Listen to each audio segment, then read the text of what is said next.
Chapter 1. Lu Qingfeng 26 and 57 AD. Earth was full of wounds. Humanity discovered their first extraterrestrial life-bearing planet, established the Human Federation, and ushered in the interstellar era. 3910 AD. The Human Federation discovered the 36th life-bearing planet, leaving their mark across the galaxy. Over 1,200 years of interstellar exploration and colonization. Due to the harsh interstellar environment, explorers suffered heavy casualties. 3920 AD. The Federation expedition team discovered a divine stone planet, using it as a server. Taking 80 years, the massive virtual game, Primordial, was consequently born. 4000 AD. A new era began. Primordial entered public beta. 36 life-bearing planets, billions of Federation citizens, countless gaming studios, and large organizations successively settled in Primordial, flourishing. In the vast starry sky, a transport fleet was in motion. The transport carried goods destined for Federation number 35 planet, which included 10,000 primordial game login devices. Space pirates appeared, a great battle ensued, and the transport was destroyed. In the midst of the battlefield, a spatial rift emerged, and a login ring miraculously survived, entered the rift, and vanished without a trace. Juzhai County, Blackwood Village. Blackwood Village nestled against mountains and water. To the south flowed the vast Chengyang River, and it was surrounded by mountains on the east, west, and north, with the village situated at the foot of Blackwood Mountain to the north. On this day, Lu Qingfeng watered the 5 acres of terraced fields on the western mountain one by one, dragging his weary body back to Blackwood Village. His younger sister Lu Qingyu followed behind Lu Qingfeng with 2 empty buckets, chattering nonstop. Big brother had a comfortable day today. Didn't have to work at all. If the returning to truth sect had come in the morning, he wouldn't have been able to slack off in the afternoon. With Big Brother's weak body, he definitely wouldn't pass the returning to truth sect's assessment. Even if he did, I wouldn't allow him to go. Lu Qingyu was skinny and small, constantly weather-beaten, resembling an underdeveloped, dark-skinned little girl. She looked about 7 or 8 years old, but was actually almost 12. Along the way, many villagers clad in coarse hemp clothes were toiling away. These people were pale, their faces devoid of any vitality, like walking corpses. Lu Qingyu's spirited prattle seemed somewhat out of place. She swung the empty yoke leisurely, her face free of any worries. Life is good.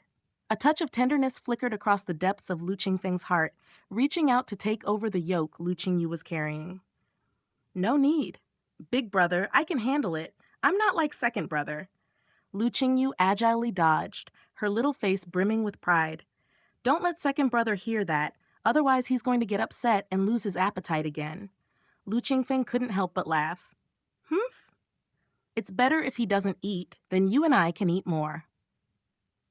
Lu Qingyu wrinkled her nose, her attitude towards her older and second brothers starkly different. As Lu Qingfeng was about to speak, a boy around 15 or 16 years old ran towards them. Zhou Quan? Lu Qingyu's expression changed. She quickly grabbed a black wood hoe from the empty buckets, looking alert. What are you here for? Lu Qingfeng tightened his grip on the firewood knife in his sleeve, also looking at the youth. Nothing, nothing. Zhou Quan, called out by Lu Qingyu, trembled. His gaze stealthily slid past Lu Qingfeng's left arm sleeve, and he hurriedly said, Lu Qingfeng, I'm here to bring you good news. Your brother Lu Qingshan has caught the eye of an immortal from the returning to truth sect. He's about to head to Yellow Ganoderma Mountain.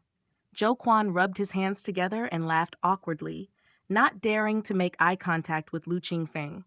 He had bullied the Lu siblings when he was younger because he was bigger. Once, Lu Qingfeng hit him on the back with a firewood knife, and Zhou Quan had to lie bedridden for more than 2 months. Ever since then, he dared not provoke the Lu siblings and steered clear of Lu Qingfeng. This time, Lu Qingshan had struck it lucky, caught the eye of an immortal from the returning to truth sect, and might become an immortal himself in the future. Zhou Quan's parents, worried that Lu Qingshan might bear a grudge, prompted Zhou Quan to make amends with Lu Qingfeng. Second brother was chosen by the returning to truth sect? Lu Qingyu's eyes widened, clenching the hoe as she yelled at Zhou Quan. You're talking nonsense. Qingyu. Lu Qingfeng stopped Lu Qingyu and looked at Zhou Quan. I see. Lu Qingyu stood huffily behind Lu Qingfeng, still glaring at Zhou Quan. Anything else? Lu Qingfeng saw Zhou Quan hesitating to step aside and frowned. I? As soon as Zhou Quan saw Lu Qingfeng, a chill ran down his spine. The words his parents had instructed him to say were also stuck in his throat, unable to speak. Stop dilly-dallying, Lu Qingyu, holding the hoe, threatened Zhou Quan. However, Zhou Quan was afraid of Lu Qingfeng, not this young girl. If you won't speak, then step aside, Lu Qingfeng said impatiently. I'll speak. Lu Qingfeng, isn't your sister Qingyu almost 12? My parents. Zhou Quan mustered courage, just starting to speak. Scram! Lu Qingfeng stepped forward abruptly and shouted fiercely. Zhou Quan shivered all over. Seeing the half-exposed firewood knife in Lu Qingfeng's sleeve, he was so frightened he couldn't say anything and fled towards the village. Big brother, what does it matter to him that I'm turning 12? Is this guy looking for a beating again? This time you don't have to lift a finger. Second brother and I will find a chance to give him a hard lesson. Lu Qingyu, small and dark, spoke words that formed a stark contrast to her appearance. While speaking, she wielded the hoe threateningly. It's fine. Let's hurry back. Lu Qingfeng brushed past the topic, carrying the empty yoke for Lu Qingyu, quickly heading towards the village. Lu Qingyu blinked and trotted after him. Soon after, the two returned to Blackwood Village. In Blackwood Village, it was rare to hear such lively human voices. Various expressions now appeared on the villagers' faces. Seeing Lu Qingfeng and Lu Qingyu returning, they all eagerly greeted them. Lu Qingshan has joined the Returning to Truth sect, and after a few years of achievement, he will be seen as an immortal by these people. I'm his only elder brother. That's why these people are fawning over me. Zhou Quan came to bring me good news as a way to curry favor. Even, he was plotting against Qingyu. Lu Qingfeng was clear-minded, penetrating the hearts of people. He didn't want to get entangled with these people and led Lu Qingyu straight home. The second son of the Lu family was favored by an immortal from the Returning to Truth sect. He's really made it. Yes! Who would have thought that after Lu Shito passed away, he'd leave behind such a powerful son? Give me a break. The eldest son of the Lu family is a tough character, but the second is far behind. Going to the Returning to Truth sect, who knows if he can survive even a few days? The onlooking villagers watched Lu Qingfeng and Lu Qingyu whispering among themselves. Blackwood Village mainly consists of houses made of wood and stone. At the center are the landlords and the village manager's residences. The houses of Lu Qingfeng, Lu Qingshan, and Lu Qingyu, 3 siblings, are located on the outermost part of Blackwood Village.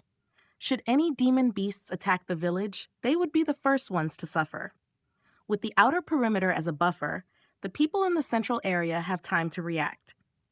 The 3 siblings' house, located at the north side against Blackwood Mountain, was constructed from black wood. Black wood is sturdy and firm, albeit a bit oppressive, but it offers shelter from the wind and rain. There are 2 rooms inside and out. The inside room is a bedroom with 2 beds, one big and one small. The outside room is a simple kitchen. Big brother. Upon entering the Blackwood house, they saw a young boy who resembled Lu Qingfeng to about 50%, squatting at the door with his chin propped. Seeing movement, he immediately jumped up. This boy, about 13 or 14 years old, looked naive and was also a dark-skinned kid.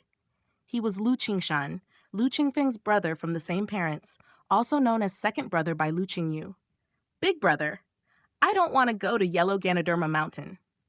At this moment, Lu Qingshan was somewhat panic-stricken, grabbing Lu Qingfeng's arm with a sobbing voice, hoarse. A real man cries. If crying could solve the problem, then I would cry every day. Lu Qingyu angrily slammed the hoe into the corner and yelled at Lu Qingshan. Big brother, help me. I really don't want to go to Yellow Ganoderma Mountain.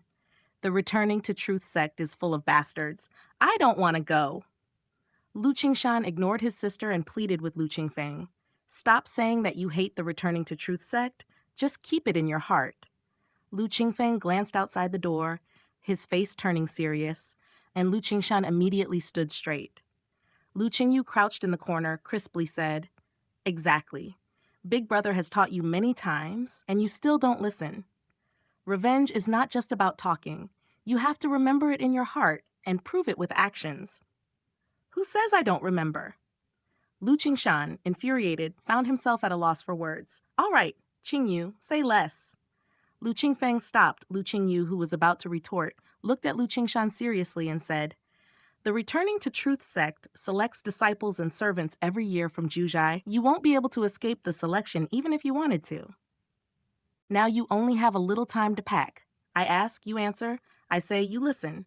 Don't interrupt me, got it?" Lu Qingfeng gripped Lu Qingshan's shoulder, trying to calm himself, not to show panic in front of his brother. "Big brother, I'll listen to you."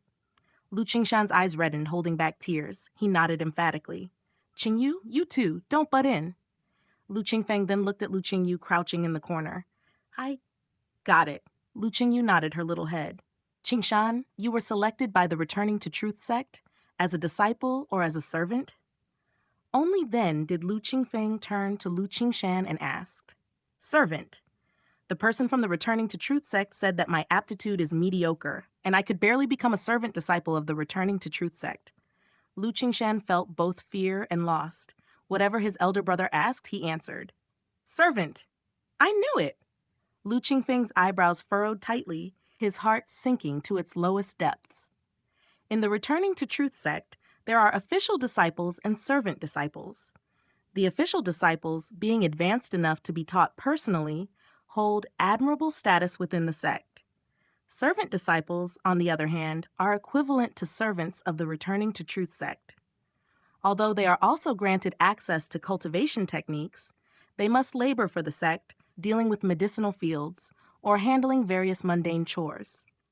One careless offense against an official disciple, a deacon, or an elder could lead to death without account. The life of a servant disciple is utmost lowly. If Lu Qingshan had joined the Returning to Truth sect as an official disciple, there might still be some protection from a mentor. However, as a servant disciple, he must fend for himself, striving to make breakthroughs in cultivation as soon as possible to shed the identity of a servant.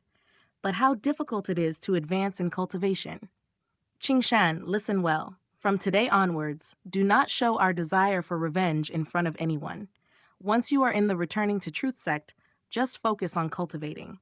This situation is both a crisis and a challenge. Only if you can advance in cultivation and become an official disciple of the Returning to Truth sect will there be hope for avenging our father.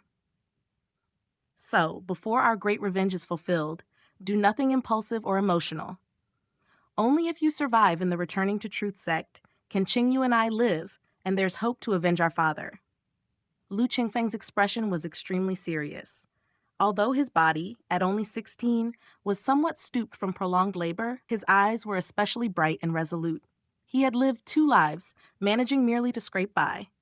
However, his little brother Lu Qingshan, merely 14 and full of youthful vigor, was not aware that the Returning to Truth sect was not a compassionate place. Revealing even a hint of hatred could lead to unpredictable consequences.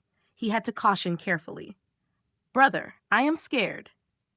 Lu Qingshan's voice trembled, holding back tears, as he looked up at Lu Qingfeng. "A true man has nothing to fear. Anyone who dares to bully you, just wait until later when you become strong and strike back." Lu Qingyu interrupted, unable to hold back. Back then, the 3 siblings suffered badly from Zhou Quan's bullying, unable to fight back effectively.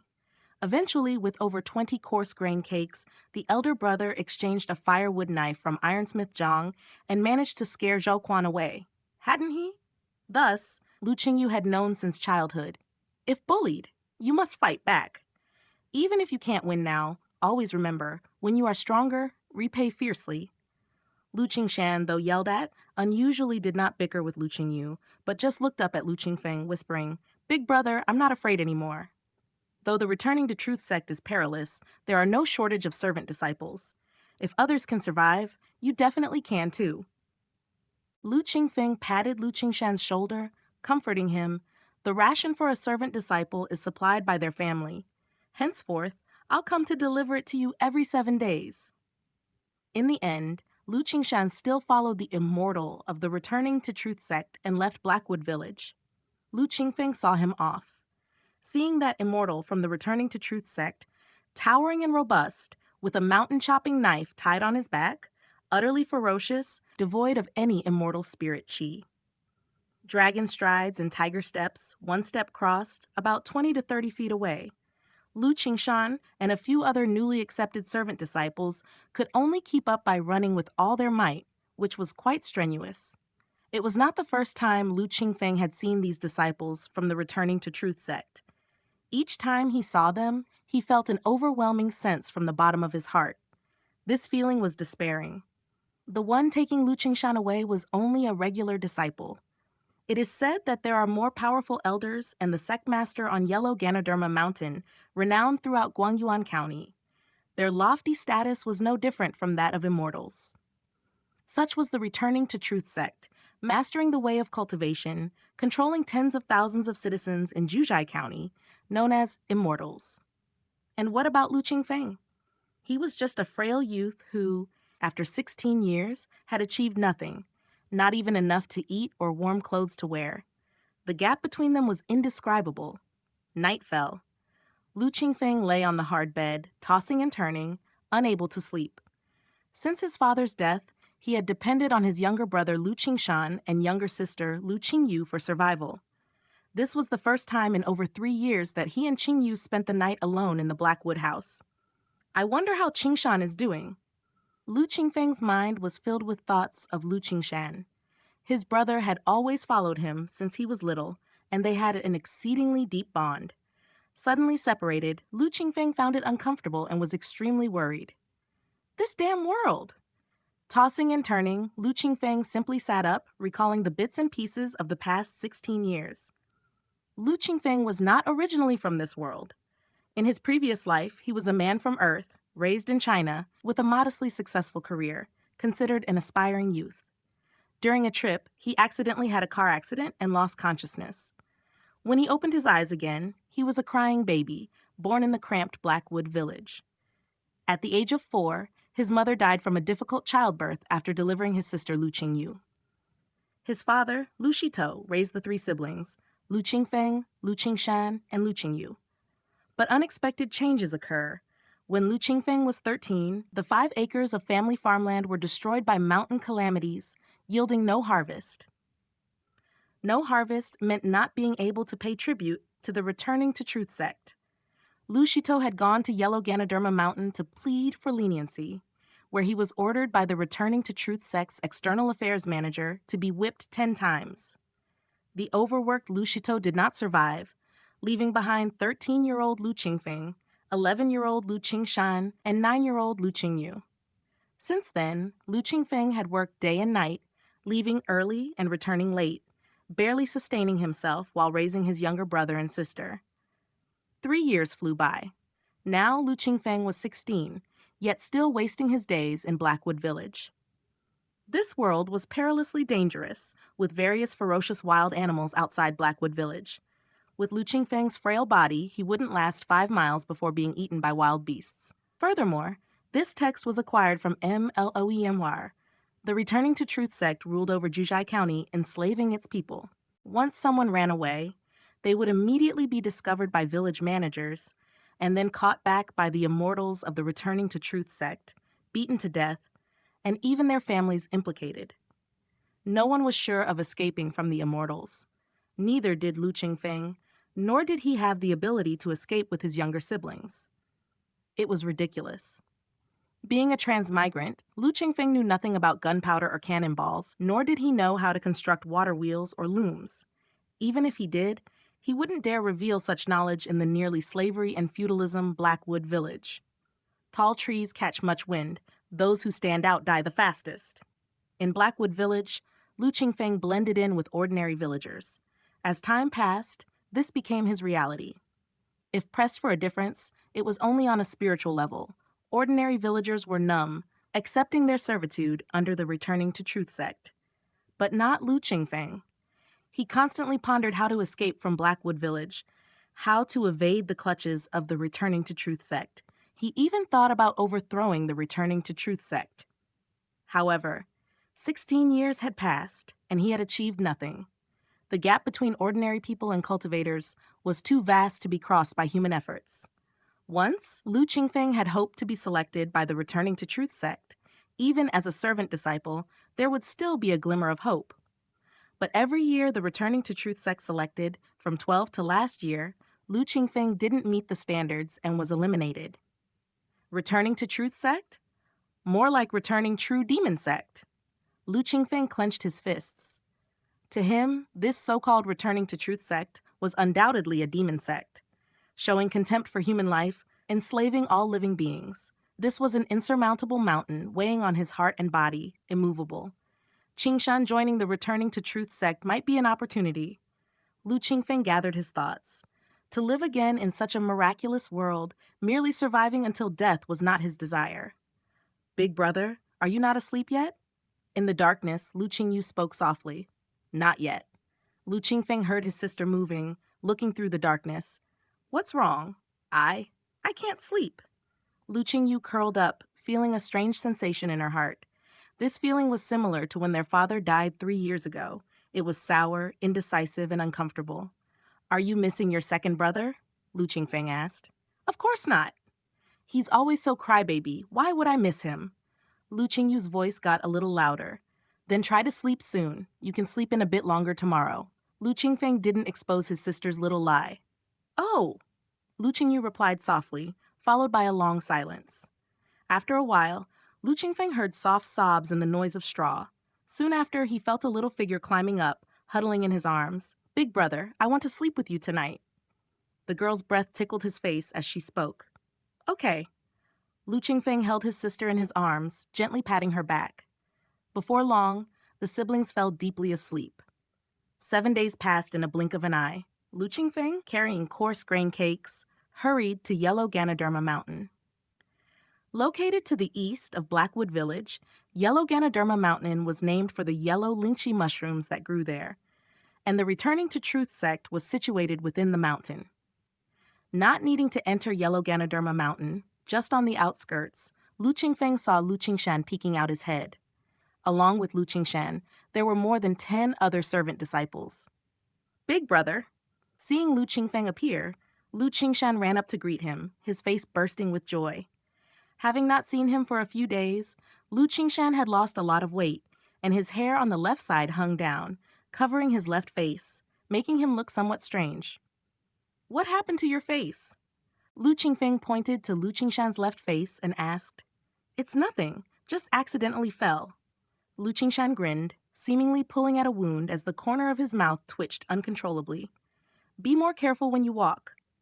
Lu Qingfeng took a package off his back and handed it to Lu Qingshan, instructing, this is your ration for 7 days. Make it last. Next time I come, I'll bring you a few caddies of dried fish. Thank you, big brother. Lu Qingshan took the package, feeling a sourness in his nose and his eyes involuntarily reddening. It's all made by Qingyu. She's even planning to go to the mountain in the next few days to find clovers to remove the fishy smell, worried about you smelling fishy after eating the dried fish. She even wanted me to bring her along to see you this morning, but it's too far here, so I didn't agree. Lu Qingfeng sat down with his brother, whom he hadn't seen for days, and seeing the scar on the left side of his face, revealed by his fluttering hair, his heart twitched slightly.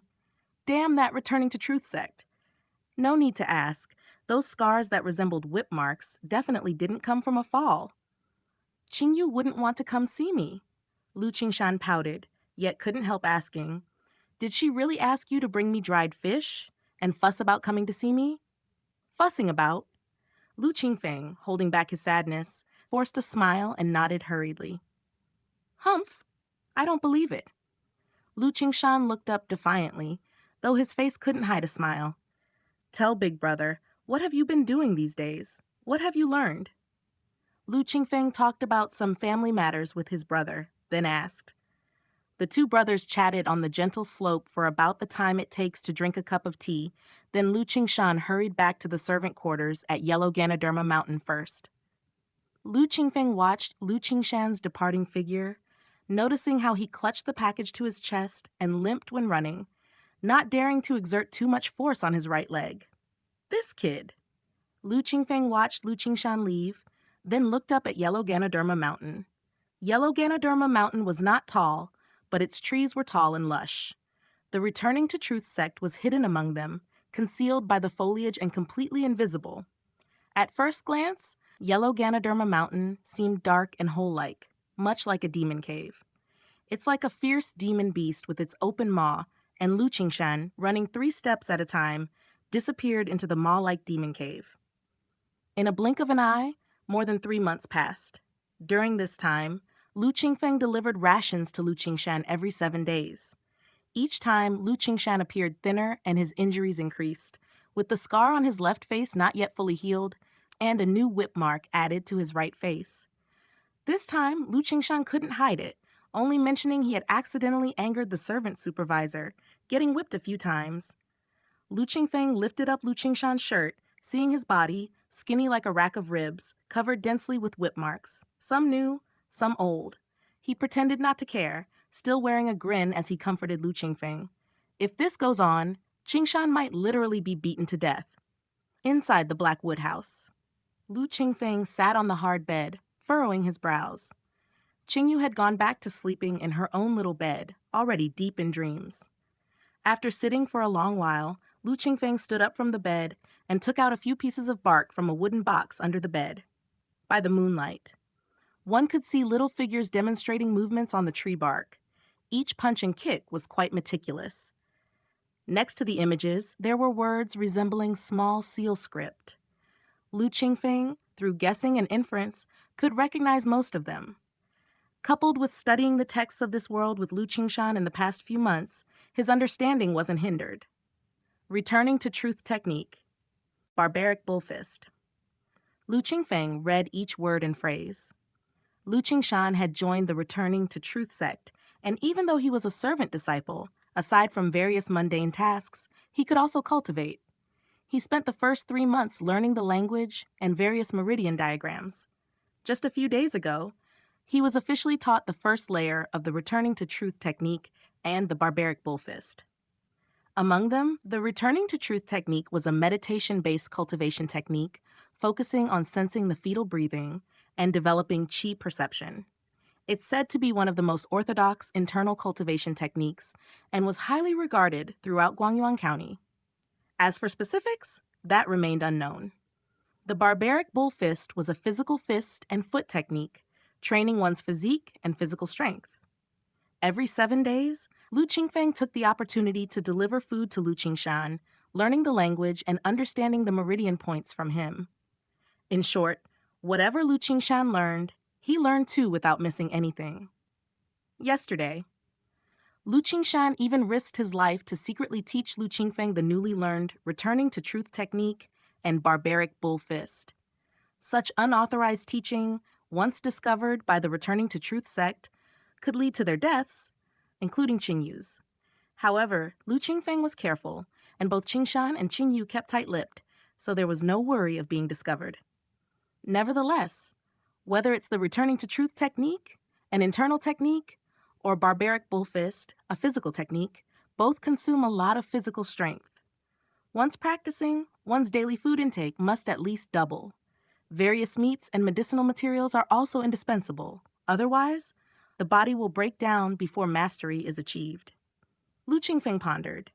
The saying goes, rich in learning, powerful and martial. The 3 siblings already struggled to eat their fill, let alone cultivate. Are we really destined never to turn our lives around? Previously, there was no way to access cultivation techniques, and being without hope of transcending the mundane was one thing. But now with Returning to Truth technique and Barbaric Bullfist in hand, how can mere difficulties hold them back? Lu Qingfeng gripped the bark tightly, turned his head to look at the gleaming hatchet by the bed, and steeled his resolve.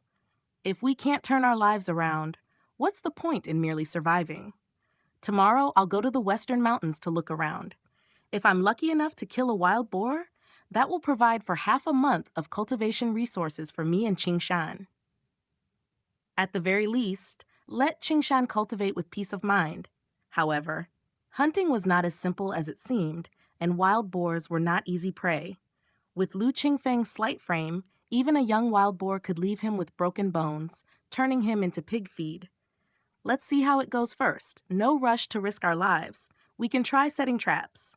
With tomorrow's plan in mind, Lu Qingfeng hid the bark with the Returning to Truth technique and Barbaric Bullfist under the bed. His head rested on the hatchet by the bed, and he sank into a deep sleep. P.S. The new book sets sail, seeking recommendation votes. Disclaimer, all credit goes to the original author. This is a fan-made AI narration intended to bring more exposure to the novel. If you are the author or rights holder and wish for this video to be removed or modified, please contact us at fableverseaudio@gmail.com. Narrated by Fableverse Audio. Like, subscribe, share to support immersive audiobooks. If you enjoy our work and want to support future projects, consider donating. /kofi.com/fableverse. Chapter 2, Primordial outside Blackwood Village. The night stars twinkled. Inside the Blackwood house, Qingyu was sound asleep, emitting faint snores. Lu Qingfeng was likewise in deep slumber, but within his mind, a ring engraved with a dragon and a phoenix emanated a dazzling light. Player detected over 16 years of age. Login ring activation. Login ring binding complete. Unique code generated. Basic attributes established. Please log in to Primordial at your convenience and enjoy the game. Lu Qingfeng abruptly opened his eyes and instantly saw the dragon phoenix ring radiating light within his mind. Subsequently, a torrent of information flooded in. At the dawn of chaos, 3,000 demon gods roamed the void. The Pangu god opened heaven and earth, shaping the primordial. Since then, after countless tribulations, the primordial existed eternally, giving birth to numerous divine skills and great powers, along with countless legends of creation. The grand realistic online game, Primordial, takes you to witness the 8th calamity of primordial heaven and earth, following the sword fighting in Shu Mountain. Primordial online game? Lu Qingfeng eyed the login ring, a surge of excitement filling his heart. This massive realistic online game set in the backdrop of the Primordial was said to even allow one's true body to enter the game, as well as bring the various cultivation techniques, divine skills, and magic artifacts from within the game world into reality. The human federation that developed Primordial has, through this game, given birth to a multitude of strong beings, with legends, even speaking of immortals who sit astride the starry river, overwhelming countless alien races in the universe. Perhaps this is the late-coming golden finger. Log in. Without panic or hesitation, and without engaging in pointless conjectures, Lu Qingfeng followed the guidance from the login ring and directly logged into Primordial. Boom! A primordial thunder roared past before his eyes. His surroundings lacked both sky and earth, manifesting chaos. Within this vast expanse of chaos, a giant of unfathomable height wielded a colossal axe. With one swing, chaos reigned, the primordial began, and heaven and earth emerged. Devoid of escape in the chaos, blood spilled from 3,000 demon gods. Not one survived. Either they perished within the void, or their blood and divine souls fell into the newly born world of Primordial. Not knowing how many eons passed, the flesh and divine souls of these chaotic demon gods spawned countless ferocious beast races. The world of Primordial nurtured a myriad of divine beasts. Ferocious beasts, divine creatures, roamed the primordial lands. The freshly created world of Primordial plunged into endless slaughter. Beasts battled fiercely, while the clans of dragons, phoenixes, and chillins vied for dominance, taking turns in the spotlight. Then came the confrontations between Dao and Demon. Demon god Luohao and Daoist ancestor Hongjun performed the grand struggle between Dao and Demon. Lu Qingfeng quietly observed the evolution of Primordial. The view before him spanned from the Great Tribulation at the dawn of Pangu's world creation to the mayhem of ferocious beasts, the strife of the 3 clans, and the early dragons and Han struggle. It continued to the calamity of witch demons, the destruction of Buzhou Mountain, the tribulation of the human emperor. Xuan Yuan and Chiyo engaged in conflict, marking the rise of the human clan. The sealing god tribulation tore Primordial apart, leading to the decline of Ji sect and the rise of Buddhism. The Western tour propagated Buddhism to the east, leading to its great flourishing. The sword fighting of Shu Mountain, reenacting divine enthronement as the 8th saint of Primordial, claimed their position. Scene after scene flew past his vision, with legends of myths that he knew by heart from his previous life unfolding before him. In a daze, Lu Qingfeng felt a powerful force pulling him, and upon opening his eyes again, he found himself in a building. The noise around him grew louder, as silhouettes continuously materialized. A long-lost sense of familiarity washed over Lu Qingfeng. He looked up and saw the words written above the building, radiating with mystical light. Rebirth pool. Rebirth pool? Ha ha! Finally, I can log into Primordial. 16 years of waiting. I was about to lose my mind. Cheers of joy from various youths reached his ears. The real online game, the Rebirth pool, must be the initial login point then.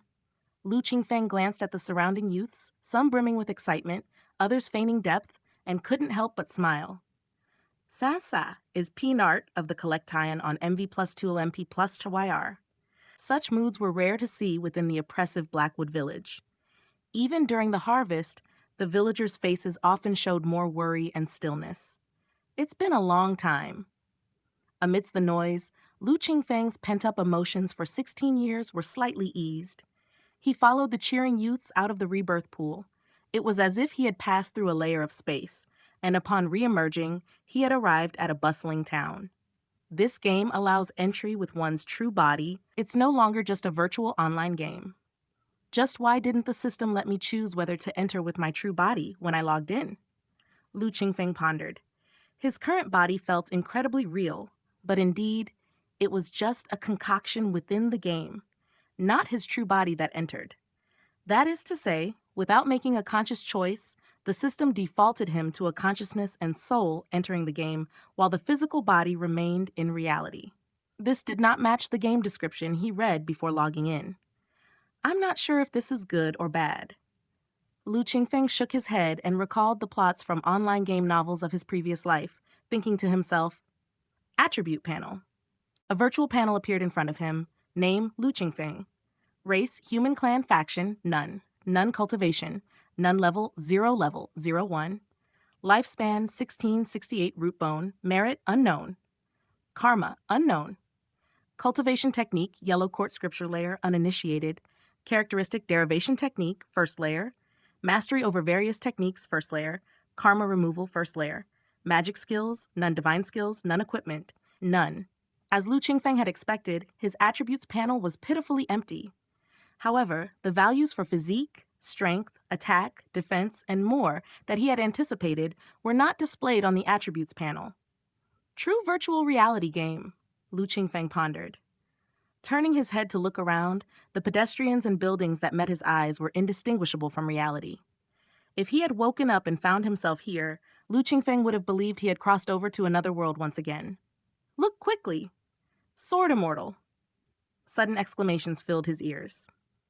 Lu Qingfeng looked up, just in time to catch sight of a streak of white light flashing across the sky and fading rapidly. Following that, dozens of lights, white, blue, red, flashed by, each a sharp sword chi dispersing in the air, tearing through the clear sky, sending shivers down Lu Qingfeng's spine. Sword immortal? Riding the sword light in flight. This power is far mightier than what the Returning to Truth sect calls immortal. Lu Qingfeng looked up as the dozens of sword lights vanished and couldn't help but marvel. Disciples of the Returning to Truth sect were merely on the level of martial heroes, not yet beyond the mortal realm. They were strong enough to break stellies and split stone. They were quick enough to dart across flat ground. But none had the divine power of the sword immortals, soaring through the skies on beams of sword light. So, how should I play this game? And what help can it offer me? Lu Qingfeng browsed the attributes panel, his gaze settling on the cultivation method column. All other columns were as barren as could be, except the cultivation method column had something listed. Yellow Court scripture. This is the scripture mythically passed down by the Daoist ancestor Hongjun. In the game Primordial, it should be among the top-level magic gates. How could it appear in my cultivation method column? Could it be the basic cultivation method given to all players? Lu Qingfeng wondered, silently invoking to open the cultivation method column. Cultivation technique, Yellow Court scripture. Grade Daoist ancestor level. Cultivation requirements none. Cultivation method technique characteristics. Derivation technique. Command over all magic. Karma removal. The cultivation method level is divided into basic level, refined level, side door level, true sect level, mysterious level, supreme level, sect leader level, Daoist ancestor level. Indeed, it's a highest caliber cultivation method in Primordial, which means it's not the basic method given to all players. Lu Qingfeng speculated after perusing the details of the Yellow Court scripture. However, such matters were not easily confirmed with other players. Fortunately, whether it was a basic method provided to players or not didn't matter to Lu Qingfeng. It was still a stroke of good fortune. The game had a general introduction before entering, including a login guide. But after entering, there's no guidance. One must explore on their own. Lu Qingfeng found the game's realism increasingly apparent. But for him, the most critical issue at the moment wasn't playing the game, but exploring what help the game might offer him in reality. There are only 3 possibilities. First, the cultivation level, skills, equipment, and the like obtained in the game can be brought out into reality. If that's the case, with the levels present in Primordial, even a random treasure would suffice to help me overcome the difficulties I face now. Second, they cannot be materialized, but the experience of leveling up, the various cultivation techniques, spells, divine skills, etc., obtained in Primordial could be cultivated in reality. Given how realistic Primordial is, it's conceivable that these techniques could be practiced in the real world too. Third, and the worst-case scenario, nothing from the game can be materialized, and the cultivation techniques in the game can't be practiced in reality, making it a wholly useless game for the real world. What Lu Qingfeng hoped for, naturally, was the first possibility. The game's introduction also seemed to align with this first scenario. However, upon entering the game, Lu Qingfeng noticed there was no option to bring his true body inside, leading him to wonder if the treasures, cultivation techniques, and divine skills in the game were ultimately non-transferable to reality and impossible to practice using the game's methods. If that were the case, the game would be as tasteless as a flavorless spare rib to him. Still, he would have to experiment to find out. Exit the game. With a thought, Lu Qingfeng's consciousness returned, and he had logged out of the game. In the Blackwood house, Qingyu was still deeply asleep. Lu Qingfeng sat up in the darkness and murmured, "Call out the attributes panel." In the quiet Blackwood house, the only sounds were Lu Qingfeng's voice, tense and slightly hoarse with anticipation, and Qingyu's faint snoring. Name, Lu Qingbody. Race, human faction, none. Title, cultivation, none. Level, 01. Lifespan, 1668. Root bone, 1 merit. Karma, unknown. Cultivation technique, Yellow Court scripture, first layer. Uninitiated. Characteristics, derivation technique, first layer. Command over all magic, first layer. Karma removal, first layer. Spells, none. Divine skills, none. Equipment, none. The attributes panel got into reality. Lu Qingfeng felt a surge of excitement. Being able to call out the attributes panel in reality confirmed, at least, that the game could interfere with reality. Let's try the cultivation technique. Lu Qingfeng touched upon the Yellow Court scripture, and instantly a flow of complex text emerged from within his mind. Above the clear purple mist, before the sovereign Huang, great supreme, the Jade Morning Lord resides. Leisurely within the pearl core, he composed his verses in sevens, spreading change among the 5 forms, transforming myriad spirits. This is spoken of as the Yellow Court, the inner chapter, where the Qin's heart thrice overlays, dancing with nascent immortals. The 9 energies reflect clearly through the clouds, as the divine cover bears the child genius in purple smoke. Referred to as the Jade Book, worthy of profound study, chanting it transcends 10,000 faults, rising among the 3 heavens. Dispelling 1,000 calamities, healing 100 diseases, unafraid of tiger or wolf's fierce claws. Likewise, it turns back aging and extends lifespan. A refreshing coolness arose within his body, making Lu Qingfeng exceedingly comfortable, his mind extraordinarily clear. After a moment, he stopped and re-examined his body, then called out the attributes panel again. Cultivation, level, lifespan, cultivation technique, all remained unchanged. Cultivation is no simple feat. The Yellow Court scripture is a supreme Daoist ancestor-level cultivation method from Primordial, so advancement is bound to be slower and more difficult. Lu Qingfeng wasn't discouraged. On the contrary, he was delighted.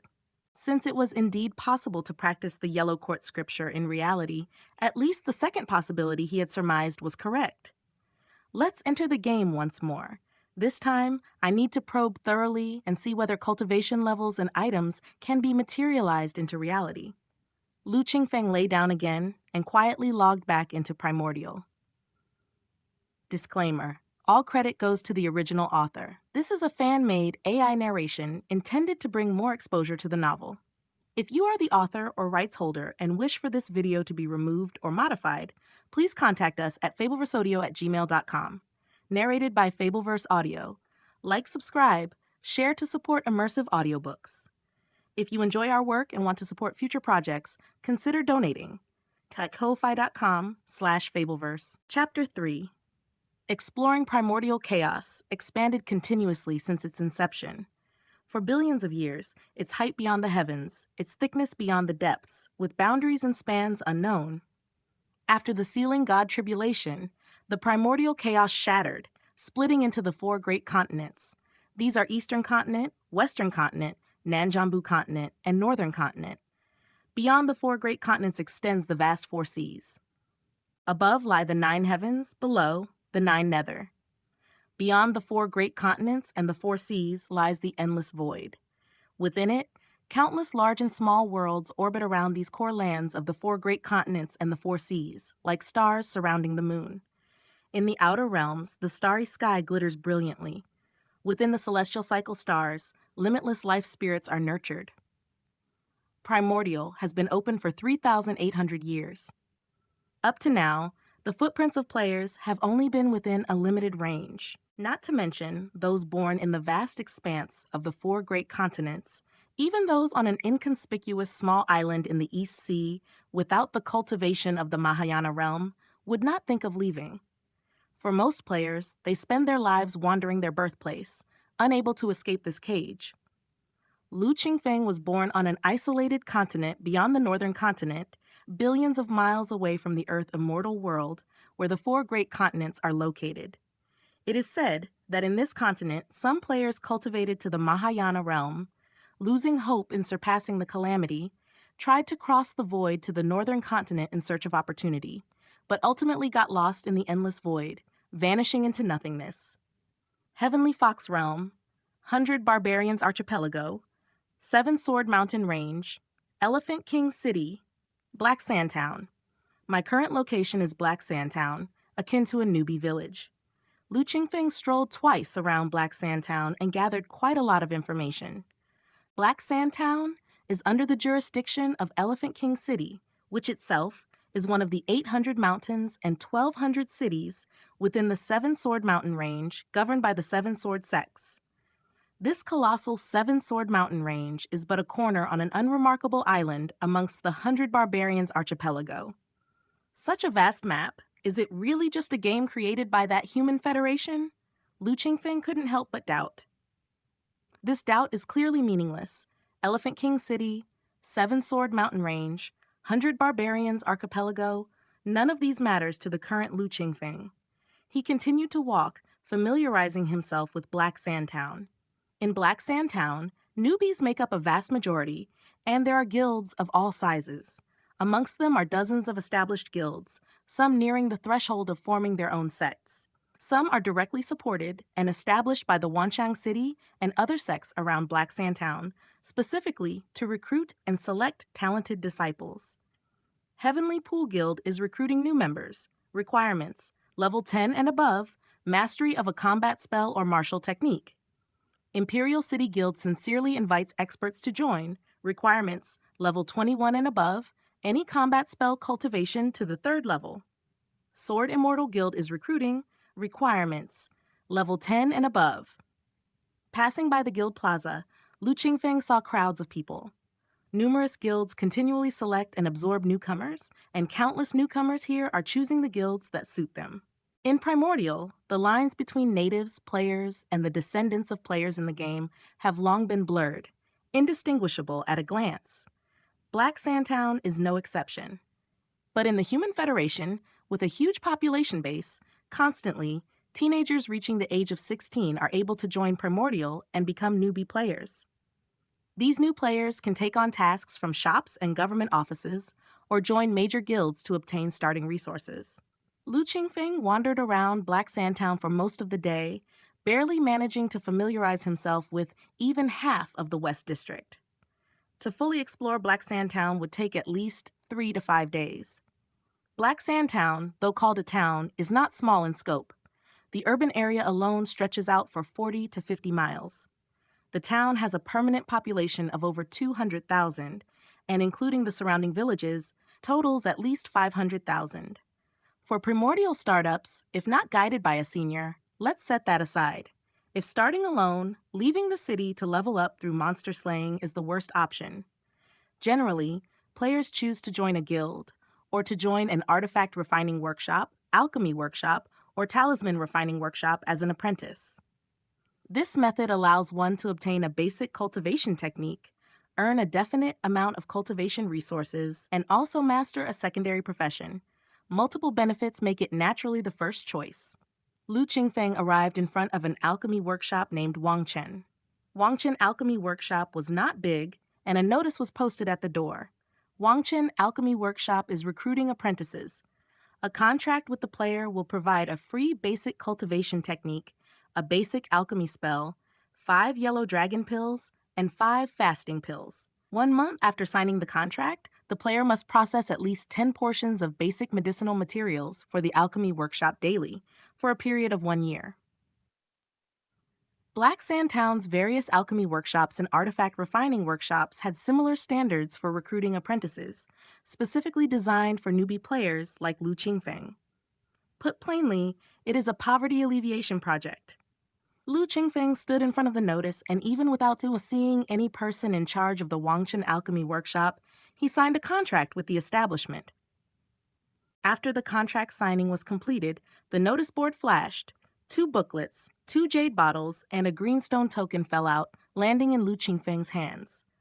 Nearby Lu Qingfeng, there were several other newbies who received the same items. Cultivation technique, flame sun script level, 9 layers in total. Cultivation requirements, cultivation method technique characteristics, manual, alchemy introduction, grade basic level, annotation, a basic alchemy manual, listing the processing methods for 46 medicinal materials, elixir pills, yellow dragon pill. Grade, annotation, postnatal fetal breathing realm cultivation elixir, can slightly strengthen inner breath. Annotation, can cause abstinence from food for 6 days when consumed by those in the postnatal fetal breathing realm. Equipment, greenstone. Annotation, available for new players to reside for 1 year, containing a simple medicinal herb processing station, already bound, property of Wangchen Alchemy Workshop, not tradable, automatically repossessed after 1 year. Worrying about nowhere to cultivate. Lu Qingfeng examined the greenstone talisman. With this talisman, at least for the first year after entering the game, there was no need to worry about lacking a place to live and cultivate. It's just a pity that the greenstone talisman can't be used outside of Black Sand Town, and it will be reclaimed by the alchemy workshop after a year. Otherwise, it would be essential for travel and residence. Tucking away the greenstone talisman, Lu Qingfeng took out the Flame Sun Scripture and the Alchemy Introduction. Both of them are at the basic level. According to the introduction of cultivation technique grades, basic level techniques can be cultivated up until the foundation establishment stage. The Flame Sun Scripture provided for free by the Wangchen Alchemy Workshop is even considered trash among basic level techniques, only allowing cultivation up to the peak of the postnatal fetal breathing realm. Postnatal is divided into the fetal breathing realm and true chi realm. Only by breaking through the true chi realm can one advance to the foundation establishment stage, which is still very far away from me. For now, the Flame Sun Scripture seems suitable. Lu Qingfeng held the Flame Sun Scripture, clapped his hands together, and a large chunk of information flowed into his mind, permanently memorized like a brand. Then, he slapped the Alchemy Introduction, and dozens of essential techniques and treatments for medicinal herbs filled his mind. Name, Lu Qingfeng. Race, human. Faction, title, none cultivation, none. Level 0, U1. Lifespan, 1668, root bone, 1 known. Karma, unknown. Cultivation techniques, Yellow Court Scripture, first layer, uninitiated, technique characteristics, derivation technique, first layer, commanding multiple techniques, first layer, karma removal, first layer, Flame Sun Scripture, first layer, uninitiated, spells, none. Divine skills, none. Equipment, none. Alchemy, alchemy introduction, uninitiated. Black Sand Town. Inside the Greenstone Talisman, Lu Qingfeng felt hunger in his belly, consumed a fasting pill, and began his first cultivation. The Flame Sun Scripture is just the lowest grade among basic level techniques, divided into 9 layers. Upon mastering the 9th layer, one can reach the postnatal fetal breathing 9th layer. I wonder what level this technique would be at in the Returning to Truth sect, whether it can compare to the Returning to Truth technique. Lu Qingfeng couldn't help but think. The Returning to Truth sect governed tens of thousands of residents in Juzhai County, and its high-ranking masters were hailed as deities among men. But after all, it was just a sect in the mortal world. And although Lu Qingfeng's cultivation technique came from Primordial, it was a free giveaway, certainly not treasured. Whether the Flame Sun Scripture or the Returning to Truth technique is more powerful is hard to say. Lu Qingfeng planned to study whether he could record the Returning to Truth technique inscribed on the tree bark onto his attribute panel after logging off this time. But for now, cultivation is more important. In Primordial, there are 2 ways to improve cultivation and level. The first way is to cultivate.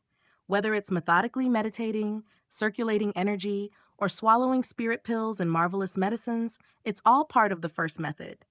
The second is the traditional leveling up by defeating monsters. In Primordial, there are fierce beasts left over from the second calamity everywhere. Slaying these fierce beasts can earn experience, thereby increasing cultivation and level. The first method is safe but slow. The second is dangerous, but the leveling speed is fast. However, the vast majority of players in the early stage will choose the first method. Because in Primordial, once you die, you are left with only 2 choices: reincarnation and starting anew, or revival. Reincarnation and rebuilding goes without saying. It's akin to deleting your account and starting over. Other than the various cultivation techniques and skills learned that are imprinted in the mind and can't be erased, cultivation is rolled back to square one, and all various time-consuming spells, divine skills must be relearned from scratch. It's not just about giving you a brand new 16-year-old body. Instead, it's about nurturing from infancy, a full 16 years, before one can leave the rebirth pool and start cultivating anew. Even for a newbie who dies, 16 years are wasted. The cost is immense, as one can imagine. Players of Primordial also have a finite lifespan in real life. If one cannot break through to a certain level of cultivation before the end of their lifespan, thereby increasing their lifespan, and ends up dying in reality, then they truly must reincarnate. And if the true body enters the game and dies, choosing to reincarnate would mean being reincarnated just like the original inhabitants of Primordial, with memories obscured. It's no different from truly dying. Ambular is the home of this chapter. In short, if the true body dies, whether in reality or in the game, after choosing to have the true body enter and then deciding to reincarnate, it is the same as being dead. If it is not the true body entering the game, and one dies in the game and chooses reincarnation, that is akin to deleting an account and starting over. As for the resurrection option, after a player dies, whether via true body login or not, they can choose to resurrect directly at the rebirth pool or a respawn point they have set. In addition to paying a cost corresponding to one's cultivation level, one's level will drop anywhere from 5 to 50 levels. That aside, the key point is that with each death, one's foundation will be damaged. Unless one can recover their foundation with miraculous spirit pills, future advancements will be even more difficult. Therefore, whether to choose reincarnation or direct resurrection is a matter of varying opinions. Of course, if not necessary, most players are willing to endure hard cultivation or take drugs to increase their cultivation level, and would not opt for the extremely dangerous monster hunting for leveling up. After all, whether it is reincarnation or resurrection, although it may seem similar to ordinary online games, the actual cost is something ordinary players cannot afford. It's no different from having only one life. Thus, leveling up by killing monsters is very rare. Not advisable. At this moment, Lu Qingfeng, without spells or divine skills, without magic artifacts or talismans, can only choose to earnestly sit and cultivate to level up. Flame Sun Scripture. Memories of the mystic knowledge of Flame Sun scripture flowed through Lu Qingfeng's mind. An indescribable chi perception faintly emerged within his body, elusive and difficult to grasp. In reality, following what Lu Qingshan learned from the Returning to Truth sect, the entry level to the first layer of the Returning to Truth technique is to perceive fetal breathing, to give birth to chi perception, and to refine it into inner breath. This process could take just a few days for those with high talent, whereas for those of average talent, it could take months or even years. Then there are those with extremely low talent who cannot capture the chi perception in their entire lifetime. These are what people commonly refer to as trash. From the age of 12 to 15, Lu Qingfeng was assessed yearly by Return to Truth sect for his cultivation potential, but he never even qualified to be a servant disciple. He belonged to the last category. The root bone, 1, on his attribute panel was clear proof. As for Lu Qingshan, he belonged to the second category, with average talent. He could enter the door in a few months or a few years.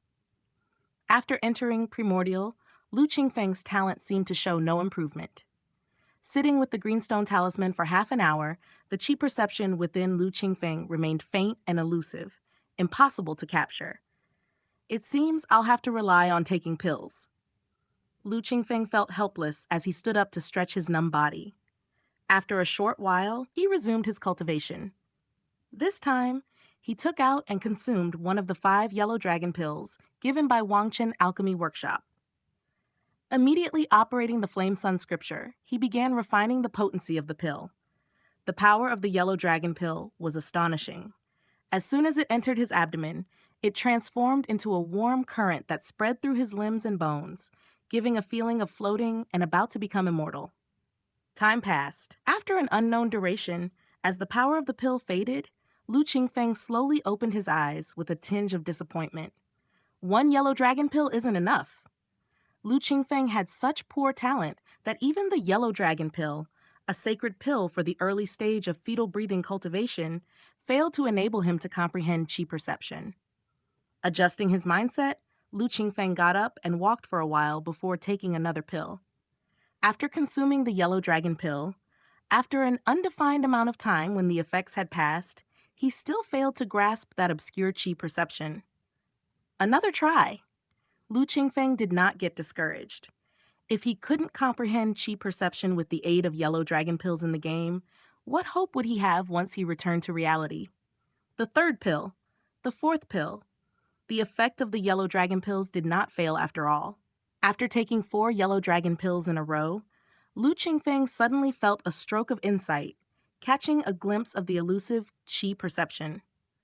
Chi perception suddenly emerged, and the pure power of the pill unfolded, spurring the creation of the first strand of inner breath. The inner breath whirled around hundreds of times, stabilizing itself while absorbing the drug's power. Congratulations to the player for advancing to postnatal fetal breathing realm first level up to level 1, Flame Sun scripture first layer reaching the entry level. Lu Qingfeng opened his eyes and a golden system prompt appeared before him. I leveled up. Lu Qingfeng was startled for a moment, as various memories of online games and mini-games he played in his former life rushed to his mind.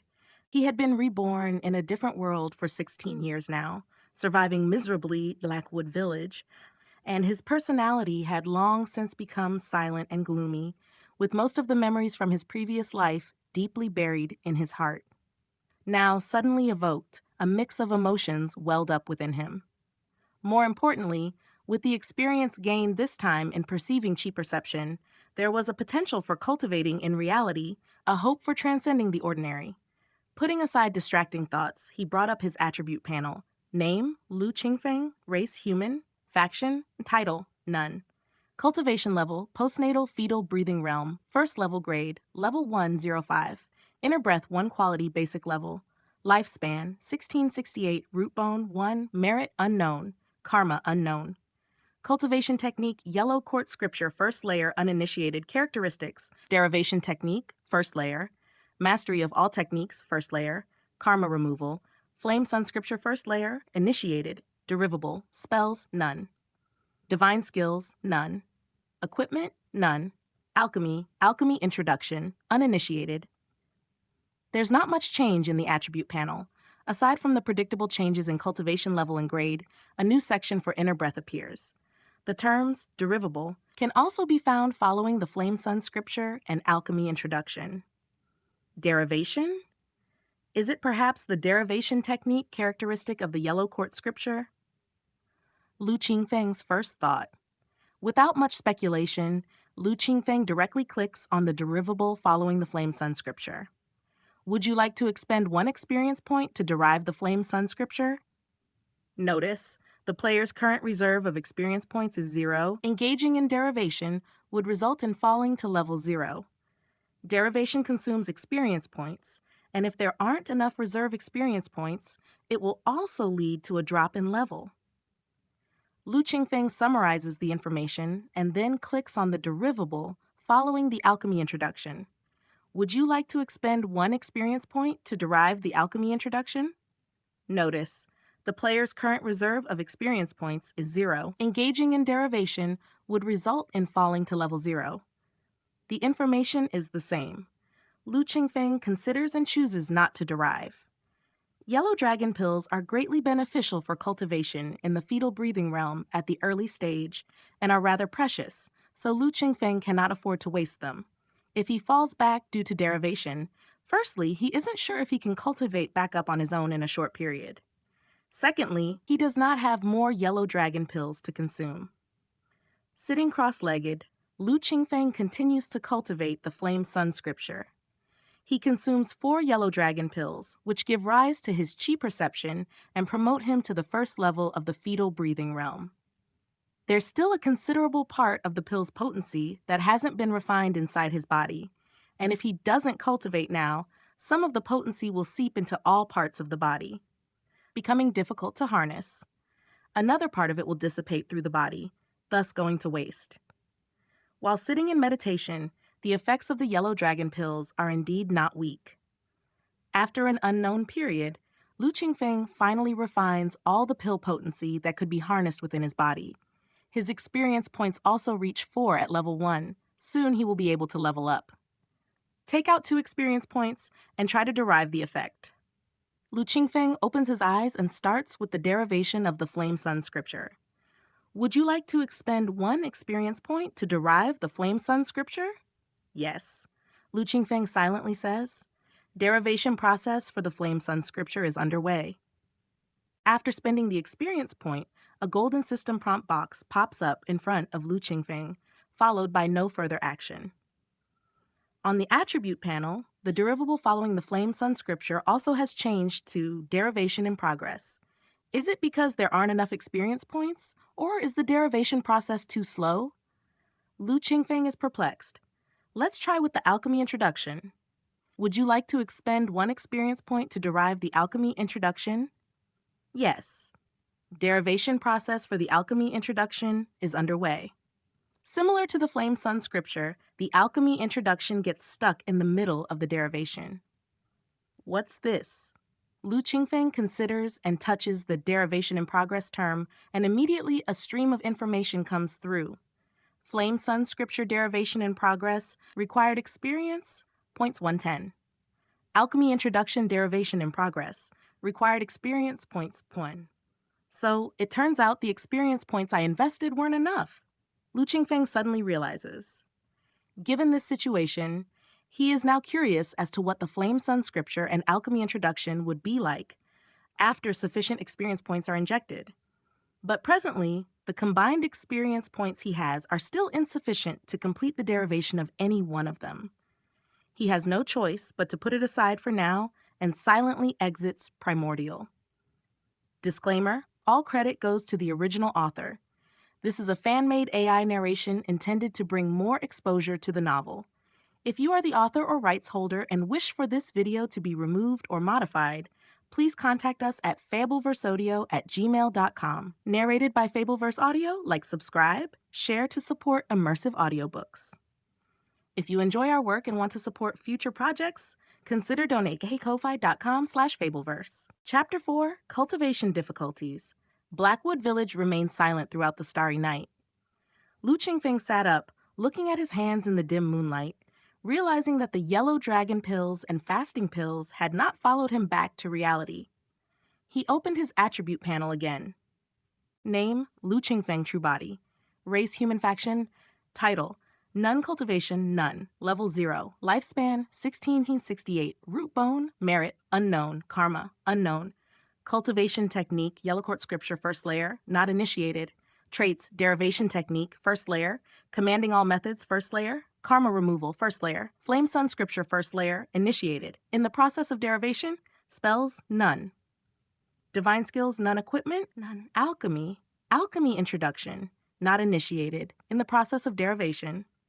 Apart from the Flame Sun Scripture, First Layer advancing from uninitiated to initiated status, his cultivation level was still blank, and there was no sign of inner breath. It seems that mastery of cultivation techniques and alchemy from the game can indeed be brought into reality. However, the levels and cultivation statuses from the game and reality do not sync. Lu Qingfeng finally understood. This was somewhat similar to the reincarnation setup in Primordial.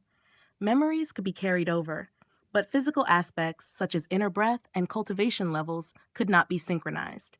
This is already quite good, he said to himself. Lu Qingfeng looked down, burying his head in the darkness. Nobody knew the immense disparity and shock Lu Qingfeng felt traversing from a sunrise era in the 21st century to the oppressive environment of Blackwood Village, which almost resembled a slave society. But Lu Qingfeng was optimistic. When he first transmigrated, he had the wisdom from his previous life, able to speak in 3 months and walk in 6. However, at the age of 4, after his mother died in childbirth, he first witnessed Blackwood Village's coldness and darkness. As he grew older, he became more aware of the dangers of Blackwood Village and the existence of the so-called immortals from the Returning to Truth sect, which only made him more cautious. From being lively and cheerful, he became quiet and reserved. He didn't dare to step out of line, for he wasn't alone. Any unseemly action or word could easily reach the ears of those at Yellow Ganoderma Mountain from Blackwood Village, potentially leading to the death of not just him, but his father, brother, and sister along with him. From today on, everything will be different. Lu Qingfeng raised his head, his eyes shining brightly in the darkness. After confirming the correlation between the game and reality, Lu Qingfeng entered the game again. It took 4 yellow dragon pills just to barely realize chi perception, and then the cultivation afterwards contributed 4 experience values. I wonder how much experience value a single yellow dragon pill can provide after achieving chi perception. With only 1 yellow dragon pill left, and an existing 2 experience values, I might be able to reach level 2. Within the Greenstone Talisman, Lu Qingfeng took out the last yellow dragon pill and swallowed it directly. The Flame Sun Scripture circulated, the feeble breath within his body responding, absorbing the pill's medicinal strength, and growing slowly. Only after the effects of the yellow dragon pill had fully dissipated did Lu Qingfeng stop cultivating. Level 1. 3 experience values. As expected. It's hardest to initially comprehend chi perception. Only 5 experience values from 4 yellow dragon pills, but after initiation, just 1 pill added 3 experience values. Lu Qingfeng's heart eased. This way, even if his talents were lacking, provided he had enough yellow dragon pills, he could always build his cultivation level. It's getting late. I should get some sleep and start the Flame Sun Scripture in earnest tomorrow. Exploring Black Sand Town and cultivating the Flame Sun Scripture, Lu Qingfeng figured it was almost dawn, so he left the game and tried to calm down before falling asleep. Unwittingly, the night passed. The next morning, the sun rose again. Sunlight filtered through the cracks in the Blackwood house. For some reason, despite staying up late and probably going to bed in the early hours of the morning, Lu Qingfeng felt no tiredness from lack of sleep. On the contrary, he felt refreshed. Could the game also replace the need for sleep? Lu Qingfeng wondered. But last night, when he logged off, he was clearly exhausted. Shaking his head, he put those thoughts aside. He called for Lu Qingyu as he climbed out of bed and started his morning routine while pulling up his attribute panel. Name, Lu Qingfeng. Race, Human Faction, None. Title, None. Cultivation, Level 0. Lifespan, 1668 Root Bone. Merit, Unknown. Karma, Unknown. Cultivation technique. Yellow Court scripture first layer, not initiated. Traits, derivation technique first layer. Commanding all methods first layer. Karma removal first layer. Flame sun scripture first layer, initiated. In the process of derivation, spells none. Divine skills, none. Equipment, none. Alchemy, alconduction, not initiated. In the process of derivation. The attribute panel appeared at Lu Qingfeng's command, affirming that last night's events were neither hallucination nor dream. Next, I'll cultivate the Flame Sun scripture during the day while dealing with farm work. At night, I'll explore this game called Primordial. After splashing his face with cold water, Lu Qingfeng felt even more energized. Qingyu, time to get up! As Lu Qingyu was still struggling in bed, Lu Qingfeng yanked her up and pushed the little girl to wash up. The authentic version is on MV-Lempithot-R. After cleaning up, the siblings headed about 7 or 8 li south to collect water from the Chengyang River. After roughly 2 trips, they pulled weeds from the fields until noon arrived. They carried coarse grain cakes and hot water for lunch.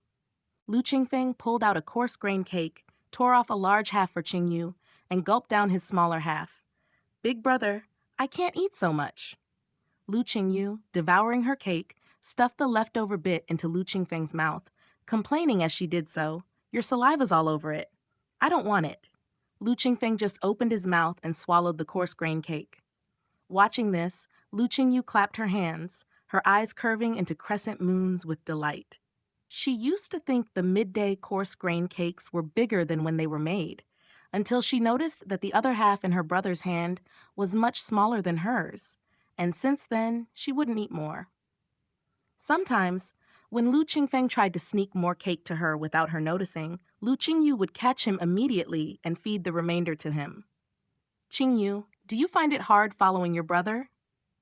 After gulping down half a bamboo flask of cold water, Lu Qingfeng looked at Lu Qingyu and asked, "Not at all.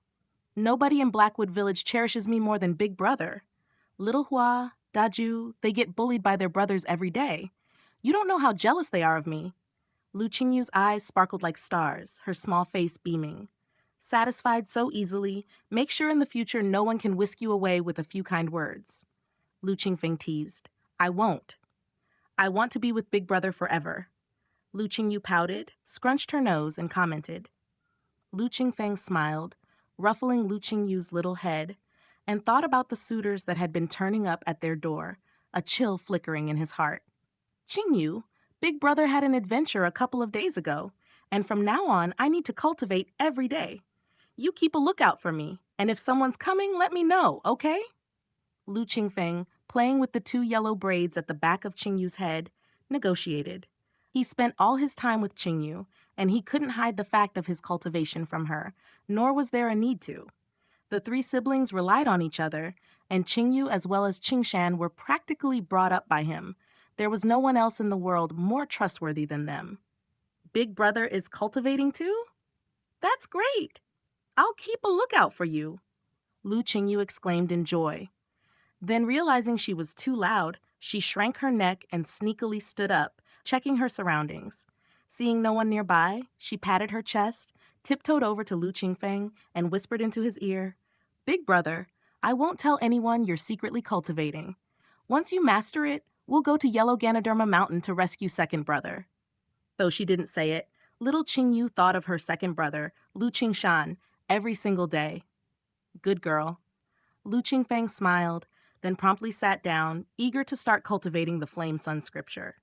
Seeing this, Lu Qingyu got up, looking all around seriously on the alert. Lu Qingfeng knew Qingyu's temperament, and they were in the middle of a wheat field. The stalks provided ample cover from prying eyes. At the moment, Lu Qingfeng had mastered 2 cultivation techniques. The Yellow Court scripture, despite being a Daoist ancestor-level cultivation method, seemed more like an auxiliary technique that couldn't directly increase cultivation level. So for now, the only scripture Lu Qingfeng could cultivate was the Flame Sun scripture. This was his first time attempting to cultivate in reality. Without the aid of yellow dragon pills, Lu Qingfeng genuinely realized just how poor his aptitude was. An entire afternoon passed, yet he was unable to grasp chi perception. Even though he had mastered the first layer of the Flame Sun scripture, and had previously gained chi perception in the game, he remained stuck at this stage. After spending all afternoon in meditation, failing to capture any sense of chi, Lu Qingfeng felt frustrated, and his legs had gone so numb he couldn't move them. Cultivating in reality was harder than he'd imagined. I have the experience of grasping chi perception. In theory, as long as one has even a bit of aptitude, it should be quick to capture chi perception. But I haven't. It seems having a root bone of 1 really is a poor aptitude. To achieve something, I either have to endure the hardship over time, if not an afternoon, then a day. If not a day, then 10 days. I was able to grasp chi perception with the help of yellow dragon pills, so there's no reason I can't do it on my own. If all else fails, I'll learn how to refine yellow dragon pills in the game. Despite an aptitude worse than he could have imagined, Lu Qingfeng wasn't discouraged. With Primordial, nothing was too difficult. He opened his eyes. Qingyu was still on the lookout, earnest and meticulous. Turning around, she noticed Lu Qingfeng awakening. "Big brother, you're awake!" Lu Qingyu bounced over to Lu Qingfeng in just a couple of steps, her eyes fixed on his face, eagerly asking, "How did cultivation go? When can we rescue second brother?" Cultivation isn't something that happens so quickly. Lu Qingfeng shook his head. "Is cultivation very difficult?" Lu Qingyu tilted her head, puzzled. "Wait a couple of years until Qingyu is older, and Big Brother will teach you cultivation. Then you'll know if it's hard or not," Lu Qingfeng said as he massaged his legs, invigorating the blood flow and muscles. Upon hearing this, Lu Qingyu's eyes widened, her mouth slightly agape. "Big Brother, can I cultivate too?" She had no idea girls could cultivate. Every year, when the Returning to Truth sect came to Blackwood Village to select disciples and servants, they only chose among boys aged 12 to 16. Lu Qingyu had thought that only boys like her, big and second brothers, could cultivate. Of course you can. But first, Qingyu must learn to read, as well as about all the channels and acupuncture points. Once you memorize those, in a couple of years, you'll be ready to cultivate. Lu Qingfeng smiled. He had Primordial. He would not lack for legacies in the future. As long as they overcame the most challenging initial stages, methodical cultivation would bring success. At that time, whether it was Qingyu or Qingshan, he wouldn't let them continue to live in the cramped confines of Blackwood Village. Naturally, they would all cultivate together. If he embarked on the path of cultivation and ended up alone, it would be the contrary to what he wished. Disclaimer: all credit goes to the original author. This is a fan-made AI narration intended to bring more exposure to the novel. If you are the author or rights holder and wish for this video to be removed or modified, please contact us at fableverseaudio@gmail.com. Narrated by Fableverse Audio. Like, subscribe, share to support immersive audiobooks. If you enjoy our work and want to support future projects, consider donating. Kahafalcom/Fableverse. Chapter 5 Death. That's great. Big brother, you are so kind. Qingyu saw that her big brother wasn't joking, excitedly gave Lu Qingfeng a kiss on the cheek, and then hopped and jumped on the spot, obviously thrilled. Perhaps her thoughts weren't that complex at the moment. Just being able to cultivate like big brother and second brother, none of the other girls in Blackwood Village could cultivate, and after cultivating, she could go to Yellow Ganoderma Mountain to rescue second brother. Just that was enough to make Qingyu so excited that she couldn't sleep for days and nights. "Big brother, I'm going to learn to read tonight." Qingyu looked at Lu Qingfeng, waiting for her big brother's affirmative answer. "No problem, as long as you don't complain," Lu Qingfeng nodded and said. "I wouldn't do that. I'm not like second brother." Qingyu beamed with joy. Seeing her so happy, Lu Qingfeng said helplessly, "Qingyu, help big brother get up first." "Huh? Oh!" Qingyu noticed that her big brother really hadn't gotten up for a long time, so she quickly went over to help him up. Lu Qingfeng struggled to his feet, leaning on Qingyu, and moved his numb legs waggingly from side to side. "Gurgle!" And then his stomach embarrassingly growled. A strong sense of hunger struck. "Big brother, it's not time to eat yet." Qingyu looked up at the sky, seeing that it was not yet dark, and then pointed at Lu Qingfeng's stomach and shouted. "I know," Lu Qingfeng said helplessly. The postnatal stage of cultivation is about refining essence to qi. Before reaching the foundation establishment stage, It's impossible to absorb the spiritual energy freely floating in the world and introduce energy into the body. The only way to replenish the energy consumed by cultivation is through eating. After all, inner breath doesn't come out of thin air. It's the result of refining essence qi. Lu Qingfeng was already frail, and his daily food intake was only enough for the basic operations of his body. Now that he had started cultivating, even though he hadn't yet comprehended qi perception or birthed inner breath, the physical exhaustion was significant. The saying, "the poor stick to the pen, the rich go to war," came to embody its meaning. One coarse grain cake a day can't support my cultivation of the flame sun scripture. Lu Qingfeng felt so hungry that he was dizzy. He had no choice but to hurriedly take out half a coarse grain cake from his chest and swallowed it in a few bites. This was his meal for the night, but now he had to use it in advance. "Do you want to eat now?"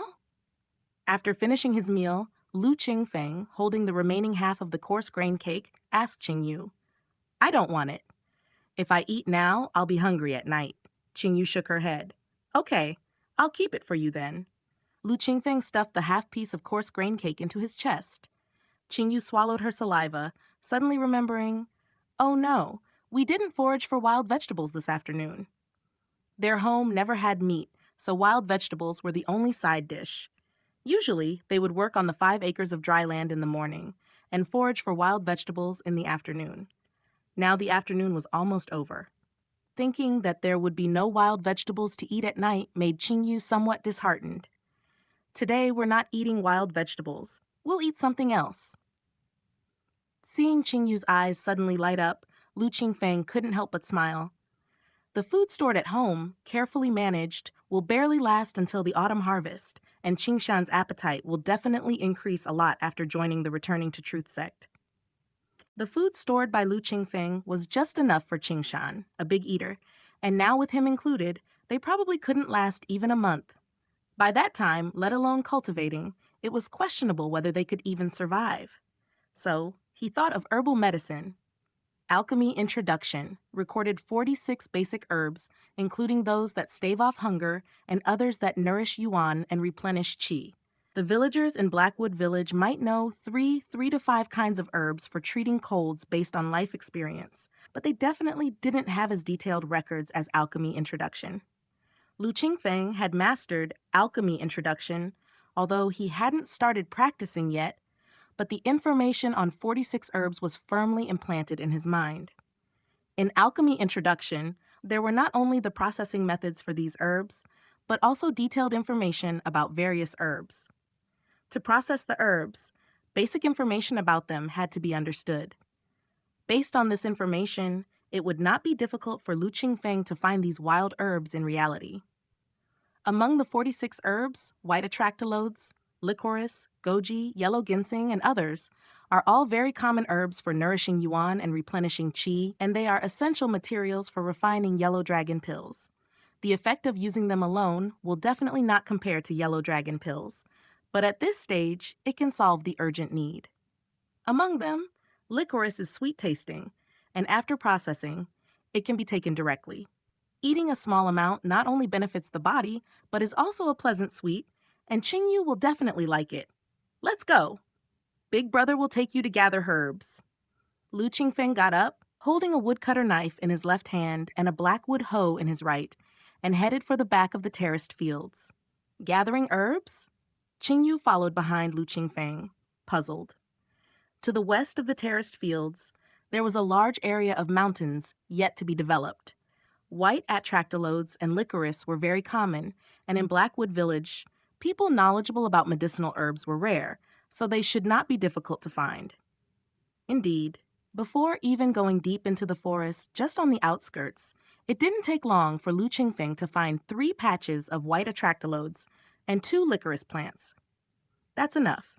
Seeing that it was getting late, Lu Qingfeng prepared to go back.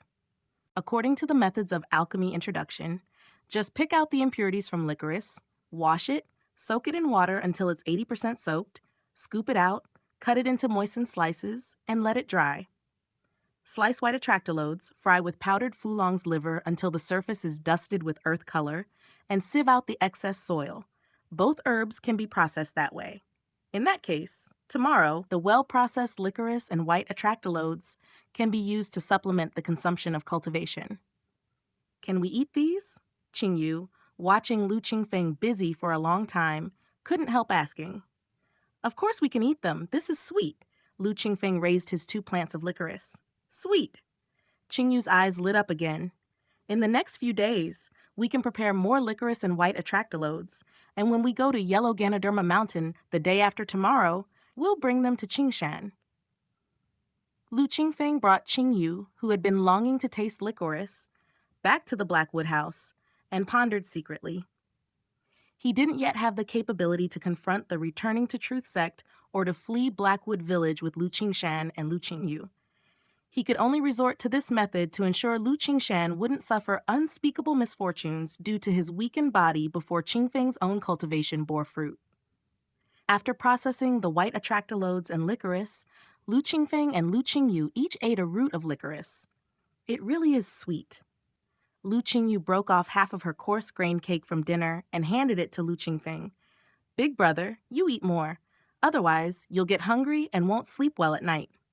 No need, you eat it.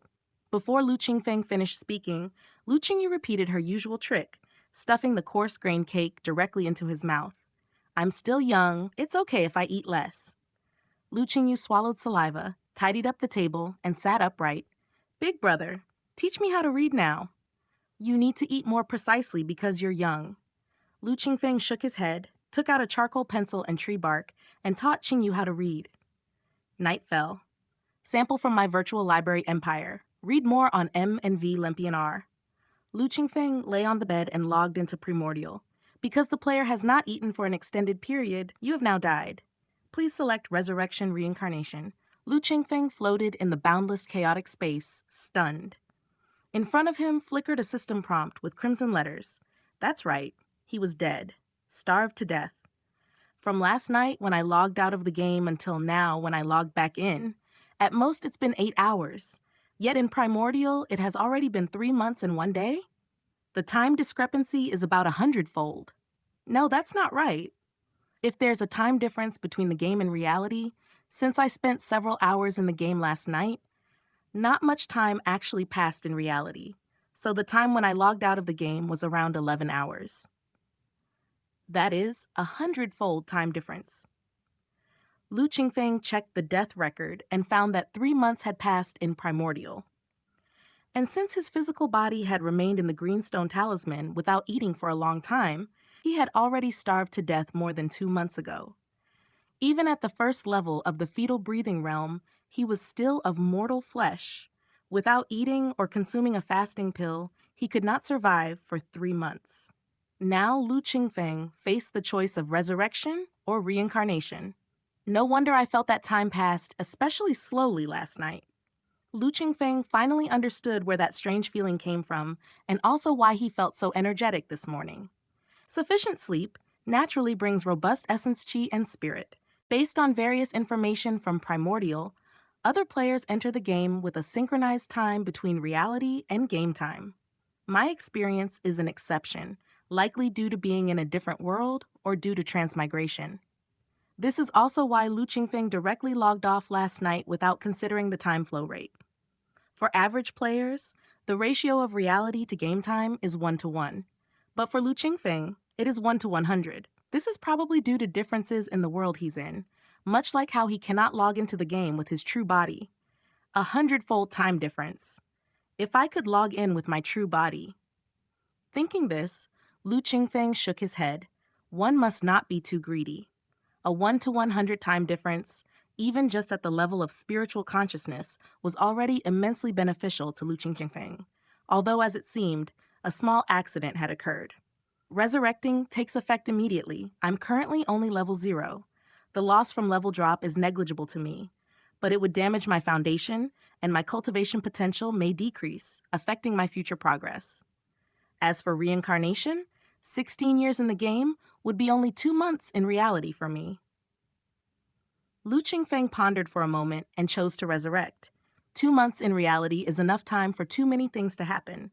He could not take the gamble. As for the game's foundation, if there were a need, He could spend 2 months to reincarnate and recover after resolving the crises in reality. Player is currently level 0. Resurrection requires consuming 1 low-grade spirit stone. Do you choose to resurrect? I choose to reincarnate and start a new life. Please choose reincarnation in current map random map. Current map. Lu Qingfeng was more familiar with Black Sand Town. Naturally, he wanted to stay there. Player has chosen to reincarnate in current map. Please wait. Reincarnation successful. Growth progress. Just like the first login, he had to live until 16 years old before continuing the game. For average players, it's a wait of 16 years in reality. But for Lu Qingfeng, with a 100-fold time difference, it's just a short 2 months. Name, Lu Qingfeng. Title, None. Cultivation, None level, 0. Lifespan, 168. Root bone, 1 merit. Unknown karma, unknown. Cultivation technique, Yellow Court Scripture first layer, unbegun. Traits, derivation technique, U first layer. Karma removal slayer, Flame Sun Scripture first layer, begriving. Magic technique, none. Divine skills, none. Equipment, none. Alchemy, alchemy introduction, unbegun. Now, back to square one. Fortunately, he still had the Yellow Court Scripture and the proficiencies in Flame Sun Scripture and alchemy. Introduction had not been lost. His level and cultivation weren't high to begin with, so not much was lost. The only cost for Lu Qingfeng was 2 months of real-world time. These 2 months, I must be extremely cautious. Disclaimer, all credit goes to the original author. This is a fan-made AI narration, intended to bring more exposure to the novel. If you are the author or rights holder and wish for this video to be removed or modified, please contact us at fableverseaudio@gmail.com. Narrated by Fableverse Audio. Like, subscribe, share to support immersive audiobooks. If you enjoy our work and want to support future projects, consider donating. Ko-fi.com/Fableverse. Chapter 6. 2 months west of Blackwood Village lie continuous terraced fields. Beyond these terraces stretches the chain of hills known as Blackwind Mountain Range for dozens of miles. At the outskirts of Blackwind Mountain Range, Lu Qingfeng, with a bamboo basket on his back, a woodcutter's knife in his right hand, and a medicine hoe carved out of black wood in his left, was exploring the dense forest. Here the weeds grew rampant and the trees stood towering. The 1,000 or so people of Blackwood Village lived by farming, daring not venture into the Blackwind Mountain Range. Even at its fringes, human footprints were scarce. Lu Qingfeng moved with the lightness of a swallow, often crouching down. Moments later, he'd rise, placing the muddy medicinal herbs into his basket. Now, it wasn't just white atractylodes and licorice, but also yellow ginseng, mountain ginseng, and other herbs beneficial for cultivation. Dusk fell in a flash. The basket was nearly full of herbs, weighty and substantial. If not for the arduous training Lu Qingfeng maintained these past days, he would have been exhausted. Glancing at the sky, Lu Qingfeng prepared to return. The setting sun gave way to a dimming world. In the forest, the chorus of insects and birds sang vibrant tunes, even livelier than those of Blackwood Village. Suddenly, Lu Qingfeng's ears twitched. Amidst the chirping and squawking, he heard rustling noises. Something was approaching him, and quickly at that, "Run!" Lu Qingfeng hastened his pace, rushing back towards Blackwood Village. In the evening, within the Blackwind Mountain Range, Lu Qingfeng wouldn't dare to engage with any ferocious beasts. Even though he had cultivated his inner breath, reaching the first level of the fetal breathing realm. If not for the significant changes to my physique from practicing the barbaric bull fist, with my current cultivation level, I could have killed a juvenile wolf with a single punch. Cultivating inner breath meant a comprehensive enhancement of his physical fitness.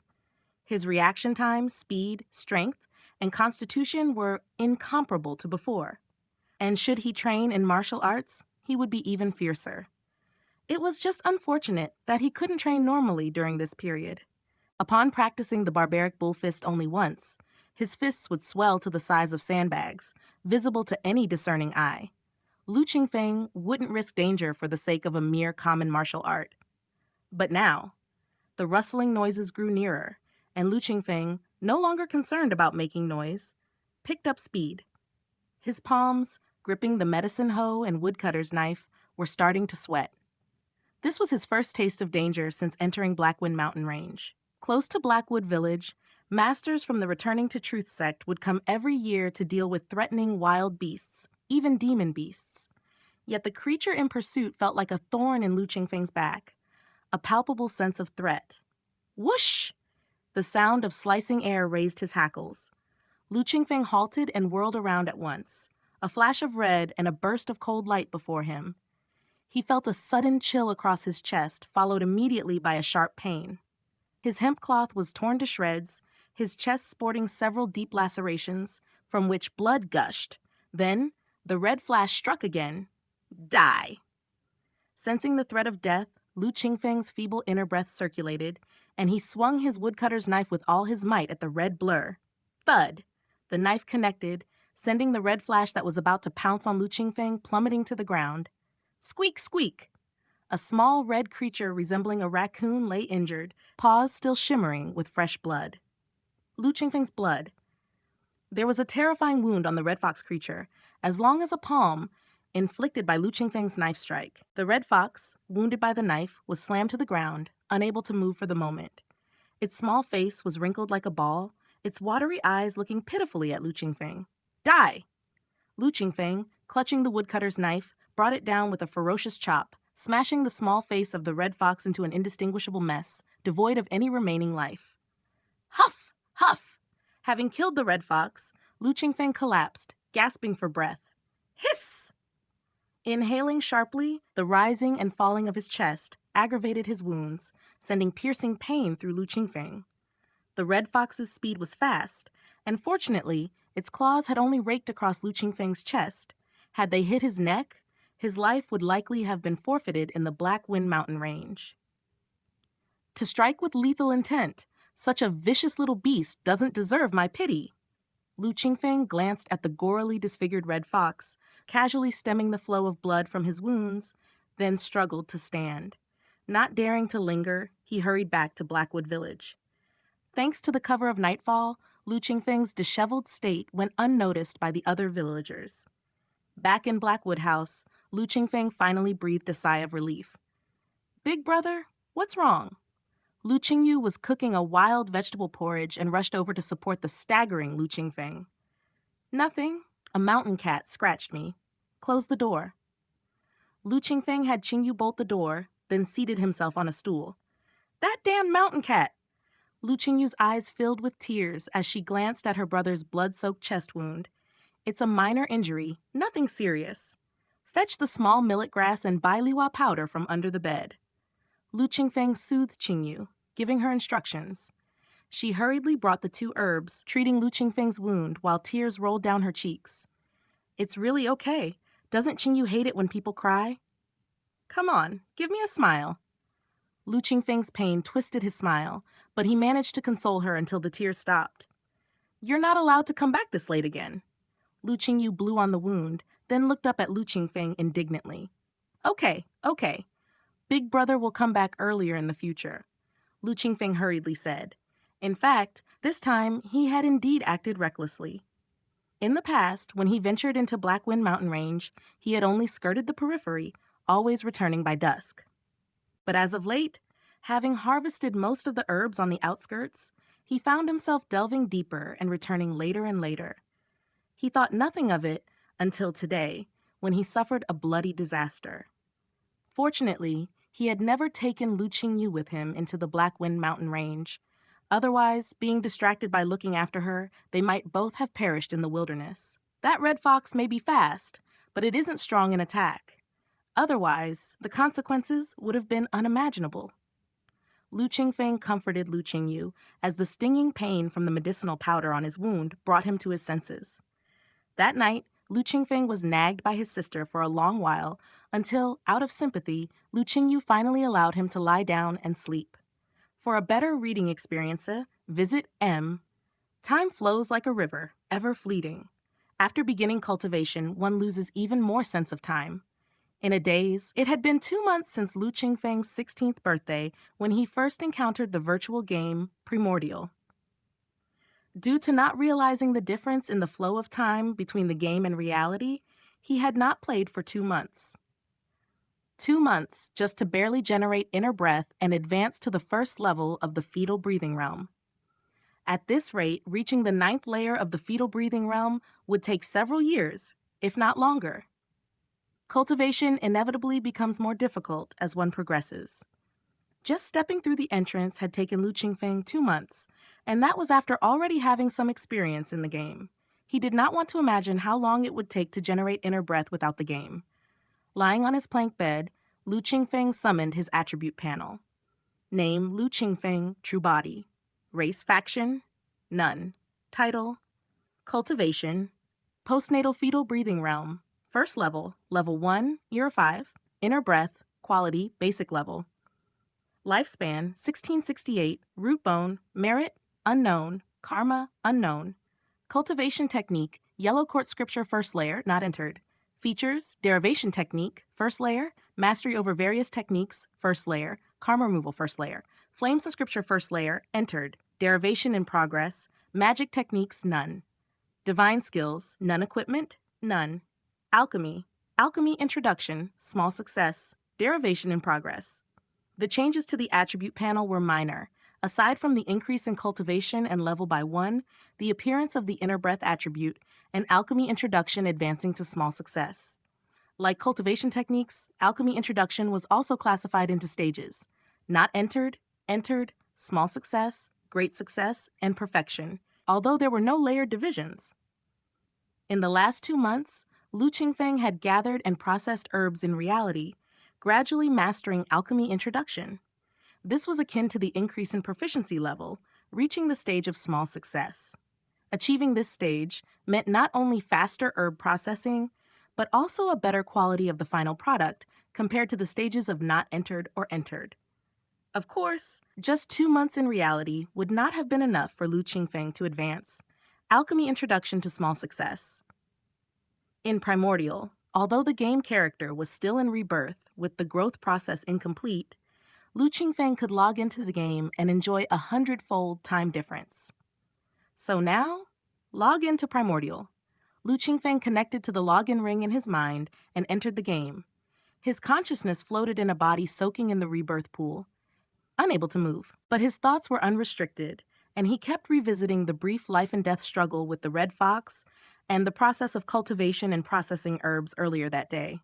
He repeatedly went over alchemy introduction and flame sun scripture, seeking a deeper understanding. Eventually, feeling groggy, Lu Qingfeng closed his eyes, resting in the game. Upon waking, he would repeat the process. After several iterations, when he had fully integrated the day's cultivation and herb processing with flame sun scripture and alchemy introduction, and there was nothing new to gain, he turned to reciting the Yellow Court Scripture. With poor aptitude and unable to cultivate the flame sun scripture in the game for the time being, Lu Qingfeng made no progress with the cultivation technique. However, alchemy introduction did not depend on aptitude.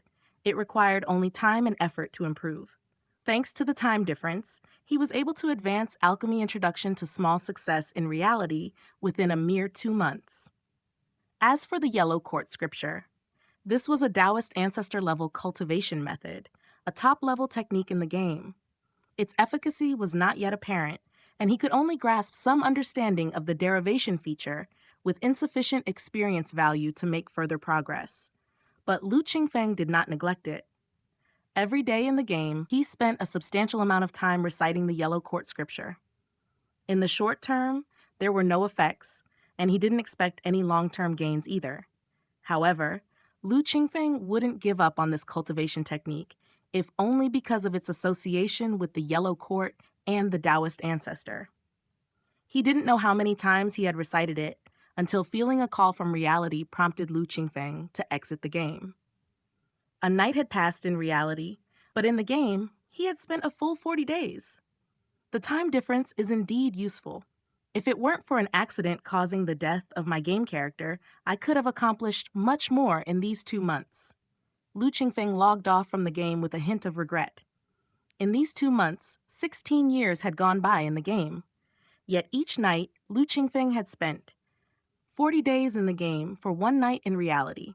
This added up to more than 6 years over 2 months. Nonetheless, these 6 years were precious, even if I could only think and was unable to move or cultivate.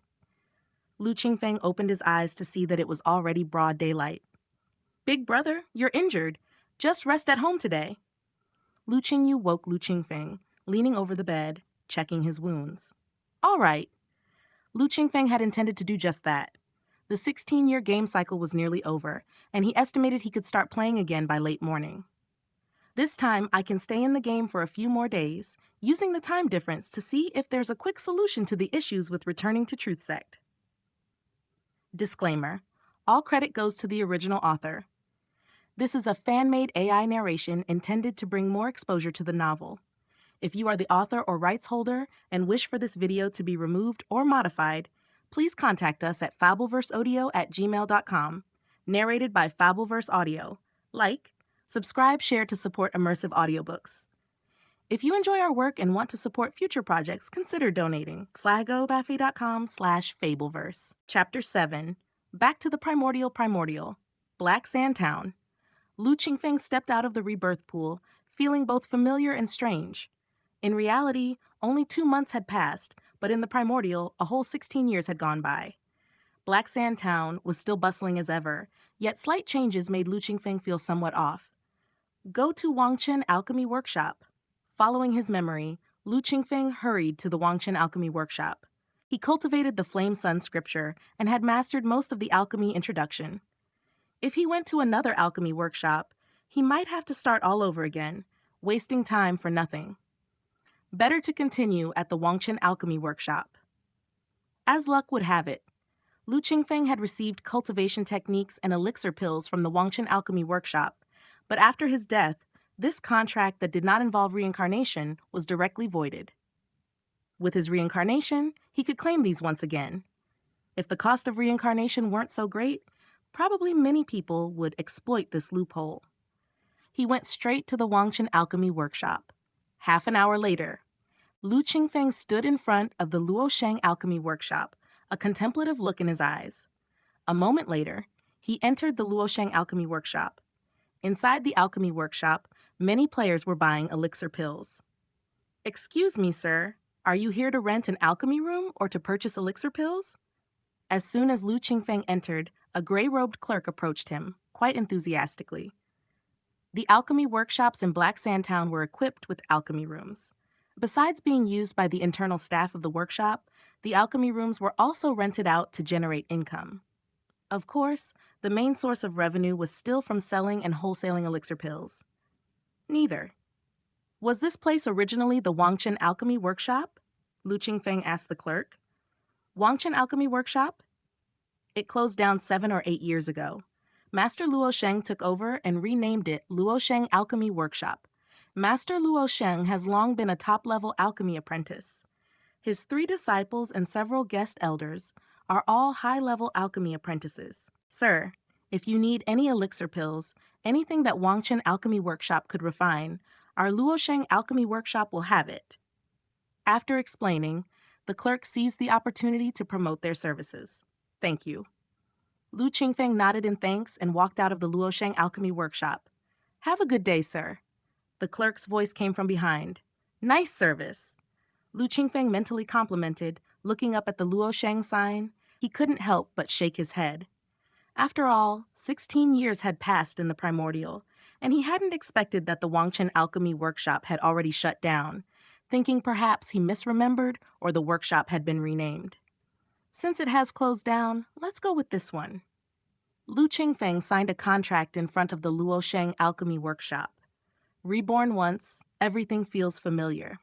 16 years might lead to changes in the alchemy workshops, but the rules in Black Sand Town hadn't changed.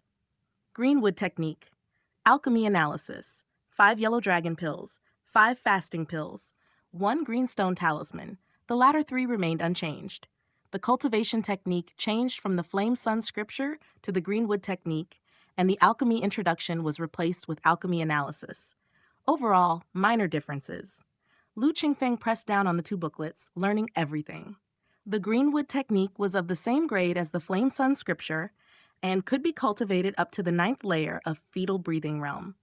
One was of the wood element, and the other was of the fire attribute. When dealing with medicinal materials, cultivation techniques of either the wood or fire attributes naturally came more naturally. Typically, the foundational techniques obtained from the alchemy workshops were of these two attributes. As for the alchemy analysis, it indeed caught Lu Qingfeng's attention.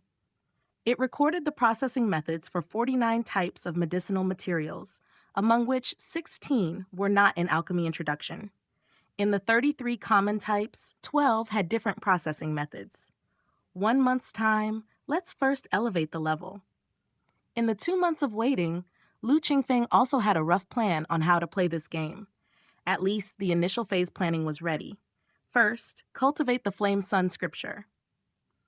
The green wood technique was of the same quality as the Flame Sun scripture, and Lu Qingfeng had already been initiated in the cultivation of the Flame Sun scripture. And having been initiated twice, once in the game and once in reality, it was naturally his first choice. Yellow Dragon Pill. 1, 2.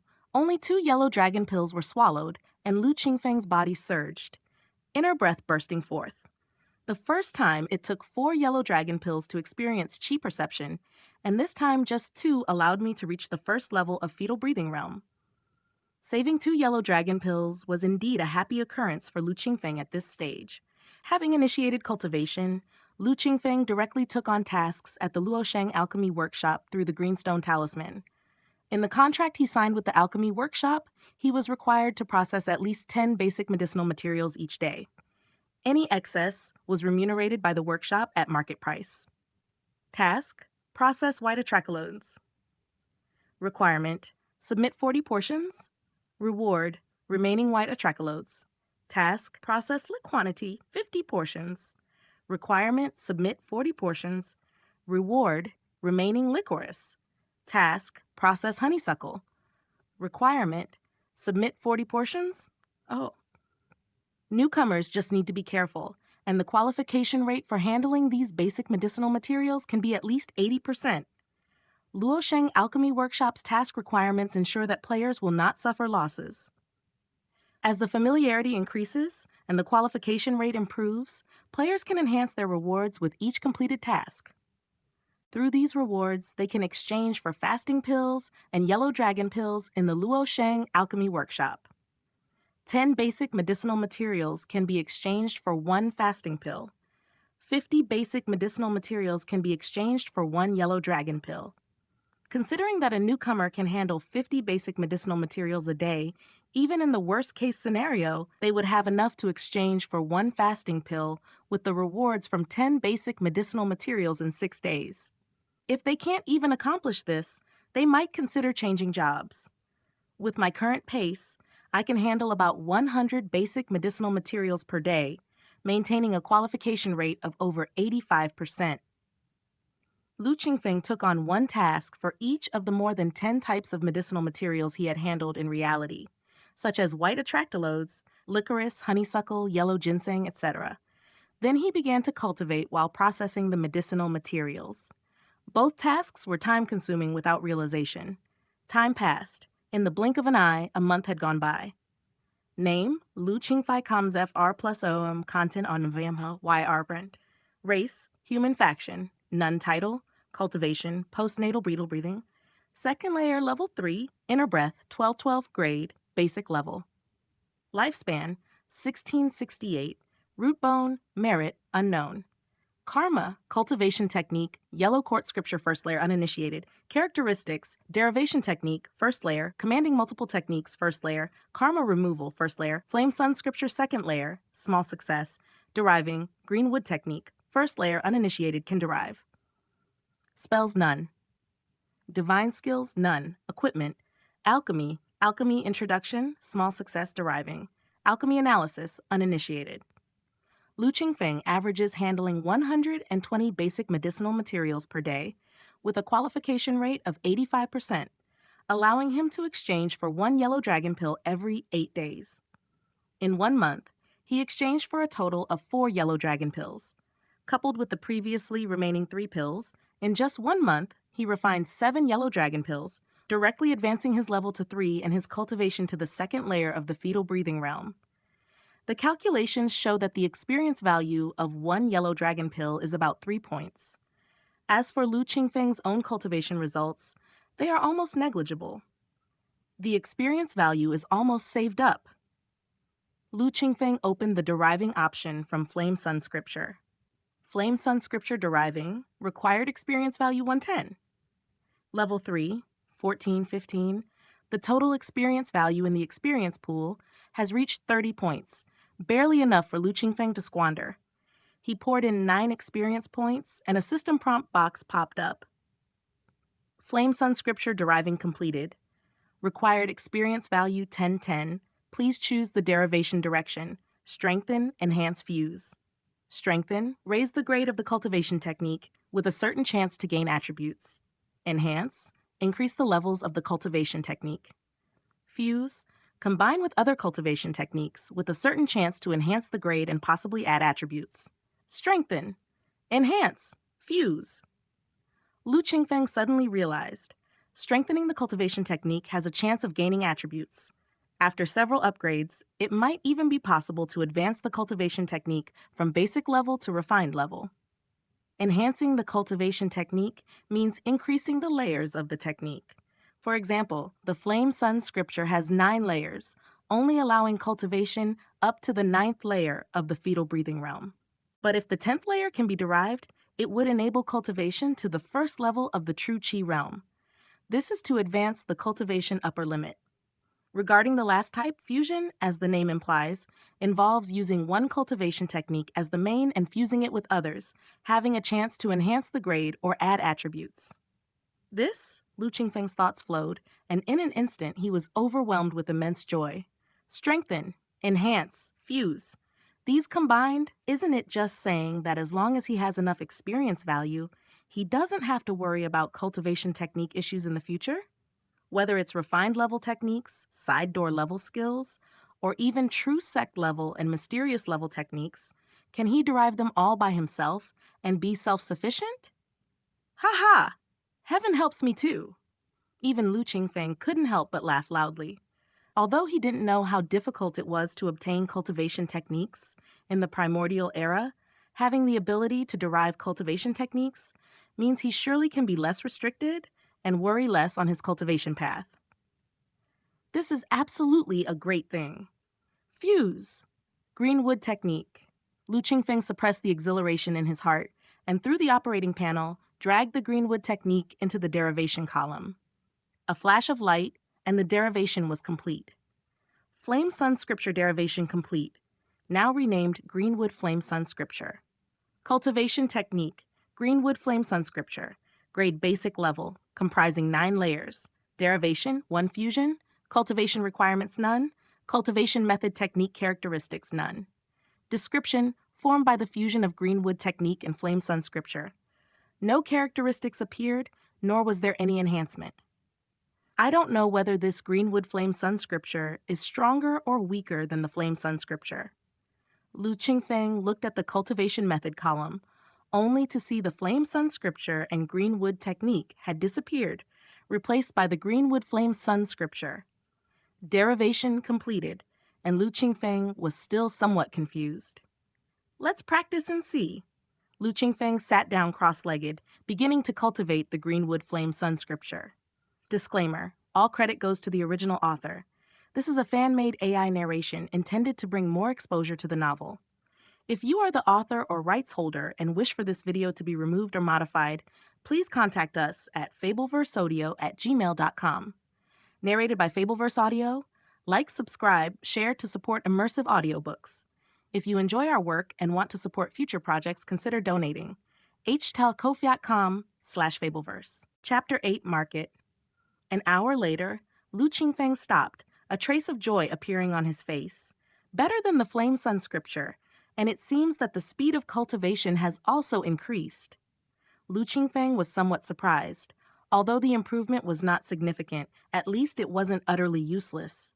This shows that fusing cultivation techniques is full of uncertainties. With various factors intertwined, there might even be instances where the quality regresses after fusion. However, strengthening the technique can directly enhance its quality. Lu Qingfeng clicked on the phrase derivable under the Greenwood Flame Sun scripture, ready to test the specific effects of strengthening. Derivation of Greenwood Flame Sun scripture in progress. Experience value needed 110. Derivation of Greenwood Flame Sun scripture in progress. Experience value needed 10 tenths. Please select the direction of derivation. Strengthen Enhance Fusion. Derivation of Greenwood Flame Sun scripture complete. Cultivation technique. Greenwood Flame Sun scripture. Grade, basic level, 9 layers in total. Derivation technique. 1 fusion, 1 strengthening. Cultivation requirements, none. Cultivation method technique characteristics. Description. Formed from the fusion of Greenwood technique and Flame Sun scripture. There were still no characteristics that appeared. Lu Qingfeng did not mind and proceeded to sit cross-legged again for cultivation. This time, the effect of the strengthened Greenwood Flame Sun scripture was noticeable immediately. Not only could Lu Qingfeng clearly feel the smoother flow of the technique, but the speed of cultivation had also obviously improved. It seems strengthening truly is the key. Lu Qingfeng was overjoyed in his heart. The improvement in the technique's quality, besides its immediate benefits in the game, was enough to make Lu Qingfeng grin from ear to ear over its potential benefits in reality. With a determined expression, Lu Qingfeng continued to operate, preparing to strengthen the Greenwood Flame Sun scripture again. Derivation of Greenwood Flame Sun scripture in progress, strengthening 020, enhancing 0/10, fusion 020. The experience value needed for both strengthening and fusion has increased. Lu Qingfeng then noticed that the experience value required for the second round of strengthening or fusion had increased to 20. He didn't know if it was an increment of 10 experience value points each time or a direct doubling of the required value. The ORAT-IGNAL SOAS sen is in L5EYR, but for now he couldn't verify it. Having not much experience value left after one round of strengthening and fusion, Lu Qingfeng's level had dropped directly to level 2, 6 tenths. The remaining experience value was not enough for another round of strengthening or fusion. I am still far from the true Qi realm, so there's no rush in raising the technique's layer for now. Lu Qingfeng thought for a moment and chose alchemy analysis, beginning to strengthen it. In the blink of an eye, the strengthening was completed. Manual analysis, grade, basic level. Derivation technique, 1 strengthening. Annotation, a basic alchemy manual, recording the handling methods for 49 types of herbs. With the completion of the strengthening, the contents of alchemy analysis in Lu Qingfeng's mind were shuffled and reorganized. In an instant, alchemy analysis was as good as new, and with a quick look, Lu Qingfeng saw that the information about the herbs was more detailed and the processing methods more concise and practical. Not bad at all. Lu Qingfeng browsed through it briefly, speculating that with the mastery of the strengthened alchemy analysis, the efficiency of handling herbs daily could increase by at least 20 to 30%, and the qualification rate could be raised to 90%. Previously, it would take 8 days to exchange for 1 yellow dragon pill, but now it could be done in only 3 to 4 days, an improvement of more than double. Hoo-hoo! Lu Qingfeng felt overwhelmed with the many surprises of the day, his spirit agitated. My mental state is still not stable enough. No matter. I might as well go out for a stroll. In such a state, Lu Qingfeng was utterly unable to concentrate on cultivation or calmly handle herbs. Therefore, he stood up, leaving the greenstone talisman for the first time in a month. Black Sand Town. Lu Qingfeng put away the greenstone talisman, revealing his figure. Walking through town, he could see countless cultivators coming and going, amidst which there were also ordinary people without any cultivation. Cultivation requires root bone. Although I only have 1 point in root bone, it's at least enough to meet the threshold for cultivation. With the yellow dragon pill, I can enter the doorway of cultivation. But in this world, there are many people with no aptitude at all who can't even manage the entrance. It is not a glorious age where everyone can be as magnificent as dragons. Root bone is a chasm separating immortals from mortals. Thinking this, Lu Qingfeng felt somewhat relieved that he had not fallen to such a hopeless state. Continuing his leisurely walk, the vast black sand town was divided into several districts. The area where Lu Qingfeng was, The West District included a commercial area, residential area, cultivation area, guild area, and so on. Black Sand Town is like a miniature version of the cultivation world. Lu Qingfeng, rarely finding leisure, walked through Black Sand Town, looking around in all directions, striving to understand this gaming world. Unless something unexpected happened, he would spend a long time in this town. Marketplace. Wandering until his head spun, Lu Qingfeng arrived at a marketplace within the business district. Come one, come all, take a look. Freshly made, a third-tier Xuan Tai Flying Sky Shield, a defense talisman artifact rarely seen through the ages, containing 76 talismans, crafted from a large piece of Xuan Tai metal mined from cold and shadowy lands. Not only is it extraordinarily durable, but once activated by a spell, it can automatically defend its surroundings.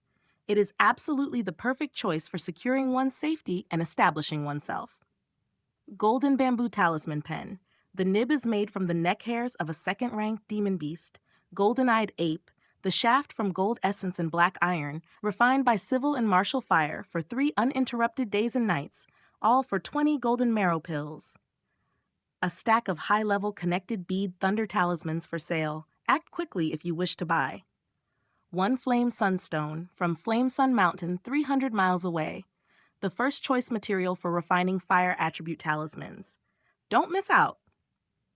Before Lu Qingfeng had even truly stepped into the marketplace, a tidal wave of hawkers, cries, and clamoring voices swept away his loneliness, cultivated from a month of solitary hard work.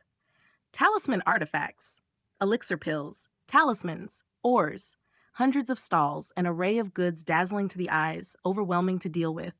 Once Lu Qingfeng entered, he was immediately captivated by the various extremely magical talisman artifacts and talismans. In Primordial, magical treasures span from low to high, including talismanic artifact, earthly evil magic artifact, heavenly gang magical treasure, and finally the most powerful innate and postnatal spiritual treasures, which only exist in legend. Black Sand Town is a newbie village. The highest cultivation level in the town is merely at foundation establishment stage, and earthly evil level magic artifacts are rarely seen. The most common magical treasures are the basic talismanic artifacts. Talismanic artifacts are divided into 4 ranks, with the first being the most basic and the fourth the strongest. The Xuan Tai Flying Sky Shield that Lu Qingfeng saw at first glance was on the lower end of third-tier talisman artifacts. But because it could defend automatically, it was considered better than many 4th-tier talismanic artifacts. Unfortunately, the hawker's asking price was too high, unable to make a sale for a while. With my root bone, to achieve some success in cultivation in reality, it's no easy feat within just a few days. If I could refine 1 or 2 talismanic artifacts, it would greatly enhance my combat power in a short time. Lu Qingfeng lingered among myriad stalls in the marketplace, scrutinizing every talismanic artifact and repeatedly questioning the hawkers. Only after thoroughly understanding did he move on to the next stall in search of the most desirable talismanic artifact. After half a day, Lu Qingfeng sat down to rest beside a stall. Among these talismanic artifacts, if one could collect the Xuan Tai Flying Sky Shield, Invisible Needle, Stepping Cloud Boots, and Golden Centipede Mother-Child Blade, one would stand invincible in both postnatal fetal breathing realm and true Qi realm. The Xuan Tai Flying Sky Shield, capable of automatic defense. Once deployed, it fears no stealth attack, sword and spear, or spells. The Invisible Needle comes without shadow, departs without trace, can harm an opponent stealthily. The Stepping Cloud Boots can enhance speed. The Golden Centipede Mother-Child Blade consists of 1 Mother Blade and 8 Child Blades, incredibly sharp. Holding the Mother Blade allows control over the 8 Child Blades to attack, making it difficult for enemies to defend. But to gather these 4 talismanic artifacts in the game, there's still a fair chance. But to assemble them in reality, it's as difficult as advancing one's cultivation to the 9th layer of fetal breathing realm. Lu Qingfeng forced a smile. Putting aside the time it would take to refine a talismanic artifact like the Xuan Tai Flying Sky Shield from the level of a clueless novice, just the various materials required for these artifacts alone made Lu Qingfeng stop in his tracks. Xuan Tai, 5 metal essence, Stepping Cloud beast skin, refined iron and gold. In Blackwood Village, even finding a decent piece of ironware is difficult, let alone gathering xuantai and refined gold. Lu Qingfeng shook his head and buried deep the thought of refining artifacts. As it stands, artifact refining would not help with the challenges he faced in reality. Cultivation is the fundamental. If one wishes to swiftly advance in cultivation in reality, one option is to enhance one's cultivation techniques within the game. Another is to study alchemy technique. Lu Qingfeng's mind was clear. On the path of cultivation, the skills that he needed most urgently at the moment were the alchemy techniques. With the aid of yellow dragon pills in the game, his cultivation progress was still unsatisfactory.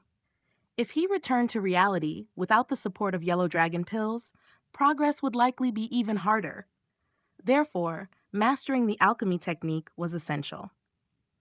Compared to artifact refining, alchemy has lower requirements for cultivation levels, and various herbs are much easier to find than refining materials. However, aside from alchemy, it might also be worthwhile to study the art of talisman making.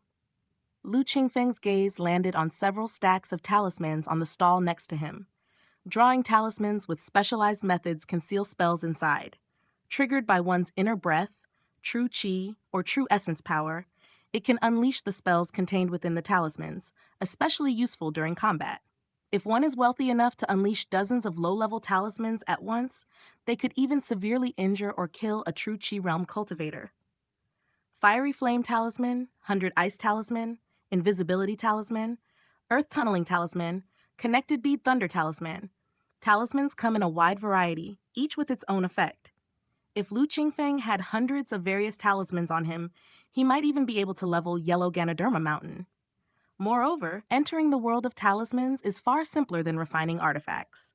For Lu Qingfeng, it's the best option to quickly enhance his strength. It's unknown if there are real cultivators in reality. If the world is merely at the level of martial arts, or if the cultivation system is different, then in the future, whether it's elixir pills, talismans, or talismanic artifacts, I might have to craft them all by myself, leaving aside everything else. Just drawing talismans means that Lu Qingfeng would need to create his own talisman pen, mix the Dan sand, and boil the talisman paper. To make a talisman pen, he would also need a basic understanding of artifact refining skill. Thinking of this gave Lu Qingfeng a headache. Even with the accelerated time, mastering alchemy, talisman making, and artifact refining were no easy tasks. Cultivation is truly challenging, Lu Qingfeng sighed inwardly. Young fellow Daoist, you've just entered Primordial. Instead of diligently cultivating and making money, why waste time with a poor Daoist like me? A voice came from beside him. Lu Qingfeng snapped out of his reverie and saw the stall owner beside him looking at him somewhat helplessly. Disclaimer: all credit goes to the original author. This is a fan-made AI narration intended to bring more exposure to the novel. If you are the author or rights holder and wish for this video to be removed or modified, please contact us at fableverseaudio@gmail.com. Narrated by Fableverse Audio. Like, subscribe, share to support immersive audiobooks. If you enjoy our work and want to support future projects, consider donating. hko.fi.com/fableverse. Chapter 9. 3 years and 4 recommendation votes. The stall owner appeared to be in his 40s, dressed in a grayish-white Daoist robe, his cultivation level indiscernible, resembling an ordinary peddler. However, Lu Qingfeng knew without guessing that someone who could offer so many talismans for sale must possess a cultivation far surpassing his own. Perhaps he has even reached the true Qi realm. Junior Lu Qingfeng, I've seen the senior before. May I stay here? Lu Qingfeng greeted the stall owner with a fist salute and inquired. He had limited understanding of the various rules of the market and truly didn't know. Senior is too kind. I am Huang Luo. I am just a few years your elder. If you don't mind, just call me Brother Huang. Huang Luo frowned upon seeing the friendly face of Lu Qingfeng and said, apart from the stalls which need to be rented, other areas are free to stay. However, at the beginning of cultivation, one should avoid idleness. I have seen junior Daoist here wandering around the market and spacing out for quite a while. I couldn't bear it. That was indeed one of the reasons. Of course, there was another point. His stall was not large. Lu Qingfeng, sitting down and not moving, occupied almost half of his small stall, which also affected his business. Thank you for the reminder, Brother Huang. Lu Qingfeng acknowledged and immediately moved back. It's all right. I just hope Junior Daoist does not indulge in idle remorse when there is no hope in cultivation. Huang Luo saw that Lu Qingfeng seemed to only take in half of what he said and couldn't help but shake his head, thinking that it is impossible to help a drowning man who resists. Immediately, he closed his eyes to feign sleep, no longer wishing to speak with Lu Qingfeng. Junior bids farewell. Lu Qingfeng wanted to communicate more with this senior who initiated conversation, but before he could start, he was tactfully rejected. With an awkward smile, he immediately saluted with his fist and departed. The bustling market contrasted starkly with the serene greenstone talisman. Inside the greenstone talisman, there was only a space of a few meters in radius. A workstation for processing medicinal materials was situated in the center, surrounded by emptiness with no tables, chairs, or beds. Every day after processing the medicinal materials, Lu Qingfeng would cultivate and rest there. Ordinary players couldn't tolerate the silence within the greenstone talisman, feeling oppressed. Lu Qingfeng, having spent 16 years in Blackwood Village, had grown accustomed to it, 100-fold time difference. A month in the game was less than 4 hours in reality. After exiting the game, Lu Qingfeng had dinner with Lu Qingyu, and she insisted on learning some characters before he re-entered the game. This time he was prepared. He took a fasting pill before logging off to gauge the logout time accurately. When he logged on again, 6 days had passed in the game. Continue cultivation. Cultivate the Greenwood Flame Sun Scripture. Study the alchemy analysis. Process batches of basic medicinal materials. Time unknowingly passed. In a flash, another 2 months had gone by. Since enhancing alchemy analysis, Lu Qingfeng's speed of processing medicinal materials increased. Previously, it took about 8 days to earn a yellow dragon pill, already stronger than many rookie players. After one enhancement, it took about 4 days to get a yellow dragon pill. Lu Qingfeng persisted. After leveling back to level 3, he enhanced alchemy analysis once again. As the saying goes, sharpening your axe will not delay your job of cutting wood. Lu Qingfeng now relied entirely on alchemy analysis to complete the medicine processing tasks at Luoshang Alchemy Workshop, and in exchange, cultivate with yellow dragon pills. Enhancing alchemy analysis was even more cost-effective for him than enhancing the Greenwood Flame Sun Scripture. After a second enhancement, Lu Qingfeng processed 200 batches of medicinal materials daily, with a stability rate over 95%.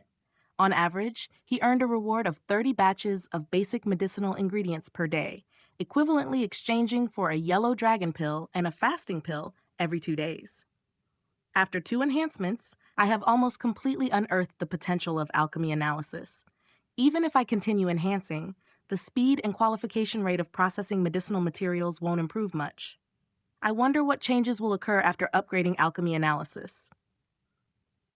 For a cultivation technique like Greenwood Flame Sun Scripture, upgrading it increases the layers, meaning it extends the subsequent techniques on the existing one.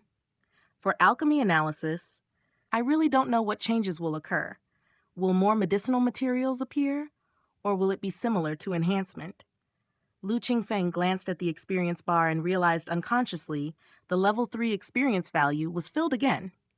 First upgrade alchemy analysis, then enhance Greenwood Flame Sun Scripture. From level 1, 05 to level 3, 15, 15, exactly 30 experience points. Alchemy analysis derivation underway. Enhancement 040, upgrade 0 for 10, up 10, upgrade 10 tenths. Manual basic level. Derivation technique 2 times enhancement, 1 time upgrade.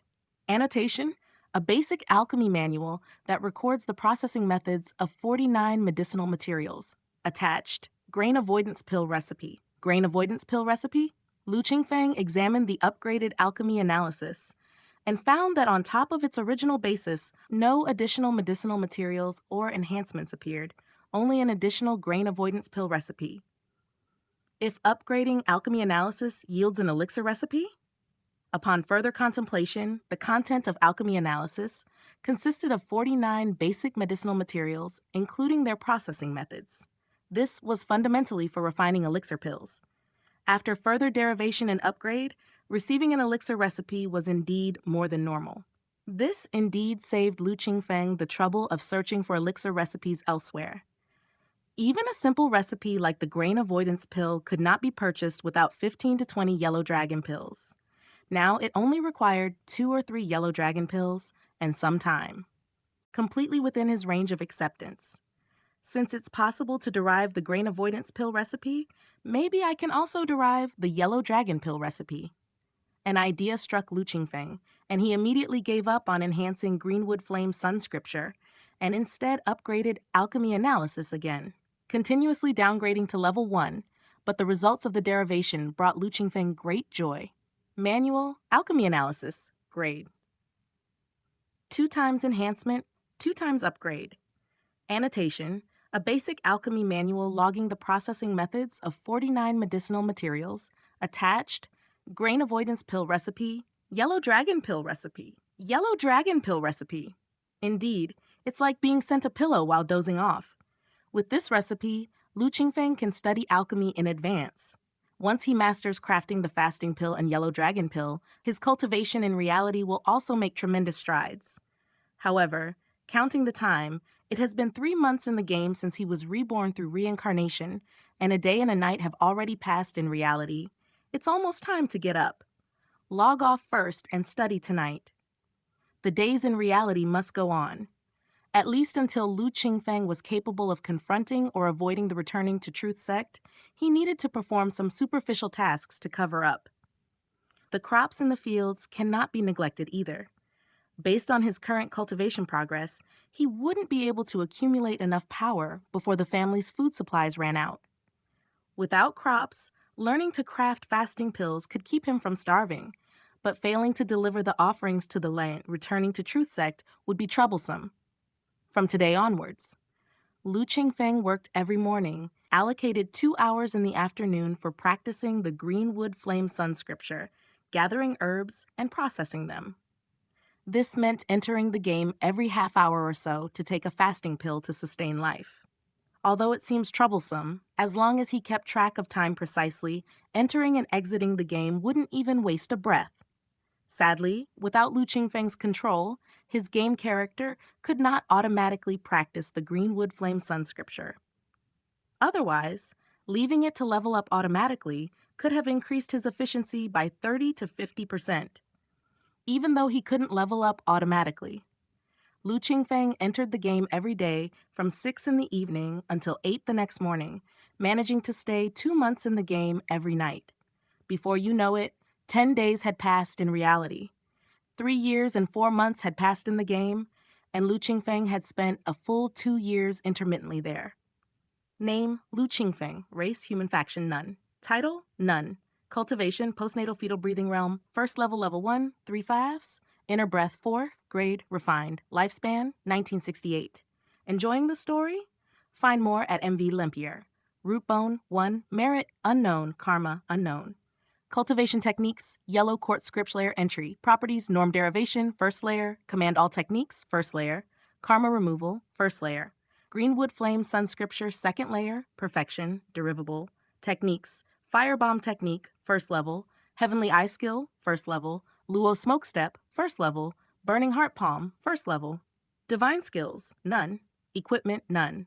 Alchemy, Alchemy Introduction, small success. Derivable, Alchemy Analysis, small. West City Market. Lu Qingfeng sat behind a stall and opened up the property panel. Over 3 years in the game, although Lu Qingfeng's level remained stagnant, the luxurious attribute panel was still pleasing to the eyes. Cultivation technique, Greenwood Flame Sun Scripture, grade refined with 9 layers. Norm derivation, 1 fusion, 4 enhancements. Cultivation requirements, none. Cultivation method technique characteristics, Flame Sun Power. Description, formed by the fusion of Greenwood technique and Flame Sun Scripture. Mystic text, Alchemy Analysis, basic level. Norm derivation, 2 enhancements, 3 upgrades.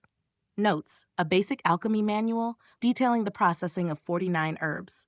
Included grain avoidance pill recipe, yellow dragon pill recipe, spirit clearing powder recipe. Firebomb technique, grade low level, consists of 4 layers. Norm derivation, 2 enhancements. Contains terrifying heat, nothing indestructible, nothing unburnable. Heavenly Eye Skill. Grade low level, consists of 2 layers. Norm derivation description allows observation of cultivators up to 1 realm level higher than oneself, can cause mental disarray in ordinary people, inducing panic and confusion. Technique, grade, low level, consists of 2 layers. Norm derivation, 2 enhancements. Description, Qingfeng consumes physical strength extremely fast. Grade, low level, consists of 2 layers. Norm derivation, hand technique contains supreme yang palm force, capable of breaking steelies and splitting stones. 1 palm can burn through the heart. Note, technique levels are divided into low level, middle level, high level, super level. Disclaimer, all credit goes to the original author. This is a fan-made AI narration intended to bring more exposure to the novel. If you are the author or rights holder and wish for this video to be removed or modified, please contact us at fableverseaudio@gmail.com. Narrated by Fableverse Audio, like, subscribe, share to support immersive audiobooks. If you enjoy our work and want to support future projects, consider donating. //kofi.com/fableverse. Chapter 10, White Jade True Technique. Over the past 3 years, Lu Qingfeng has never slacked off. First and foremost is the Di. After strengthening it 4 consecutive times, consuming a total of 150 experience points, he directly enhanced to the refined level. A refined level cultivation technique fundamentally differs from a basic level 1. Firstly, a basic level technique can only be practiced up to the foundation establishment level, whereas a refined level technique is a powerful method that points straight to the golden core. It is extremely rare in the entire Wanxiang City region and even in the jurisdiction of the Seven Sword Mountain Range, which encompasses 800 mountains and 1,200 cities. Secondly, the inner breath, cultivated at each level of a refined level technique, cannot be compared to that of a basic technique. When Lu Qingfeng was practicing the initial version of he only had a total of 10 points of inner breath at the pinnacle of the first level of the fetal breathing realm.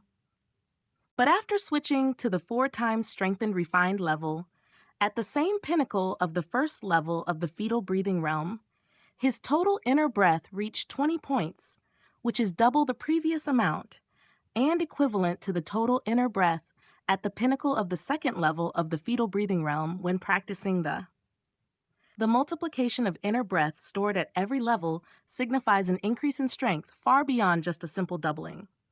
Both endurance and explosive power are enhanced.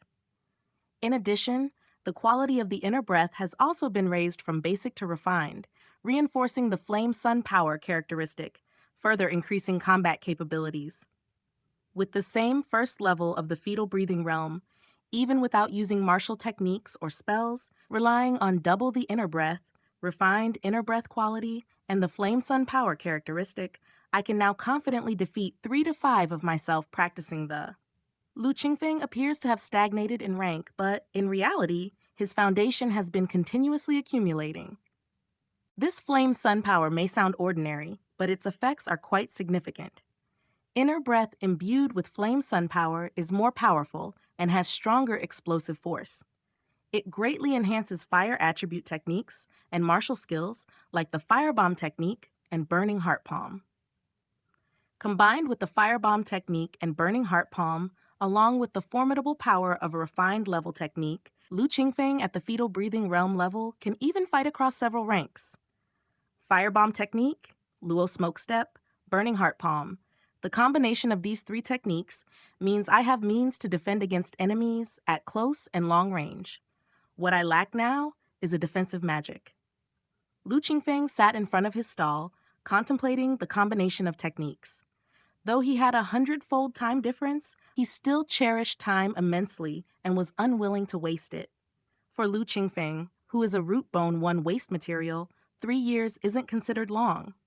Apart from the time spent in reality, Lu Qingfeng could only utilize about 2 years effectively. In these 2 years, he had to manage exchange of materials for fasting pills and yellow dragon pills to survive and cultivate.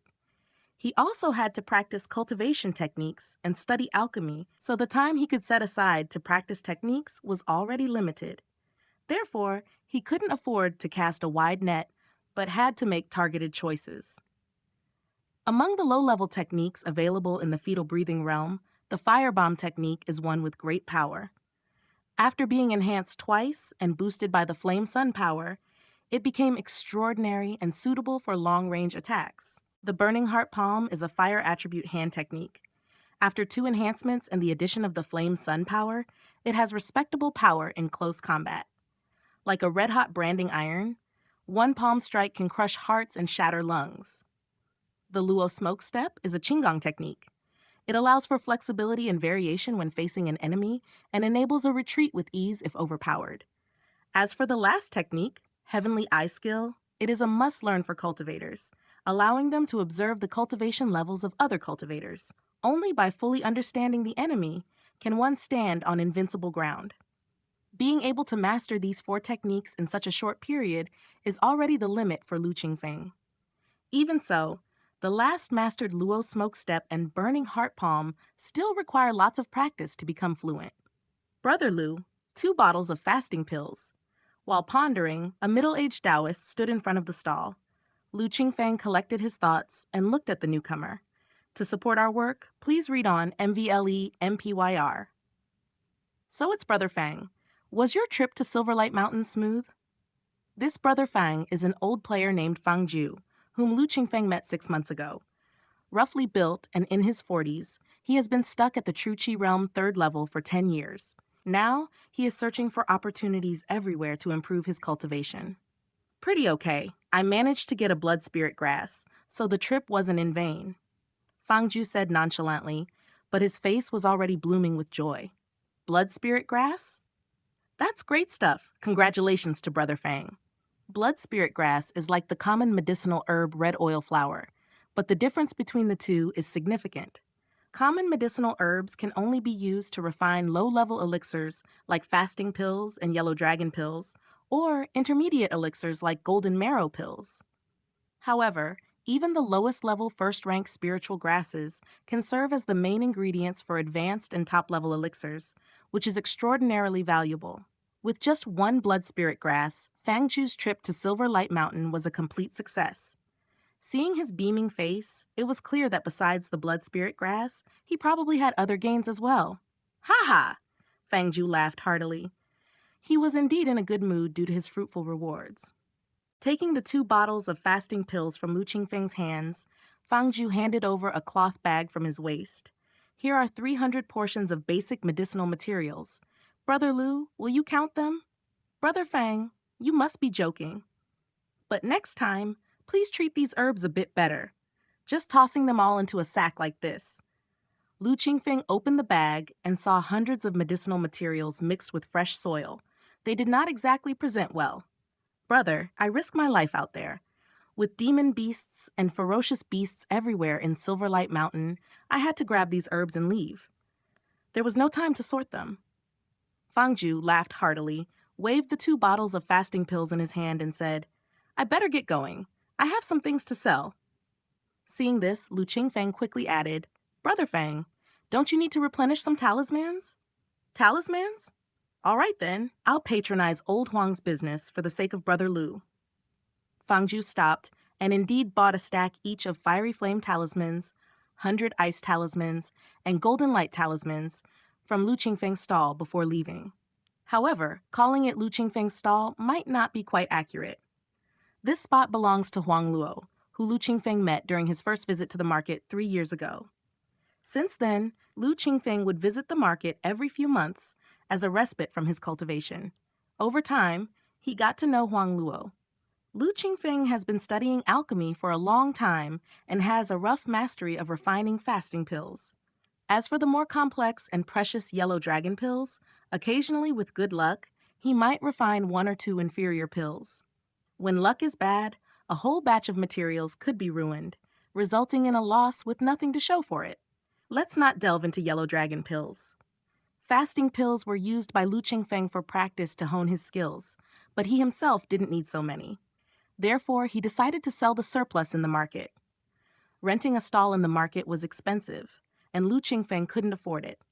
Fortunately, Wang Luo, being kind-hearted, agreed to let Lu Qingfeng use his stall while he was in seclusion drawing talismans. Daoist Huang Luo did not charge Lu Qingfeng any rent.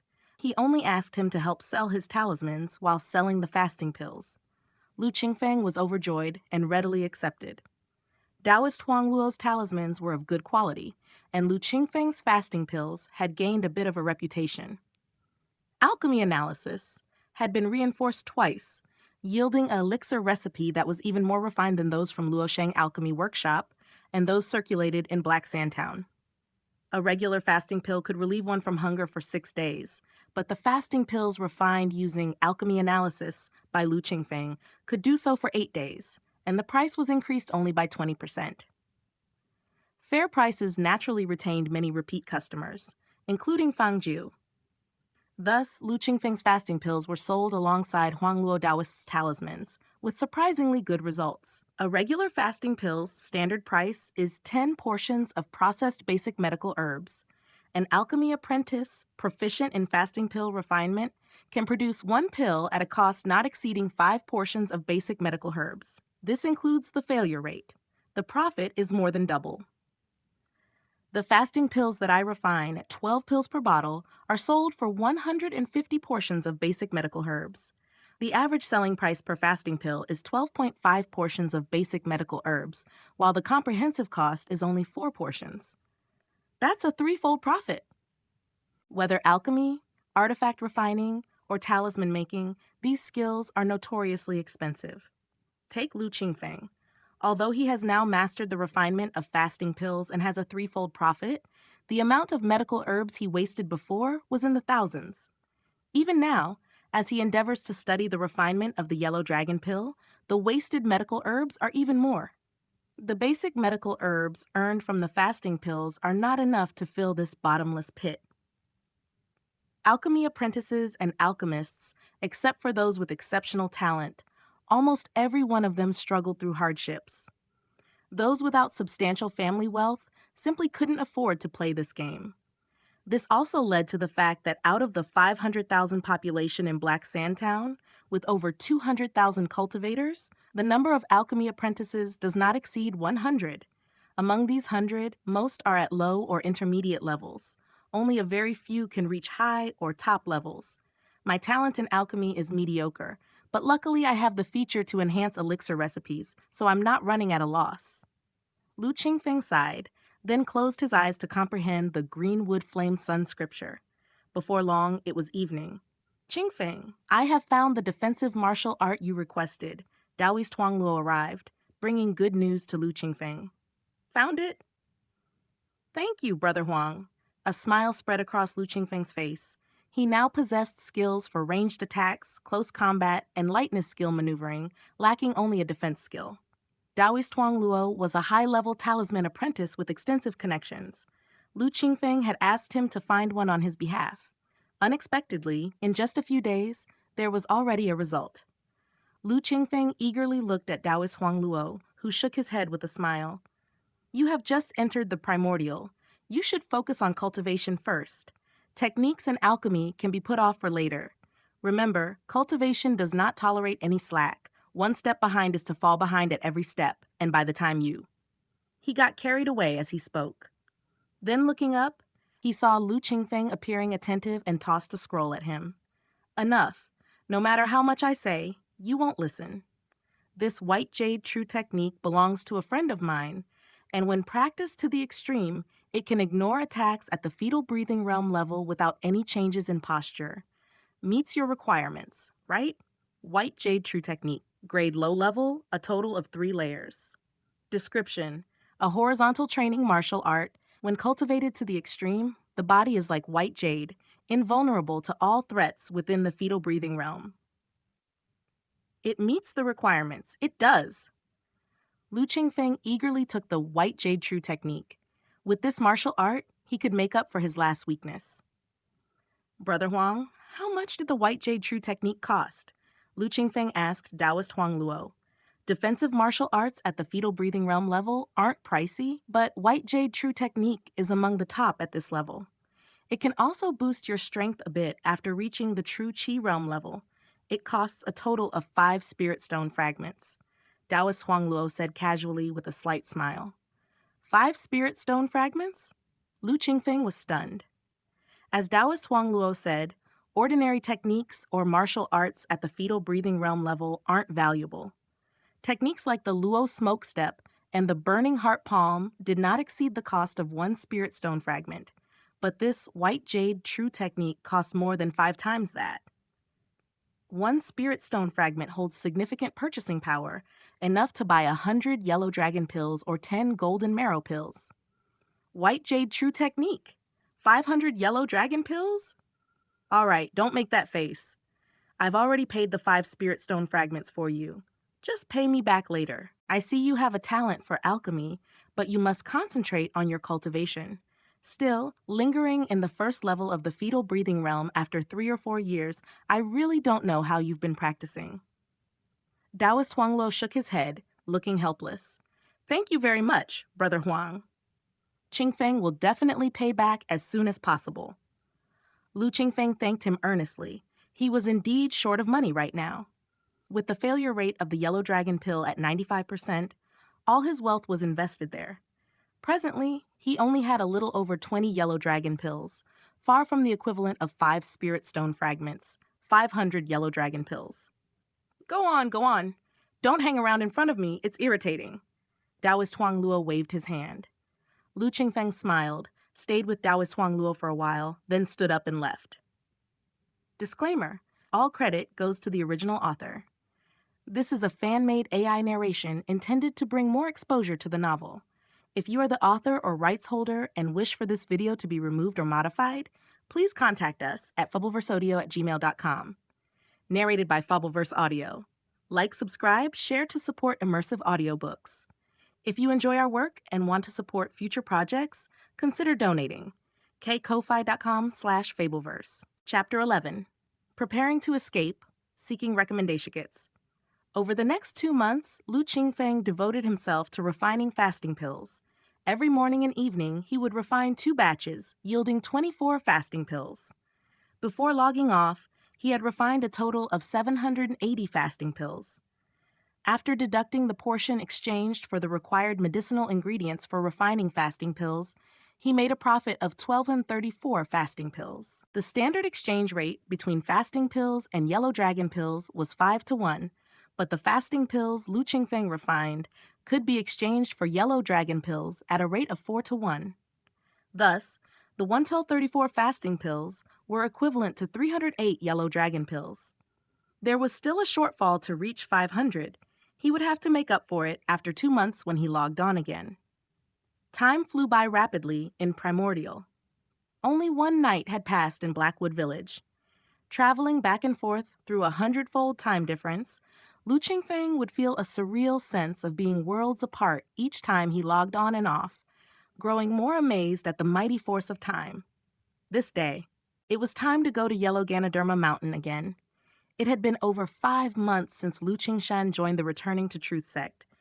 Time had hurried past in the blink of an eye, at the foot of Yellow Ganoderma Mountain. Big Brother, a few days ago, an inner chamber disciple named Wu Yuan came to the households to select servants, and I was chosen.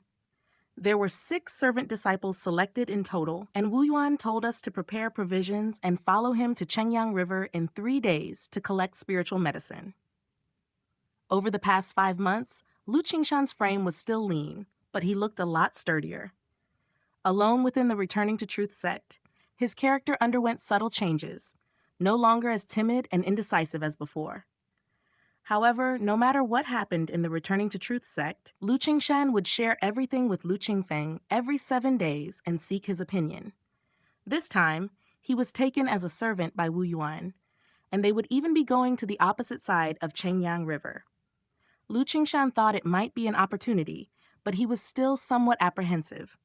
Every 1 to 2 years, official disciples of the Returning to Truth sect would advance their Returning to Truth technique to the 4th level and become inner chamber disciples. Inner chamber disciples have the right to choose servant disciples to serve them obediently. Additionally, the Returning to Truth sect would assign tasks to newly promoted inner chamber disciples. mostly to collect spiritual medicine on the opposite side of Chengyang River. The opposite riverbank, seldom visited by humans, was exceedingly dangerous. Various wild beasts loomed there, and poisonous creatures such as snakes, insects, rats, and ants were not in short supply. Inner chamber disciples often take newly acquired servants with them, but less than 10% of the servants survive to return. Even inner chamber disciples, who had reached the 4th level of the returning to truth technique, might not come back and remain forever on the opposite shore. However, if one could follow an inner chamber disciple to complete the task and return together, they would usually receive careful cultivation from the inner chamber disciple and become a trusted confidant. The opposite side of Chengyang River?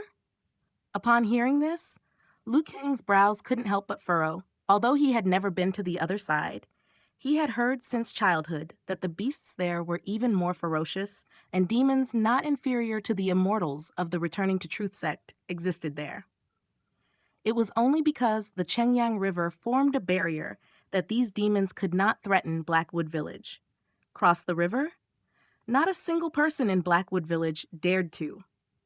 And more than 5 months ago, when he heard Lu Qingshan was selected as a servant for the Returning to Truth sect, that was why the two brothers were so affected. The mortality rate of servant disciples in the Returning to Truth sect was extremely high. Out of every 100 servant disciples admitted, fewer than 10 would survive after 3 years. Among the 90 who died, about 10 died on Yellow Ganoderma Mountain due to various issues.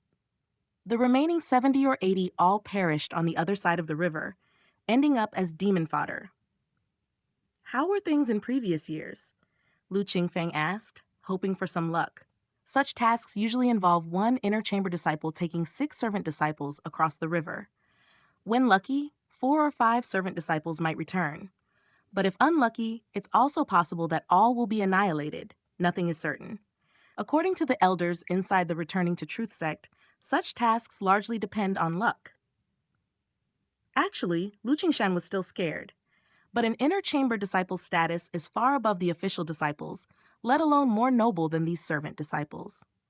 Being chosen by Wu Yuan as a personal servant left him no room to resist. In the past, he would be completely at a loss. Yet now, he was able to steady his mind and ask Lu Qingfeng's opinion, having truly matured a lot during this time. Luck? Lu Qingfeng shook his head. We cannot entrust life and death to the elusive will of luck. Big brother? Lu Qingshan didn't understand what Lu Qingfeng meant. He carefully glanced around, then leaned close to Lu Qingfeng's ear and whispered, Big brother, actually I've been very lucky. 2 days ago, I found a jade pendant on Yellow Ganoderma Mountain, accidentally cut my hand, and blood dripped onto the jade pendant. Lu Qingfeng listened, startled. This plotline, it felt so familiar. He didn't interrupt Lu Qingshan, but continued listening. This is the jade pendant. Lu Qingshan took out a cyan-purple jade pendant from his chest, carved with complex patterns. After the blood dripped on it, the jade pendant seemed to understand my words, and it can control a corpse under Yellow Ganoderma Mountain. I can feel that this corpse is very strong. I wonder if it's the zombie Dad once told us about. But when I control the corpse with the jade pendant, all my strength gets drained. I guess it's probably because I'm too weak now to control it. Lu Qingshan spoke softly, then stuffed the jade pendant into Lu Qingfeng's chest. Big brother, keep this jade pendant for me. If I don't come back from across the river, you might be able to avenge me with this pendant. Lu Qingfeng felt the cool breath emitting from the jade pendant against his chest and looked at Lu Qingshan. Although his brother was doing his best to conceal it, the panic and fear in his eyes couldn't be hidden. After all, Lu Qingshan was just a 14-year-old boy. Big brother, if I don't come back, you must tell Qingyu that her second brother bravely faced his fate without shedding tears or feeling fear. Lu Qingshan's eyes shone. He pursed his lips, then lowered his head, his voice barely audible. Big brother, I kind of miss Qingyu. It's all right. In 3 more days, you'll see Qingyu. Lu Qingfeng ruffled Lu Qingshan's hair, smiling as he said, Ah? Lu Qingshan looked up, not understanding his older brother's meaning. Qingshan, we won't be crossing to the other side of the river. You tell me now, when are you leaving in 3 days? From which location will you cross the river? And is anyone seeing you off? Lu Qingfeng asked quietly. Relying on luck to survive, how could he let Lu Qingshan go? The current accumulations might not be sufficient, and their strength wasn't strong enough. But as long as they were careful and plotted, there might be no possibility to overthrow the Returning to Truth sect. But escaping with Lu Qingshan and Lu Qingyu should not be difficult. Big brother, Wu Yuan has cultivated the Returning to Truth technique to the 4th level, and he can defeat dozens of servant disciples by himself. This time, besides me, there are 5 other servant disciples. I won't be able to escape. Finally guessing his big brother's intentions, Lu Qingshan's face flushed with panic as he hurriedly spoke. Don't worry. When have I ever done something without assurance? Lu Qingfeng's expression turned serious. I can kill that Wu Yuan. After killing Wu Yuan, the other 5 servant disciples definitely won't dare to resist. At that time, we'll seize the boat and head directly downstream along the Chengyang River. Once we're out of the Jushai County's area, the Returning to Truth sect won't be able to find us. But that Wu Yuan? Lu Qingshan, seeing that his big brother really intended to take him away and even claimed he could kill Wu Yuan, became even more anxious. Wu Yuan was an inner chamber disciple of the Returning to Truth sect and held quite a reputation within the sect. How could his big brother possibly kill him? There's not much time. Tell me quickly. Seeing that his brother didn't believe him, Lu Qingfeng grabbed Lu Qingshan's arm tightly. Hiss! Lu Qingshan's eyes widened in pain as he inhaled sharply, feeling as if his arm was about to break. Qingshan, you encountered something wonderful on the Yellow Ganoderma Mountain, and I also had my share of fortune in Blackwood Village. Now you can tell me Wu Yuan's arrangements in 3 days, right? Lu Qingfeng, fearing that his brother wouldn't believe him, squeezed hard and then channeled his inner breath. A burning heart palm print directly left a 3-inch deep handprint on the tree that their backs were leaning against. Now Lu Qingshan finally believed. On the way back to Blackwood Village, Lu Qingfeng continuously pondered the potential problems this action could bring. Lu Qingshan's strength was too weak. He hadn't even entered the threshold of cultivation. His accomplishments in the Returning to Truth technique were nil, and his only combat ability was a method called Barbaric Bull Fist. Without the boost of inner breath, how effective could such a straightforward fighting technique be? Therefore, when Lu Qingfeng heard that Lu Qingshan was going with an inner chamber disciple of the Returning to Truth sect to the opposite shore of the Chengyang River, and survival depended merely on luck, he was determined to take Lu Qingshan away from the sect. If so, sticking around Blackwood Village naturally wouldn't do. With the Returning to Truth technique at the 4th level, equivalent to the 4th level of fetal breathing realm. With my current strength, by taking advantage of the firebomb technique, unexpectedly, killing him wouldn't be difficult. After killing Wu Yuan, we'll take their boat for crossing the river, go downstream, and just dive into any mountain forest. Searching for us would be like finding a needle in the sea. There are a few points to be cautious of. Firstly, when Qingshan and the others are crossing the river in 3 days, there can't be other inner chamber disciples or stronger masters from the Returning to Truth sect present. I can deal with 1 Wu Yuan, but more than that would be problematic. Secondly, I only have enough inner breath to use the firebomb technique 3 times. I absolutely cannot miss. Thirdly, I don't know how to row a boat, so I must learn from the primordial within these 3 days. Fourthly, when abandoning the boat to enter the forest, I must be mindful of wild beasts and prepare enough medicine for repellent and detoxification. Fifth, Lu Qingfeng thought through everything, listing all potential situations they might face before and after the action, and came up with preemptive solutions. Your support at MVLempYR keeps the series going, to avoid panic during the critical moment. This action was quite hasty and sudden, something Lu Qingfeng also did not expect. It's better this way to avoid constant anxiety, Lu Qingfeng secretly thought. In the initial months after Lu Qingshan entered the Returning to Truth sect, the primordial game hadn't appeared, and the 3 siblings were completely powerless and couldn't resist. 2 months later, due to not noticing the 100-fold time difference and resulting in the death of his game character, 2 months were wasted. During these 2 months, although Lu Qingfeng had started cultivating, albeit slowly, always hovering at first level of fetal breathing realm, he had no means to confront enemies. Only in the last 10 days, after reincarnating and rebirth in the game, did Lu Qingfeng finally gain some strength. Whether it was alchemy or spells, it was all done in the effort to rescue Lu Qingshan. Lu Qingfeng had initially intended to make use of the 100-fold time difference to better prepare before planning for Lu Qingshan, along with himself and Qingyu, to escape Yellow Ganoderma Mountain and Blackwood Village. But now, with Lu Qingshan about to risk his life crossing the Chengyang River, there was no room for delay.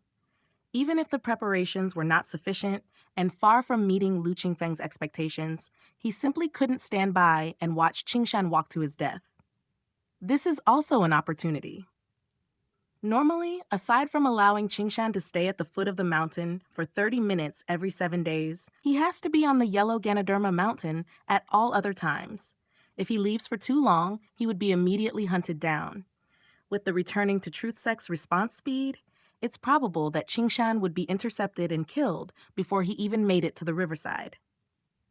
This time, with that inner chamber disciple Wu Yuan leading the team, we can naturally reach the riverbank smoothly.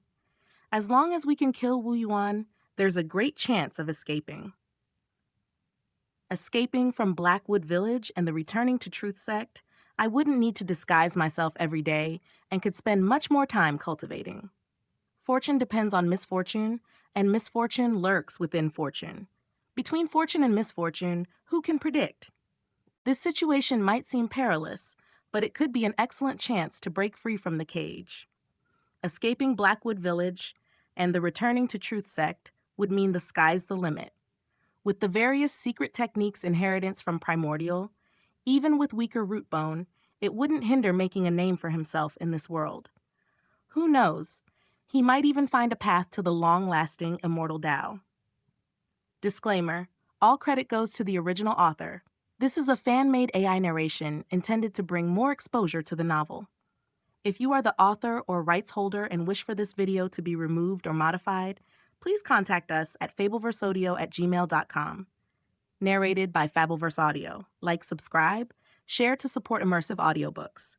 If you enjoy our work and want to support future projects, consider donating. h/kofi.com/fableverse. Chapter 12, Action. Blackwood Village. Blackwood House. Qingyu, 3 days later, we will head to the docks by Yellow Ganoderma Mountain at night, wait for your second brother to come out, and then leave this place together. After Lu Qingfeng returned to Blackwood Village, he didn't hide anything from Qingyu and directly shared the plan with her. The little girl, just like when her second brother heard about it, had her eyes wide open in shock. Then, she frantically looked around with caution, and finally she hugged Lu Qingfeng tightly and whispered into his ear, "Big brother, have you achieved cultivation success? I knew it. Big brother is the best. Don't worry, I definitely won't hold you back." Unlike Lu Qingshan, Qingyu had unconditional trust in Lu Qingfeng. Even if Lu Qingfeng claimed that he had reached the Mahayana stage and was about to ascend, the girl would believe him without any doubt and would blissfully ask her big brother to take her on the ascension journey with him. That's great. In 3 more days, we can rescue the second brother. I wonder if the second brother has been crying at Yellow Ganoderma Mountain, or if he has been bullied. Qingyu, with her arms around Lu Qingfeng's neck, kept on talking into his ear. She was incredibly excited.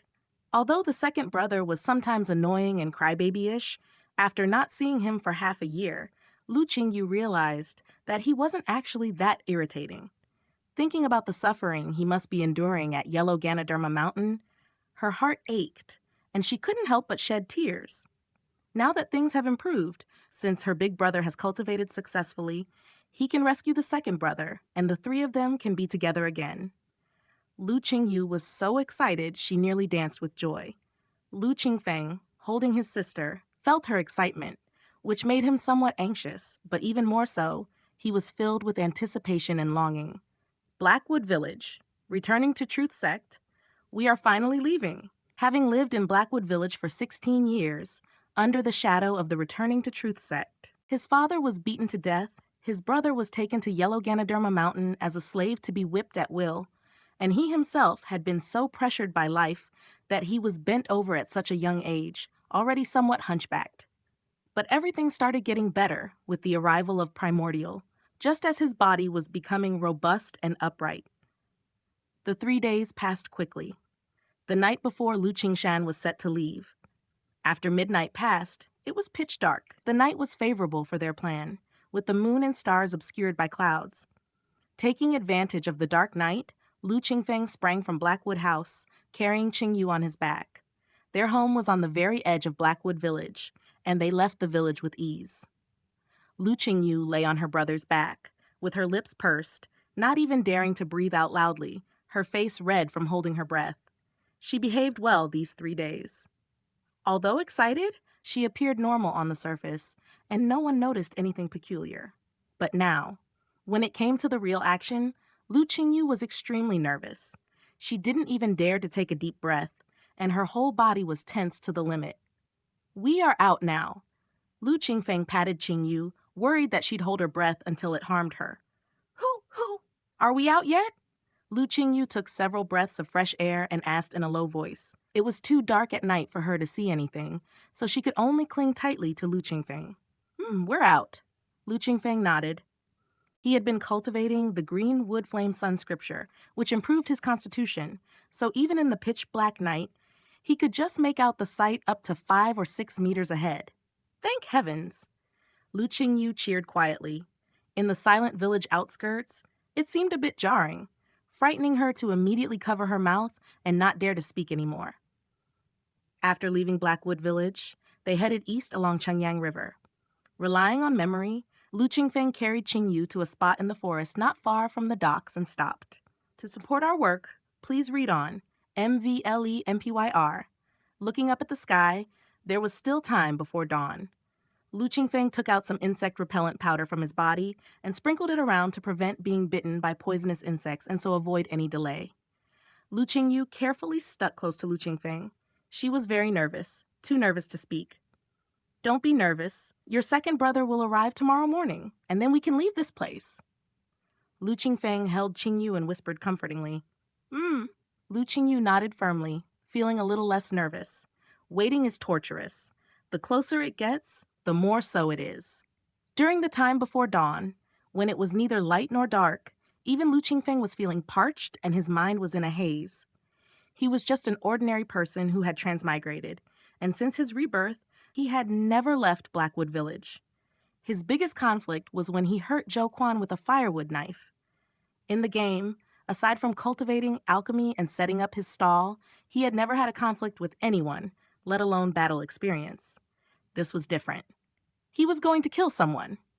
Moreover, it would be on the Returning to Truth sect's territory, killing an inner chamber disciple of the Returning to Truth sect. If anything went wrong, the 3 siblings would pay with their lives on the spot. It would be a lie to say he wasn't nervous. Lu Qingyu lay in Lu Qingfeng's arms, and at some point, she fell asleep. The little girl couldn't stay awake, but Lu Qingfeng didn't dare to sleep. He stayed wide-eyed, vigilant until dawn. Finally, day broke. Lu Qingfeng still held Qingyu as he looked in the direction of Yellow Ganoderma Mountain. Yellow Ganoderma Mountain was to the north, and Changyang River was to the south, with a simple pier on the riverbank and 7 or 8 narrow boats on the pier. "It's almost time." Lu Qingfeng looked up at the brightening sky. According to what Lu Qingshan said, they would start moving after dawn. To assemble at Yellow Ganoderma Mountain and reach the docks would take about half an hour. Now it was about half an hour since dawn. "Huh? They're coming."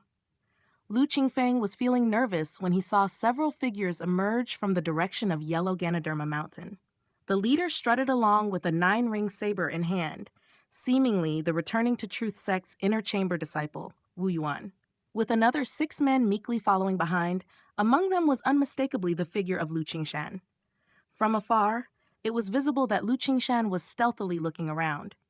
However, Lu Qingfeng was hidden in the forest, and the trees concealed him, so Lu Qingshan couldn't spot him for a moment. After watching from the woods for a while and seeing Lu Qingshan's left arm hidden behind his back, Lu Qingfeng felt greatly relieved.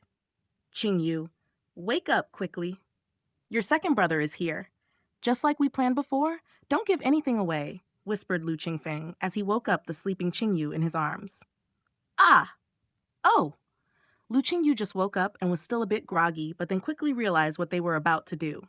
Immediately, all traces of sleepiness vanished, replaced by a surge of nervousness. Just like that, Lu Qingfeng, trembling in both legs and truly shaking all over, led Qingyu out of the woods. Wu Yuan, with a square face and looking around 20 to 30 years old, was wearing a gray strong shirt, holding a 9-ring saber, and had a somewhat grave expression. The dangers on the south shore of Chengyang River are enough to make anyone from the Returning to Truth sect lose their courage. This time, though he was taking 6 newly recruited servants, there was no guarantee they could return safely. Damn this trial system, Wu Yuan cursed in his heart. Even though he had made full preparations, and only then advanced his cultivation technique to become an inner chamber disciple, he still felt uneasy when it came down to it. Unfortunately, the rules of the Returning to Truth sect were greater than heaven itself. Even as an inner chamber disciple, there was no room for defiance. His heart was filled with worry, yet he did not show it on his face. Wu Yuan led the 6 servants towards the dock. All of a sudden, he caught a glimpse from the corner of his eye. Someone actually emerged from the woods. A boy and a frightened little girl who seemed hardly able to walk. Who allowed them to come? Wu Yuan took one look and guessed that these 2 must be here to visit one of the 6 servants following him. Otherwise, why would a boy and a little girl suddenly appear at the dock? Wu Yuan shouted his question, his gaze falling upon the somewhat panicked face of Lu Qingshan. This servant came from Blackwood Village with an older brother and a younger sister, so it must be him. Did you allow them to come? Wu Yuan's eyes bore into Lu Qingshan, who dared not even breathe heavily, while the other 5 servants didn't dare to make a sound either. The atmosphere froze. Immortal, immortal. My sister and I made our own decision to come send off Qingshan. Please do not blame him, immortal. Lu Qingfeng, dragging his sister, hurried forward a few steps with a panicked look and moved closer to Wu Yuan and the others. Not to blame? Taking matters into your own hands. Who gave you the audacity? Annoyed, Wu Yuan found this servant coincidentally crossing his path and certainly couldn't let it slip by easily. It was I who told my brother the time of departure. Please calm your anger, sir. Lu Qingshan, panicked, quickly knelt to the ground, ceaselessly kowtowing, pleading for mercy. Trash! Seeing Lu Qingshan's state, Wu Yuan became even more irritated and kicked Lu Qingshan directly in the chest. That kick was heavy, sending Lu Qingshan flying several meters, a mouthful of blood spraying out. Qingshan! Big brother! Lu Qingfeng and Qingyu, seeing Lu Qingshan being hit, immediately panicked and ran towards him. I have all this pent-up anger and nowhere to vent, and you 2 brothers bring it right to my doorstep. I'm sparing your lives for now. This little wench is ugly, but she'll do to release some steam. Wu Yuan's eyes were fierce like a brutal evil spirit as he scanned Lu Qingyu up and down. At this moment, Lu Qingfeng and Qingyu had run up to them, trying to pass by Wu Yuan to reach where Lu Qingshan had fallen. Wu Yuan showed a sinister smile at the corner of his mouth, reaching out to grab Qingyu. You! Damn it! Wu Yuan reached out with his palm, and the shock, panic, and fear on Lu Qingfeng's face immediately disappeared, replaced by endless murderous intent. This man harmed Qingshan and attempted to defile Qingyu. Worthy of death. Deserving of death. Huh. Wu Yuan, seeing the change on Lu Qingfeng's face, felt a sudden pause in his heart. Then he was engulfed by an incomparable sensation of searing heat and the looming threat of death. What is this? Wu Yuan's complexion changed drastically. He realized something was wrong, but before he could respond, a highly condensed and violently exploding fireball appeared in front of him. The distance was too close, and Lu Qingfeng's harmless guise allowed a surprise attack. Wu Yuan, unable to react otherwise, instinctively placed his 9-ring saber to block, chopping down fiercely. Lifeless blade technique! Boom! The fireball exploded upon impact, heating the 9-ring saber so much that Wu Yuan was forced to let go with both hands, retreating rapidly. At the same time, the fireball burst apart with the saber's strike. However, at this time, Lu Qingfeng charged forward, a thought passing through his mind. His inner breath surged, and another fireball cut through the air, smashing towards Wu Yuan. Without the 9-ring saber as defense, Wu Yuan's pupils dilated instantly. The firebomb was too fast to evade. Turtle shell! Inner breath surged, and turtle shell patterns faintly appeared on the skin, raising his defensive power to the extreme. This was a powerful martial art that disciples of the Returning to Truth sect could master once the Returning to Truth technique was cultivated to the 4th level. Using the inner breath of the Returning to Truth technique, they refined their bodies and turned their flesh as impenetrable as a turtle shell, fearless of blades and unburned by fire or water. Returning to Truth technique, Turtle True Skill. The name of the technique was indeed derived from this ability. It was just that Wu Yuan had only recently advanced to the 4th level and hadn't had enough time to master this technique. His defense, at best, could only withstand a strike from the 3rd level of fetal breathing, and Lu Qingfeng's firebomb technique was one of the stronger low-level techniques. Even at the 1st level of fetal breathing, it could threaten the 2nd level. The firebomb technique in Lu Qingfeng's hands was even further enhanced, bolstered by flame sun power. Even at the 4th level of fetal breathing, without talismans or protective techniques, one would lament in death here. Boom. The firebomb technique hit Wu Yuan squarely in the face. Just an ordinary new inner chamber disciple of Returning to Truth sect with a few martial arts to his name would be impressive. Talismans? Protective techniques. Wu Yuan probably had never seen such things in his life. How could he withstand the firebomb technique? Ah! The firebomb technique hit his face, and Wu Yuan let out a soul-piercing scream of agony. His inner breath dispersed, hands covering his face. He fell to the ground screaming wildly, chilling to the bone. Die! Seeing this, Lu Qingfeng kicked Wu Yuan in the chest, sending him flying several meters. The fight went smoother than expected. The surprise firebomb technique was blocked by instinct the first time, but once the 9-ring saber left Wu Yuan's hands, his fate was sealed. How could a mortal flesh withstand a firebomb technique that was enhanced twice over and bolstered with flame sun power? The firebomb technique obliterated the flesh on Wu Yuan's face, exposing his skull. Then the flames starting from his hair began to burn, catching his clothes on fire too. Wu Yuan became a man on fire. Thus his life was extinguished. Disclaimer: all credit goes to the original author. This is a fan-made AI narration intended to bring more exposure to the novel. If you are the author or rights holder and wish for this video to be removed or modified, please contact us at fableverseaudio@gmail.com. Narrated by Fableverse Audio. Like, subscribe, share to support immersive audiobooks. If you enjoy our work and want to support future projects, consider donating. Links can be found in the description below. Chapter 13. From now on, the sea is wide and the fish leap. You killed Master Wu Yuan. Wu Yuan became a fiery corpse, and the eyes of the 5 servants looking at Lu Qingfeng were as if they had seen a ghost. They even forgot to flee.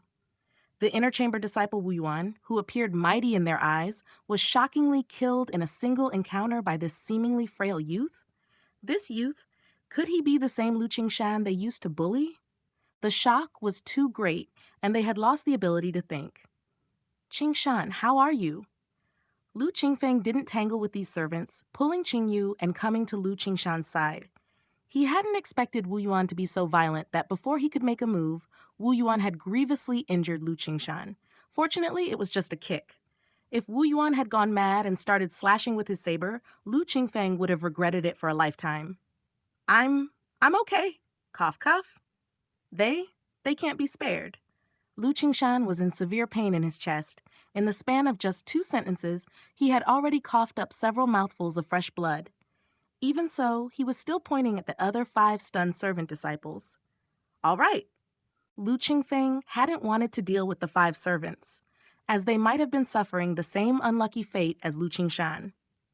But since Lu Qingshan had asked him to do it, there must be a reason. Now was not the time to contemplate the reason. He had to take action quickly and leave immediately. Luo smoke step? Lu Qingfeng took a step. The Luo smoke step unfolding beneath him, and like a ghostly apparition, he appeared directly in front of a servant. This servant, around 20 years old, was already scared witless. Clutching a simple knife in his hand, he couldn't lift it no matter how hard he tried. Crack! Lu Qingfeng twisted the man's head with his hand, breaking his neck and ending his life. Demon!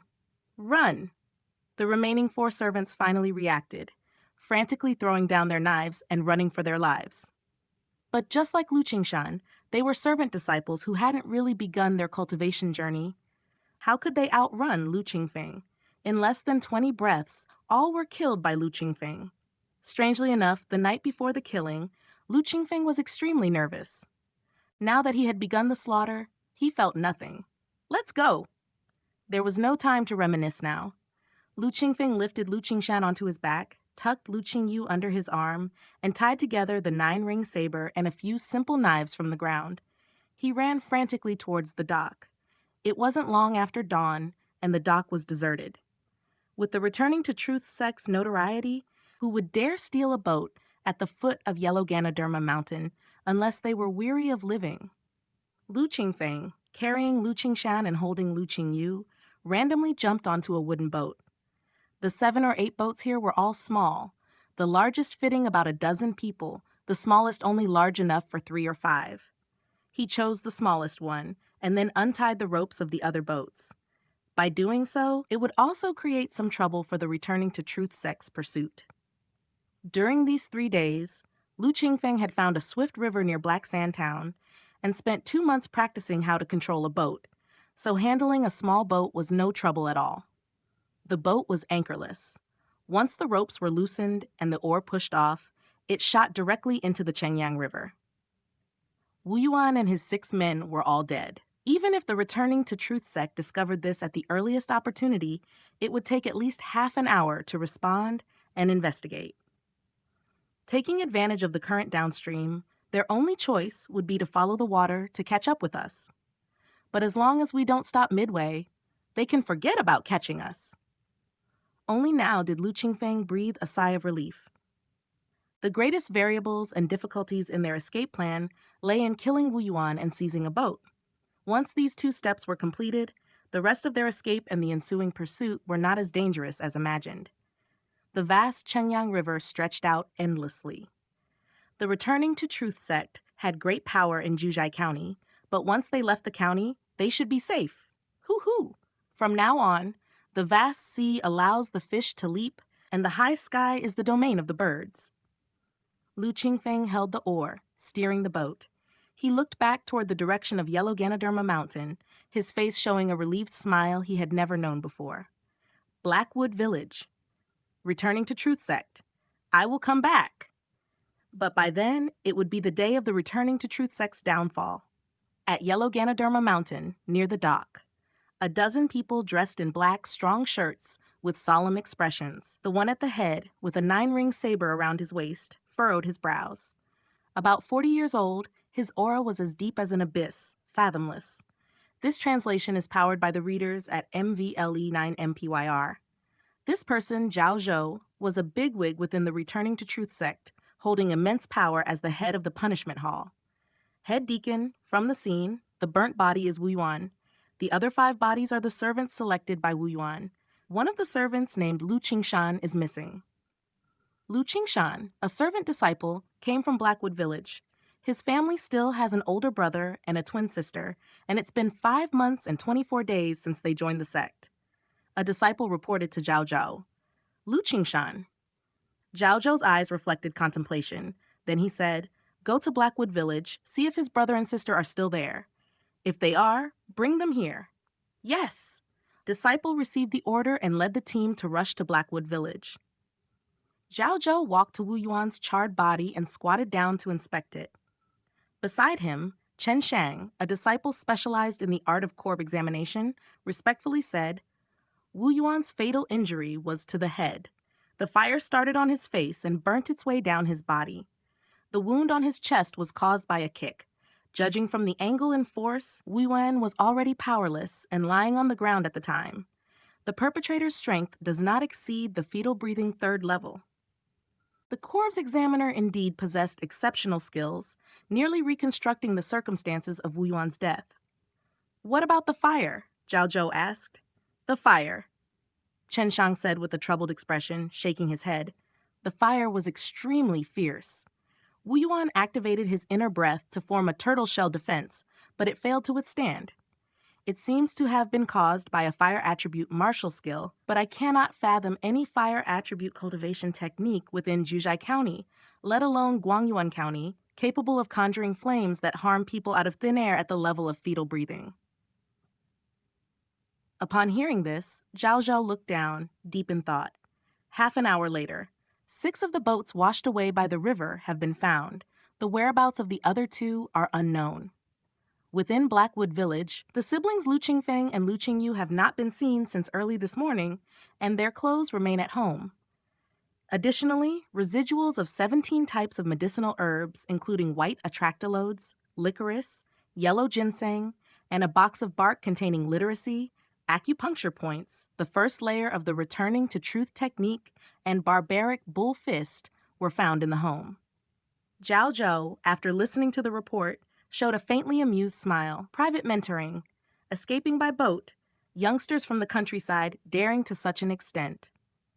Zhao Zhou murmured and then declared loudly, "Teams of 5 take boats in pursuit of the Lu siblings. Further, dispatch people to notify the communities along the shore, including Dianshui Village, Yellowstone Stockade, Pingyan Village, and Ningko Village, to organize search parties. Report immediately upon discovery of any suspicious individuals." Yes, the black-clothed deacons accepted the command and dispersed. Zhao Zhou stood in place, gazing towards the robust eastward flow of Chengyang River, whispering, "Such injuries cannot be caused by ordinary martial arts. Undoubtedly, it must be fire-based magic. If the Lu siblings had no one to assist them, they must have come upon some serendipity, acquiring some special skills. Even if they were helped, the person's strength must not be formidable. Otherwise, they would not have chosen to escape by boat. The vast Chengyang River, the Lu siblings think they can just drift downstream by boat and flee Juzhai. Little do they know, the Ningko village section of the river has rapid currents and is filled with hidden rocks. Not a single large or small boat can pass. I shall see, in a predicament where only wings could let one escape, how you manage to elude my grasp. Magic! Fortuitous encounters." Zhao Zhou chuckled softly and strode away. Leaving White Emperor City amidst the colorful clouds, 1,000 miles to Jiangling returned within a single day. The incessant cry of monkeys from both banks, as the light boat has already passed through countless layers of mountains. Lu Qingfeng steered the small boat downstream. The mountains on both sides of Chengyang River gradually ascended, with steep cliffs, monkey cries, and tiger roars filling the air. In the center of the small boat, Lu Qingshan, his mouth smeared with blood, slumped over, collapsing into the tearful embrace of Lu Qingyu. "Big brother, second brother is not going to make it." Lu Qingyu's tearful voice rose. Lu Qingfeng's mouth twitched slightly. While maintaining the balance of the small boat, he reassured her, "Qingshan has just taken some medicine and fallen asleep. He'll be fine when he wakes up." Lu Qingshan's injuries seemed severe, but in fact, Wu Yuan had controlled his force well and had not struck with lethal intent.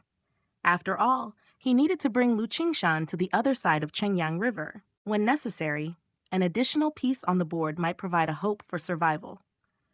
Thus, Wu Yuan had no intention to kill or critically injure Lu Qingshan, nor did he plan to kill Lu Qingfeng. With dubious motives, who would have imagined he would end up slain by the brothers he never took seriously from the start? Such was his lot. Lu Qingshan's injuries were not serious. During Lu Qingfeng's 3 days in Blackwood Village, he refined 3 batches totaling 36 fasting pills, as well as miscellaneous medicinal powders, covering external injuries, internal injuries, antiparasitics, detoxification, and more. Having taken a dose, Lu Qingshan would recover quickly after some days of proper rest and recuperation.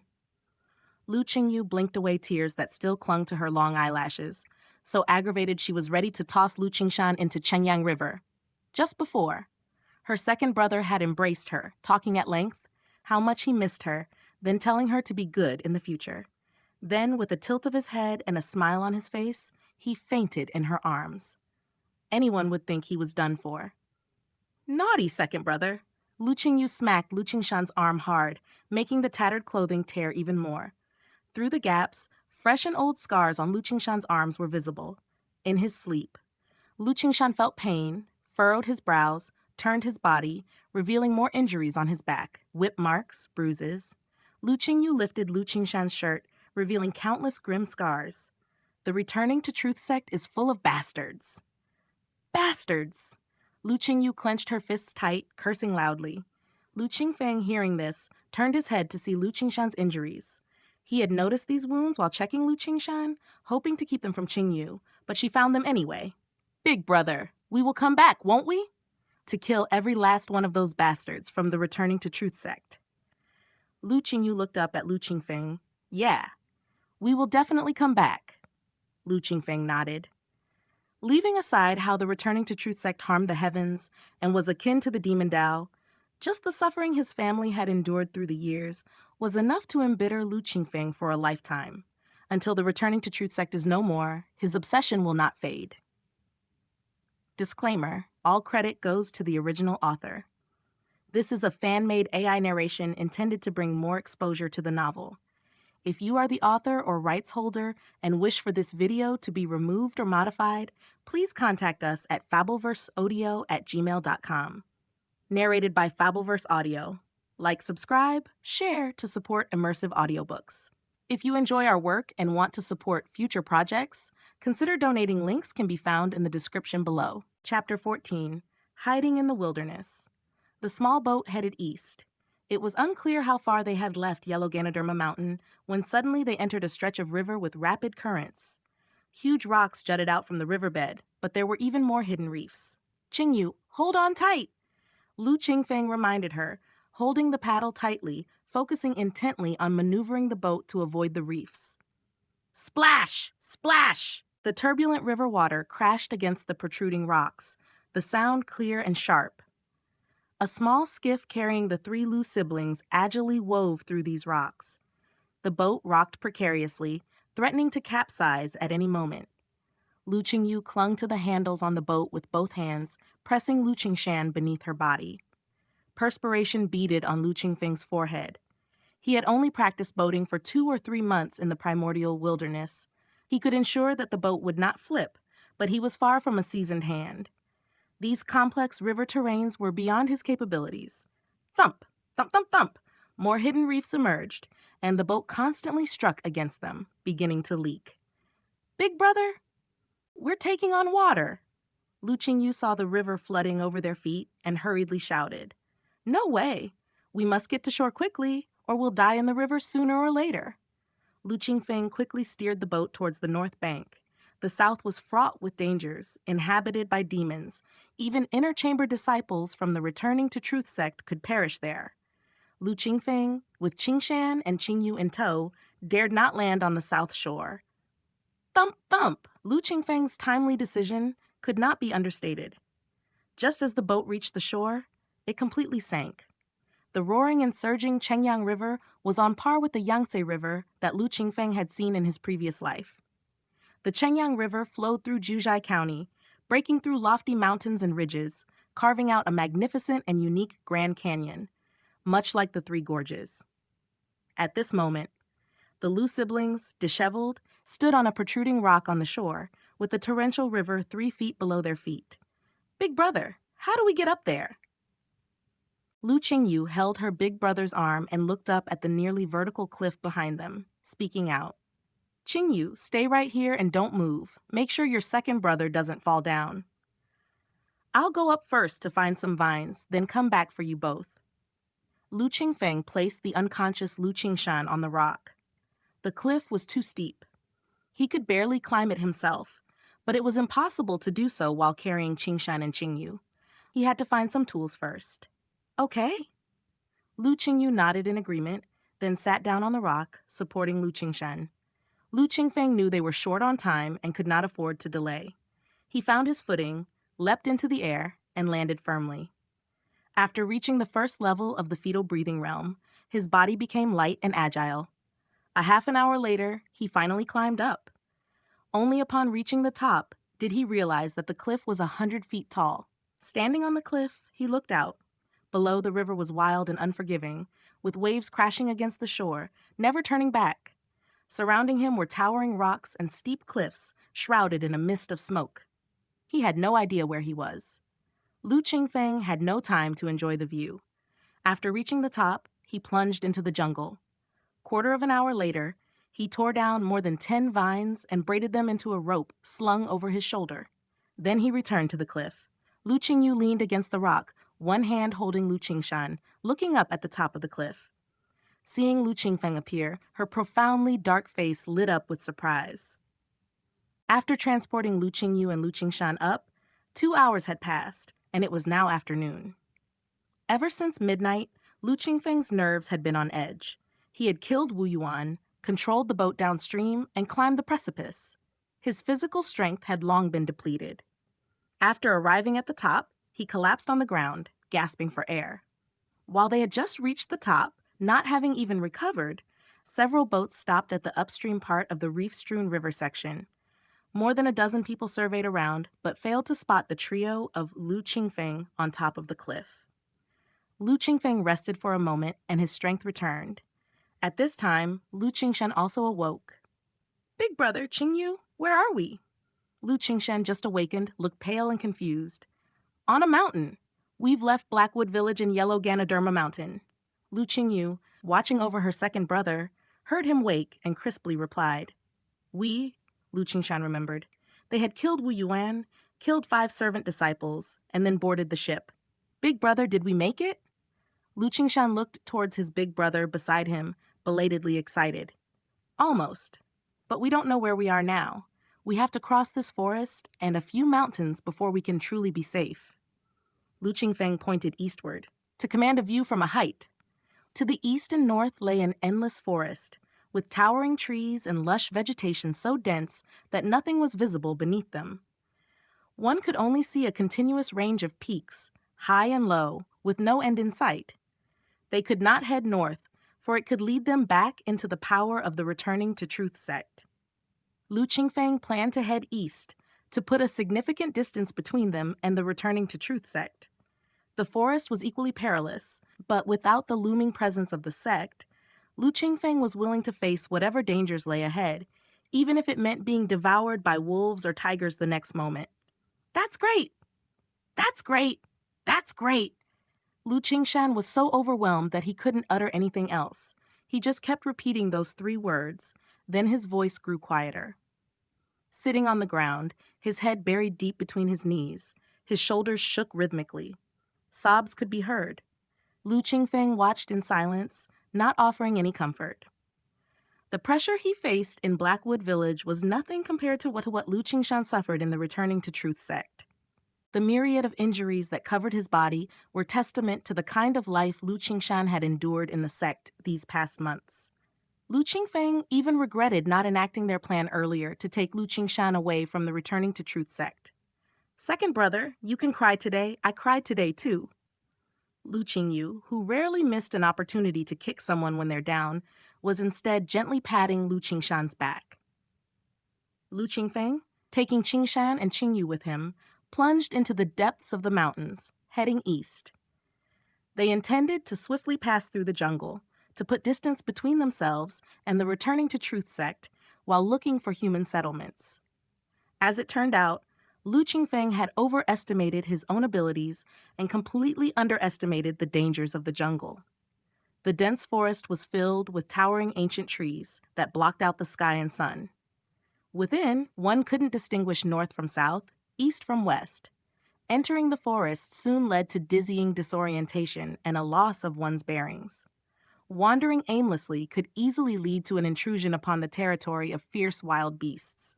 With Lu Qingshan's injuries yet to heal, and Qingyu still being only 12 and frail, under such circumstances, Lu Qingfeng could only lead them to a flat piece of ground and stop. Anyone who enters this forest will lose their sense of direction. Even if the Returning to Truth sect deployed all their forces, finding us would not be easy.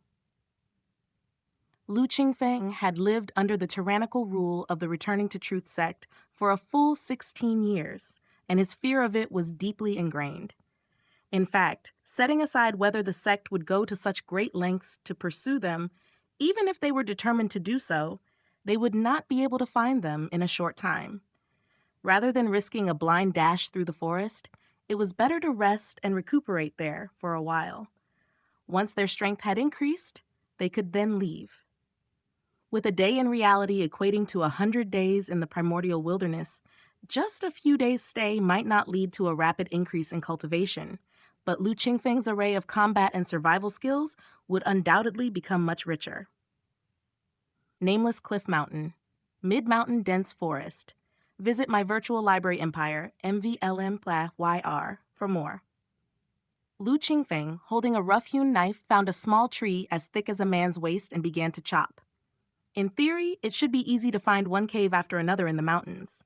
But after scouring the surroundings, Lu Qingfeng hadn't found any caves, and thus had no choice but to build a simple wooden hut himself as shelter from the elements.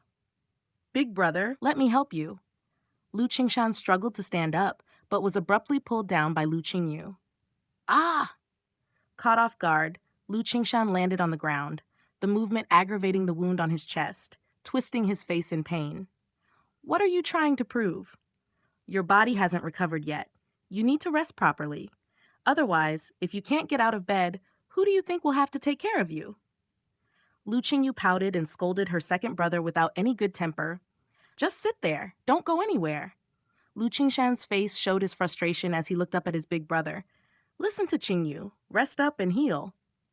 Lu Qingfeng wiped the sweat from his face and smiled at Lu Qingshan. Having left Blackwood Village, he felt as if he had shed pounds of weight off his body, feeling completely and utterly relaxed from head to toe. While he was busy working, the sky quickly darkened.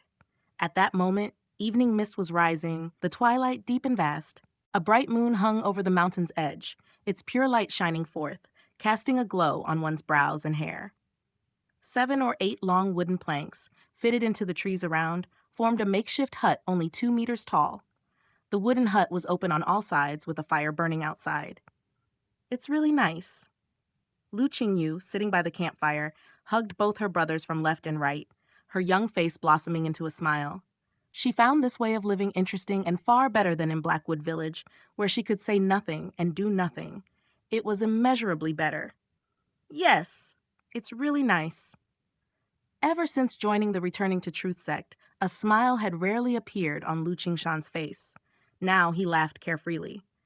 "Qingshan, about your fortunate encounter, I kept it safe for a few days, and now I'm returning it to you in pristine condition. And your little notebook of records." Lu Qingfeng took out a purple-green jade pendant and a palm-sized booklet from his chest and handed it to Lu Qingshan. He added a special emphasis when mentioning the booklet. Lu Qingshan sneaked a glance at Lu Qingfeng. "Big brother, did you look?" "I did, but such things are better remembered in your head. If written down and lost or found by someone else, it's not a good thing." Lu Qingfeng said, "I know, but I'm just afraid I won't remember. Then what'll I do if I have to go back?" Lu Qingshan said with a sheepish grin. "Big brother, what's written in there?" "Let me have a look." Lu Qingyu poked her head forward. "Are you going to let her see it?" Lu Qingfeng looked at his second brother. It was actually Qingyu's idea to create this notebook. Lu Qingshan scratched his head, revealing a familiar, silly grin. "Humph, as if he dares not let me look."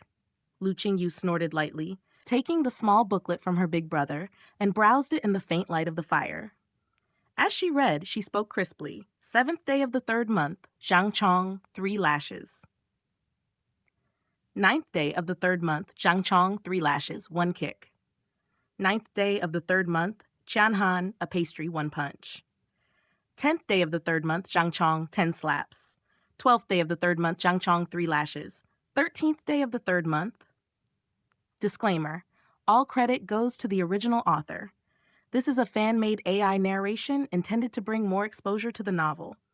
If you are the author or rights holder and wish for this video to be removed or modified, please contact us at fableverseaudio@gmail.com. Narrated by Fableverse Audio. Like, subscribe, share to support immersive audiobooks. If you enjoy our work and want to support future projects, consider donating. Links can be found in the description below. Chapter 15. Time Flies. Lu Qingfeng listened quietly, looking towards Lu Qingshan. These were the beatings and abuse he endured within the Returning to Truth sect, with the most frequently mentioned name being Zhang Chong. "Who is Zhang Chong?" Lu Qingfeng asked. "He is the deacon in charge of our group of servant disciples, and he likes to beat people with a whip the most," Lu Qingshan said, pursing his lips. Mentioning this name, a trace of hatred unconsciously appeared on his face. Zhang Chong, Qian Han. These people all deserve to be burned to death with fireballs one by one.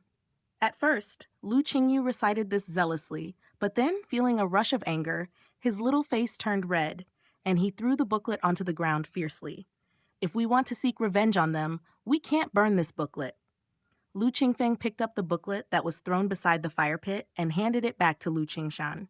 Keep it well. In 3 to 5 years at most, the 3 of us siblings will return to Yellow Ganoderma Mountain together. Everyone who has hit you or cursed you will pay it all back. Right? Lu Qingshan nodded vigorously. Before today, Lu Qingshan might not have believed his elder brother's words, as he had spent over 5 months in the Returning to Truth sect and knew how terrifying it was. Over 100 official disciples, several dozens of inner chamber disciples, and then there are elite disciples, various hall deacons, and hall masters, each one existing high above like immortals. But today, he witnessed firsthand his elder brother's prowess. 2 firebombs had burned the haughty inner chamber disciple Wu Yuan alive. Another 5 servant disciples, stronger than him, didn't last many rounds either. Lu Qingshan guessed that his brother's fortuitous encounter must be even stronger than his jade pendant and the corpse. Starting tomorrow, Qingshan, you teach Qingyu how to read and about meridian acupoints. I will impart to you a cultivation technique. The returning to truth technique is not the right path. Don't continue practicing it, said Lu Qingfeng, looking at Lu Qingshan. I'll listen to Big Brother. Lu Qingshan nodded. Big Brother, when can I start cultivating? Lu Qingyu asked eagerly. Once you have learned all the words and can accurately locate the meridian acupoints, you will be able to cultivate. Lu Qingfeng smiled and answered. It's not good to start cultivating too early or too late. Generally speaking, from age 12 to 16 is most suitable. This stage is when the meridians are fixed and won't affect growth. Moreover, the mind tends to stabilize, reducing the chances of going astray and becoming demonically possessed. However, Lu Qingfeng looked at Qingshan and Qingyu, a flash of spirit light in his eyes. Named Lu Qingshan. Cultivation, none, level 0 root bone, 2. Name, Lu Qingyu Cultivation, none level 0 root bone, 1. Worthless siblings.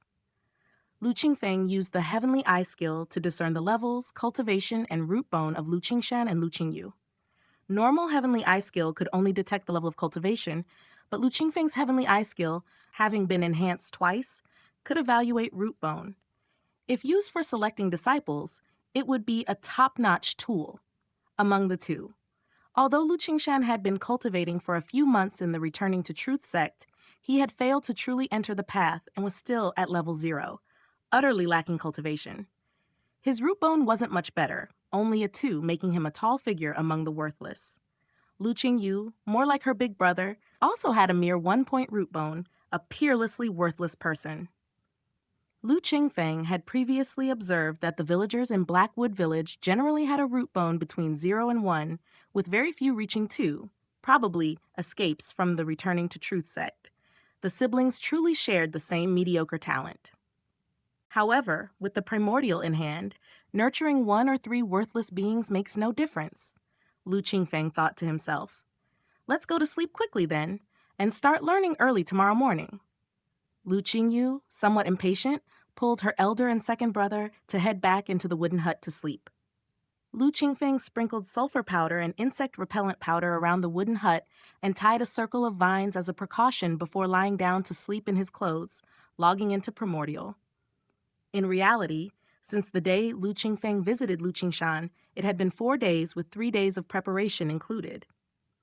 In the game, 13 months had already passed. Lu Qingfeng had also turned 20. The fasting pills refined during my time in Blackwood Village are enough for me, Qingshan, and Qingyu to consume for 3 months. In terms of cultivation, mastering the refining of the Yellow Dragon Pill is crucial to rapidly enhance real-world cultivation.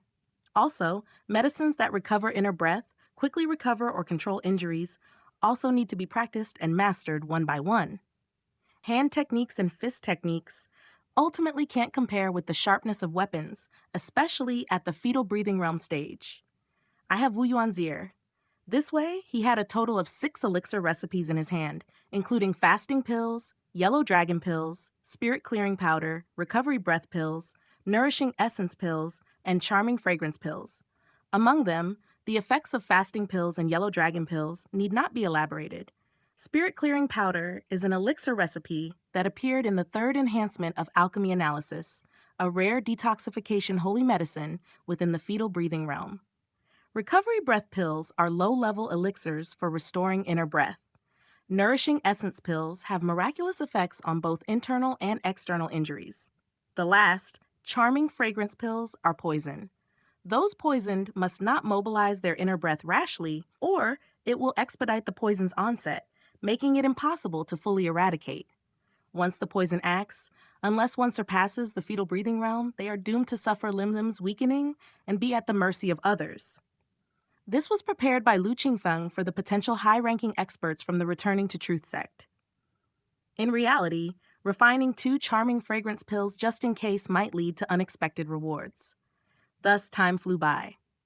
Alchemy is by no means an easy task. Initially, Lu Qingfeng only knew how to refine fasting pills, garnering funds with threefold profits from fasting pills to support the practice of the other 5 kinds of elixirs, which was quite strenuous.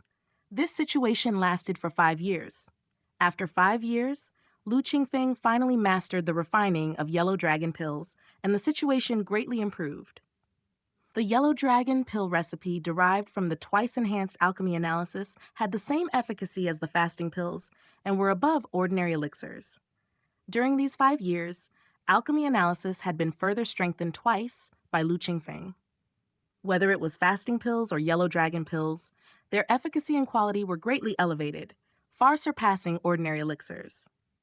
With a second flagship product, Lu Qingfeng's income greatly increased, allowing him to considerably scale up his practice with the remaining 4 elixir types. Unfortunately, good things don't last long. The mastery of yellow dragon pills came on the 3rd day, which was also the 21st day since Lu Qingfeng trio escaped from Blackwood Village. Their traces were finally discovered. "Big brother, wake up quickly, someone's coming." Lu Qingfeng was feigning sleep, his consciousness immersed in the primordial, overcoming the refining of the charming fragrance pills. Enjoying the story? Find more at MV Lempier. Sensing the disturbance in reality, he immediately went offline. Upon opening his eyes, he saw 5 burly men wielding sabers, madly rushing towards him. Lu Qingyu stood beside him, shaking his arm anxiously, while Lu Qingshan, holding a saber, shakily guarded in front of the 2. "Qingshan! You protect Qingyu. Leave them to me." A flash of spirit light in Lu Qingfeng's eyes, he cast the Heavenly Eye skill and noticed the strongest among these 5 was only at the 2nd level of the fetal breathing realm. He casually picked up the 9-ring saber beside him, leaped powerfully at the 5. "Big brother, be careful." Lu Qingshan retreated slowly, nervously reminding him. Lu Qingfeng didn't respond, intently watching every move of the 5. "Little brat, seeing all 5 of us brothers, you still don't think of running away?" The burly leader bellowed, his face revealing a ferocious grin. They were ordered to search for the trio of Lu Qingfeng in the deep mountains, already very irritated after half a day. Unexpectedly today, they ran into them. If they could capture the 3 alive, the rewards from the Returning to Truth sect would not be small. They were all official disciples without potential. If they could further advance through this, it would naturally be excellent. With this thought, the man gripped his saber tightly, charging likewise at Lu Qingfeng. Lifeless blade technique. The blade technique exploded into action. This was one of the most popular saber techniques within the Returning to Truth sect. Wide and powerful swings, incredibly potent. Previously, Wu Yuan used this technique against Lu Qingfeng's firebomb technique. Blades glinted. 5 sabers from 5 men chopped at Lu Qingfeng from different angles. Spare their lives. The leading burly man still thought about the Returning to Truth sect's orders, worried about accidentally killing Lu Qingfeng. Spare their lives? Lu Qingfeng's mouth curled with a cold smirk, his footsteps a blur, his figure turned into a ghostly illusion, suddenly performing the Luo smoke step. Everyone just felt a flash before their eyes. Then Lu Qingfeng was out of sight. Soon after, a bright saber light flashed, and a loud shout echoed under the clear sky. "Cloak saber technique, momentum huge, force deep, wave higher than wave." "What?" The leading burly man paled, realizing the severity of this slash, hurriedly raised his saber to parry. The inner breath of the second level of the fetal breathing rapidly circulated, converging in his hands, trying to block this strike. Die! Lu Qingfeng's eyes focused, his steps shifting unpredictably. A saber, following a bizarre angle, suddenly chopped down. Hiss! No!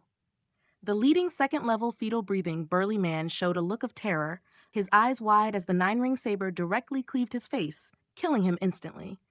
Clang, clang, clang. The other four sabers fell. Lu Qingfeng twisted his waist and back, casually waving the nine-ring saber in his hand to block the four sabers. With a forceful step, the nine-ring saber continuously chopped. Three more fell. Holding the nine-ring saber, Lu Qingfeng faced five with ease. Seeing only one left, Lu Qingfeng abruptly halted his offensive. Resting the nine-ring saber on the man's shoulder, he commanded sternly, "Who sent you here? How many people entered the mountain?" The remaining man with a saber on his neck was already scared to death. Whatever Lu Qingfeng asked, he answered. Before long, he spilled everything out like pouring beans, explaining everything in detail. "Lord, spare my life. I will definitely not reveal your whereabouts." After confessing, the man knelt down with a thud, pleading incessantly. Lu Qingfeng's expression unchanged, swiped the nine-ring saber across the man's neck, gathered the five sabers, then turned and walked back. Disclaimer: all credit goes to the original author. This is a fan-made AI narration intended to bring more exposure to the novel. If you are the author or rights holder and wish for this video to be removed or modified, please contact us at fableverseaudio@gmail.com. Narrated by Fableverse Audio. Like, subscribe. Share to support immersive audiobooks. If you enjoy our work and want to support future projects, consider donating. Links can be found in the description below. Chapter 16, Year 42. This person pursued him intending to kill. There was no possibility of letting him go. But whether the information obtained from him was good or bad was unclear. Contemplating in his heart, he had already reached Lu Qingshan and Qingyu's side. Qingyu's eyes shone brightly, and she excitedly asked, "Big brother, what was that martial art just now? It was so powerful." Lu Qingshan felt the same. It was no wonder, as Lu Qingfeng's cloak saber technique he had just used was exceptionally sharp. 5 practitioners of the first and second level of fetal breathing with skillful martial arts were slain by Lu Qingfeng after just a few exchanges. The shock was overwhelming. Cloak saber technique. "If you want to learn, I can teach you in a couple of days," Lu Qingfeng said with a smile. Technique, grade, low level, 2 layers in total. Derivation technique, 4-fold enhancement. Description, a relatively refined saber technique among mortal martial arts. Its power greatly increased after enhancement. Lu Qingfeng, in order to complement his 9-ring saber, specifically sought out the cloak saber technique from the Primordial. After training hard for 5 years, he finally wielded its decisive power in reality. The cloak saber technique, already not inferior to the lifeless blade technique, reached a new height of refinement after Lu Qingfeng's 4 enhancements, making it one of the finest saber techniques in the world. Lu Qingfeng, who was only at the first level of fetal breathing, managed to slay 5 returning to truth sect practitioners, among them those of the first and even second level of fetal breathing, in a few strikes without sustaining any injuries himself. Cloak saber technique. What a majestic name. Big brother, I want to learn. Qingyu was completely undisturbed by the 5 corpses not far away, her mind entirely fixated on the cloak saber technique, thinking of how impressive she would be once she mastered it. Lu Qingshan, however, thought more deeply. These past days, they had been living quite comfortably here, thinking that the returning to truth sect had given up pursuing them. They hadn't expected the enemy to come so abruptly. Fortunately, Big Brother's strength was extraordinary, allowing them to avoid capture. "Big brother, was it the people from the returning to truth sect?" Lu Qingshan asked gravely. "Indeed." Lu Qingfeng nodded and spoke solemnly. "The returning to truth sect has found this place. We must relocate." Seeing Lu Qingshan's face turn pale, Lu Qingfeng added, "But don't worry. The returning to truth sect recently got into a conflict with a major sect in the east, and both sides are in fierce battle. Those who can be spared to pursue us are just lackeys." This was the information Lu Qingfeng had gathered from the man earlier. It was said that about 10 days ago, the Returning to Truth sect had a conflict with a neighboring county's major sect for unknown reasons. Within a short period, it escalated into large-scale fighting. The sect's elites were fully engaged, leaving them with no extra energy to track down the three of them. Yet the head of the punishment hall had not given up and had dispatched the periphery enforcement team of the punishment hall to continue the search. The 5 people just now were disciples from the peripheral enforcement team. That's a relief. Lu Qingshan breathed a sigh of relief, but knew they still needed to move quickly. Without further ado, the 3 immediately packed up their belongings. It's time to learn the talisman refining technique quickly, Lu Qingfeng pondered inwardly. He had originally planned to master a few more elixirs before delving into the art of talisman making. But with pursuers at hand and the urgency of having talismans for protection, it became crucial. Fortunately, the yellow dragon pill had been fully mastered in terms of refinement, which meant he could rapidly increase his cultivation in reality. He decided to temporarily set aside learning the other elixirs for now. The preparation of fire spirit elixir sand? What do you want with that? Daoist Huang Luo furrowed his brows, staring at Lu Qingfeng. I've recently taken an interest in talisman making, so I wanted to try my hand at preparing the elixir sand myself, Lu Qingfeng said with a smile. 5 years had passed, counting the previous 4 years. In this life of reincarnation, Lu Qingfeng had grown to the age of 25. Changes in his appearance were secondary, as the Qingpeak alchemist brands fasting pills and yellow dragon pills, 2 improved versions of elixirs, entered the market. They became extremely popular. Lu Qingfeng, albeit still a low-level alchemy apprentice, had a reputation that spread within the small confines of Black Sand Town, nearly rivaling that of Huang Luo Daoist, a senior talisman refining apprentice who had been practicing for dozens of years. Even among practitioners of the fetal breathing realm, Lu Qingfeng was far more sought after than Huang Luo Daoist. His fame grew even more after he started working with the Imperial City Guild. However, over these years, Lu Qingfeng's friendship with Huang Luo Daoist deepened. Huang Luo Daoist extremely disapproved of his neglect of proper duties. If it weren't for running into trouble while mixing Dan sand, Lu Qingfeng probably would not have shared this issue with Huang Luo Daoist. Sure enough, after hearing Lu Qingfeng's words, Huang Luo Daoist's eyes rounded in disbelief, and he pointed at Lu Qingfeng incredulously. You could have been a well-respected master, Qingfeng. Why are you dabbling in talisman making?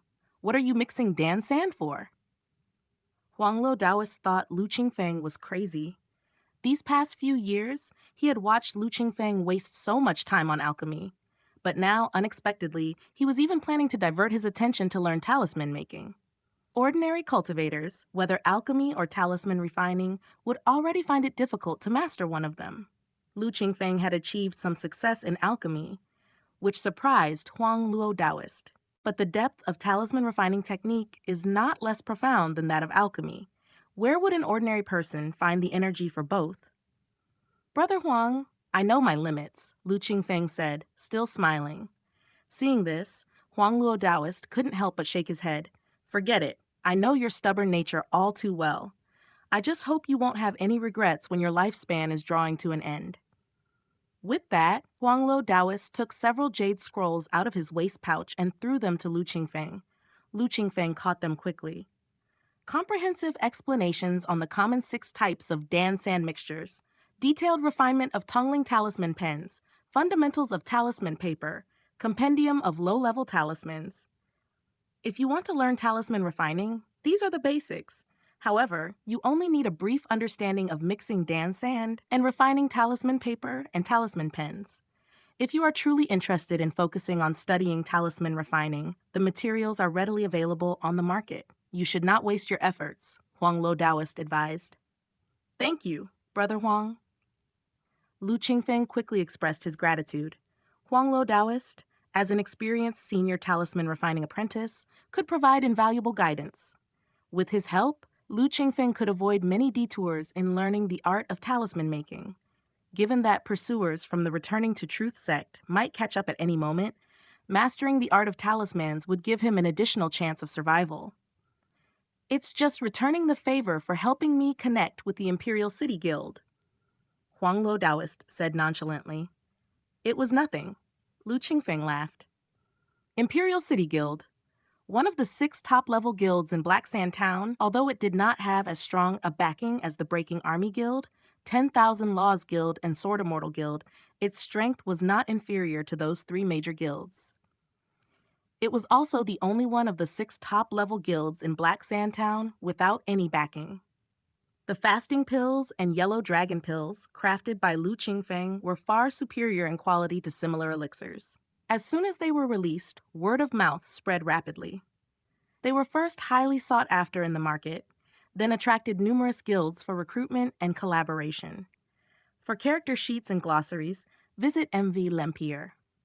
In the end, Lu Qingfeng chose to establish a long-term collaboration with the Imperial City Guild, which was the strongest and had the best reputation.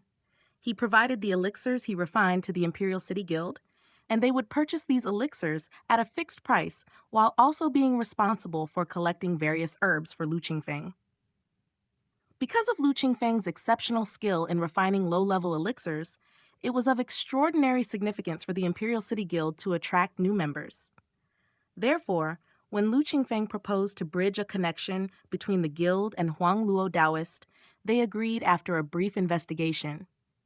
For Huang Luo Daoist, collaborating with a powerful force like the Imperial City Guild meant his talismans would never worry about sales, and gathering various materials became much easier, a huge favor indeed. The Imperial City Guild matter was just something I mentioned offhand. It's really all due to Brother Huang's high standards, has nothing to do with me. Lu Qingfeng smiled and then left the market. Every day, aside from cultivation and alchemy practice, he would set up a stall in the market. After cooperating with the Imperial City Guild, there was no need to sell elixirs at a stall, but the habit of wandering in the market remained. It was a combination of work and leisure. His efficiency only increased. Leaving the market, Lu Qingfeng returned to his residence. With his current assets, he could definitely secure a decent estate in Black Sand Town as his dwelling. Stepping into the quiet room, he took out the jade scrolls given to him by Huang Luo Daoist and recorded them one by one into his attribute panel. Then he started with studying comprehensive explanations on the common 6 types of Dan Sand mixtures. For drawing talismans, ordinary cultivators might skip the process of mixing Dan Sand, boiling talisman paper, and refining talisman pens. But not Lu Qingfeng. In reality, there was no ready-made Dan Sand, talisman paper, or talisman pen available. He had to master the methods of making these himself. Dan Sand is a type of natural ore, bright red with a Vajra luster to a metallic sheen. When ground into powder, it can undergo subtle changes through different mixing techniques, suitable for various talisman schools or categories. Lu Qingfeng started by learning about the mixing of Dan Sand, then moved on to making talisman paper and talisman pens. Time slipped away unnoticed. In the blink of an eye, 42 years had passed since Lu Qingfeng started practicing the art of drawing talismans. Disclaimer: all credit goes to the original author. This is a fan-made AI narration intended to bring more exposure to the novel. If you are the author or rights holder and wish for this video to be removed or modified, please contact us at fableverseaudio@gmail.com. Narrated by Fableverse Audio. Like, subscribe, share to support immersive audiobooks. If you enjoy our work and want to support future projects, consider donating. Links can be found in the description below. Chapter 17. The end is nigh. Perhaps it was the overly complex environment in the deep mountains. The anticipated large-scale pursuers did not appear. The 3 siblings, Lu Qingfeng, ran continuously for 5 months with no idea how far they had traveled. In the beginning, the occasional enforcement disciple of the Returning to Truth sect appeared, all of average strength, and were easily dealt with by Lu Qingfeng. Later on, the pursuers gradually decreased. After Lu Qingfeng narrowly killed a disciple of the Returning to Truth sect at the 7th layer of the fetal breathing realm, he never again encountered any pursuers. The 3 siblings, still wary, ran for another 2 months, and only after being assured that the Returning to Truth sect had given up did they stop to find a place to rest. 5 months had passed, fraught with countless dangers. Apart from the relentless pursuers from behind, there were also the unpredictable wild beasts deep in the mountains. A slight carelessness could lead to doom. Nonetheless, during these 5 months, Lu Qingfeng's progress was rapid, greatly increasing his ability to survive. While fleeing with Lu Qingshan and Qingyu, he gathered herbs and refined numerous yellow dragon pills, raising his cultivation to the 3rd level of the fetal breathing realm. His practiced cultivation technique had long been switched from the refined level green wood flame sun scripture to the side door level Qingyuan sword technique. Cultivation technique complete. Grade, side door level, total of 9 layers. Derivation technique, 5 times enhancement. Characteristics, Qingyuan sword radiance, body protecting sword shield, sword shadow splitting light skill, Da Jiang sword formation, 3 transitions rebirth. Description: 3,000 years ago, the signature supreme technique of the Qingyuan sword sect, currently incomplete. This cultivation technique was a refined level, incomplete technique found by Lu Qingfeng in Primordial. It only included parts up to the fetal breathing realm.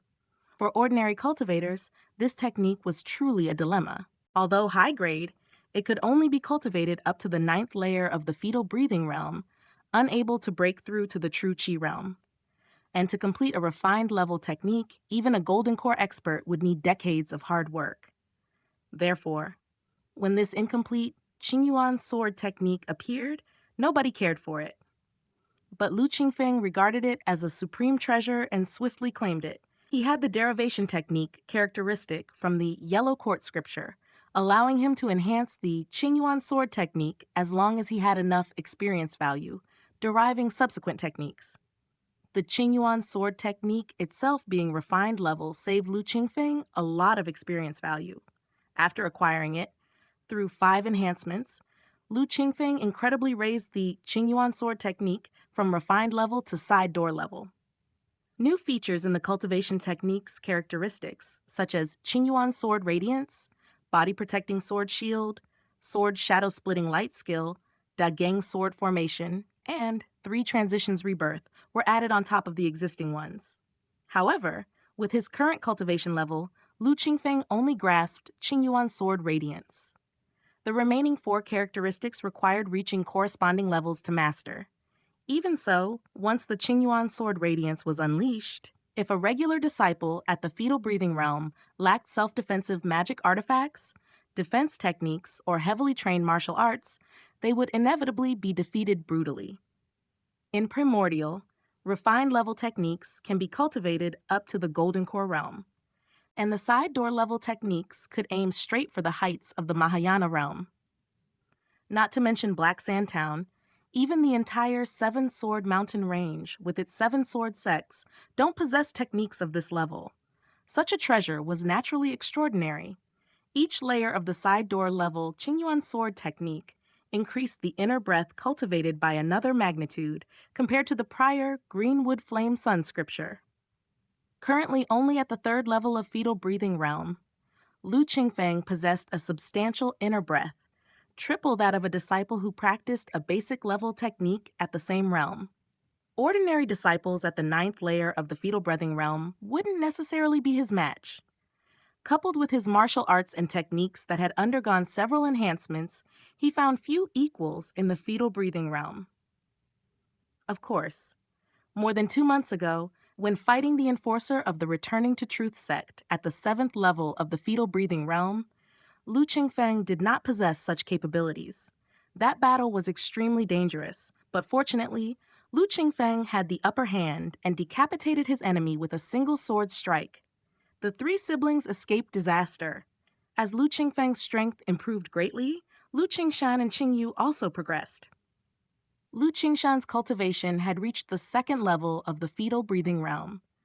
Following Lu Qingfeng, he practiced the Qingyuan sword technique and the cloak saber technique, among others, making his combat strength far surpass his cultivation level, approximately on par with the 5th or 6th level of the fetal breathing realm. Qingyu's talents were inferior, and her cultivation time was short. She had only just stepped into the 1st level of the fetal breathing realm, barely able to contend with the 3rd level of the fetal breathing realm. It seems that the Returning to Truth sect has given up. After more than 5 months, a distinctive presence had taken shape in Lu Qingfeng, an aura crafted by the flow of time coupled with murderous experiences, impossible to imitate by ordinary youths. After all, although only a little over 5 months passed in reality, Lu Qingfeng in Primordial was about to complete a lifetime's journey. Night fell. Lu Qingfeng logged into the game. It was still Black Sand Town, but Lu Qingfeng was no longer the youthful figure, having transformed into a hunched old man with a head full of silver hair. Name, Lu Qingfeng race human. The MMORPG team worked hard on this chapter. Faction, none. Title, none. Cultivation level, 5th level of fetal breathing realm level 10, 25, 50. Lifespan 60 and 68, inner breath 185, 185. Quality, side door level. Root bone, 1 merit, unknown, unknown. Cultivation technique, Yellow Court scripture first layer, perfection. Technique characteristics, derivation technique, first layer. Total control over all techniques, first layer. Karma removal, first layer. Qingyuan sword technique, 5th layer, perfection. Derivable, magic techniques, firebomb technique, 2nd layer. Heavenly eye skill, 2nd layer. Luo smoke step, 2nd layer. Burning heart palm, 2nd layer. White jade true technique, 2nd layer. Cloak saber technique, 2nd layer. True yang finger skill, 2nd layer. Wind control technique, 2nd layer. Golden light skill, 2nd layer. Entanglement skill, 2nd layer. Concealing technique, 2nd layer. Concealing technique, 2nd layer. Divine skills, none. Equipment, low-level storage bag, wolf hair talisman pen, peace charm, invisibility talisman, earth tunneling talisman, firebomb talisman. Alchemy, alchemy introduction, alchemy analysis, basic herb manual, elixir pills that can be refined, fasting pill, yellow dragon pill, spirit clearing powder, recovery breath pill, nourishing essence pill, charming fragrance pill, yellow chestnut pills, heart corrosion pill, breathing cultivation pill, essence chi pill. Talisman refining, detailed guide to the 6 common dansands, basics of talisman paper, complete collection of low-level talismans. Talismans that can be drawn, peace charm, invisibility talisman, earth tunneling talisman, firebomb talisman, rejuvenation talisman, golden light talisman.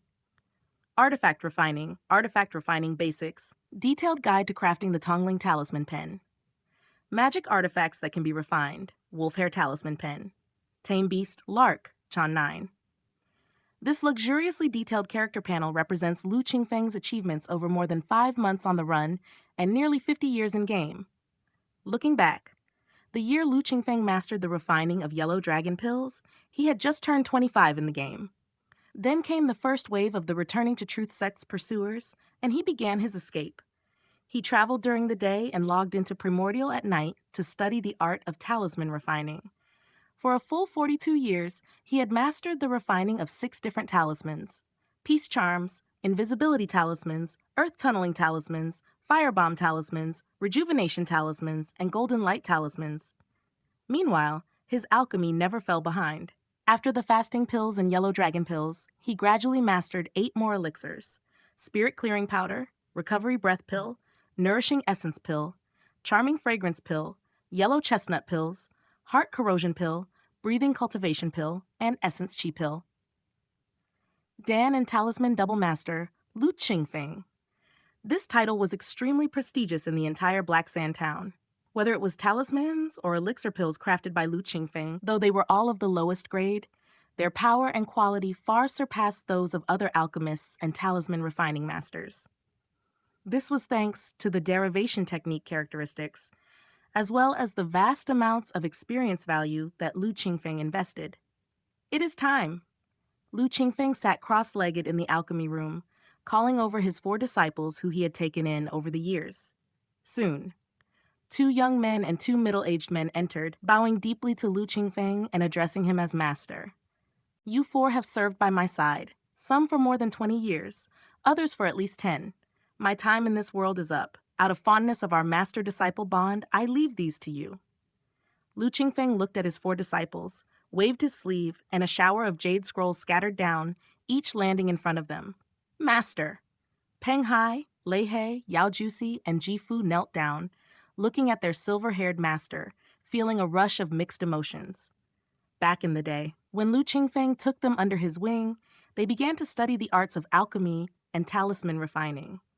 Although they just assisted, They learned a lot.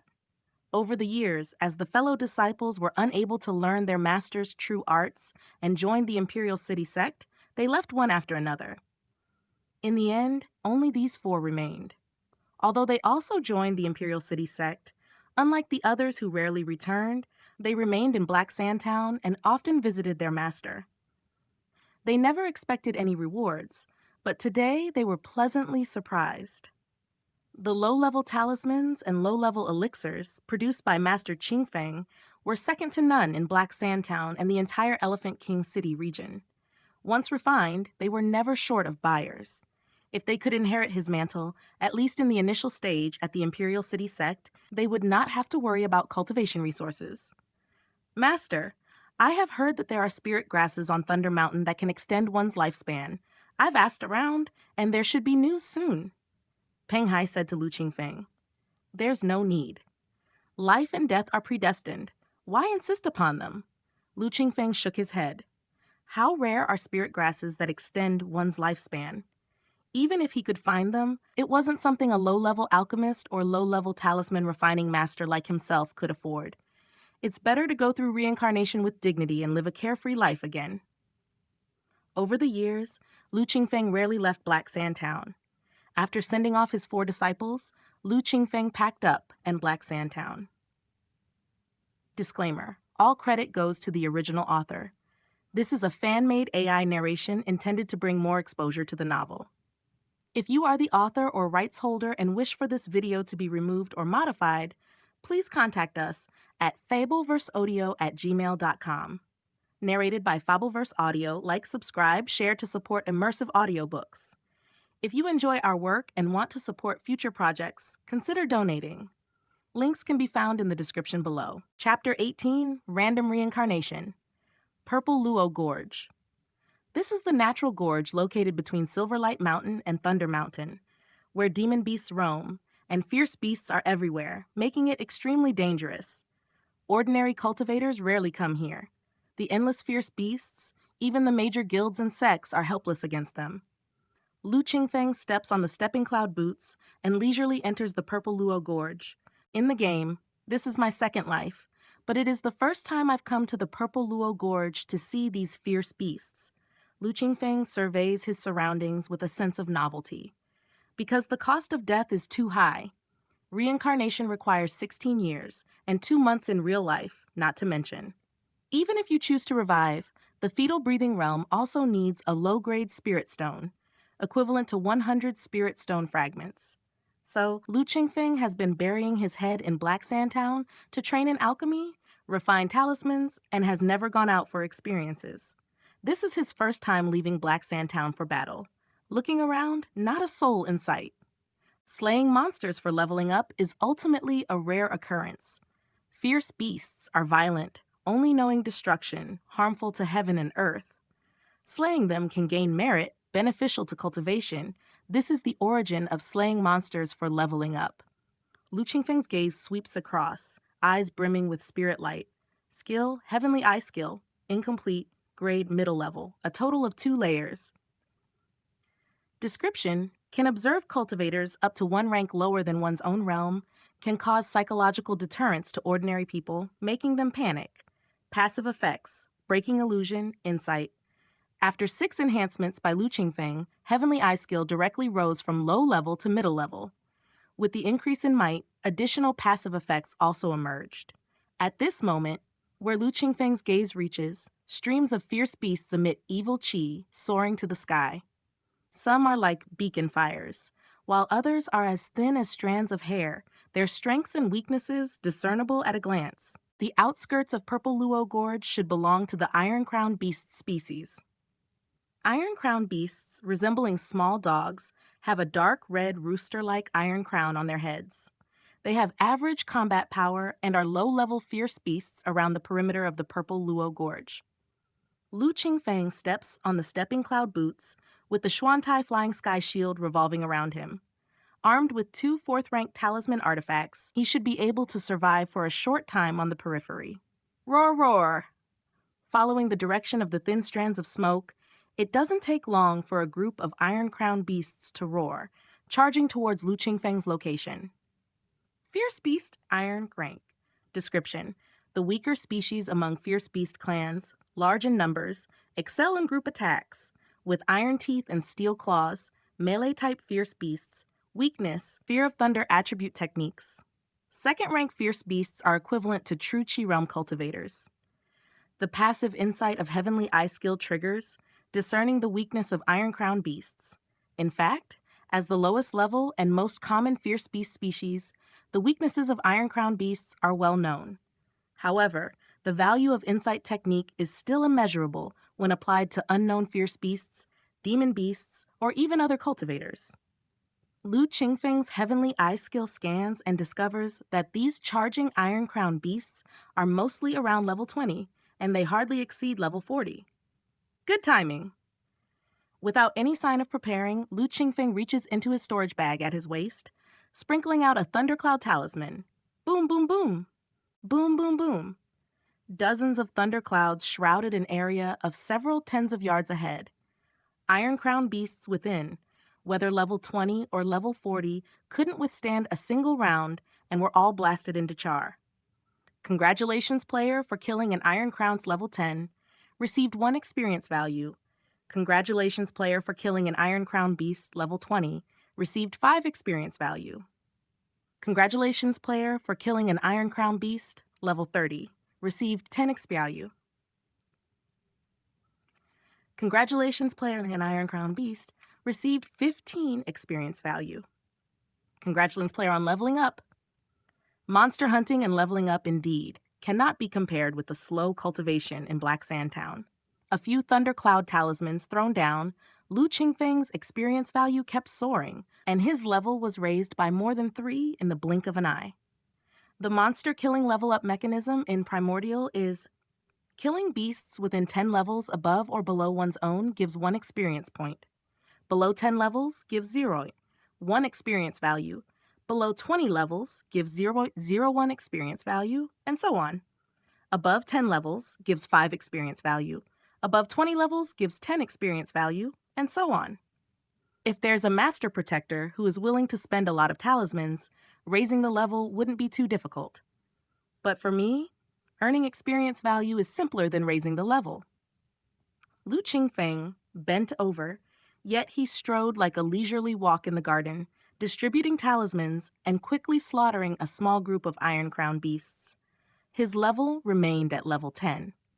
Constantly consuming experience value, keeping the level at level 10, killing high-level demon beasts, there's always an experience value bonus.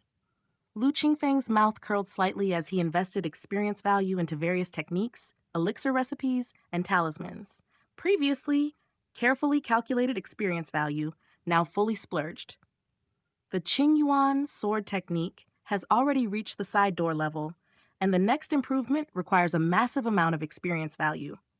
Seizing the opportunity, Lu Qingfeng invested all experience value into it. After all, no matter how much techniques improve, their power is ultimately related to one's cultivation realm. Only the cultivation technique is fundamental. Elixir recipes and talismans are the same, those that have been enhanced 6 times over the years, and even those with 4 times enhancement. Lu Qingfeng discovered that whether it was elixir recipes or talismans, once enhanced more than 5 times, the required materials would change, equivalent to evolving into another kind of elixir. Although more potent and more precious, the materials are so rare that the profit margin is actually lower than that of 5 times enhancement. In the future, as Lu Qingfeng's cultivation advances, he might need them. But by then, there would be suitable elixir recipes and talismans. Like the Yellow Dragon pill, after 6 times enhancement, the cost of refining increases significantly, nearly equivalent to the advanced elixir Golden Marrow pills. Rather than consuming experience value to enhance, it would be better to directly obtain the Golden Marrow pill's recipe for enhancement. Therefore, after enhancing all currently mastered elixir recipes and talismans to 5 times, Lu Qingfeng started to wholeheartedly enhance and improve the Qingyuan sword technique. After this time, for a long period, the Qingyuan sword technique would give Lu Qingfeng an absolute advantage among his peers. Time passed. By slaughtering the Iron Crown Beast clan, Lu Qingfeng amassed over 5,000 experience value. Basic level cultivation techniques. The first enhancement, promotion, fusion consumes 10 experience value, and with each subsequent enhancement, promotion, fusion, it doubles based on the original amount. Refinement level cultivation techniques. The first enhancement, promotion, fusion consumes 100 experience value, and with each subsequent enhancement, promotion, fusion, it doubles based on the original amount. Side door level cultivation techniques. The first enhancement, promotion, fusion consumes 1,000 experience value, and with each subsequent enhancement, promotion/fusion, it doubles based on the original amount. For each grade of cultivation technique, approximately after 5 times of enhancement, it can be raised by 1 level. The Qingyuan sword technique is inherently a refinement level technique, and after being enhanced 5 times, it became a side door level. Because its essence is a refinement level technique, even after reaching the side door level, if one wants to enhance it again, it is still based on doubling the original foundation, not recalculating from scratch. Lu Qingfeng invested all 5,000 experience value into the Qingyuan sword technique, directly strengthening it 7 times and raising the technique's layers from the original 9 to 21, allowing cultivation up to the foundation establishment Qi introduction realm. Still not enough. After the Iron Crown beast species, Lu Qingfeng then swept through 7 more second-rank fierce beast clans, such as the Greenscale Beast, Red Mountain Rat, and Blood Hedgehog.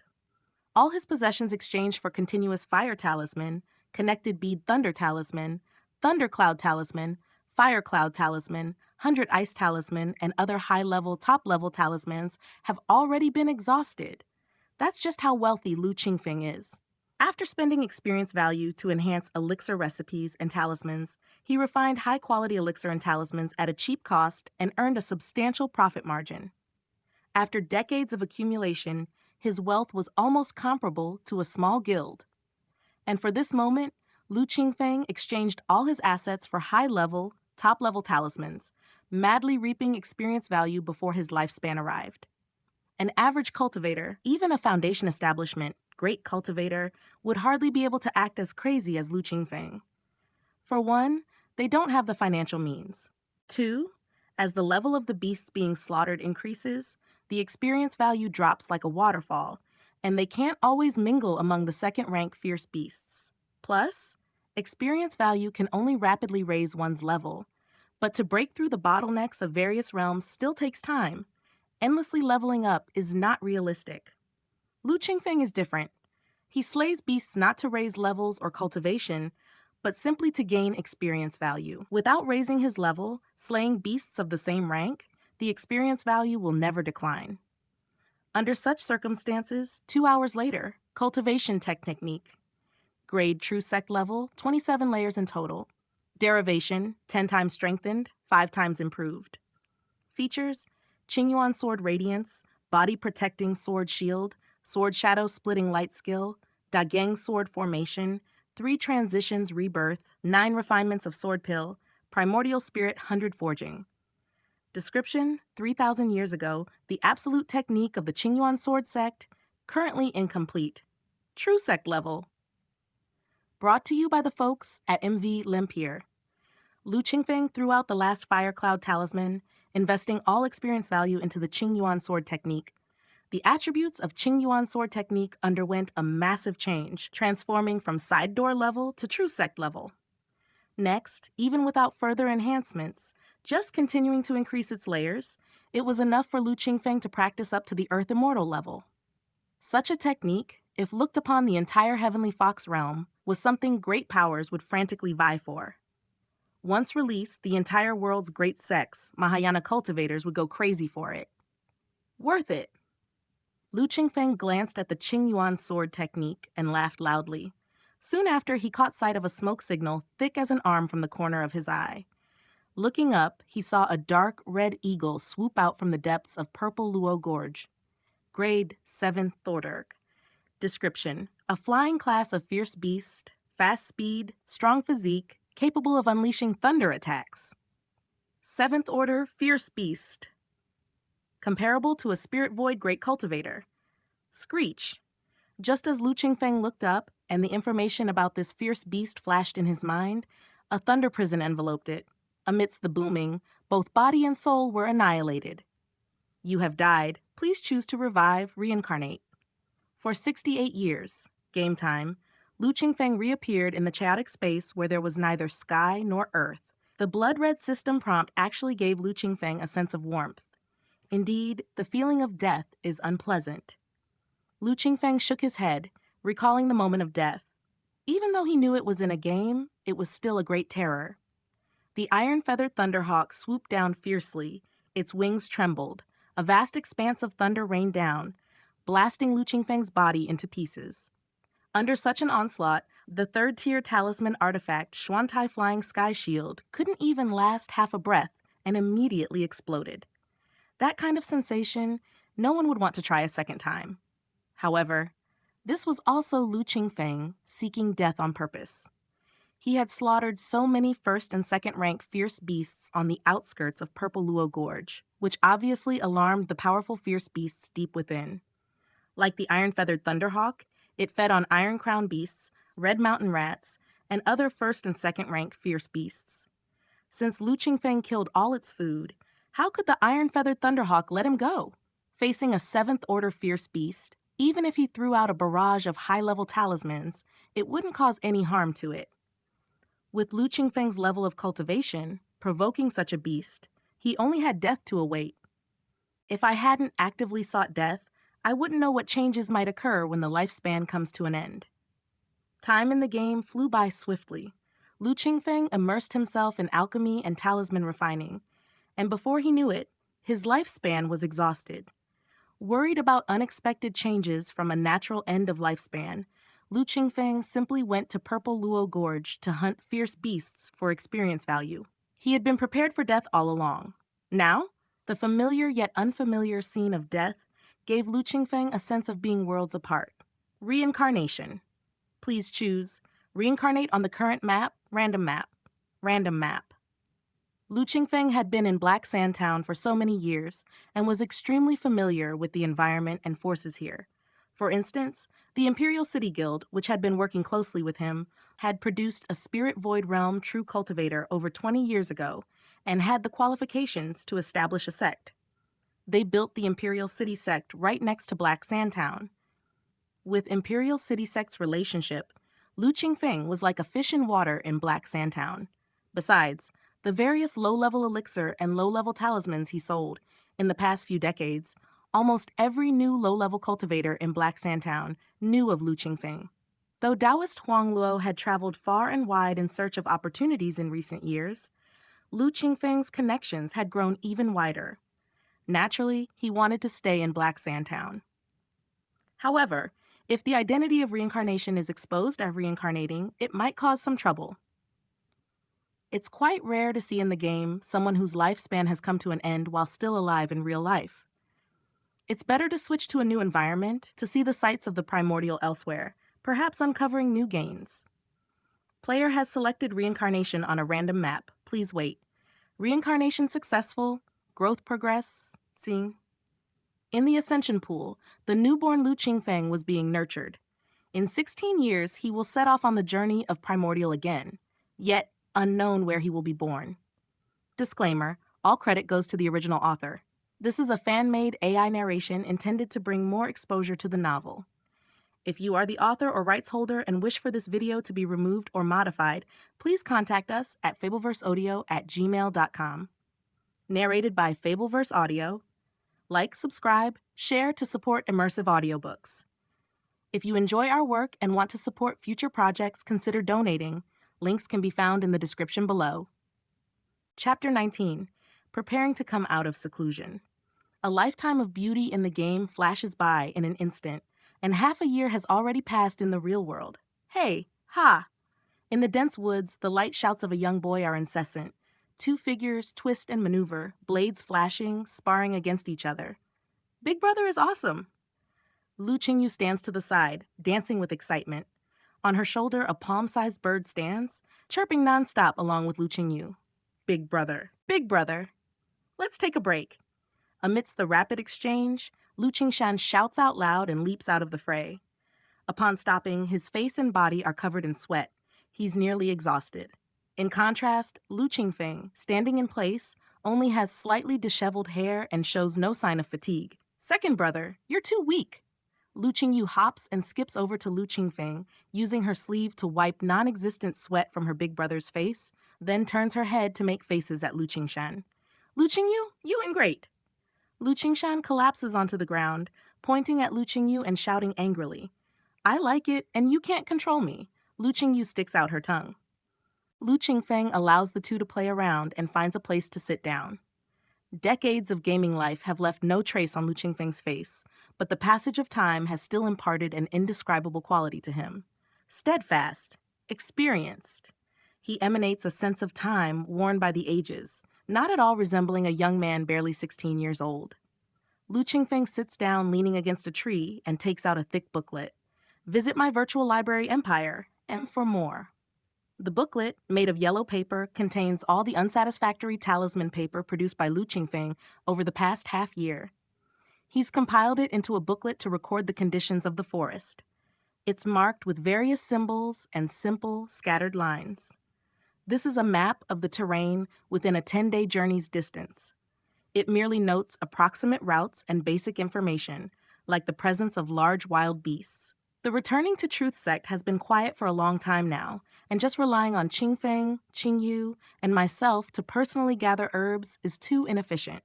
The yellow dragon pills we refine are totally insufficient for the three of us to cultivate. Lu Qingfeng's current cultivation is at the fetal-breathing 3rd level, and Lu Qingshan is at the fetal-breathing 2nd layer. Lu Qingyu has also started cultivating, just stepping into the fetal-breathing 1st level.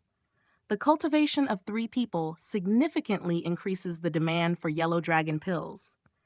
It's difficult to meet the demand with their own collection efforts. It's time to go out. Lu Qingfeng studies the map, contemplating a route. Over the past 6 months, the 3 of them first spent over 3 months in a state of constant vigilance due to the Returning to Truth sect's pursuit. Then they lived somewhat more securely for another 2 months. At first, they could rely on gathering nearby herbs to refine into yellow dragon pills to support the cultivation of Lu Qingfeng and Lu Qingshan. Lu Qingfeng has the experience from the game. He spent 48 years in the game over these 6 months, and due to consuming experience value for the derivation of cultivation techniques, spells, alchemy, and talisman refining, his cultivation level always fluctuated between the fetal-breathing 1st layer and the 5th level of fetal-breathing realm. After reaching the 5th level of the fetal-breathing realm, low-level elixirs such as yellow dragon pills, breathing cultivation pills, and essence chi pills become ineffective. Therefore, to gain experience value as quickly and efficiently as possible, Lu Qingfeng would usually cultivate up to the 5th level of the fetal-breathing realm and then expend all his experience value to start cultivating anew. Back and forth, he repeated this process 56 times over 48 years. Lu Qingfeng is confident that there are no cultivators in the world whose understanding of the first 5 levels of the fetal-breathing realm can surpass his own. He knows the process of cultivating from the 1st to the 5th layer of the fetal-breathing realm so well that he could do it with his eyes closed. Hence, even though his root bone is poor, his cultivation speed is even faster than Lu Qingshan's. 1 level in 1 month, 2nd level in 2 months, 3rd level in 3 months. In just over 6 months, he's already reached the fetal-breathing 3rd level. If not for the limitation of the yellow dragon pills, Lu Qingfeng estimates he could at least reach the 4th level of the fetal-breathing realm.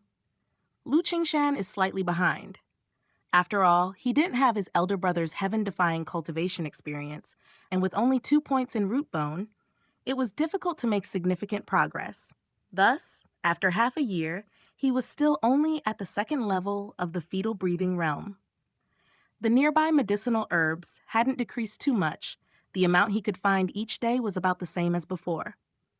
However, due to the improvement of their cultivation levels, the consumption of yellow dragon pills had increased significantly. Even the same amount was gradually becoming insufficient for Lu Qingfeng and the other 2. We need to leave these woods and find a human settlement. With more people comes greater strength, and with enough money, we can have as many medicinal herbs for refining yellow dragon pills as we want. Staying here is a complete waste of time, Lu Qingfeng pondered. He had experienced the desperation of running out of lifespan in the game and being unable to break through. He certainly did not want to leave irreversible regrets in real life due to a little comfort. It just so happened that during the 16 years of reincarnation in the game, which translated to a 2-month gap in reality, it was a good time to leave these deep mountains. Once settled, it would be about time to go back to playing the game. As for where he would end up in the vast primordial after the random reincarnation, Lu Qingfeng was quite looking forward to it. Big brother, are we changing locations again? Lu Qingyu dropped Lu Qingshan and ran over to ask Lu Qingfeng. Every time their big brother was so focused on studying the map, it usually meant they were about to travel. Yes, Lu Qingfeng nodded. But aren't there still a lot of medicinal herbs around here? And it's been a long time since we've heard from the returning to Truth sect. Lu Qingshan walked over, somewhat confused. After more than half a year of recuperation, both his and Lu Qingfeng's bodies had become robust. The scars remained on their bodies, but thanks to the medicinal treatments, their wounds had fully healed. This time we'll go straight out of the mountains and to the county town. Lu Qingfeng shared his plans with the two, and although Lu Qingshan and Lu Qingyu usually followed his lead, this time they hesitated. What's the matter? Are you afraid? Lu Qingfeng looked at the two, who had suddenly fallen silent, and asked with a smile. I'm not afraid. Let's go to the county town. Lu Qingyu stiffened her neck, trying to hide her fear. Hearing this, Lu Qingshan also said, with my current strength, I'm not afraid even if I meet an inner chamber disciple of the returning to Truth sect. What's there to be afraid of in a small county town? All right then, let's adjust for tonight and we'll set out early tomorrow morning. Lu Qingfeng didn't expose their facade and simply stated. He knew that after staying in the mountains for over half a year, both Lu Qingshan and Lu Qingyu had grown accustomed to that lifestyle. Suddenly going to a strange county town and dealing with many strangers was naturally intimidating. On top of that, they had escaped from places like Blackwood Village and the returning to Truth sect. It was only natural that they were wary of the new environment and feared falling back into a situation like before. However, a cultivation lifestyle of isolation was still quite distant from Lu Qingfeng and his siblings. Even when one reaches high levels of cultivation, interactions with others are indispensable. With their root bone quality, they especially needed the strength of a group to obtain various resources to enhance themselves. Toil away in blind solitary cultivation would inevitably lead to a wasted life. That night, Lu Qingshan and Lu Qingyu were both unusually quiet, lacking their usual vivaciousness. Lu Qingfeng did not intervene, allowing them to adjust on their own. He was busy organizing his possessions. After staying in the deep mountains for half a year, he didn't have many belongings. The only valuable item was the wolf hair talisman pen, used for drawing talismans. It contained 9 low-level talismans, which were among the most basic in the first rank of talisman tools, just enough to draw low-level talismans. Besides the wolf hair talisman pen, the rest were small items. Fasting pills, yellow dragon pills, yellow chestnut pills, and a whole array of elixir pills. Invisibility talismans, earth tunneling talismans, firebomb talismans, and a variety of other talismans. There was also the 9-ring saber obtained from Wu Yuan, which was all of Lu Qingfeng's assets. Disclaimer: all credit goes to the original author. This is a fan-made AI narration intended to bring more exposure to the novel. If you are the author or rights holder and wish for this video to be removed or modified, please contact us at fableverseaudio@gmail.com. Narrated by Fableverse Audio. Like, subscribe, share to support immersive audiobooks. If you enjoy our work and want to support future projects, consider donating. Links can be found in the description below. Chapter 20 Encounter.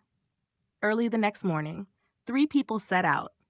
3 cloudlark birds, the size of palms, each perched on the shoulders of the Lu Qingfeng siblings. Lu Qingyu picked a yellow chestnut pill, the size of a fingernail, from the small cloth bag at her waist and placed it in her palm. Chirp, chirp, chirp! The cloud lark on her shoulder let out a happy cry, circled around and swallowed the yellow chestnut pill, its little face beaming with satisfaction as it returned to its spot on Lu Qingyu's shoulder. Good girl, little 9.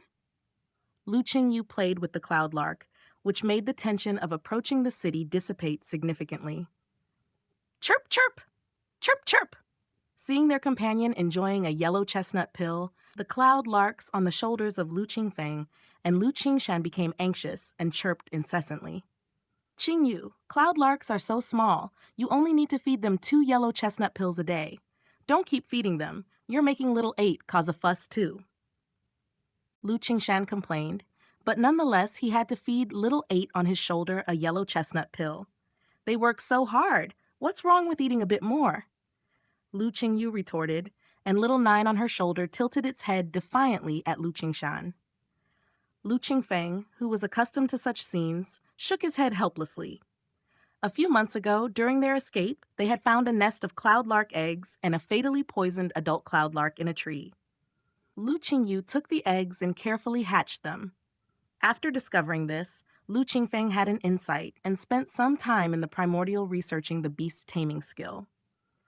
Although it was only scratching the surface, it wasn't hard to train a few cloudlarks. The 9 hatched cloudlarks were raised on yellow chestnut pills, infused with a trace of spiritual energy by Lu Qingfeng. The birds themselves developed a bit of spiritual wisdom, could understand human speech, and were quite agile. Elixir pillow chestnut pills, low level. Derivation technique, 5 times enhancement. Explanation: bird food used for feeding cloudlarks. In the deep mountains, they would unexpectedly encounter wild beast attacks, stumble into the territory of ferocious animals, or be caught up by the pursuing troops from the Returning to Truth sect, even losing peace of mind while sleeping.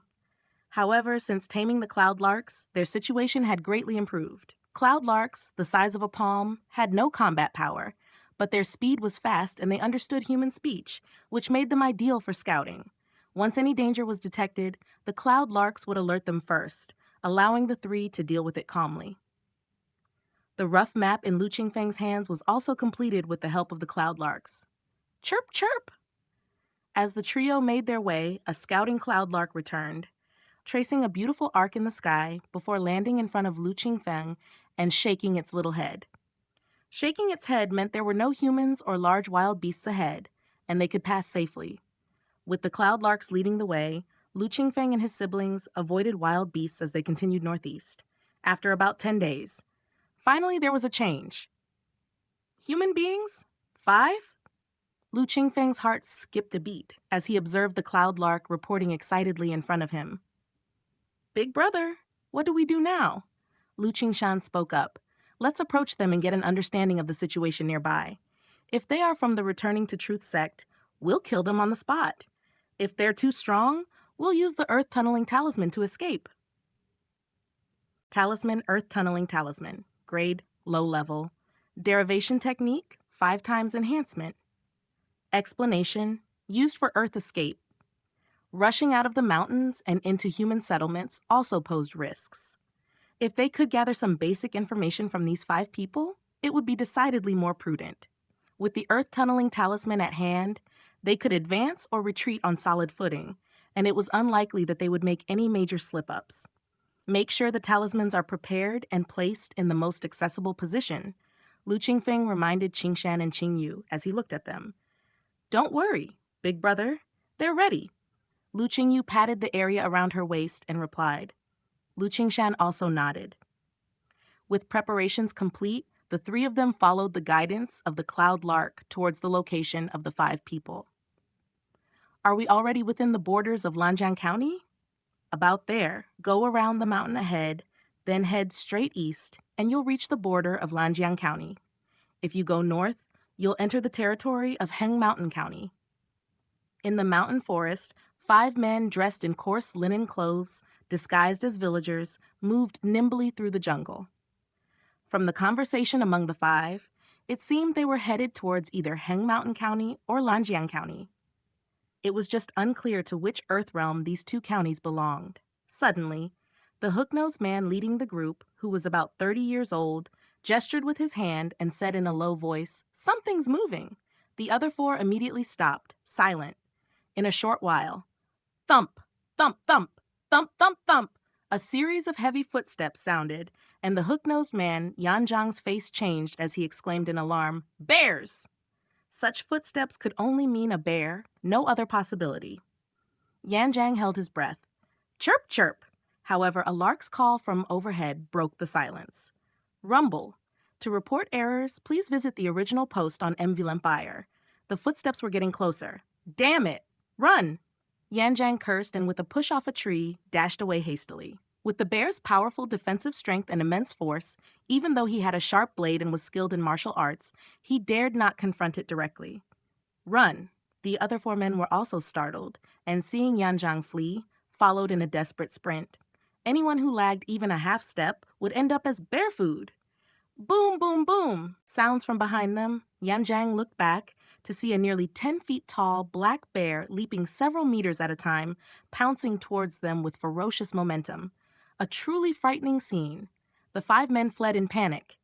At that moment, 3 figures appeared up ahead, 2 teenagers and a girl around 11 or 12 years old. Their presence in the depths of the mountains was quite odd. Locals from the nearby village? Use them to divert the bear. Yan Zhang's thoughts raced, and he immediately reacted. He changed direction, running straight towards the trio. The other 4 understood and also followed suit. Lu Qingfeng looked at the 5 people running towards them and breathed a sigh of relief. He was worried about how to extract information about the Earth realm from these 5 without cause, unwilling to resort to violence. Now that the 5 had shown malice, there was no need to hesitate about the methods used. Qingshan, Qingyu, take good care of yourselves. Lu Qingfeng used his heavenly eye skill to scan and found that the cultivation level of the 5 men was roughly the same as that of the periphery enforcement team of the Returning to Truth sect, with the strongest, the hook-nosed middle-aged man, being at the 3rd level of fetal breathing realm. With his current strength, even if there were 3 to 5 times more of them, he could easily take them down. All right. Lu Qingshan and Lu Qingyu responded, holding a golden light talisman in hand, ready for any enemy.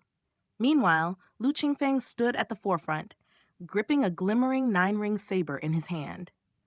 A true sect level, Qing Yuan sword technique, coupled with the cloak saber technique enhanced 5 times, was more than enough to deal with these fellows who even feared a black bear. Brats, move aside! Yan Zhang charged forward, not only leading the black bear towards the direction where Lu Qingfeng and the others were, but also shouting loudly. He even tried to pass directly through the middle of Lu Qingfeng and the others. In his hand, a short blade with a flickering cold light was partially unsheathed. A murderous aura loomed. Clearly, this man did not take Lu Qingfeng and the others seriously. After all, they were just 2 teenagers and a little girl. What could they possibly do? Disclaimer: all credit goes to the original author. This is a fan-made AI narration intended to bring more exposure to the novel. If you are the author or rights holder and wish for this video to be removed or modified, please contact us at fableverseaudio@gmail.com, narrated by Fableverse Audio. Like, subscribe, share to support immersive audiobooks. If you enjoy our work and want to support future projects, consider donating. Links can be found in the description below. Chapter 21, Guangyuan County. Court death. Lu Qingfeng felt the killing intent and suddenly raised his 9-ring saber. With a misstep, he executed the Luo smoke step. Instantly, Lu Qingfeng moved unpredictably like a ghostly apparition, only to see the saber light flashing. In a mind-dazzling moment, the 5 rushing figures fell to the ground, their limbs tendons severed, powerless to resist. Hiss! Pain! How is this possible? Yan Zhang and the others, with their eyes splitting from pain, couldn't believe it. The 5 of them joining forces couldn't last even 1 round against Lu Qingfeng. They thought that Lu Qingfeng and his 2 companions were lambs to the slaughter, bait to attract the black bear's attention. Little did they expect that the lamb would reveal ferocious iron teeth, and they themselves would become the lambs. That saber technique, truly terrifying. Damn it! Yan Zhang fell to the ground, his body in extreme pain. His mind raced, seeking a way to survive. Boom, boom, boom. In a moment's delay, the black bear had already caught up, charging towards where Lu Qingfeng and the others were. Vile beast, ignorant of life and death. After switching to the true sect level Qingyuan sword technique, Lu Qingfeng's inner breath was twice as powerful as it had been at the side door level. Although he was only at the third level of fetal breathing realm, his inner breath was even more profound than those cultivating ordinary techniques at the ninth layer of fetal breathing realm. Combined with the cloak saber technique, he was indeed invincible. The black bear was strong, but still couldn't stop a single saber strike. Bang! Lu Qingfeng's saber followed a mysterious angle, cutting down like a skilled butcher, directly splitting the black bear's fur, sliding along the bone seam, cleaving it into two halves. The black bear, dead. With my current strength, I'm fully capable of contending with the true Qi realm. Lu Qingfeng glanced at the fallen black bear, roughly understanding his combat strength. Then he returned to Lu Qingshan and Qingyu's side. The 5 persons he had knocked down with all their tendons severed could only lie on the ground, rolling and howling, completely immobilized. Who are you people? Yanjiang endured the pain, his face twisted, staring at Lu Qingfeng with fierce eyes, shouting his question. Lu Qingfeng ignored him, looked towards the other 4, and said, "The 3 of us siblings descended the mountain on the orders of our master for experience. We do not wish to cause unnecessary slaughter. If you cooperate, your limbs can be healed. If not, I can only apologize." Lu Qingfeng had no experience with interrogation and could only use this simple and crude method. The other 4, upon hearing this, felt a glimmer of hope and pleaded, "We are willing to cooperate. We just ask for you to spare our lives." Whether what Lu Qingfeng said was true or not cooperating meant certain death, but cooperating might offer a chance at survival. "Don't speak with such clever words. I, Yanjiang, won't fall for your tricks." Yanjiang sneered coldly, not believing a single word from Lu Qingfeng.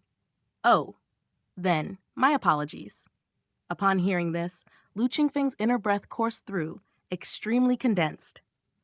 In a flash, a flickering sword chi shot from his fingertip, and under Yanjiang's horrified gaze, it cut through his neck, ending his suffering. Perhaps Yanjiang was just posturing, but Lu Qingfeng had no interest in entangling with him. Killing this leader directly might make the interrogation proceed more smoothly. Yanjiang is dead, but his 4 subordinates are cowards. Half an hour later, Lu Qingfeng and the other 2 continued on their way. "Fei Niao Hall, Green Jade Sect." Lu Qingshan recalled the information just revealed by those 2 men, furrowed his brows, and said, "Big brother, we have offended the Returning to Truth sect, and now we've killed people from the Green Jade sect. What should we do now?" If those 2 men weren't lying, the Green Jade sect occupies both Jade Mountain County and Shuwang County, with a total of 4 inner sect halls and 4 outer sect halls. Fei Niao Hall is one of the 4 outer sect halls, and those 5 people were just insignificant lackeys within Fei Niao Hall. Disappearing into the deep mountains won't draw much attention, let alone alarm the Green Jade sect. After explaining, Lu Qingfeng continued, "What I didn't expect is that Returning to Truth sect doesn't just control Juzhai County. All of Guangyuan County, except for Jade Mountain County and Shuwang County, which are occupied by the Green Jade sect, and the county town divided among several gangs, the other 3 counties are the territory of the Returning to Truth sect." This chapter was originally posted on MVL Mirar. From what those 2 men said, Lu Qingfeng had a rough understanding of the environment they were in. The 3 of them had been running for over 5 months from the pursuit of the Returning to Truth sect, and had traveled for an additional 10 days or so, only to find themselves nearing the edge of Guangyuan County. Heading further east, they would soon cross the boundary and enter the territory of Dangyang County. And here was right at the junction of Jade Mountain, Heng Mountain, and Lanjiang counties. To the south was Chengyang River. In the northwest direction was Jade Mountain County. To the east was Heng Mountain County, and to the northeast was Lanjiang County. Among them, Jade Mountain County belongs to Guangyuan County, while Heng Mountain County and Lanjiang County are already under the jurisdiction of Dangyang County. The Green Jade sect is at war on 2 fronts, battling the Returning to Truth sect in the west and contending with the War God Society, the overlord of Dangyang County, in the east. If we try to cross the border into Dangyang County, we may be mistaken for spies of the Green Jade sect and captured. Lu Qingfeng recalled the information they had extracted from those several men, his gaze falling on the northeast direction. To the northeast of Jade Mountain County lies a place called Miao Yin City. It is situated on the edge of Jade Mountain County, almost straddling Guangyuan and Dangyang counties. The city has top-notch experts stationed within, and neither the Green Jade Sect nor the War God Society dares to act rashly. Miao Yin City. That indeed is a good place to go. Lu Qingfeng made up his mind. Based on the intelligence he knew, Guangyuan County altogether has 5 counties and a county town, along with a border city. Among them, the 5 county towns are divided between the Returning to Truth Sect and the Green Jade Sect. The Returning to Truth Sect occupies Juzhai, Shouwang, and Huai Lake counties, while the Green Jade Sect occupies Jade Mountain and Shuwang counties. Originally, Lu Qingfeng and all of Blackwood Village thought that the Returning to Truth Sect was only the overlord of Juzhai County. They didn't expect that in addition to Juzhai County, Shouwang and Huai Lake counties were also under the control of the Returning to Truth Sect. Their power is truly not small. Apart from Returning to Truth Sect, in Guangyuan County, there are 2 forces that can contend with the Returning to Truth Sect. One of them, Green Jade Sect. The 5 people they just encountered were disciples of Fei Niao Hall, one of the 4 outer sect halls of the Green Jade Sect. From these people, it seems that the Green Jade Sect is probably not a bunch of good Samaritans either. However, compared to the Returning to Truth Sect, the Green Jade Sect's methods of ruling over Jade Mountain and Shuwang counties are more gentle, attracting many fugitives under the rule of the Returning to Truth Sect. The Green Jade Sect started having large-scale conflicts with the Returning to Truth Sect half a year ago, and now they have begun a full-scale war. On the other side, they also have continuous disputes with the War God Society of Dangyang County.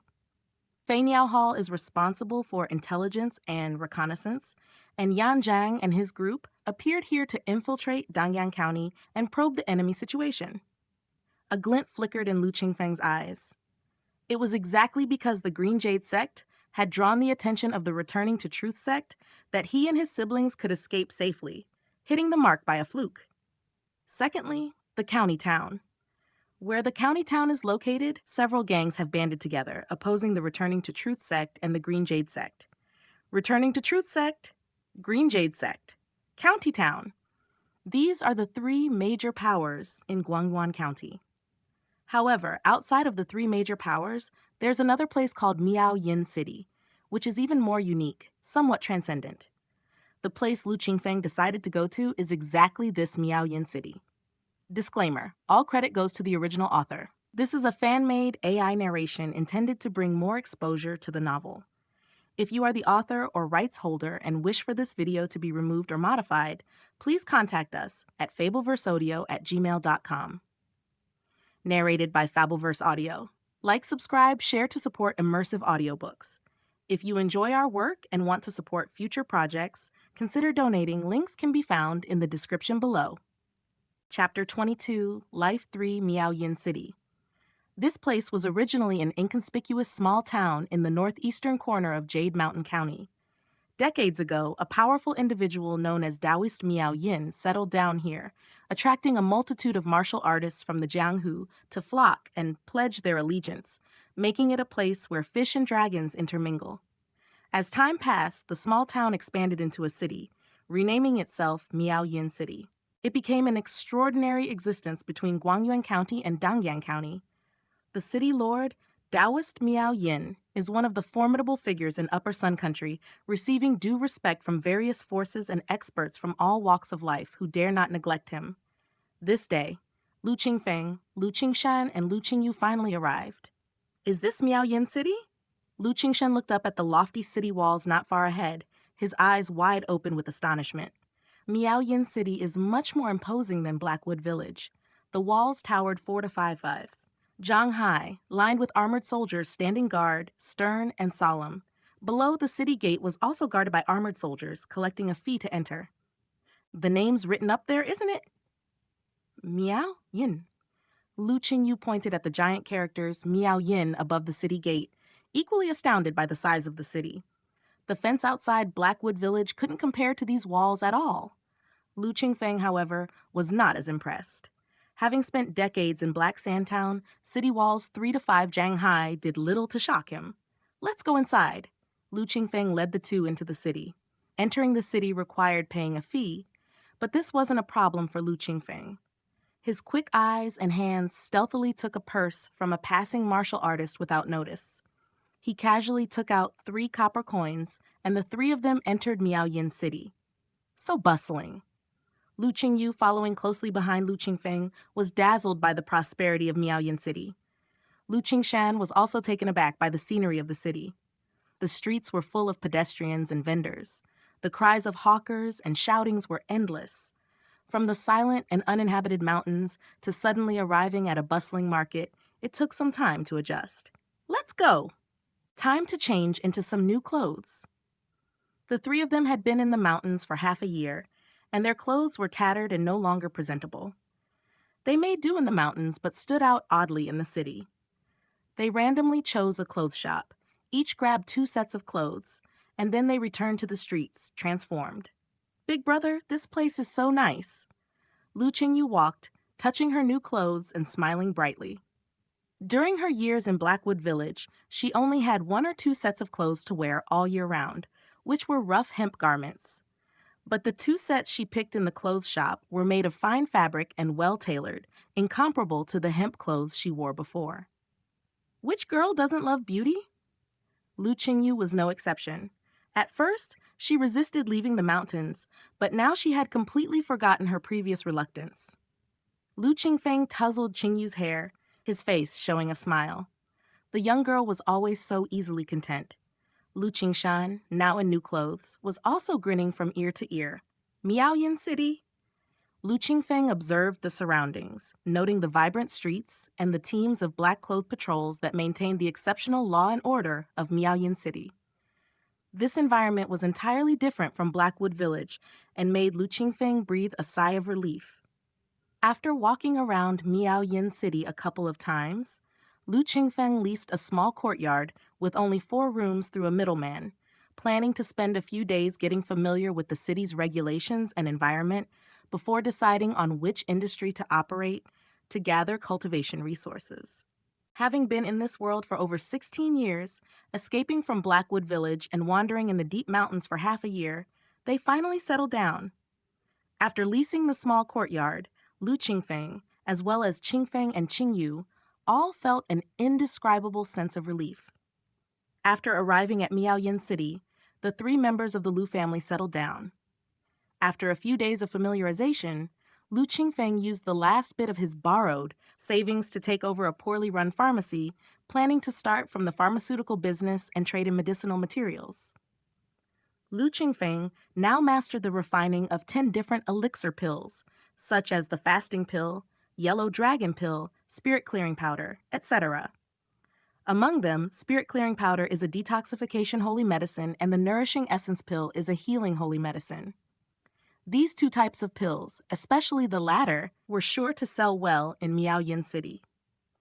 Here, among the mixed crowd, many martial artists who were wounded or hiding from their enemies would choose Miaoyin City. With the city lord Daoist Miaoyin stationed here and 300 black armored army soldiers maintaining order, no one dared to cause trouble in the city. These martial artists were Lu Qingfeng's primary customer base. The martial world is fraught with peril. There were not a few who coated their weapons with poison, and spirit-clearing powder, as a detoxification holy medicine, was highly effective even against poisons that affected those in the fetal breathing realm. Nourishing Essence Pill was even better for healing both internal and external injuries. The full series is hosted on my virtual library Empire, known as MV7 Empire. Lu Qingfeng divided these 2 types of elixir pills into 5 grades each, creating 5 different names to confuse people. The highest grade only possessed 30% of the true elixir's effectiveness to avoid causing a sensation. Even so, Black Sand Pharmacy, armed with these 10 varieties of weakened medicine mixtures, quickly established a reputation within Miaoyin City and secured a foothold in just a few days. In a blink of an eye, another month passed. In the anticipated scenario, the troubles that should have followed a stable and prosperous career did not materialize. The order within Miaoyin City was even better than Lu Qingfeng had imagined.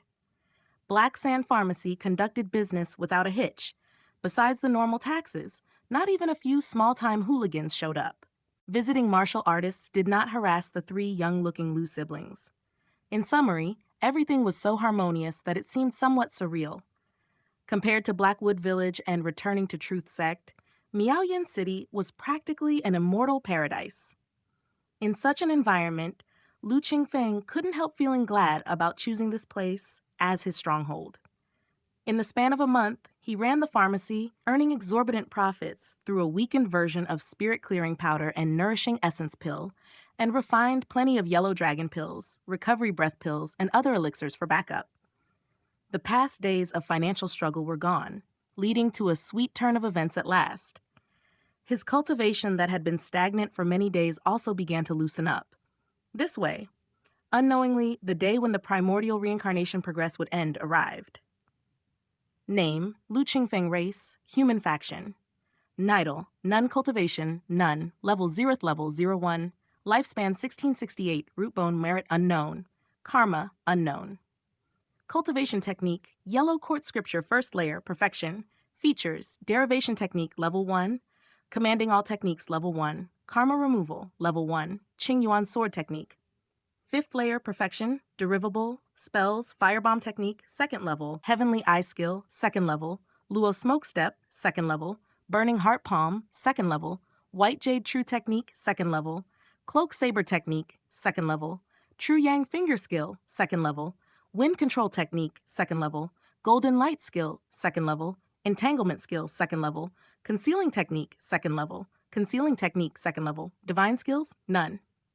Equipment, none. Alchemy, alchemy introduction, alchemy analysis, basic herb manual.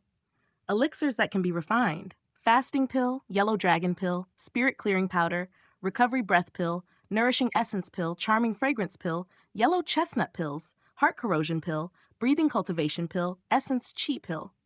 Talisman refining, detailed explanation on the 6 common dansands, basic talisman paper, low-level talisman complete guide. Talismans that can be drawn, peace charm, invisibility talisman, earth tunneling talisman, firebomb talisman, rejuvenation talisman, golden light talisman. Artifact refining, basics of artifact refining, detailed explanation on refining tunneling talisman pen. Artifact that can be refined, wolf hair talisman pen. Tame beast, skylark bird 9. Stepping out from the rebirth pool for the 3rd time, he felt a difference. Upon opening the attribute panel as expected, the level and cultivation were both cleared to the beginning, and all equipment was emptied. However, even so, it remained incredibly luxurious. Lu Qingfeng's decades of accumulation in his previous life all paid off in this life. No need to go into details about Qingyuan sword technique. Having reached the true sect level, it's a rare cultivation technique in the world that can compete. Besides that, he also mastered various basics of alchemy, talisman, controlling over 10 kinds of elixirs, 6 kinds of talismans, and 1 kind of talisman tool. When it comes to taming beasts, the skylark bird is not worth mentioning. With these foundations, Lu Qingfeng would be able to reach the peak state of his past life within a year. However, this life, I must also be diligent in cultivation. In the last life, Lu Qingfeng focused on strengthening techniques, elixir recipes, etc., through experience value while his cultivation stagnated, barely reaching the 5th level of fetal breathing realm. In reality, after half a year of cultivation, he has already reached the 3rd level of fetal breathing realm, and he could soon consume all the accumulation within the first 5 levels of fetal breathing realm. Therefore, it was urgent for Lu Qingfeng to reach a new realm in the game, thereby accumulating cultivation experience to avoid dragging down his real-life progress. Also, alchemy remains the top priority. Low-level elixir pills like Yellow Dragon Pill, Breathing Cultivation Pill, Essence Chi Pill could only support a cultivator to the 5th or 6th level of fetal breathing realm at most. After reaching the mid-stages of the fetal breathing realm, higher-tier pills like Golden Marrow pills and other intermediate elixirs would be required. Refining intermediate elixirs is far more complex and variable than low-level ones, and Lu Qingfeng needs to spend more energy on this. At the same time, with the stable environment in Miaoyin City, Various common ores and metals are readily available for purchase with money. Thus, the study of artifact refining can also be advanced on the schedule. Lastly, the art of talismans must not fall behind. All things considered, even with a hundredfold time difference, Lu Qingfeng couldn't help but feel considerable pressure. Although I can strengthen elixir recipes and cultivation techniques, mentorship in cultivation, alchemy, artifact refinement, and talisman drawing would surely make things more efficient. Lu Qingfeng couldn't help thinking of Daoist Huang Luo. With guidance from Daoist Huang Luo in talisman crafting, it was much more relaxed compared to self-study in alchemy. If one were to cultivate alone, they would need to repeatedly experiment with each bottleneck and tough point, spending twice or even 3 to 5 times as much time contemplating. But with the guidance of a predecessor, one can bypass many detours. Last life, I was unfamiliar with Primordial. This time, I can consider joining a cultivation sect. Best to join a sect that specializes in alchemy, artifact refining, and talismans. Lu Qingfeng had planned ahead during the 2-month gap for this life. Joining a sect, although it comes with many constraints, provides a strong backing on the one hand, and if one can be apprenticed to a famous teacher, it will be greatly beneficial to the path of cultivation. There are many advantages. With his mindset, Lu Qingfeng stepped out of the rebirth pool and quickly got acquainted with the situation of his randomly selected reincarnation location. Disclaimer: all credit goes to the original author. This is a fan-made AI narration intended to bring more exposure to the novel. If you are the author or rights holder and wish for this video to be removed or modified, please contact us at fableverseaudio@gmail.com.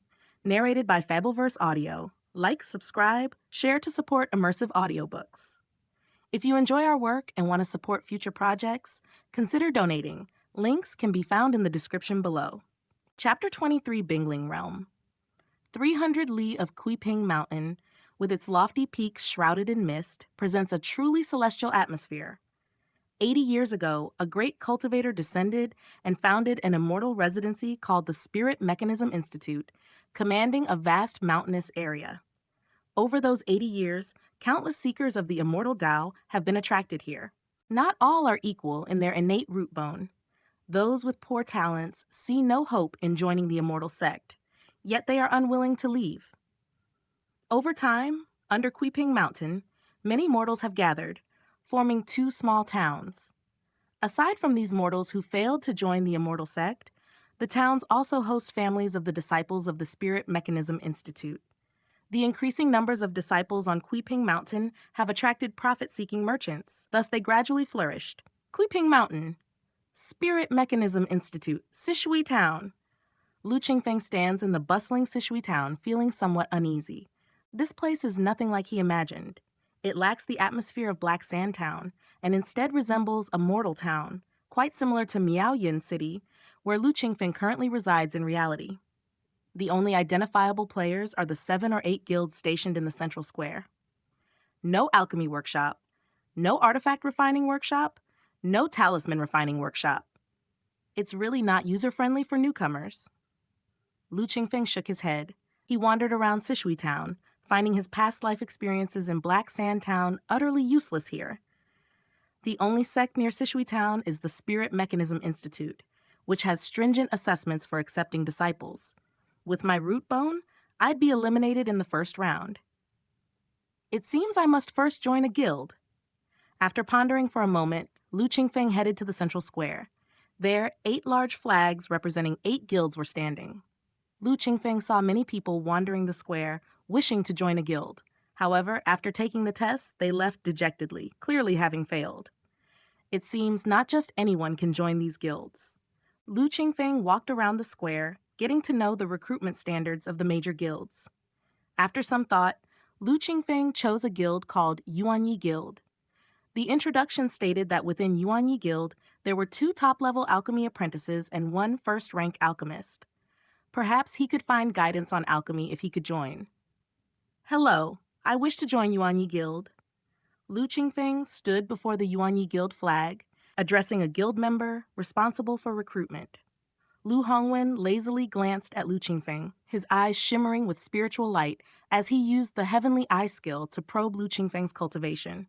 After a brief inspection, seeing that Lu Qingfeng had no cultivation, he pointed to an obelisk beside him and lazily said, "Place your hand on that stone." This version was sourced from MV Up-Ahir. The obelisk was about half a person tall, with 10 scale marks. Lu Qingfeng did as told, placing his right hand on the obelisk. The obelisk dimly lit up, barely filling half of the first scale mark. Not qualified. Lu Hongwen waved his hand. With a root bone of 1, it's difficult to achieve anything. Neither the Spirit Mechanism Institute nor the major guilds would be willing to nurture. I can refine pills. Lu Qingfeng retracted his hand and looked at Lu Hongwen. Oh? Upon hearing this, Lu Hongwen finally became serious, looking at Lu Qingfeng and probing, "Brother comes from outside?" As he spoke, he pointed towards the sky. The sky? That must refer to the Human Federation. Lu Qingfeng nodded. Although he logged into Primordial from an otherworld, he could also be considered a player, and saying he came from beyond the heavens was not wrong. Should have said so earlier. Knowing that Lu Qingfeng was also a player, Lu Hongwen suddenly became enthusiastic, glanced at the obelisk, and teased, "But brother, your root bone tsk. Laughable indeed." Lu Qingfeng knew his root bone was extremely poor and did not mind Lu Hongwen's teasing. "I'm Lu Hongwen, a few years older than you. Just call me Old Lu. What's your name, brother?" Lu Hongwen's attitude towards players was entirely different, which somewhat surprised Lu Qingfeng. "Brother Lu, my name is Lu Qingfeng." Lu Qingfeng could tell that Lu Hongwen was quite familiar and was happy to make friends. "Old Lu. All right, first fill out this form." Lu Hongwen took out a dark command talisman from his storage bag and threw it to Lu Qingfeng. Lu Qingfeng caught it and saw the front engraved with the characters Yuan Yi and the back depicted a landscape. After Lu Qingfeng took it, a screen popped up in front of him like an attribute panel, displaying a form. The information to fill out included name, age, cultivation, root bone, specialties, etc., and did not involve any privacy. Lu Qingfeng quickly filled it out and handed the command talisman back to Lu Hongwen. This was actually one of the tests. This special talisman could only display the virtual form to players, thus enabling data entry. If a native tried to impersonate, they wouldn't know the procedure and could be easily identified. Seeing that Lu Qingfeng's identity as a player was confirmed, Lu Hongwen became even more enthusiastic and introduced him to the Yuan Yi Guild. Our Yuan Yi Guild, among the 8 major guilds of Sishui Town and the 19 under the Spirit Mechanism Institute, although not the strongest in combat power, can definitely rank in the top 3 in terms of comprehensive strength. Guild leader Mu Yuan Yi not only is a great cultivator in the Foundation establishment realm, but he is also a first-rank alchemist, and the Yuan Yi Guild was founded by him. Additionally, there are 2 top-level alchemy apprentices in the guild. The leader is usually busy, so if you have any questions about alchemy, you can ask them. Lu Hongwen chatted with Lu Qingfeng for a long time, apparently responsible for recruiting newcomers here, and clearly bored to death. But Lu Qingfeng was not in a hurry. From Lu Hongwen, he got a general impression of this reincarnation and the Earth Realm. This realm he was in was called the Bingling Realm. It is said that many tens of thousands of years ago, a great power from the upper realm passed through the Bingling Realm when it was still a wild frontier, stayed for 100 years to preach and teach Dao. This realm began to prosper in the way of immortals, with increasingly more cultivators. The name of this great power is unknown, only his title was left, known as Bingling Duke, a true god who governs the 3 mountains in the heavenly court. Hence, this realm was named Bingling Realm. Bingling Realm is different from the Heavenly Fox Realm. The Heavenly Fox Realm is the initial realm developed by Federation players for thousands of years, having produced many powerful cultivators at Mahayana Realm. Even players and natives have integrated, indistinguishable from each other. Moreover, there's a well-established system, like the newbie village of Black Sandtown. In Primordial, not counting the 4 continents and oceans of Earth Immortal World, Upper 9 Heavens, Lower 9 Netherworld, there are countless small worlds. Though there are hundreds of billions of Federation players, when dispersed into these worlds, they are still sparse. Newbie players entering Primordial usually appear in well-regulated worlds like the Heavenly Fox realm.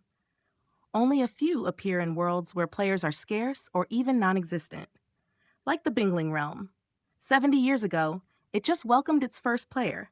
Currently, there are fewer than 3,000 players in total, ranking 396,884th on the Primordial 1,000 World list, and still in the grassroots phase. The Bingling realm is divided into two major continents, East and West.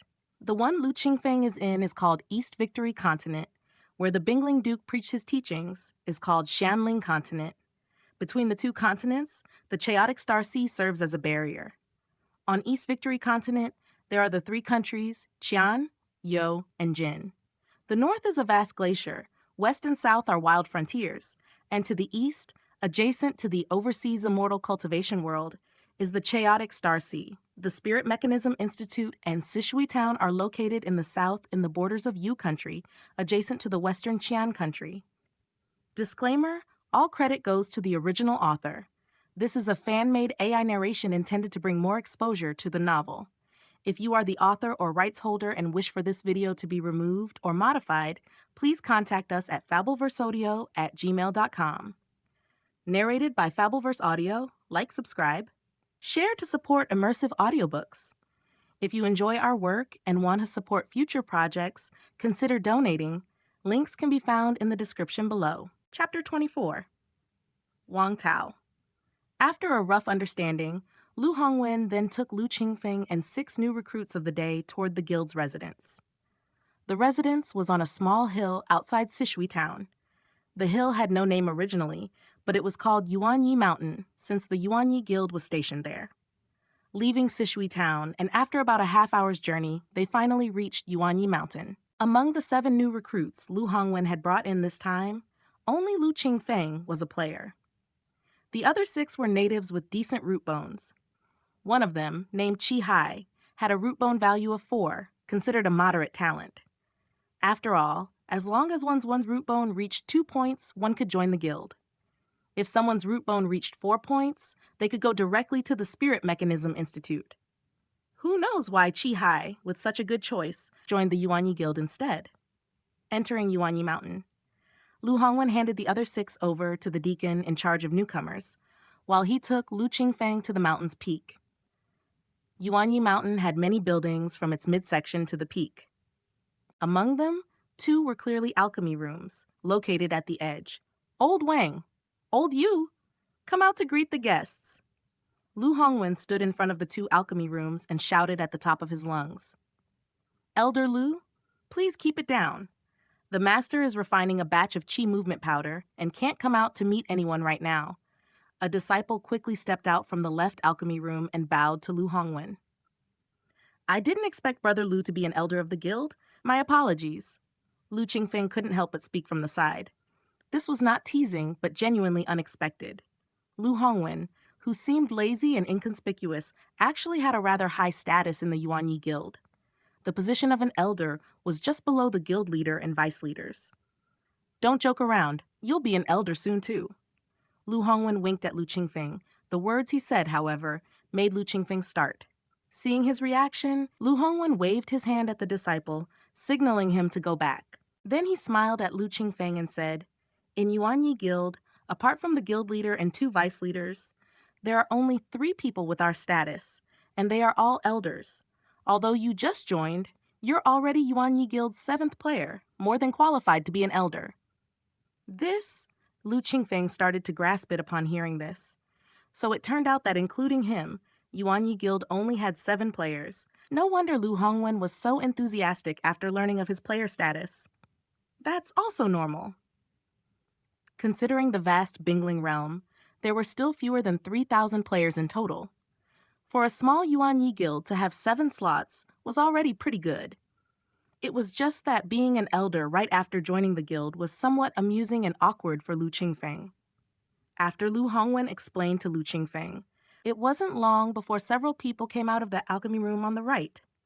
The one in the lead was a refined-looking young man in a black and white Daoist robe, followed by several teenagers who appeared young and of suitable age. Old Lu, you really need to do something about that loud voice of yours. I was barely refining a batch of golden marrow pills, and you nearly ruined it. The refined young man might look genteel, but he spoke with a roughness that caught people off guard. Lu Hongwen was unfazed, merely grinning. After the refined young man yelled at Lu Hongwen without waiting for a response, he turned to look at Lu Qingfeng and started talking. Old Lu personally brought you here, so you must be the newcomer. I'm Wang Tao. What's your name? Lu Qingfeng. Lu Qingfeng replied. This guy seemed fairly easy to get along with. Hearing the two strike up a conversation, Lu Hongwen chimed in. Old Wang, old Lu just arrived and hasn't started cultivation. He knows alchemy, so you guide him. As for old Yu, after he finishes his pill refining, introduce him. I got it. Go ahead. Wang Tao waved his hand and replied casually. Seeing this, Lu Hongwen turned his head to look at Lao Lu. Old Lu, you should get familiar with Yuanyi Mountain with Old Wang first. I need to go back to Sishui Town to recruit more people. Thank you so much, Brother Lu. Lu Qingfeng quickly expressed his gratitude. Lu Hongwen grinned and left with a smile. Just got here and already knows alchemy. Looks like you haven't slacked off all these years outside. Wang Tao's voice was loud. He smiled at Lu Qingfeng and said, Come in and show a few tricks. Let me see what level you're at. Lu Qingfeng understood what Wang Tao meant and followed without explanation. He knew both Wang Tao and Lu Hongwen could tell he had no cultivation and had just entered Primordial. However, Lu Qingfeng claimed he knew alchemy, which obviously means he learned the art of alchemy before entering Primordial. Little did Wang Tao know that the man he was addressing casually had been through 2 lifetimes in Primordial and was an old monster inside the alchemy room. Lu Qingfeng looked around. He saw that, besides him and Wang Tao, there were quite a few apprentices, all of whom looked at Wang Tao with great respect. The alchemy room was quite large, with 9 alchemy furnaces set up, each with its own space, isolated from the others. At this moment, in front of the other 8 pill furnaces, there was one alchemist concentrating on refining pills. Around the alchemy room were the herb processing stations, more sophisticated than the basic herb processing platforms that Lu Qingfeng often used in the Greenstone Talisman in his previous life. Dozens of apprentices were non-stop processing the herbs. Wang Tao pointed to a nearby herb processing station and said, You have no cultivation, so you can't use the alchemy furnace. Start with processing herbs and refining elixir pills here to see. As long as you can produce pills, I'll ask the guild leader to build a separate alchemy room for you. Wang Tao understood that each player did not want to be inferior to others, so he proactively put the offer out first. Conversely, if unable to produce pills, one would have to obediently work as his assistant in the alchemy room. All right. Lu Qingfeng had no objection. He had refined thousands, tens of thousands of elixir pills with the basic herb processing platform in the Greenstone Talisman in his previous life. This place had even more complete equipment. Naturally, it was no challenge for him. Selecting herbs, processing herbs, controlling the fire, beginning alchemy. Wang Tao crossed his arms and watched with interest, nodding from time to time with a slight smile on his face. Half an hour later, the fragrance of the pills permeated the alchemy room, attracting many apprentices to glance over. Lu Qingfeng stored the elixir pills in a nearby jade bottle. The genuine article resides on MV Elmire. He had refined yellow dragon pills, a total of 12, each full and well-formed, maintaining the usual high quality. Not bad, not bad. Very skilled, must have practiced a lot outside. Wang Tao took the yellow dragon pills refined by Lu Qingfeng, picked up a few to check in his palm while praising. Lu Qingfeng simply smiled without saying anything. Your yellow dragon pills seem to have... Wang Tao, being a top-level alchemy apprentice, merely by looking and smelling, noticed that the efficacy of the yellow dragon pills refined by Lu Qingfeng was stronger. A unique method. It can increase the efficacy of the yellow dragon pills by 50%. Lu Qingfeng replied, The yellow dragon pill recipe, after 5 times enhancement, boosts the efficacy by 50%. However, that was the limit. Further enhancement would require different ingredients, making it less cost-effective. You're really hiding some deep tricks, young man. Wang Tao listened and couldn't help but take note with admiration. Disclaimer: all credit goes to the original author. This is a fan-made AI narration intended to bring more exposure to the novel. If you are the author or rights holder and wish for this video to be removed or modified, please contact us at fableverseaudio@gmail.com. Narrated by Fableverse Audio. Like, subscribe, share to support immersive audiobooks. If you enjoy our work and want to support future projects, consider donating. Links can be found in the description below. Chapter 25, Rights and Obligations. Vote for recommendation. After leaving behind one yellow dragon pill, Wang Tao returned the remaining 11 yellow dragon pills to Lu Qingfeng and said, "The guild leader will be back in about 2 days. If you wish to engage in alchemy, use these materials at the processing station. However, it is still best to cultivate first. Once you have inner breath, controlling the alchemy furnace will make alchemy much more efficient." Taking the advice of my senior, Wang Tao had made proper arrangements, and Lu Qingfeng had no objections. "Just call me Old Wang. The guild leader and Old Lu call me that."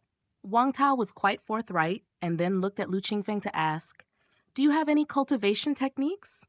"Yes," Lu Qingfeng replied. "All right, I will have someone take you to rest for a while. Spend these 2 days getting familiar with Yuan Yi Mountain, and you can come to the alchemy room that Old Yu and I use at any time. When the guild leader comes back, we will immediately construct an individual alchemy room for you. But there are a few things that I need to tell you up front, which I guess Old Lu definitely didn't explain." Wang Tao led Lu Qingfeng to sit aside, and naturally, Lu Qingfeng was all ears, only to hear Wang Tao say, "As you know, there are not many players in the Yuanyi Guild. Including you, there are only 7 of us. So the guild leader does give special treatment to us players. For example, upon joining the guild, you are directly granted the status of an elder. Participation in various guild tasks is also voluntary. If you have any problems with cultivation or alchemy, you can always come to us for advice. All kinds of low-level to top-level elixir recipes and basic-level cultivation techniques are currently open to players free of charge." Upon hearing this, Lu Qingfeng couldn't help but be pleased. This was indeed quite good. First seen on MV4 LempYR, he wasn't interested in basic-level cultivation techniques, but the low-level to top-level elixir recipes were of great use to him. They could save him a significant amount of expenses and also the time and effort in collecting recipes. Additionally, becoming an elder of the Yuanyi Guild and having optional guild tasks was also not bad. At least, joining the guild wasn't as restrictive as Lu Qingfeng had imagined. In Black Sand Town, there was no such preferential treatment for players, where they were treated the same as the locals. However, in the Bingling realm, with fewer than 3,000 players, the Yuanyi Guild was only gathering players at the grassroots stage in this manner. Once the number of players in the Bingling realm increased, they would definitely start treating players and locals equally. Lu Qingfeng listened quietly and, seeing that Wang Tao wasn't finished, did not interrupt. Wang Tao spoke frankly without concealment. "Since we enjoy privileges, naturally there are corresponding duties. You are skilled in alchemy, so completing the corresponding monthly alchemy tasks is enough. The tasks are not heavy. With your alchemy speed, it will only take 2 to 3 days each month to complete. The guild will purchase these elixir pills at 80% of the market price after deducting the cost. If you still have the energy, you could help mentor apprentices in the guild.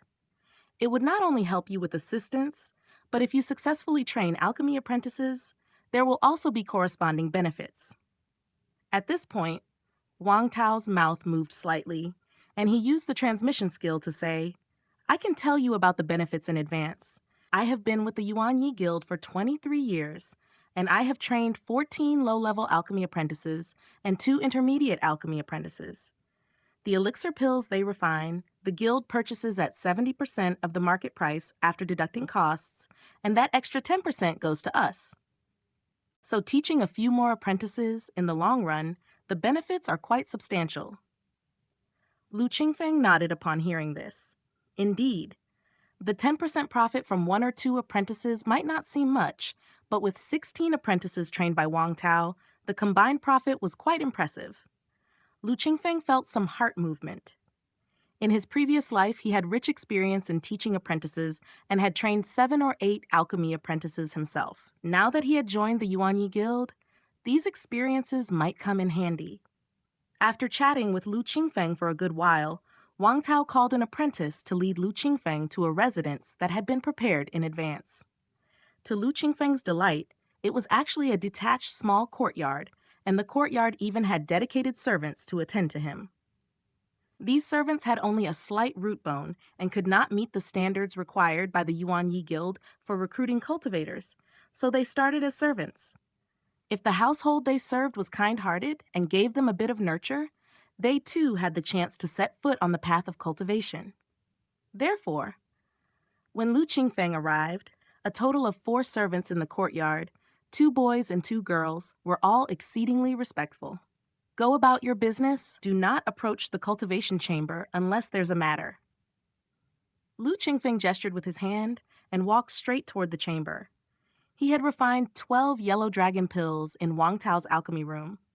Wang Tao took one, and the remaining 11 were all returned to Lu Qingfeng. Lu Qingfeng inquired, and Wang Tao only mentioned the cost of the materials for these yellow dragon pills. 1 pill was enough to offset it. Lu Qingfeng had experience. In his previous life in Black Sand Town, the cost of refining a yellow dragon pill was about 20 portions of basic medicinal ingredients. The market price for an ordinary yellow dragon pill was around 50 portions of basic medicinal ingredients. The yellow dragon pills refined by Lu Qingfeng cost 20 portions as well, but were more potent. Additionally, with fewer pills needed to achieve the same level of cultivation, and thus less accumulated elixir toxicity, the price was around 80 portions. By this calculation, the 12 yellow dragon pills Lu Qingfeng just refined had a material cost of 240 portions. Even at market price, a single yellow dragon pill was worth 80 portions, leaving a clear deficit. It must have been covered by Wang Tao. For a top-level alchemy apprentice like Wang Tao, 100 or so portions of basic medicinal ingredients were naturally trivial. Wang Tao did not mention it, perhaps for this reason. But Lu Qingfeng could not forget this favor. Entering the chamber, Lu Qingfeng began his cultivation in this life. The Qingyuan sword technique had been strengthened to true sect level, qualifying as one of the most top-level cultivation methods in the world. With his dozens of cultivation experiences from his previous life, Lu Qingfeng mastered the basics with familiar ease. A yellow dragon pill ingested, the Qingyuan sword technique circulated, and his body worked like a great mill, grinding down the pill's potency and rapidly absorbing it. Half an hour later, the potency of the yellow dragon pill was fully refined, and Lu Qingfeng's cultivation inadvertently reached the first level of the fetal breathing realm. An ordinary yellow dragon pill grants 3 experience value points. The yellow dragon pills I refined, with a 50% increased efficacy, yield 4.5 experience value points. Lu Qingfeng glanced at his experience value points and continued refining the yellow dragon pills. After another 2 hours, having refined 3 more yellow dragon pills, Lu Qingfeng's level rose to level 2, and his meridians, unable to bear the burden, experienced bursts of piercing pain. Only then did Lu Qingfeng cease his cultivation practice, rising to leave the chamber. He casually called a servant and had them show him around Yuanyi Mountain.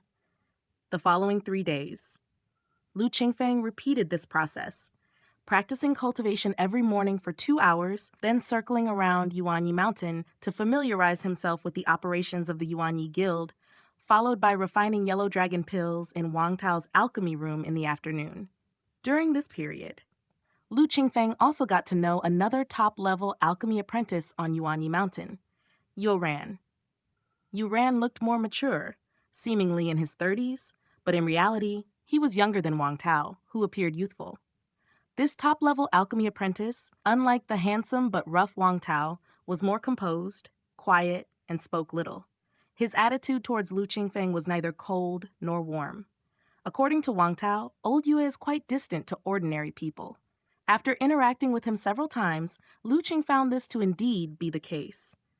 Even when with Wang Tao, Yuran rarely spoke, and more often it was Wang Tao who dominated the conversation with his grand eloquence. Disclaimer: all credit goes to the original author. This is a fan-made AI narration intended to bring more exposure to the novel. If you are the author or rights holder and wish for this video to be removed or modified, please contact us at fableverseaudio@gmail.com. Narrated by Fableverse Audio. Like, subscribe, share to support immersive audiobooks. If you enjoy our work and want to support future projects, consider donating. Links can be found in the description below. Chapter 26.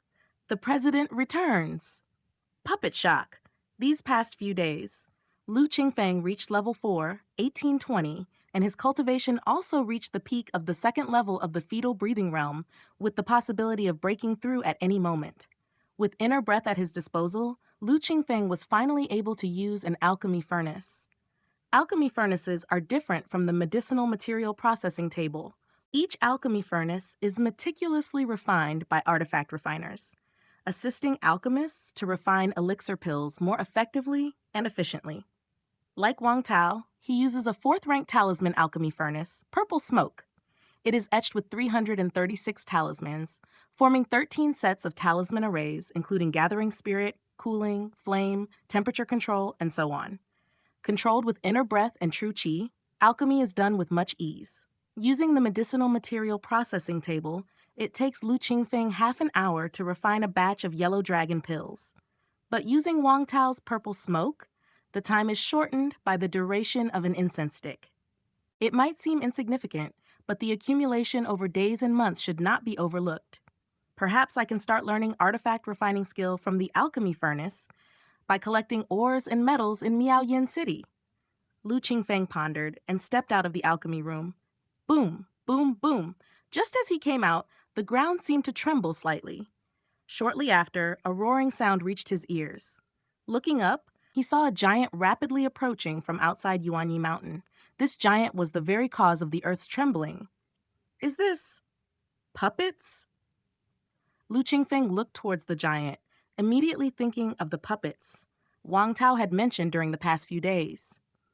According to Wang Tao, Mu Yuanyi, the president of Yuanyi Guild, is a foundation establishment elder from the Qingfeng Mountains Spirit Mechanism Institute, a prominent figure in both status and strength within the institute.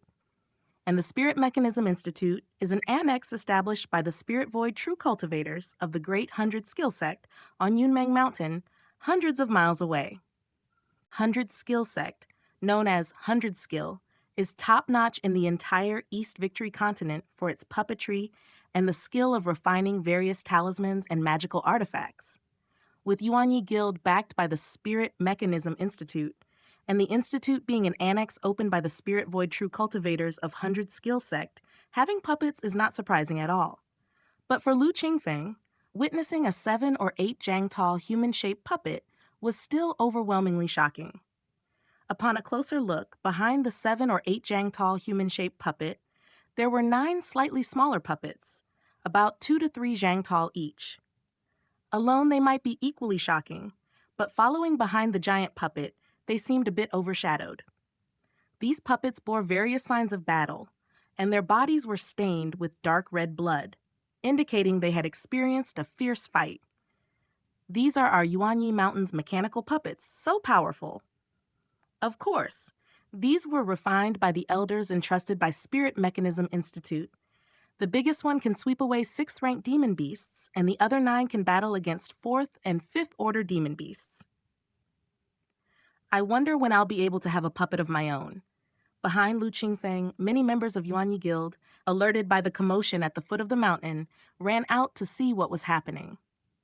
They arrived earlier than Lu Qingfeng and had seen these puppets before, but were still startled by the sight. Old Lu, come with me. Lu Qingfeng watched the 10 puppets vanish from sight and turned to hear Wang Tao's call. Lu Qingfeng hurriedly followed. The president and the others are back. I'll take you to meet them, Wang Tao said as he led Lu Qingfeng forward while explaining. In no time, they arrived at the back mountain of Yuanyi Mountain. Lu Qingfeng, having become familiar with Yuanyi Mountain over the past few days, knew that the back mountain was a forbidden area for Yuanyi Guild. Strictly speaking, he was not yet a member of Yuanyi Guild, so he wasn't allowed to enter. This time, with Wang Tao leading the way, they proceeded unimpeded. The back mountain was completely different from the front mountain. The authentic version is on MV Lempi-R. The front mountain is gentle, lush with vegetation. The back mountain, however, is steep, with odd-shaped rocks protruding everywhere. Lu Qingfeng saw a large and 9 little puppets disappear into the sheer cliffs of the back mountain without a trace. Not long after, a dozen figures leapt up from the foot of the mountain in a few bounds. The person leading them, dressed in a black battle robe, appeared to be about 27 or 28 years old, with a resolute face, sharp features. This is the Yuanyi Guild leader and the Foundation Establishment Elder of the Spirit Mechanism Institute at Qingfeng Mountain, Mu Yuanyi. Brother Wang, is this the newcomer old Lu mentioned? Mu Yuanyi's voice was deep and magnetic, making a good impression at once. Yes, Lu Qingfeng, a low-level alchemy apprentice. When it comes to refining low-level elixirs, I must say I am inferior to old Yue, said Wang Tao, generously praising after his introduction. Brother Wang flatters me. Lu Qingfeng humbly replied, and then greeted Mu Yuanyi with a cupped fist. Lu Qingfeng pays respect to the guild leader. No need for such formalities among our own brothers. Old Wang and old Yuo have an eye for talent. Given their high evaluation of you, I will have people construct a third alchemy room in the next couple of days for Brother Lu to manage. Mu Yuanyi didn't bother to check and directly settled the matter. He then introduced Lu Qingfeng to the several people behind him. Lao Jiang, Zhang Zong, a top-level artifact refining apprentice, currently studying puppetry technique. Lao Yu, Yu Bufan, a sword cultivator, whose combat strength ranks within the top 3 in the guild. Mu Yuanyi introduced all the dozen people behind him, with Zhang Zong and Wang Bufan receiving special introductions. Wang Tao also transmitted messages to Lu Qingfeng secretly, informing him that these two were the last 2 members of Yuanyi Guild. At this moment, those gathered here were the top fighters of the Yuanyi Guild. Mu Yuanyi, Zhang Zong, Yu Bufan, and the other 3 Foundation Establishment practitioners combined. The remaining 12, with cultivation levels ranging from the 7th layer to the 9th layer of the true Qi realm. Commanding human-shaped puppets, their combat strength was no less than that of Foundation Establishment practitioners. It's easy to advance from the fetal breathing realm to the true Qi realm, but to progress from the true Qi realm to Foundation Establishment involves a transformation from the postnatal stage to the innate stage, which is extremely difficult. An untold number of cultivators are blocked at this step. Lu Qingfeng, in Black Sandtown, had seen too many cultivators stuck in the true Qi realm, including Daoist Huang Luo, who he was on very good terms with. Foundation establishment is not easy. Within the entire Yuanyi Guild, there are only 3 Foundation Establishment practitioners, including Mu Yuanyi. They were there on an assignment from the Spirit Mechanism Institute to head over 100 miles southeast to Mushan City to suppress a beast tide. More than 10 days ago, they had killed the 6th-ranked demon beast that triggered the beast tide. It took a few more days to clear out the beast tide, and only today did they return to Yuanyi Mountain. Guild leader, what kind of demon beast was causing trouble this time? I heard that the Yama Guild, Blood Wolf Guild, and Green Flame Guild were all assigned this job too. As the group walked towards the mountain summit, Wang Tao asked curiously.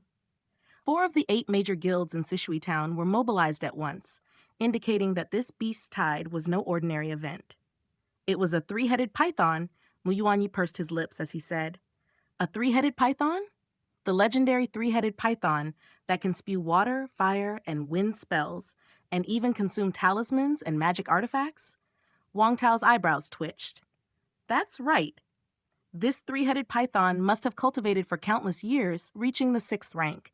With its innate spell power and its ability to counter magic artifacts, it's nearly invincible in the Foundation Establishment stage.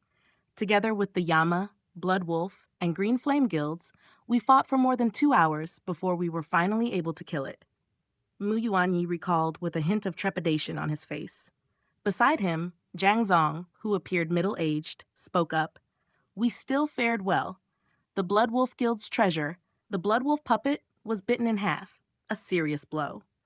Before the Blood Wolf puppet can be repaired, I fear they will have to lay low. Lu Qingfeng walked alongside everyone, listening to their discussion about the mission. all sorts of strange demon beasts, various puppets, and incredibly thrilling battles, it was truly an eye-opener. Disclaimer: all credit goes to the original author. This is a fan-made AI narration intended to bring more exposure to the novel. If you are the author or rights holder and wish for this video to be removed or modified, please contact us at fableverseaudio@gmail.com.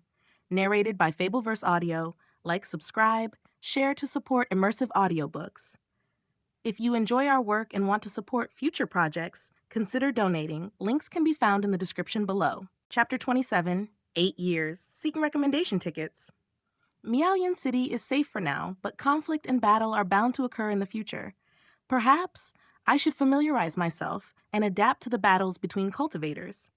Lu Qingfeng silently contemplated, a thought arising in his heart. Stepping onto the path of cultivation, to believe that one could rely solely on alchemy, artifact refining, and such for a smooth ascendancy to immortality and ancestry is no doubt a deception, both to oneself and others. Cultivation requires competition. And where there's competition, there are unavoidable battles. The various techniques, divine skills, and magic artifacts are the methods to protect one's Dao. Fight to determine victory or defeat, life or death. In the game, one can revive or reincarnate after death. In reality, if one dies at the hands of an enemy due to an inability to contend, then all would be over. However, before that, I must master alchemy to ensure smooth cultivation. The craftsman must first sharpen his tools if he wishes to do his work well. Artifact refining must also precede actual combat. As for puppet technique, Lu Qingfeng silently pondered, recalling the 10 puppets he had seen earlier that still left him astonished when suddenly a system notification popped up before his eyes. Congratulations to the player for joining the Yuanyi Guild with the current guild permission. Elder? Lu Qingfeng looked up at Mu Yuanyi, just as Mu Yuanyi also turned to look at him. He immediately knew that Mu Yuanyi, exercising the privileges of the guild leader, had formally integrated him into the Yuanyi Guild and appointed him as an elder. An additional section for the guild also appeared on his attribute list. Affiliated Guild, Yuanyi Guild. Guild level 6. Guild ranking 112, Bingling Realm Regional Ranking. Guild members 324. Guild leader, Muyuan Deputy Guild Leaders, Zhang Zong, Yu Bufan, Elders, Wang Tao, Lu Hongwen, Yoran, Hall Masters, Ma Chang, Zhou Huan, Deacons, Song Yun, Shang Chanchong, Elites, Members. The guild information was incredibly detailed, perhaps also related to Lu Qingfeng's high permissions. The Yuanyi Guild had a total of 1 guild leader, 2 deputy guild leaders, and including Lu Qingfeng, 5 elders, with the rest being minor cultivators below the foundation establishment stage, at most at the hall master level. What surprised Lu Qingfeng was that the guild actually had levels and rankings. Out of curiosity, he clicked to view the details. After a moment, Lu Qingfeng's face revealed a look of enlightenment. The guild level is related to the number and cultivation level of the guild members, as well as the tasks completed by the guild and its reputation within the region. Only by raising the guild to level 10 and having a fetal breathing realm practitioner to lead can the guild establish a sect and transform from a guild into a school. As for the guild ranking, it is only arranged within 1 realm. Bingling Realm has just started development, with less than 3,000 players and fewer than 200 guilds. Yuanyi Guild being ranked 112 is mediocre. With this information, Lu Qingfeng felt the game atmosphere of Primordial becoming a bit more profound. With the return of Mu Yuan and others, Yuanyi Mountain became lively. For Lu Qingfeng, the change was not significant. It was still daily cultivation. The construction of his alchemy room had begun. Half a month later, the alchemy room was completed. Lu Qingfeng became the 3rd alchemy apprentice in the Yuanyi Guild who independently mastered an alchemy room. He named this alchemy room Black Sand Alchemy Room to commemorate the decades of hard practice in alchemy while in Black Sand Town. The Black Sand Alchemy Room was modeled on the standards of Wang Tao's Purple Smoke Alchemy Room and Yuran's Immortal Spirit Alchemy Room. Covering an area of 15 acres, it housed 9 alchemy furnaces, including 1 4th-ranked talisman, 2 3rd-ranked talismans, 3 2nd-ranked talismans, and 3 1st-ranked talismans. Just 9 alchemy furnaces cost nearly 5 low-grade spirit stones. That's equivalent to 500 portions of spirit stone fragments, or a frightening 50,000 yellow dragon pills. Only a major guild like Yuan Yi could afford such an investment. Ordinary guilds would hardly dare or even lack the resources to build an alchemy room of this standard. Such a large alchemy room was more than Lu Qingfeng alone could utilize, prompting him to recruit apprentices within the Yuan Yi Guild to staff it. Firstly, they could assist him, reducing the time he spent handling materials. Secondly, by training a few alchemy apprentices, he would be giving back to the Yuan Yi Guild. At the same time, he could earn a small commission from this endeavor. Mu Yuanyi establishing such a grand alchemy room for Lu Qingfeng was likely with this intention in mind. Lu Qingfeng wasn't averse to this arrangement, seeing it as mutually beneficial and finding no reason to reject it. Time flew by. This lifetime. Lu Qingfeng's rise was undoubtedly swifter. In Black Sand Town, setting aside the 16 years lost to unexpected deaths from his second life, it took Lu Qingfeng almost 10 years just to barely make a name for himself and to master the refined versions of low-level elixir pills such as the fasting pill and the yellow dragon pill. This time, Lu Qingfeng started with the mastery of 10 different pill recipes. With the Yuan Yi Guild handling the materials and sales, Lu Qingfeng could focus solely on alchemy. Every morning he practiced cultivation. In the afternoon, he refined pills. In the evening, he would discuss and exchange alchemy insights with Wang Tao and Yue Ran, so time passed quickly. Before he knew it, 8 years had elapsed since Lu Qingfeng joined the Yuan Yi Guild. 7 mysterious refining room. Lu Qingfeng stood in front of an alchemy furnace, his palms pressed tightly against the furnace wall. Wind power level 3, fire power level 4. Wind power level 6, fire power level 9. Wind power level 2, fire power level 8. Lu Qingfeng's eyes were tightly shut, reciting numbers. Around him, circled by 9 apprentices, each stood in front of a bellows. This content was first released on MV Score Lem Empire. Following Lu Qingfeng's instructions, the 9 adjusted the bellows, controlling the wind force and temperature within the furnace. Even though these apprentices were fetal breathing realm practitioners, beads of sweat formed on their foreheads. Such precise control lasted about half an hour. Now, Lu Qingfeng suddenly opened his eyes and commanded all 9 apprentices to stop. He pushed a lever to the side, and a series of bangs resounded from within the furnace, as if it was about to explode.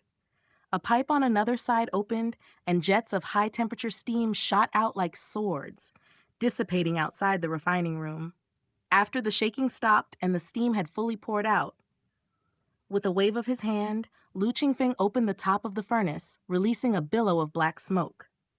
As the smoke cleared, one could see a 3-foot squared alchemy furnace lying quietly at the bottom, its appearance resembling ancient red copper, exuding an antique charm. Lu Qingfeng's face was a bit pale from the excessive mental exertion. With a hand gesture, his inner breath surged, and the alchemy furnace landed in his hand. Closing his eyes, he infused inner breath into the furnace and, moments later, a smile crossed Lu Qingfeng's pale face. Success! Congratulations, Elder Lu! The 9 apprentices by the furnace showed surprised smiles on their faces. Hearing their cheers, Lu Qingfeng took out 3 bottles of elixir pills from his storage bag and tossed them over. Thank you, everyone. Share these between yourselves. Thank you, Elder Lu. The 9 caught them and saw that they were actually 3 full bottles of 36 yellow dragon pills, their joy unbounded. Who in the Yuan Yi Guild didn't know? The low-level elixir pills refined by Elder Lu had astonishing efficacy. Apart from a portion supplied internally by the guild, the rest would be swept off the market immediately upon release, virtually priceless. Each of these 36 yellow dragon pills meant 4 pills for every person. Together with the elixir pills they had continuously received from Lu Qingfeng over these days, it was worth more than a year's income for them. Disclaimer: all credit goes to the original author. This is a fan-made AI narration intended to bring more exposure to the novel. If you are the author or rights holder and wish for this video to be removed or modified, please contact us at fableverseaudio@gmail.com. Narrated by Fableverse Audio. Like, subscribe, share to support immersive audiobooks. If you enjoy our work and want to support future projects, consider donating. Links can be found in the description below. Chapter 28, Red Flame Pill Furnace. Thank you for your hard work. Lu Qingfeng grabbed the alchemy furnace, ready to head back and test its effectiveness. In these past 8 years, all his achievements in artifact refining were embodied in this alchemy furnace. Now that the furnace was complete, it was time to check the results. He moved toward the exit of the artifact refining room. Along the way, Lu Qingfeng couldn't help but stop. Bang! Ting! Clang! The rhythmic beating sounds were melodious to his ears. He looked intently and saw in one of the artifact refining rooms a towering forging platform in the center. A bare-chested man was lifting a 100-pound hammer, striking continuously. Appearances were deceiving. Each strike was precise, like Zhang Fei doing delicate embroidery.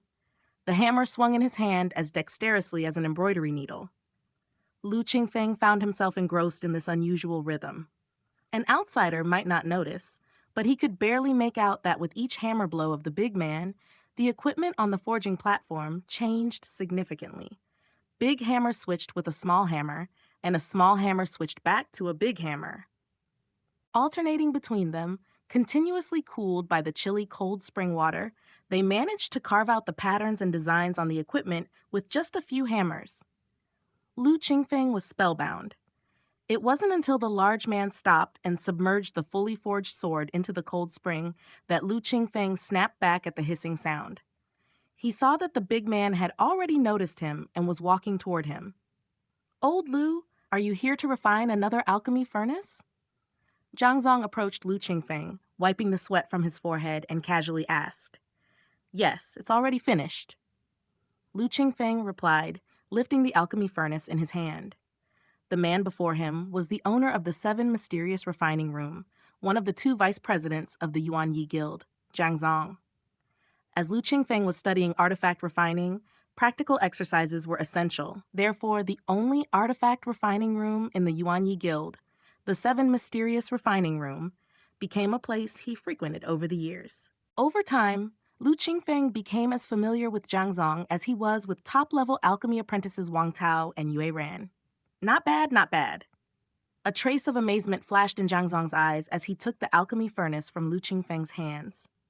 In no time, the size of the furnace changed as he wished. Spiritual energy surged, and flames flickered. This was Zhang Zong testing it. A moment later, an even stronger look of astonishment appeared in Zhang Zong's eyes. "I didn't expect that, old Lu. Aside from your exceptional talent in alchemy, you also have such flair in artifact refining." "Brother Zhang is too kind." The set of refining technique I just saw Brother Zhang use was truly amazing. Lu Qingfeng modestly replied, then praised. "That's the wind and thunder hammer technique. I studied it for decades before I barely got a grasp of it." Zhang Zong responded casually, his mind still on the alchemy furnace. Lu Qingfeng had refined, "Old Lu, how did you think of changing the sequence of those talismans groups?" "This kind of change. It's brilliant." It was like adding finishing touches that instantly elevated an ordinary alchemy furnace by at least a level. In the field of artifact refining, Zhang Zong considered himself the foremost expert in the Yuan Yi Guild. However, Lu Qingfeng's work had taken his breath away today. "It was just a moment of inspiration. I originally thought it might fail, but the final effect turned out pretty good," Lu Qingfeng said with a smile. Of course, he wouldn't outright mention that this was the result of investing experience value to enhance it. A moment of inspiration. Zhang Zong couldn't help but nod. Artifact refining often indeed requires inspiration, and sometimes when the inspiration strikes and the mood is right, one can perform far beyond ordinary standards. "It seems you truly have a talent for artifact refining. If Boss Mu knew, he probably wouldn't bother me anymore in the future," Zhang Zong said to Lu Qingfeng with a smile. Speaking of Mu Yuanyi, Lu Qingfeng also couldn't help but smile. Over the past few years, his attention on artifact refining had led to a lack of focus on crafting low-level elixirs. This significantly impacted Mu Yuanyi's plan to make Yuanyi Qingfeng brand intermediate and low-level elixirs a mainstay in the elixir market. Mu Yuanyi had more than once talked to Qingfeng, persuading him to devote all his energy to alchemy. However, Lu Qingfeng let it one ear and out the other, agreeing verbally, but nevertheless unfailingly returning to the 7 Mysterious Refining Room the next day. Zhang Zong was similarly pestered to no end by Muwanyi. After chatting with Zhang Zong about the insights of artifact refining, Lu Qingfeng then returned to the Black Sand Alchemy Room.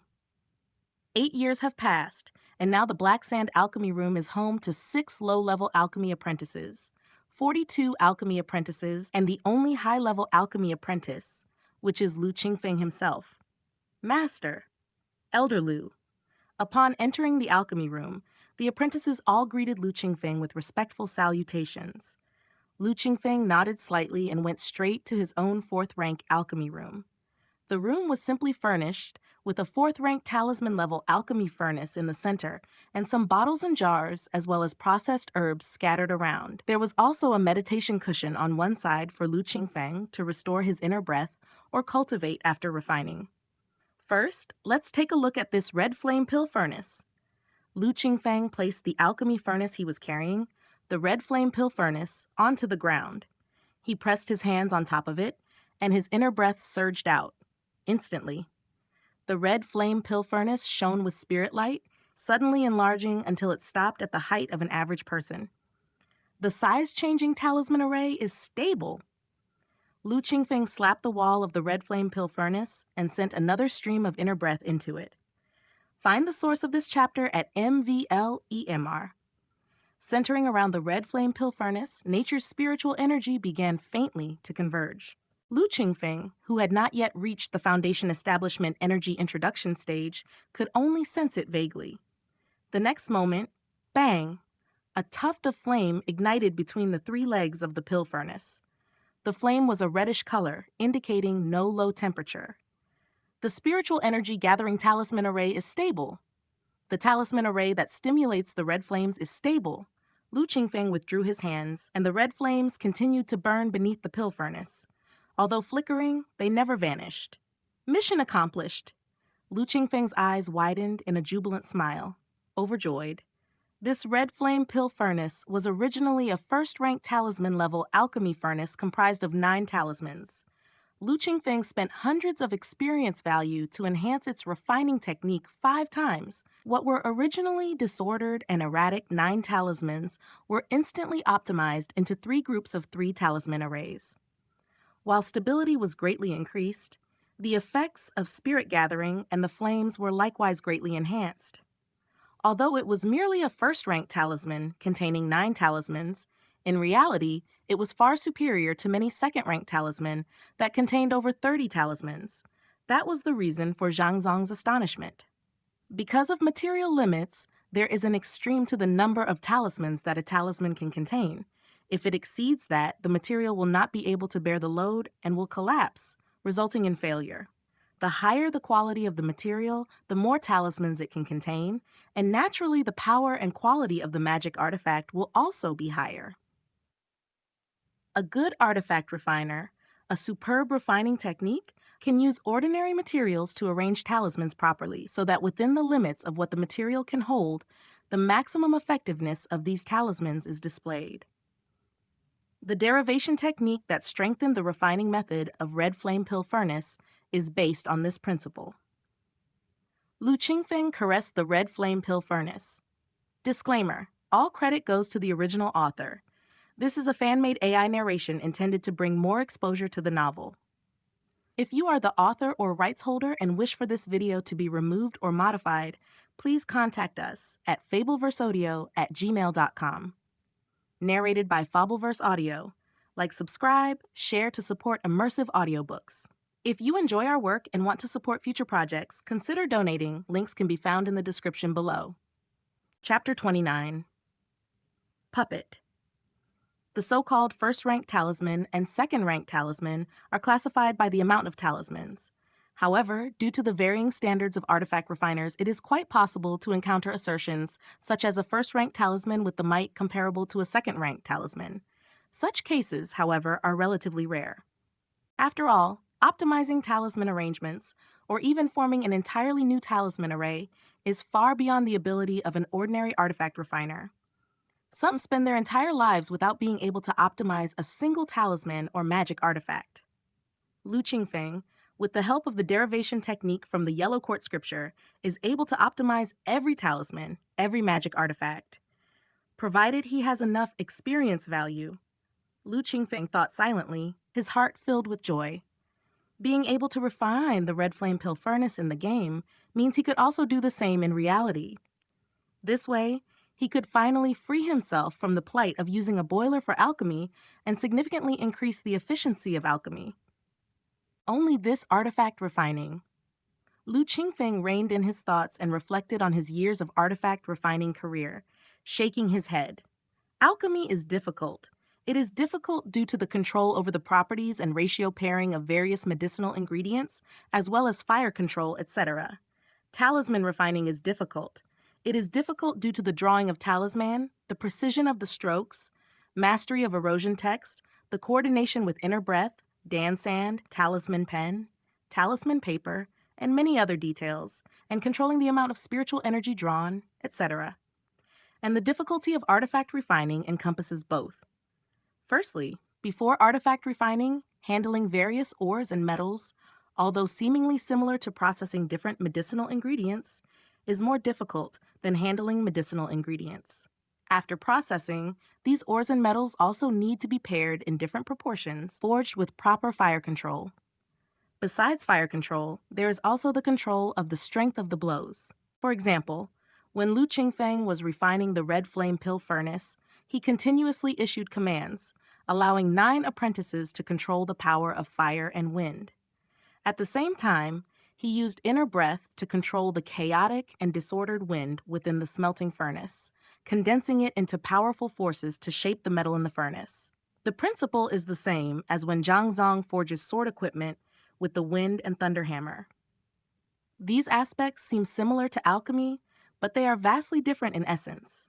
Moreover, Lu Qingfeng also had to control his inner breath with precision, using it to guide the metal in the smelting furnace and outline complicated erosion text characters one by one, which combined to form talismans. Then, he had to arrange these talismans into sets of talisman arrays. This meticulous task, during the outlining and arranging process, consumes a great deal of mental energy. It is also the biggest difficulty in artifact refining. First, there are countless erosion text characters. Each one manifests the great Dao, can be comprehended but not conveyed in words. Complex and ever-changing, they resemble paintings of the world's mountains and rivers. It is already not easy to outline one by one, yet grouping them to form talismans, let alone overlaying them, is even more challenging. At least with drawing talismans, you still use a pen in hand. For artifact refining and outlining talismans, however, it is done by guiding with inner breath. This requires training the inner breath to act as if it were an arm, and also requires being extremely familiar with the properties of various metals, their repulsion to each other, and so on. The difficulty of artifact refining thus seems to be subtly regarded as the foremost among the 3. The reason that it took Lu Qingfeng nearly 8 years to refine the red flame pill furnace is precisely because he has been conquering these challenges one by one. Among them, the primary ones are the understanding of erosion text and the control of inner breath. Through countless practices, Lu Qingfeng can now control inner breath with precision and skillfully outline erosion text talismans. Although it takes a long time, he will not need to waste time on inner breath in the future when refining other talismans. The red flame pill furnace was just an experiment. Next, it's time to study mechanical techniques and then master puppet refining. A gleam of light flickered in Lu Qingfeng's eyes. Ever since he witnessed the might of puppets for the first time 8 years ago, Lu Qingfeng had been fascinated by them. Over the years, as his understanding of puppets deepened, so did his interest. These types of magic artifacts, akin to the combat robots of his previous life, aligned perfectly with Lu Qingfeng's combat philosophy. No need for close combat, no comparison of magic artifacts. In battle, thousands of puppets charging forward. No matter how many ranks higher your opponent is, they would still be overwhelmed under the Puppet C strategy. However, the refinement of puppets, on top of artifact refining and talisman, also involves mechanical techniques. These techniques encompass biomechanics, physics, mechanical construction, and so on, truly embracing every conceivable concept. Even within the 100 skill sect, known for their puppet refinement, artifact refiners capable of refining puppets are exceedingly rare. Zhang Zong has studied this technique for more than 20 years and can only refine somewhat insignificant, assistant-type puppets, having already given up and shifted his focus to refining talismans and magic artifacts instead. Zhang Zong is already a top-level artifact refining apprentice. One more step and he can refine first-rank magic artifacts, becoming a first-rank artifact refiner. For him, time is too precious to waste. But I have 100-fold time difference, with plenty of energy and time to research. Lu Qingfeng made up his mind that, aside from cultivation and alchemy, his main effort in this life would be on refining puppets. For him, as long as he mastered offense, defense, and escape tactics, and perhaps added a type of Qi Men talisman, that would be sufficient for use. After all, it is very difficult to find excellent materials for refining talismans in Miaoyin City. Rather than spending energy in the game on various talismans and magic artifacts, it's better to refine puppets. The materials for refining puppets, even if ordinary, can still be used as cannon fodder, winning by numbers, but not for talismans. Lu Qingfeng alone could only use a limited number of talismans.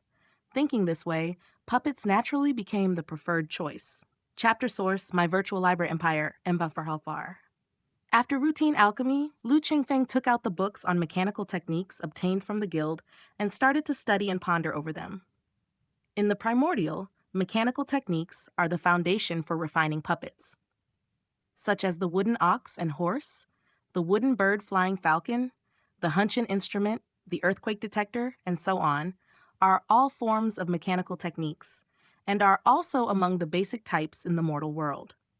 Even higher-level constructs, like mechanical wooden men and mechanical wood beasts, can move flexibly and are competent for various tasks.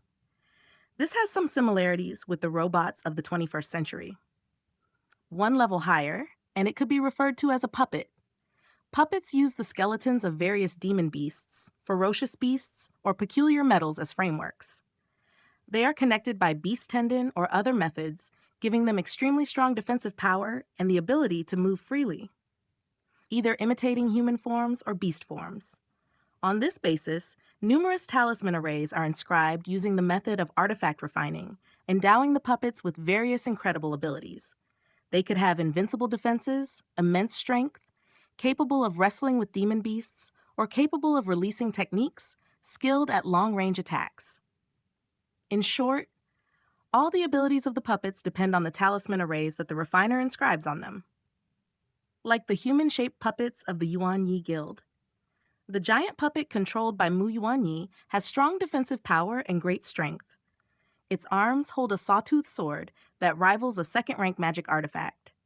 The joints of its legs and arms hide mechanisms that can shoot white bone door arrows, catching people off guard. The left hand holds a magic shield to block all attacks. This kind of giant puppet, with Mu Yuan-Yi hidden inside, can amplify its own combat power by dozens of times through controlling the pivot points in battle. As long as it is well synchronized, in theory, whatever combat power a puppet can achieve, it can actually exhibit in battle. Similar to the mechas of the interstellar era, they involve entering the puppet and controlling it to engage in combat. Naturally, Lu Qingfeng was not interested in this kind. Disclaimer: all credit goes to the original author. This is a fan-made AI narration intended to bring more exposure to the novel.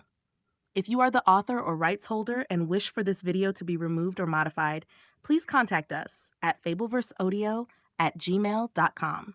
Narrated by Fableverse Audio. Like, subscribe, share to support immersive audiobooks.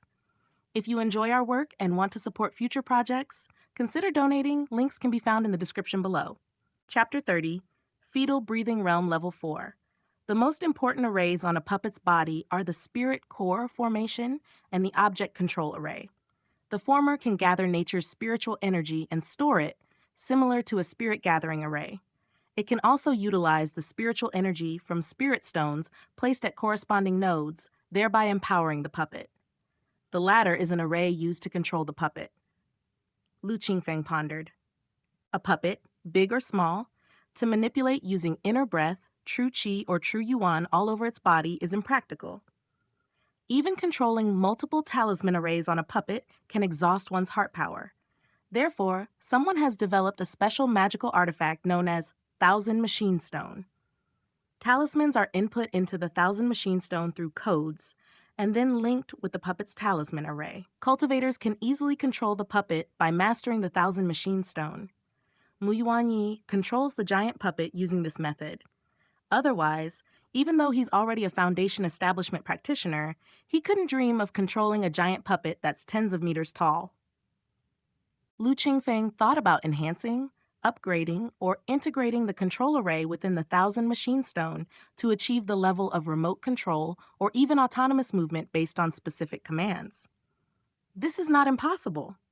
At least in the 100 Skill Sect and the Spirit Mechanism Institute, there are means to drive a puppet without a cultivator's presence. However, this is the core true transmission. Even Muyuan Yi is not eligible to learn it. It is said that only the mysterious master of the Spirit Mechanism Institute holds the secret to this puppet refining. On Qingfeng Mountain, countless puppets are hidden, and no demon dares to trespass. This is how one can command 300 miles of mountains. My virtual library empire, MVLU Empoir, hosts the original. In the alchemy room, Lu Qingfeng closed the basic analysis of puppet mechanism techniques. He was already very familiar with the principles of puppet mechanism techniques. Having successfully refined the red flame pill furnace, he was ready to attempt puppet refining. Considering the time, the real world's pharmacy should be closing soon. Lu Qingfeng logged off in the alchemy room and vanished. Big Brother, today an assistant from Linchuan Pharmacy on West Street, sent a letter saying that their shopkeeper invites Big Brother to meet tonight at the Four Seasons building. Lu Qingfeng had just woken up when he saw Lu Qingshan holding a letter in front of him. It had been 2 months since Lu Qingfeng and his siblings settled in Miaoyin City. During these 2 months, the Black Sand Pharmacy owned by Lu Qingfeng was booming. With Miaoyin City being a hub for martial artists and currently caught in a war between the Green Jade Sect, War God Society, and the Returning to Truth Sect, the Nourishing Essence Pill and Spirit Clearing Powder refined by Lu Qingfeng, if even diluted, were very effective, making Lu Qingfeng extremely wealthy. After completing the reincarnation progress in Primordial, Lu Qingfeng simply hired a shopkeeper and 2 assistants to manage the pharmacy. He and his siblings, Lu Qingshan and Lu Qingyu, focused on cultivation. With an abundance of elixir pills over 2 months, the siblings made substantial progress in their powers. Lu Qingyu stabilized her cultivation at the first level of fetal breathing and was on the verge of breaking into the second level. Lu Qingshan had just broken through a few days ago, advancing to the third level of fetal breathing. As for Lu Qingfeng, he progressed rapidly and was already at the 4th level of fetal breathing. Name, Lu Qingfeng True Body. Race, Human Alignment None. Title, Cultivation, 4th level of fetal breathing realm. Level 8, 3540. Inner breath, 310, 310. Quality, True Sect level. Lifespan, 1668, root bone, 1. Merit, unknown. Karma, unknown. Cultivation technique, Yellow Court Scripture, 1st layer, perfection. Traits, derivation technique, 1st layer. Control over all techniques, 1st layer. Karma removal, 1st layer. Qingyuan sword technique, 9th layer. Perfection, derivable. Techniques and skills, firebomb technique, 2nd level. Heavenly eye skill, 2nd level. Low smoke step, 2nd level. Burning heart palm, 2nd level. White jade true technique, 2nd level. Cloak saber technique, 2nd level.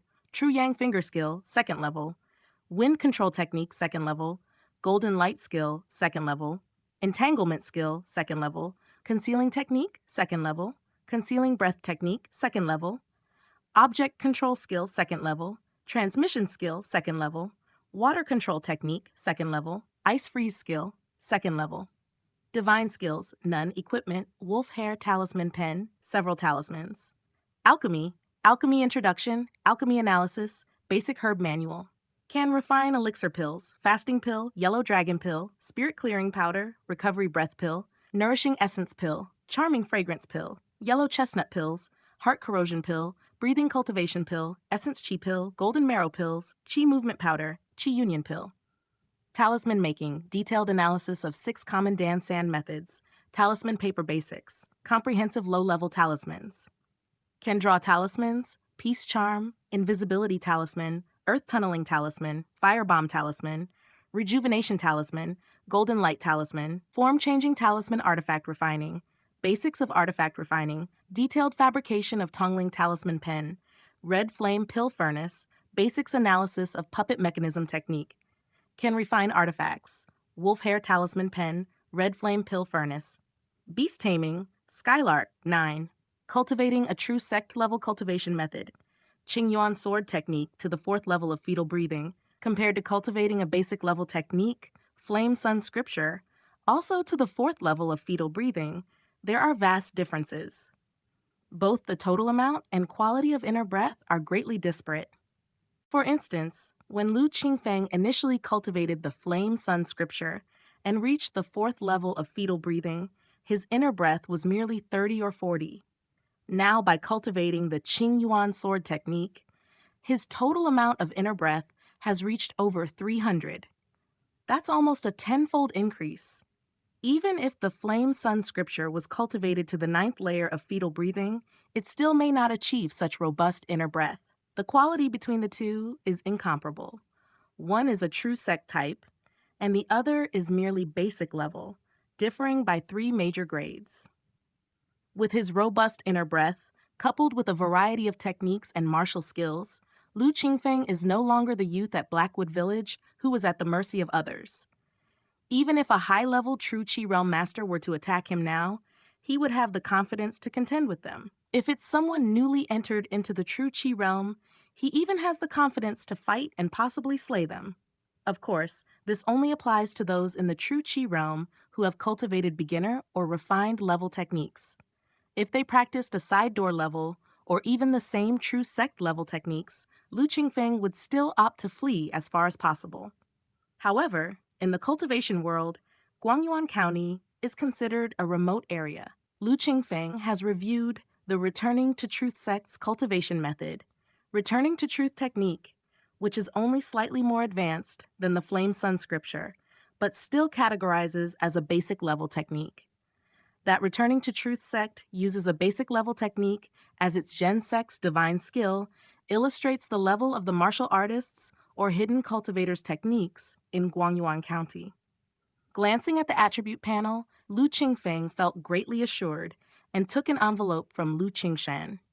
The letter inside merely expressed a long-standing admiration for Lu Qingfeng and a special invitation to a banquet to get acquainted. Besides, there will also be owners from 2 pharmacies and 3 business stores from Miaoyin South City attending the banquet. The signature on the letter was Kang Zizai, presumably the shopkeeper of the Linchuan Pharmacy on West Street. Why did the owner of Linchuan Pharmacy invite me to a banquet?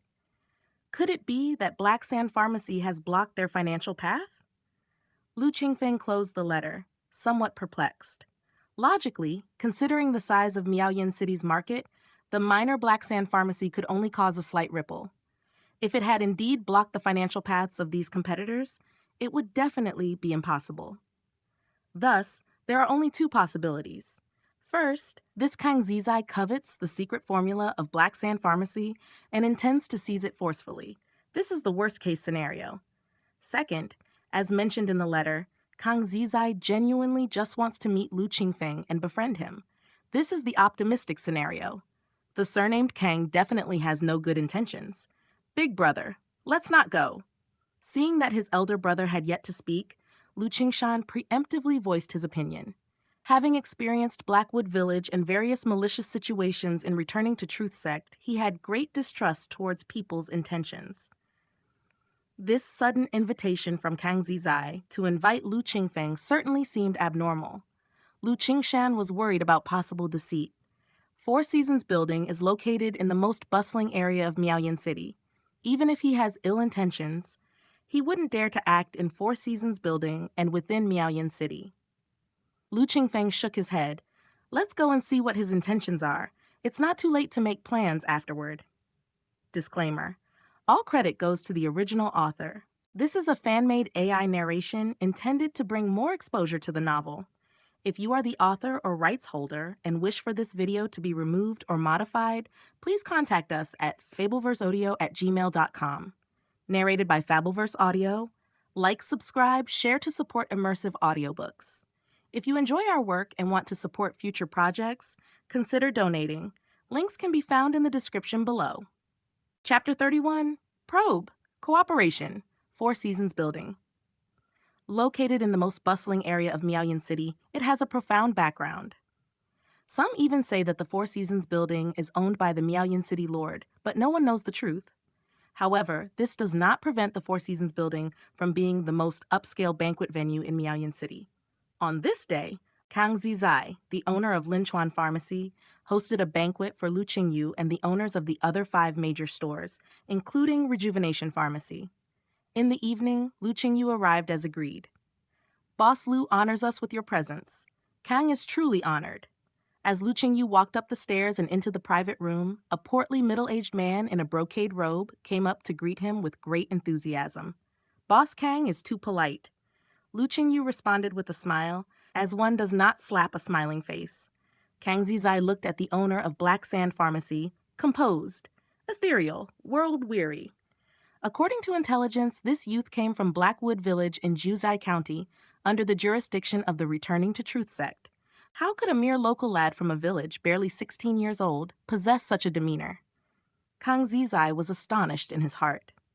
Lu Qingyu had been exposed to cultivation for almost a year, and the once hunched and frail youth had transformed into a handsome young man with sharp and sturdy features. Standing tall, his temperament was vastly different. The sense of time and vicissitudes left by the primordial years, coupled with his experience as a celebrated alchemist in Black Sandtown and the Yuanyi Guild, had forged a unique aura around Lu Qingyu. At first glance, he seemed like an ordinary youth. But on a second look, one would find the youth's maturity terrifying. Every gesture, if one were to overlook his face and the information known before, one might even mistake him for an experienced high-status man in his 30s. The combination of 2 completely different images almost made one overlook the fact that Lu Qingyu was only 16 years old. Boss Lu, please take a seat. Kang Zizai, with his wealth of experience, casually swept his eyes over Lu Qingyu and smilingly invited him to take a seat. In the private room besides Kang Zizai, there were 5 others. Some tall or thin, some middle-aged or elderly. None as young as Lu Qingyu. Boss Lu, this is Boss Zhou Hong from Rejuvenation Pharmacy, and this is Boss Liu Ren from Renshin Pharmacy. Kang Zizai introduced the 5 people present to Lu Qingyu. Whether it was Rejuvenation Pharmacy, Renshin Pharmacy, or Kang's own Linchuan Pharmacy in Miaoyan City, they were quite well known and capable. Their scale of business was far beyond comparison with Black Sand Pharmacy. Their source of medicinal materials was through specific collaborations with medicine collectors from every major village in Guangyuan County and even Dangyang County, ensuring stability. Whereas Black Sand Pharmacy relied more on selling spirit-clearing powder and nourishing essence pills, exchanging for medicinal materials from many martial artists in Miaoyan City.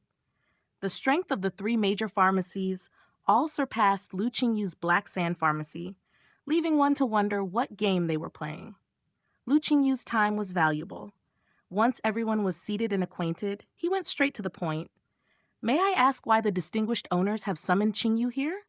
What important matter is there? Upon hearing this, everyone didn't expect Lu Qingyu to be so forthright, thinking to themselves that it really is the impetuousness of youth. After exchanging glances, Kang Zizai nevertheless laughed heartily. Boss Lu is straightforward, and so I won't beat around the bush. Only to hear him say, a few days ago, people from the Green Jade Sect's Four Seas Hall approached Kang to act as an intermediary, wishing to buy 10 elixir recipes from Boss Lu. As for the price, Boss Lu can name your figure. I believe with the power of the Green Jade Sect, you will not be treated unfairly. Kang Zizai finished speaking, still smiling as he watched Lu Qingyu, paying close attention to any changes in his expression and demeanor. Requesting to purchase elixir recipes? Lu Qingyu's expression unchanged. He smiled and said, Sorry, it is because of these recipes that Black Sand Pharmacy is able to stand in Miaoyan City, so they cannot be sold. He, along with Lu Qingshan and Qingyu, relied on the spirit-clearing powder and nourishing essence pills to sustain the resources needed for cultivation. In the future, they still needed these to refine puppets. How could he sell them so easily? Elixir pills, like the Yellow Dragon Pill and Golden Marrow pills, were beneficial to cultivation and had not been seen in Miaoyan City by Lu Qingyu. Lu Qingshan also mentioned that he had not heard of any pills within the Returning to Truth sect that could compare to the Yellow Dragon Pill. It seems that either Lu Qingshan's status was too low to be privy to such things, or the Returning to Truth sect genuinely did not possess such elixirs for cultivation. In either case, it highlighted the rarity of the Yellow Dragon Pill. If Lu Qingyu were to sell the recipes for the Spirit Clearing Powder and Nourishing Essence pills casually to the Green Jade sect, with the sect's strength, how could Black Sand Pharmacy compete?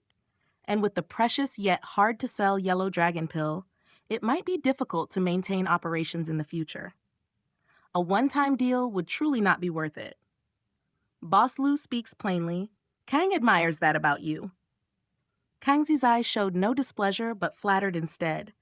The Green Jade sect is currently in severe shortage of all kinds of medicines. Since the recipes are inconvenient to sell, I wonder if Boss Lu would be willing to cooperate with the Green Jade sect? Cooperate? Lu Qingyu looked at Kang Zi's eye. Certainly. Seeing that Lu Qingyu seemed interested, Kang Zi's eye quickly continued. The Green Jade sect will provide the medicinal materials, and Boss Lu's Black Sand Pharmacy will give priority to selling golden healing powder, blood jade ointment, detoxification pills, and other 10 types of medicines to the Green Jade sect. The profit margin can be converted into silver taels or other resources. How does Boss Lu feel about this? This time, Kang Zizai invited Lu Qingyu to the banquet with the primary goal of getting his hands on Lu Qingyu's elixir recipes. Having been refused, he sought a secondary alternative. Collaboration is indeed much sought after. Lu Qingfeng nodded in agreement. Kang Zizai was overjoyed at the news. The details of the cooperation were swiftly hammered out, and Lu Qingfeng, without delay, took his leave. Boss Kang, we didn't manage to probe anything this time. Zhou Hong, with his temples streaked with gray, watched from the window as Lu Qingfeng left straight away before turning to Kang Zizai and spoke leisurely. To be able to escape the heartland governed by the Returning to Truth sect with his brother and sister in tow, how could this Lu Qingfeng be simple? According to intelligence, his strength is at least at the 7th layer of the fetal breathing realm, having previously killed a deacon from the punishment hall of the Returning to Truth sect. But from what we saw today, with no trace of his aura showing, it does not seem like he has achieved such accomplishments through inheriting and cultivating on his own. Kang Zizai smiled without diminishing his cheer, his tone even, as a contemplative look appeared in his eyes. On the side, Liu Ren, upon hearing this, frowned and said, "Does Boss Kang mean to say that this young man certainly has been taught by someone?" 8 or 9 out of 10. Kang himself cannot be certain. Kang Zizai shook his head, still smiling. This time we didn't get the elixir recipe, nor did we probe out the person behind Lu Qingfeng. But at least we've established a long-term cooperation. Sooner or later, we will find out exactly who is standing behind the Lu siblings. Testing. Lu Qingfeng stepped out of the Four Seasons building, a hint of a smile on his lips. Kang Zizai and his people, though seemingly without leaving a trace, were actually just testing him, as could be deduced from their words. Enjoying the story? Find more at MV Lempier.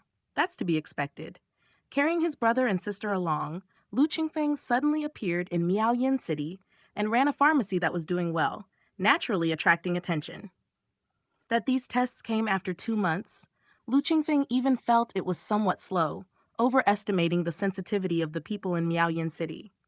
However, judging from Kang Zizai's courteous behavior throughout the day, he must have misunderstood that there were strong backers behind Lu Qingfeng. Putting himself in their shoes, if Lu Qingfeng encountered 3 siblings who came from a village deep within the Returning to Truth sect, passed through the barriers, overcame obstacles across mountains, and settled in Miaoyan City while managing a pharmacy so successfully, it would be difficult to look down upon them. This is good too. At least we won't be short on medicinal materials. We could also take the opportunity to collect materials for refining puppets through the Green Jade sect. Refining a puppet requires a vast amount of various materials. Although they are not precious and can be found anywhere in the Upper Sun Country, It's the volume that is overwhelming. For Lu Qingfeng, securing these materials would not be easy with his resources. Having the Green Jade sect run the errand would save him a lot of energy. Of course, Lu Qingfeng also knew that long-term cooperation would easily expose his secrets. Once Kang Zizai, or rather, the Green Jade sect behind him, sees through the truth that there's no one backing Lu Qingfeng, it's unpredictable what actions they might take.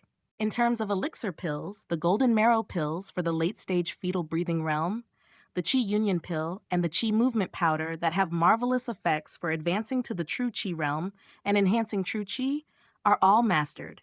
Now, I can focus my main efforts on the research of puppets.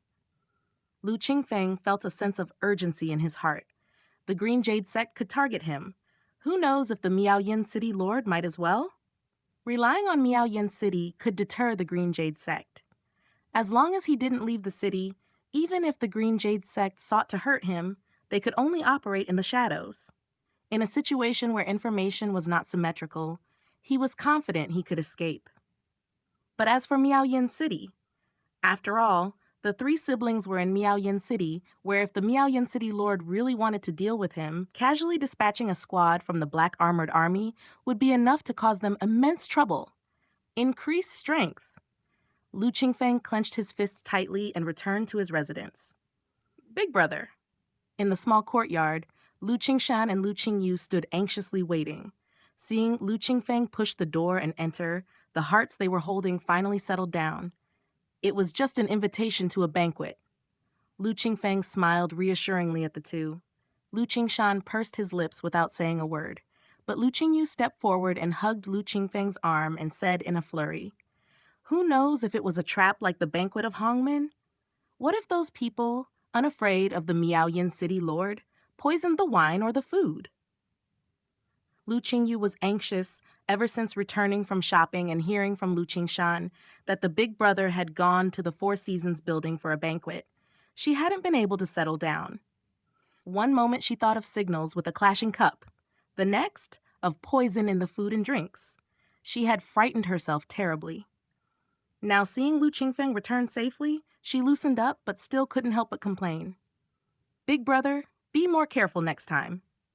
Unable to argue against Qingyu, Lu Qingfeng could only nod repeatedly, promising that he wouldn't take risks next time, finally managing to pacify her.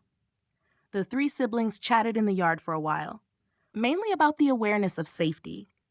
Lu Qingfeng reminded Lu Qingshan and Lu Qingyu that they needed to be extra vigilant in the coming period, especially with the initiative contacts from strangers or their frequent appearances. The Green Jade sect might not find anything on him, but couldn't guarantee they wouldn't target Lu Qingshan and Lu Qingyu. Afterward, Lu Qingfeng also answered some of their cultivation questions before logging into Primordial. Disclaimer: all credit goes to the original author. This is a fan-made AI narration intended to bring more exposure to the novel.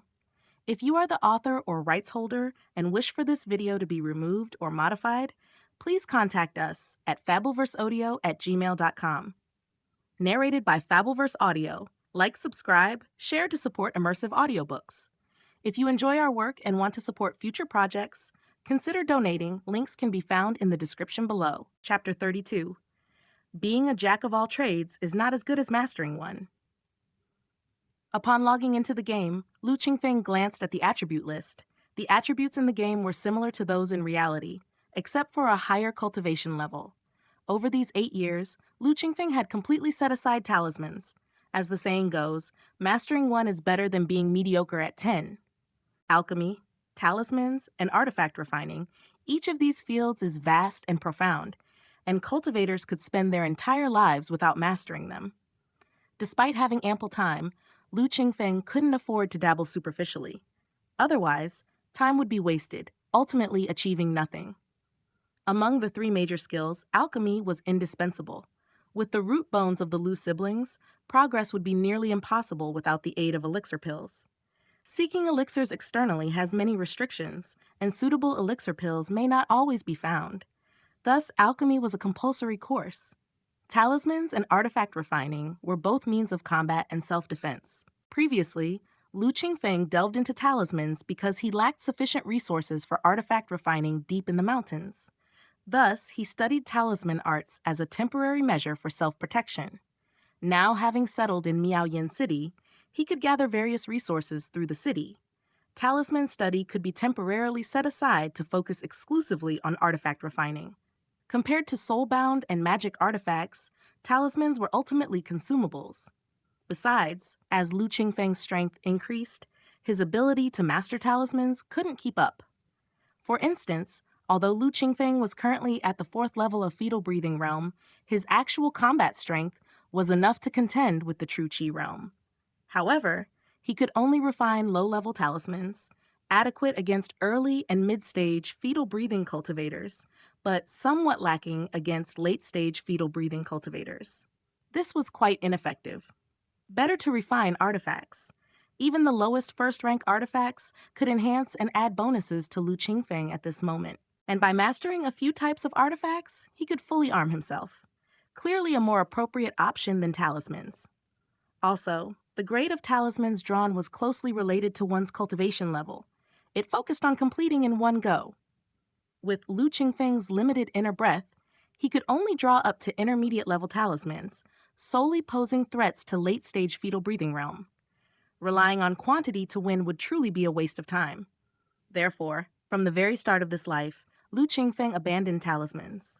In terms of alchemy, he emphasized mastering recipes beneficial for cultivation, such as intermediate elixir golden marrow pills, advanced elixirs Qi Union pill, and Qi movement powder. The former was suitable for late-stage fetal breathing realm consumption, increasing inner breath. The latter could elevate true Qi, greatly aiding the bottleneck from inner breath realm to true Qi realm. Lu Qingfeng continuously practiced these 3 types of elixirs, and with the help of Wang Tao and Yu Ran, 2 top-level alchemy apprentices, and even consulting Mu Yuanyi, a first-rank alchemist, he mastered them proficiently in just a few years. He could also begin refining by gathering herbs in reality. His other energies were then devoted to artifact refining and cultivation. The life of a mortal is brief. If Lu Qingfeng remained in the fetal breathing realm, his lifespan would be capped at 68 years. After that, reincarnation required 16 years, and initial cultivation and accumulation would also waste time. Thus, Lu Qingfeng decided that while mastering skills in this life, he should also give equal attention to cultivation. After 8 years, he had reached the 9th layer of the fetal breathing realm. Even so, that was after consuming quite a number of experience values to enhance the elixir recipes and the methods for refining with the red flame pill furnace. Otherwise, he would probably have already broken through to the true Qi realm. In the Yuanyi Guild, there were numerous experts. Among the great cultivators in the foundation establishment stage, originally there were 3 venerables. Over these 8 years, 1 more was promoted, and another one was recruited, making it 5 major foundation establishment members holding positions. The number of experts in the true Qi realm is even in the hundreds.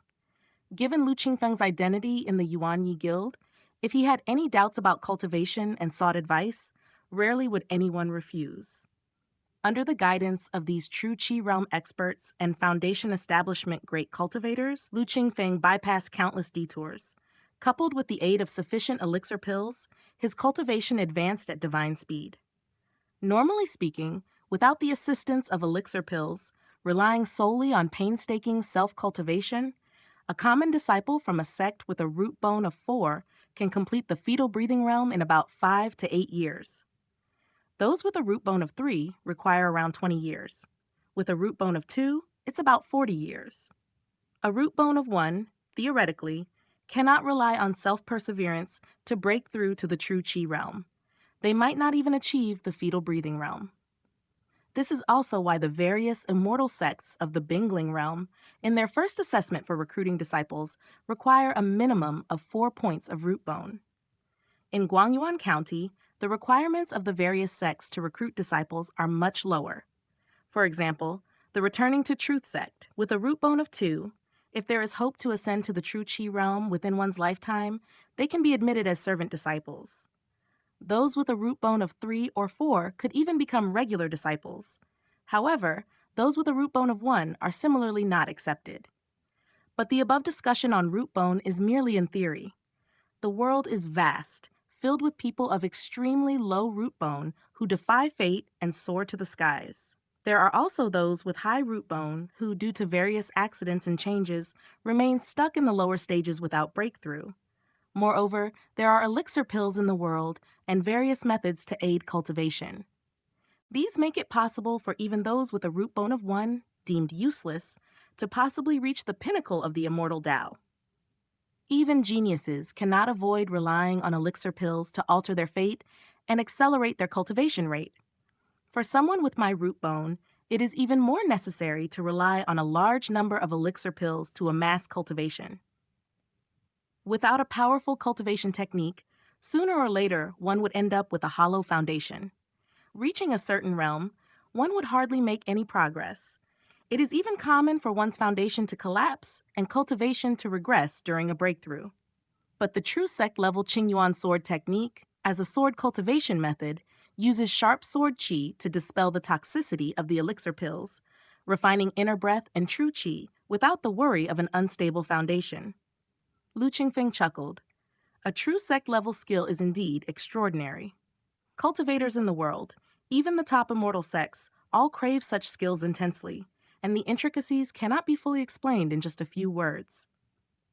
Taking Qingyuan sword technique, for example, not to mention its various characteristics, just the ability to dispel the toxicity of elixir pills, allowing Lu Qingfeng to fearlessly rely on elixir pills to enhance his cultivation level, is considered top-notch in the world.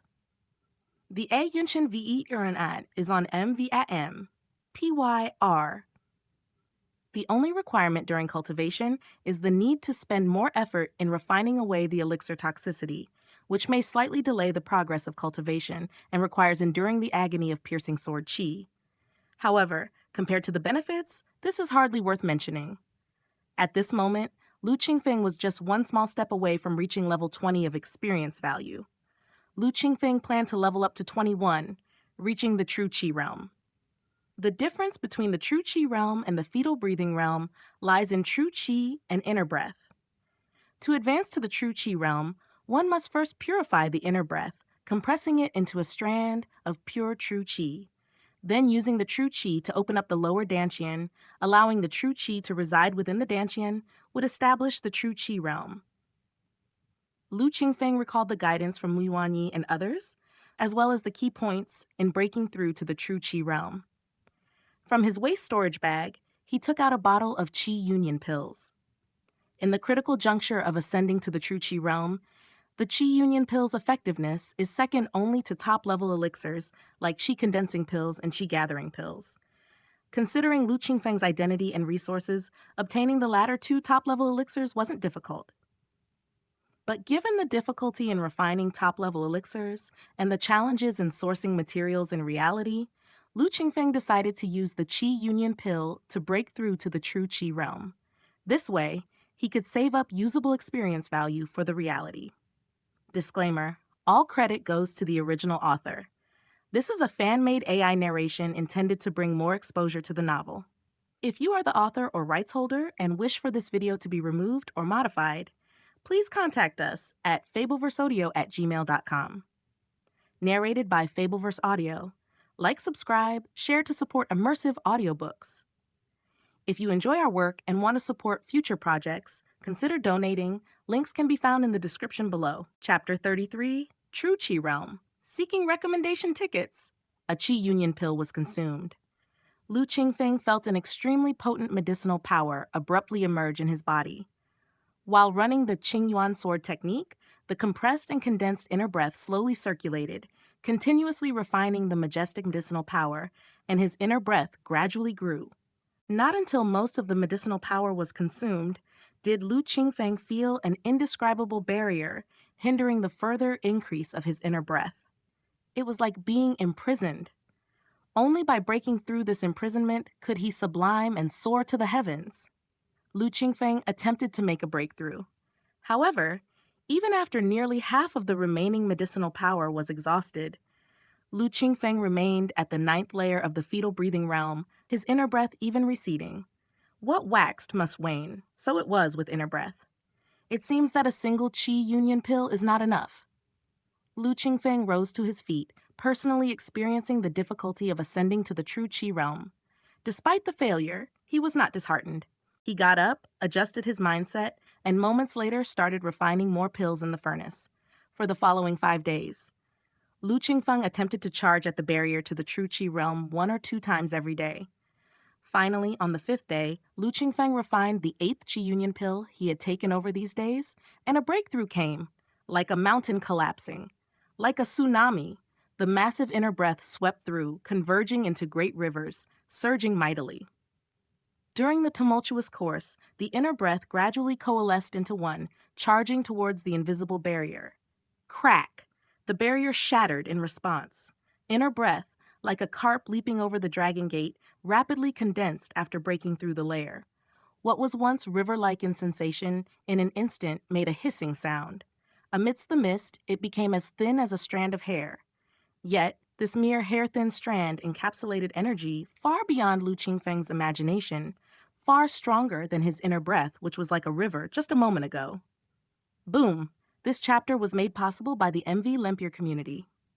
With the appearance of this strand, there was a thunderous noise in Lu Qingfeng's mind, and after dizziness came endless clarity. Somewhere in the body, as if a valve was opened, this strand went straight into it, coiling down. In his body's meridians, the breath circulated. They continuously passed through the strand and cycled again. True Qi, Dantian, Lu Qingfeng instantly realized. This hair-like energy was the extremely condensed inner breath transformed into true Qi. The mysterious place where true Qi resided was the human Dantian. True Qi emerges. The Dantian is open. True Qi realm accomplished. Lao Lu, congratulations! Lu Qingfeng was pondering in the 7 mysterious refining room when Zhang Zong came over, looking exhausted but managed a tired smile and congratulated him. Just the true Qi realm. Lu Qingfeng shook his head as he looked at Zhang Zong. It had been 2 months since Lu Qingfeng's breakthrough to the true Qi realm. Over 2 months ago, Mu Yuanyi's team had set out on a mission. Zhang Zong followed. He was the only top-level artifact refining apprentice of the Yuanyi Guild, and since Mu Yuanyi and the others often used puppets, Zhang Zong was needed for on-the-spot repairs if any damage occurred. Hence, for any important mission, Zhang Zong needed to join the team. He didn't need to enter combat. Generally speaking, it was quite relaxed. But judging by Zhang Zong's tired look this time, the mission must have been far from simple. Brother Zhang, how is the situation? Upon seeing this, Lu Qingfeng couldn't help but stop what he was doing and asked out loud. 2 months ago, which was the last time he logged out before his breakthrough to the true Qi realm, beast tides began to occur frequently within the borders of Yu country. Spirit Mechanism Institute held fort in the region, protecting a total of 9 cities, including Mushan City. With the emergence of beast tides, the Spirit Mechanism Institute had to dispatch personnel to resolve the issue at the earliest opportunity. Yuanyi Guild, as an affiliated force of the outer ranks of the Spirit Mechanism Institute, naturally could not escape involvement. Having been away for 2 months, Zhang Zong's safe return likely signaled victory, but the specifics of the battle were unknown. Not very optimistic. Zhang Zong wore a weary look in his eyes and a somewhat solemn expression on his face. This beast tide started without any warning, not only affecting the 9 major cities under the jurisdiction of the Spirit Mechanism Institute, but also the entire southern border of Yo country was in varying degrees of turmoil, with signs suggesting the involvement of the Ghost Spirit sect behind it. Ghost Spirit sect? Lu Qingfeng's eyebrows rose sharply. Although he had not experienced this sect firsthand, he had heard plenty of rumors about it. East Victory Continent was divided into 3 nations, Yue, Chan, and Jin, where the way of the Tao prevails over the demon Dao. Among them, Yu country has 4 sects that are all built relying on Yunmeng Mountain. Such is the 100 Skill sect affiliated with the Spirit Mechanism Institute, with its headquarters located at the Faxian Peak on the western range of Yunmeng Mountain.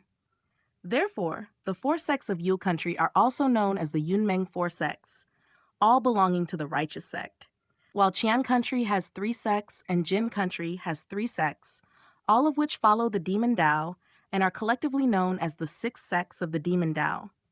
The Ghost Spirit sect is one of the 6 sects of the demon Dao, a great sect located in the southeast of Qian country. Its overall strength is not inferior to the 100-skill sect. The 100-skill sect and the Ghost Spirit sect have always had friction between them, although mostly minor skirmishes. Yet this time around, the Ghost Spirit sect appeared with a posture that spelled trouble, getting involved with demon beasts no less, leaving one to wonder what their intentions were. The 100-skill sect will deal with the Ghost Spirit sect on their own. We just need to clear out the beast tide. However, during this period, Lao Lu and the others might need to take on more responsibility. The Spirit Mechanism Institute has issued a task for elixir pills, and our Yuanyi Guild is the most adept at alchemy, hence we have the heaviest burden. Zhang Zong turned to Lu Qingfeng. Lu Qingfeng nodded slightly. Within the Yuanyi Guild, Mu Yuanyi was a first-rank alchemist, and below him were two top-level alchemy apprentices, Wang Tao and Yu Ran, along with a unique alchemy apprentice like Lu Qingfeng. Naturally, the Spirit Mechanism Institute's alchemy tasks would be more inclined towards the Yuanyi Guild. Lu Qingfeng, as an elder in charge of an alchemy room within the Yuanyi Guild, carried no small weight on his shoulders. However, the Yuanyi Guild had been generous to him over the past years, so Lu Qingfeng bore no complaints. Let's not talk about these for now. Ascending to the true Qi realm is a great thing, and I see that you, Lao Lu, have hardly ever left Yuanyi Mountain over these years. There's a small auction event organized by the major guilds in Sishui Town recently. Are you interested in attending? Zhang Zong smiled at Lu Qingfeng. Among us in the Yuanyi Guild, it's you, Lao Lu, who has the wealthiest foundation. The auction event comes after the Beast Tide, and the next Beast Tide or battle might arrive at any moment, ensuring that there will be many good items up for grabs. The major guilds had just retreated from the front line of the Beast Tide and needed a few days to recuperate. The auction event was set for 3 days later, by which time the Yuanyi Guild would organize a group to head down the mountain to Sishui Town. The auction event was also initiated by the Yuanyi Guild. Such a good opportunity was not to be missed by Lu Qingfeng. There were still 3 days until the auction event. Lu Qingfeng worked on completing the alchemy tasks assigned to him and the Black Sand Alchemy Room by the Yuanyi Guild, meanwhile allocating time to practice and research puppet crafting. In the past 2 months, he had already been attempting to refine puppets. The complexity of puppet crafting far exceeds that of ordinary magical artifacts. Take, for example, the giant puppet controlled by Mu Yuanyi. Not to mention its own complexity, the equipment it wore alone comprised combinations of several magical artifacts. Second-rank magic artifact Sawtooth Sword, second-rank magic artifact Xuanyuan Heavy Shield, first-rank magic artifact White Bone Door Arrow. In addition, there were several other auxiliary magical artifacts. Beyond these artifacts was the puppet itself, from the overall structure to the internal and external talisman arrays and the 1,000 machine stone. There were countless details involved. For an ordinary artifact refiner to master crafting a single magic artifact was already challenging. The energy and heart power consumed in crafting a puppet was dozens of times more than that of an ordinary magic artifact. Disclaimer: all credit goes to the original author. This is a fan-made AI narration intended to bring more exposure to the novel. If you are the author or rights holder and wish for this video to be removed or modified, please contact us at fableverseaudio@gmail.com. Narrated by Fableverse Audio. Like, subscribe, share to support immersive audiobooks. If you enjoy our work and want to support future projects, consider donating. Links can be found in the description below. Chapter 34 Auction. Crafting a puppet out of thin air is extremely difficult. Even an ordinary human-sized puppet is no easy feat. If only there was a puppet I could dismantle and study at will, it perhaps would offer significant help. After the 9th failed attempt, Lu Qingfeng approached Mu Yuanyi, asking him to purchase 2 low-level puppets from the Spirit Mechanism Institute. Mu Yuanyi agreed in one breath.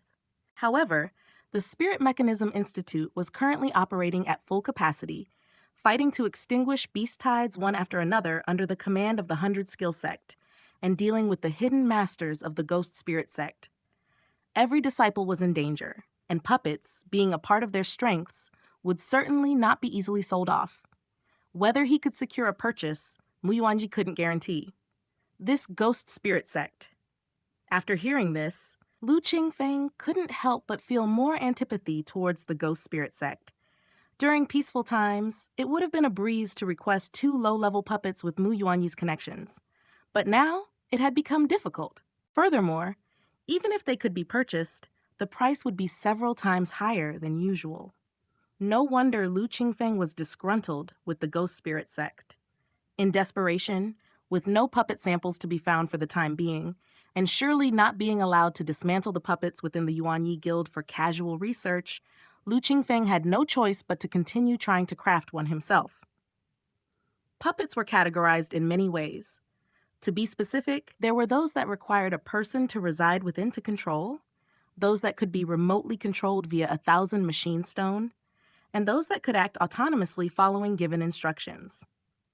Categorized by function, there were combat puppets, support puppets, and special purpose puppets, etc. Further differentiated by shape, they could be divided into human-shaped puppets, beast-shaped puppets, and more. The first type Lu Qingfeng studied was the human-shaped puppet.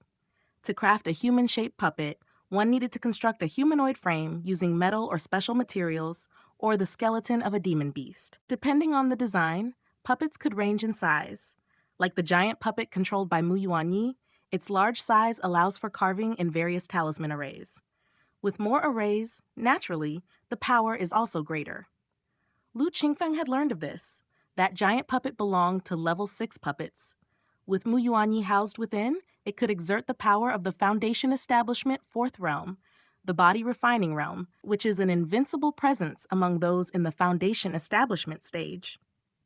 However, such a giant puppet, with a mountain-pushing beast skeleton for its frame and Xuan Tai as its exoskeleton, with cloud essence stone infused into its nodes, and with ligaments and 1,000-year-old rubber derived from the 1,000-year-old oak trees connecting the joints of 5th rank and 6th rank demon beasts. Of these materials, Lu Qingfeng could barely procure the Xuan Tai. As for the mountain-pushing beast skeleton, cloud essence stone, as well as the tendons of 5th and 6th rank demon beasts and the 1,000-year-old rubber, collecting them was difficult within Miaoyan City. Not even mentioning that, apart from these materials, there's also the mithril for drawing talisman arrays and the spirit water for tanning the tendons needed for the giant puppet. Therefore, giant puppets were immediately skipped over. For Lu Qingfeng, small-sized puppets were the most feasible to craft in reality. 3 days passed in a flash. Lu Qingfeng gained some insights on the tanning of ordinary wild beast tendons and those of 1st rank and 2nd rank demon beasts. However, infusing talisman arrays within the tendons still required more practice. At this time, a small-scale auction initiated by the major guilds in Sishui Town began. Lu Qingfeng, along with Mu Yuanyi, Zhang Zong, Wang Tao, and other high-ranked members of the Yuanyi Guild, went together. Since embarking on his cultivation journey, not to mention reality, this was Lu Qingfeng's first time attending an auction in the game, the immortal world. Before he transmigrated, Lu Qingfeng learned about the cultivation world from various online novels, where his deepest impression was of the marketplaces and the omnipresent large and small black and white markets for auctions. Lu Qingfeng was somewhat looking forward to it. At this auction, in addition to various demon beast materials, there are also many broken puppets and magic artifacts. Lao Lu, you've recently been obsessed with puppets. This will be a good opportunity for you to see more, Zhang Zong said as he walked shoulder to shoulder with Lu Qingfeng. Old Zhang is right. Although those puppets have no value for repair, buying them to study or disassembling the parts to repair other puppets would be making the best use of them. Hearing Zhang Zong's words, Mu Yuanyi turned his head and smiled at Lu Qingfeng. If Lao Lu you take action and get them, after you've done your research, you can consider selling the parts to the guild at a low price. The Spirit Mechanism Institute reigns over 300 miles of mountains and 9 great cities. The major guilds act as the vanguard in dealing with beast tides. With the incessant waves of beasts, even puppets with strong defensive power may accidentally be destroyed or suffer various irreparable damages, thus becoming scrap. It would be wasteful to discard these scrap puppets. If the guild owns them, they will dismantle the useful parts and continue to use them. Some people even sell the broken puppets through various channels. The small auction in Sishui Town will surely have these broken puppets. After hearing this, Lu Qingfeng grew even more expectant. Soon they arrived in Sishui Town. The auction site was located in the central square of Sishui Town, which was no longer the same as when Lu Qingfeng first arrived. Content sourced from MV4 Lempire, my virtual library empire. High-rise buildings rise straight from the ground. What great craftsmanship! Lu Qingfeng looked up at the building in front of him and couldn't help but admire it. The originally vacant plaza had been built into a large pagoda-shaped structure in recent years. The first layer at the bottom maintained an open space with various guilds stationed. The second and third layers were filled with private seats. When there was no auction, these seats would serve as small stalls, similar to the marketplace in Black Sand Town. Once the major guilds hold an auction, these seats would be temporarily reappropriated as seats for VIPs. Lu Qingfeng and the higher-ups of the Yuanyi Guild entered the third layer. On the same layer as them were the 7 long-standing guilds of Sishui Town, the top-ranking guilds from Ping Mountain Town, and disciples from the Spirit Mechanism Institute.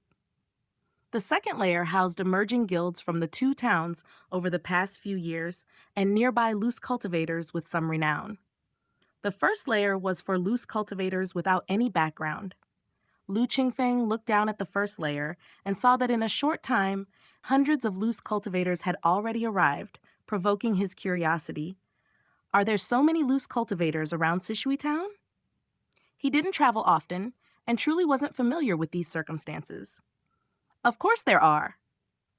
Ever since the Spirit Mechanism Institute occupied the 300 miles of Qingfeng Mountain, and as Sishui and Ping Mountain towns gradually took shape, the accumulation of nearby loose cultivators has shown an upward trend. After the establishment of the major guilds, the proliferation of cultivation techniques due to the rise and fall of the guilds has led to an explosion in the number of loose cultivators, resulting in the scale we see today, Mu Yuanyi explained on the side.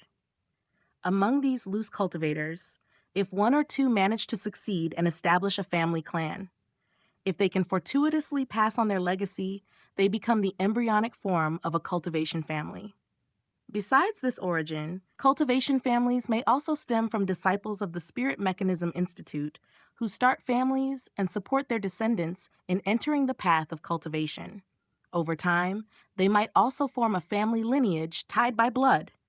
The Spirit Mechanism Institute has been established for a short duration, and cultivation families have yet to emerge. However, within the 100 skill sect, there are many cultivation families that exist on the fringe of the sect's inner and outer circles. Similar cultivation families are also located in cities like Mushan City. The strength of these cultivation families is often not formidable, and although they may have many descendants, the ones who can truly embark on the path of cultivation and achieve the status of a foundation establishment practitioner are very few. So that's how it is. Listening to the explanations and elaborations from Mu Yuanyi, Wang Tao, and others, Lu Qingfeng gained a deeper understanding of this world and integrated even more into it. Disclaimer: all credit goes to the original author. This is a fan-made AI narration intended to bring more exposure to the novel. If you are the author or rights holder and wish for this video to be removed or modified, please contact us at fableverseaudio@gmail.com. Narrated by Fableverse Audio. Like, subscribe, share to support immersive audiobooks. If you enjoy our work and want to support future projects, consider donating. Links can be found in the description below. Chapter 35. The auction ends unnoticed. The auction had already begun. A platform rose in the center of the first layer, and upon it stepped an elder clad in a black and white Daoist robe. Gazing around, he spoke in a booming voice, "Welcome, fellow Daoists, to this grand auction event. I, Mo Qianan, am honored to preside over this auction by invitation of the 36 guilds, right here in the rarefied confines of Qingfeng Mountain's Earth Realm." Mo Qianan, this widely respected loose cultivator from the 9 cities around, already a foundation establishment great cultivator, his reputation lent this auction a chance to make a prominent debut in Sishui Town. If the auction goes well, it might even become a regular event. This was the hope of the 36 guilds in both Sishui and Ping Mountain towns. After all, the profits from an auction were substantial. Today, everyone is here for the auction items, so I won't take much of your time.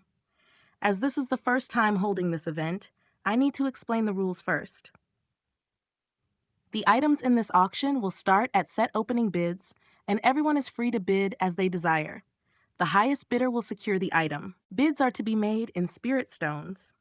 If anyone lacks sufficient spirit stones, equivalent goods may be used as a deposit to be appraised by the appraising masters of the 36 guilds. Due to the hasty organization of this auction, those who still have treasures not yet submitted can take them there to be assessed. If they qualify, they'll be included in this auction. And for those who are here solely to bid, each subsequent item will bring more mystery, for no one knows what more precious treasures might arrive during the auction. Mo Tianan's clear voice energized the atmosphere. Then, with an uplifted tone, he announced, "Enough talk, let us bring out the first item to be auctioned." As his words echoed, the first auction item was presented. It was a palm-sized boat model shimmering in dark green. Mo Tianan took the model boat and announced loudly, "This treasure is known as Divine Wind Boat, a famous flying artifact crafted by Han Sanren, who slew the Inkflood dragon and used its fins and tail." Han Sanren needs no introduction, and this Divine Wind Boat is a second-rank magic artifact with 15 Earth Evil restrictions, starting at 220 Spirit Stones. The very first item, a second-rank magic artifact, was an impressive opener. Many Foundation establishment great cultivators, lacking even first-rank magic artifacts and using only top-level talismans, could see how coveted this item was. The starting bid of 220 spirit stones being enough to build over 40 black sand alchemy room-sized alchemy rooms. The preciousness of magic artifacts was self-evident.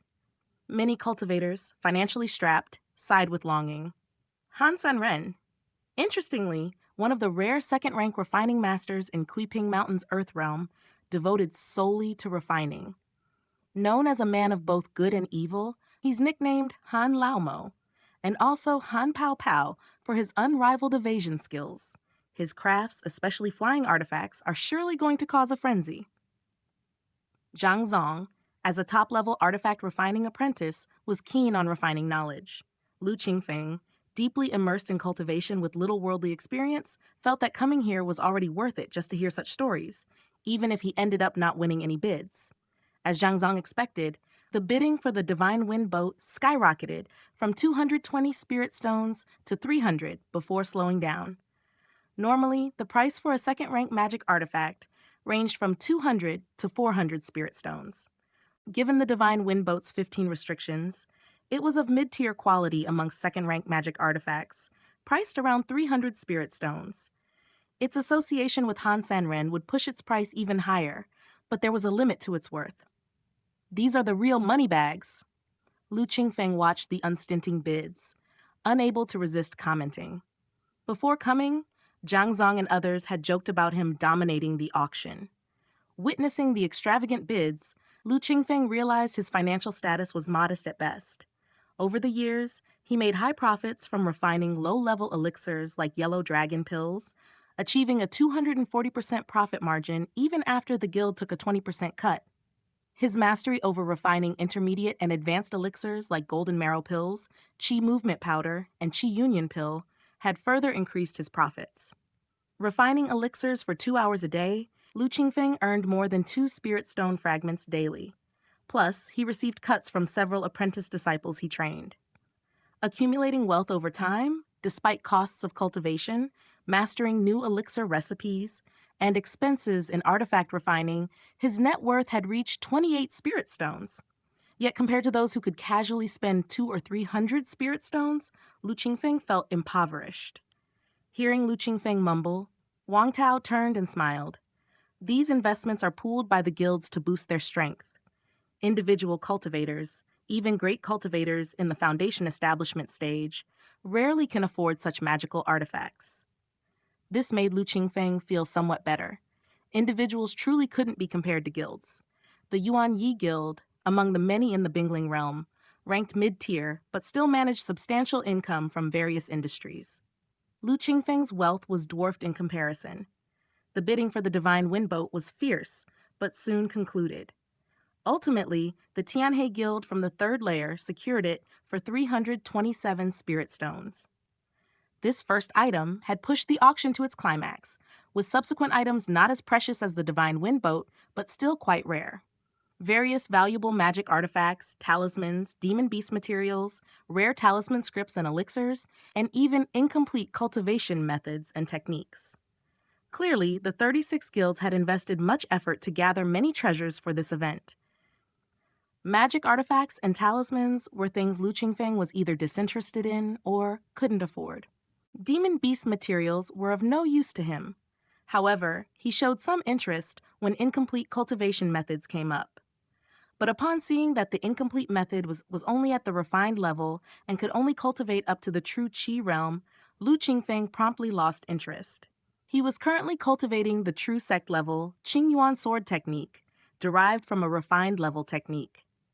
He would only be enticed by at least a side door level technique. However, given the standards of this auction, the chances of a side door level technique appearing were slim to none. This content is presented by M4V Lempier. Halfway through the auction, the puppet Lu Qingfeng had been waiting for finally appeared. Before Mo Tianan, a battered, human-shaped puppet that revealed its inner mechanisms, approximately 10 feet tall with damage running from its chest through to its back, was hoisted up. It was extremely damaged. Mo Tianan, ignoring the puppet's battered state, passionately introduced it. This is a combat puppet from the 6 Ren Guild, which suffered damages from a demon beast's sneak attack during a recent beast tide. Although this puppet is only 30% intact, if any fellow Daoist wins the bid and finds an artifact refiner to do minor repairs, they could easily possess a third-level puppet. Bidding starts now with an opening price of 5 spirit stones. A third-level puppet, with combat power equivalent to the Foundation Establishment's first realm, Energy Introduction Realm. A complete third-level puppet would be valued above a first-rank magic artifact, and even close to a second-rank magic artifact, approximately requiring around 180 spirit stones. However, this third-level puppet, no more than 30% complete, most valuable parts likely dismantled, was at best a semi-complete skeleton, semi-complete exoskeleton, an incomplete talisman array, and various connectors. This nearly scrapped third-level puppet, insanely set at an opening bid of 5 spirit stones, silenced the auction hall spread over 3 floors. Has the 6 Ren Guild gone mad for money? Zhang Zong glanced at a spot on the second floor, then turned to Lu Qingfeng and said, "Lao Lu, this price is inflated. Don't bid. After it fails to sell, I can get it for you from the 6 Ren Guild for just 2 spirit stones." Zhang Zong, who was familiar with the ins and outs and worried Lu Qingfeng might act impulsively, couldn't help but advise him. "Then I thank Brother Zhang in advance." Lu Qingfeng wasn't really in need of a large puppet, especially not one 3 meters tall and so heavily damaged at such a high price. However, since Zhang Zong mentioned getting it for merely 2 spirit stones, it fell within Lu Qingfeng's acceptable range. Throughout the latter part of the auction, several more puppets appeared, all in severe states of disrepair. Their prices were not as outrageously set as those by the 6 Ren Guild. Lu Qingfeng bought one of them, over 2 meters high and only 20% intact, for just 1 spirit stone. To his delight, towards the tail end of the auction, 2 items appeared that he truly desired. One was a miniature human-shaped puppet that Lu Qingfeng had been yearning for, 70% intact and capable of remote control operations. After refining its core 1000 machine stone, one could control the puppet's movements within a range of 15 meters. But the puppet was too weak, only 2nd level, and even in a complete state, its combat power would only be equivalent to the true Qi realm, deemed insufficient by many attendees. Lu Qingfeng easily acquired it for 30 spirit stone fragments. The other item, brought for auction alongside this puppet, was reportedly the lifetime insights of a high-level alchemy apprentice named Huang Tiang, who had no interest in conventional artifact refining, focusing solely on puppet refining. His research philosophy was somewhat similar to Lu Qingfeng's, both aiming to investigate remotely controlled or even autonomously fighting puppets. After nearly 100 years, The results were middling. The refined puppets could only be controlled within 15 meters. Moreover, with a strength not exceeding second level, they were somewhat trivial for true Qi realm cultivators and had a limited market. Rumored to have faded from public view for over 10 years, it was a surprise when Huang Tianhong's Huang's Puppet Manual appeared at this auction. The human-shaped puppet initially attracted little attention, but many were interested in Huang's Puppet Manual. Huang Tiangu pursued puppet research for nearly 100 years and even achieved some results. If one could continue his line of thinking, perhaps a puppet capable of long-distance control or executing orders autonomously could truly be developed. Thus, Huang's Puppet Manual started at a base price of 50 Spirit Stone fragments and soared to 8 Spirit Stones. Eventually, Lu Qingfeng acquired it, 8 Spirit Stones. Paying this for a high-level alchemy apprentice's refining insights was beyond inflated. It was only because many alchemy apprentices and even artifact refiners believed they could gain inspiration for puppet refining from the manual that they drove up the price. But their confidence in obtaining inspiration and breakthroughs from Huang's Puppet Manual was seriously lacking. They were merely hoping to buy a possibility. Bidding up to 7 or 8 Spirit Stones had already reached astronomical levels. Unlike them, Lu Qingfeng confidently increased his bids. With the derivation technique, Lu Qingfeng had far more confidence than the rest. After acquiring the small puppet and Huang's Puppet Manual, Lu Qingfeng also purchased an elixir recipe for feeding spirit pills, said to be specifically for cultivating spiritual beasts and accelerating their advancement. Unfortunately, due to damages and ingredient extinction over time, it was impossible to refine feeding spirit pills just from the recipe. Lu Qingfeng acquired it, planning to try if the derivation technique could complete the recipe. It was only over 20 Spirit Stone fragments, after all. Shortly after procuring the feeding spirit pill recipe, the auction concluded. With the final item acquired by a loose cultivator, the first auction by the company named Xuanji Auction, jointly organized by the 36 guilds, successfully ended. With over 200 items on sale, this had been one of the rare grand auctions of recent times. Seeing how well this auction was received, the Xuanji auction might well be a permanent event. However, these were matters for big shots like Mu Yuanyi and other guild leaders to worry about. Lu Qingfeng cared little for such things. Having acquired his desired items, he didn't linger in Sishui Town, but returned to Yuanyi Mountain with Zhang Zong, Yu Ran, and friends who also disliked crowds. Disclaimer: all credit goes to the original author. This is a fan-made AI narration intended to bring more exposure to the novel. If you are the author or rights holder and wish for this video to be removed or modified, please contact us at fableverseaudio@gmail.com. Narrated by Fableverse Audio. Like, subscribe, share to support immersive audiobooks. If you enjoy our work and want to support future projects, consider donating. Links can be found in the description below. Chapter 36. In a blink of 10 years, great achievement accomplished. The auction only delayed Lu Qingfeng for half a day. Half a day later, after returning to Yuanyi Mountain, Lu Qingfeng started a new round of cultivation and research. Promotion to the true Qi realm made cultivation increasingly difficult. From the first level of the true Qi realm to the 9th layer, one must advance through 100 levels to reach the foundation establishment stage. The experience value required for each level also increased from an incremental 5 to an incremental 10. Regarding elixir pills, Yellow Dragon Pill and ordinary Golden Marrow pills no longer had any effect on Lu Qingfeng's cultivation. Only elixir recipes that were strengthened 5 times, like the special Golden Marrow Pill, and others, such as the Qi Union Pill and Qi Movement Powder, provided assistance for cultivation in the true Qi realm. However, the cultivation speed inevitably plummeted. The increase in experience value was considerable, but it was hard to keep up due to the large amount of experience required for each level, and each level was further divided into 10 ranks. Primordial divides cultivation levels and ranks so meticulously that even if one stays at the same realm for a long time, cultivators can see their own progress through visibly observable experience value and rank data. But at the same time, it also brings despair. According to the current pace, Without using experience value for derivation, Lu Qingfeng hoped to reach the foundation establishment stage before his lifespan nearly ended. However, it is said that every 3 layers of true Qi realm present a minor bottleneck. Advancing from the true Qi realm to the foundation establishment Qi introduction realm presents a major bottleneck that stops many cultivators. Lu Qingfeng was uncertain. Even after advancing to the true Qi realm, his lifespan limit had increased from 68 to 100. Leave cultivation to fate.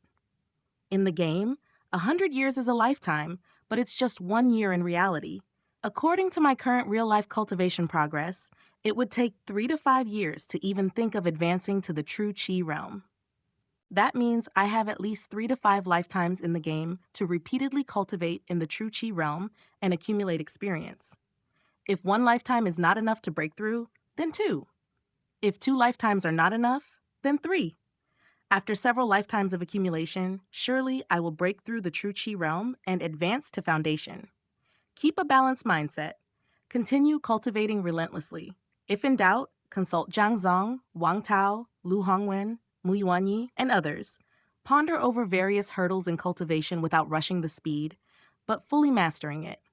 Puppet refining is another area where Zhang Zong could offer significant help. Zhang Zong himself was a top-level artifact refining apprentice and had studied puppet refining for more than 20 years, with rich experience. With his guidance, Lu Qingfeng made rapid progress. Time passed. In a flash. 10 years had passed since the first Xuanji auction. Qingfeng Mountain, Earth Realm. Yuanyi Mountain. Located beside the Black Sand Alchemy Room, a massive building had been newly constructed over the years. It wasn't an alchemy room, but an artifact refining room. This artifact refining room was built with funds provided by Lu Qingfeng himself and was named Black Sand Refining Room. As his research on puppets deepened, his visits to Zhang Zong's 7 mysterious refining room became more frequent. Sometimes, being struck by inspiration, it was common for him not to emerge for 10 days to half a month. Although Zhang Zong, Mu Yuanyi, and others wouldn't say anything, it's hard to guarantee others in the Yuanyi Guild would not have minor complaints. Over the years, the Yuanyi Guild had grown and strengthened, already far from the makeshift organization when Lu Qingfeng first joined. Lu Qingfeng was conscientious. Next to the Black Sand Alchemy Room, he built the Black Sand Refining Room, dedicated to his puppet refining research. That day, in the Black Sand Refining Room, Lu Qingfeng held a rune needle in his hand, infusing true Qi and outlined in front of him on the chest of a metal puppet that was as tall as him. Lu Qingfeng was extremely focused. Each time the rune needle touched down, it was incredibly precise. The tracing of each circuit, the pauses at each node were meticulously executed. After about half an hour. For a smoother reading experience, visit MV and Lempier. Lu Qingfeng drew a beautiful curve with the rune needle on the chest of the metal puppet, revealing lines that were ancient and mysterious, captivating one's gaze. He stared at the metal puppet in front of him, silent. His consciousness suddenly shifted, and his perspective changed, revealing a rather handsome young man standing bewilderingly in front of him. This is Lu Qingfeng, linking with the 1,000 machine stone inside the metal puppet in front of him, entering and controlling it through the spirit control talisman array within the 1,000 machine stone. Just like looking at oneself in the mirror, he shares the vision with the puppet. Miwanya also controls the giant puppet in this way. Various vision and survey techniques all come from the talisman arrays on the puppet's body. Lu Qingfeng controls the metal puppet. Lifting his left foot to step forward, he unexpectedly moved half a step backward. The puppet didn't stop and continued to move. Suddenly to the left, suddenly to the right. Advancing, retreating, jumping, flipping. Lu Qingfeng kept trying. This seemingly cumbersome metal puppet was as agile as a normal person. Its special metal, like skin and flesh, could contract and extend at will. It could perform any action a normal person could, and even those beyond human limits. Lu Qingfeng's consciousness moved forward a few steps, and he suddenly delivered a palm strike on the puppet. The puppet immediately stepped back 3 steps. A scorching palm print appeared on its chest, looking terrifying. However, the puppet stopped retreating and continued to move freely without any impact. Lu Qingfeng did not stop. Burning Heart Palm, True Yang Finger Skill, firebomb technique, ice freeze skill. Martial skills and techniques were continuously unleashed, attacking all over the puppet. After a brutal assault, the puppet was a mess, black and white marks all over. Yet, the joy on Lu Qingfeng's face intensified, until the last kick sent the metal puppet flying several meters before it crashed to the ground. The metal puppet bounced back and stood up again. Great success! Lu Qingfeng did not pursue further. He just stood there immensely excited. 18 years had passed in this life. The first 8 years, Lu Qingfeng began laying the foundation in puppetry technique. Like the basics of artifact refining, handling various ores, metals, and materials, etc., as well as mechanical techniques. After solidifying various foundations and clarifying principles, Lu Qingfeng began formally studying puppet refining. He first obtained widely spread puppet refining methods from Yuan Yi Guild and Zhang Zong. These included the overall structure of the puppet, the construction of various talisman arrays inside and outside of the puppet, covering spirit core formation, spirit control formation, the refining of ordinary 1,000 machine stones, and the construction of several dozen talisman arrays. This kind of puppet, limited by the 1,000 machine stone, only allowed cultivators to reside inside and control the puppet for combat by touching the 1,000 machine stone. Thus, the puppet was huge, at least more than 2 meters tall. Lu Qingfeng started his research from this type of puppet, and later at the first Xuanji auction, he obtained the Huang's Puppet Manual and then shifted to studying smaller puppets. A full 10 years. From the initial 7 years of continuously pondering each talisman array and every structure, then just barely able to refine a puppet with a complete structure, yet encountering various problems. Failure after failure, starting over again and again. Although he used very common materials, countless trials still cost a fortune.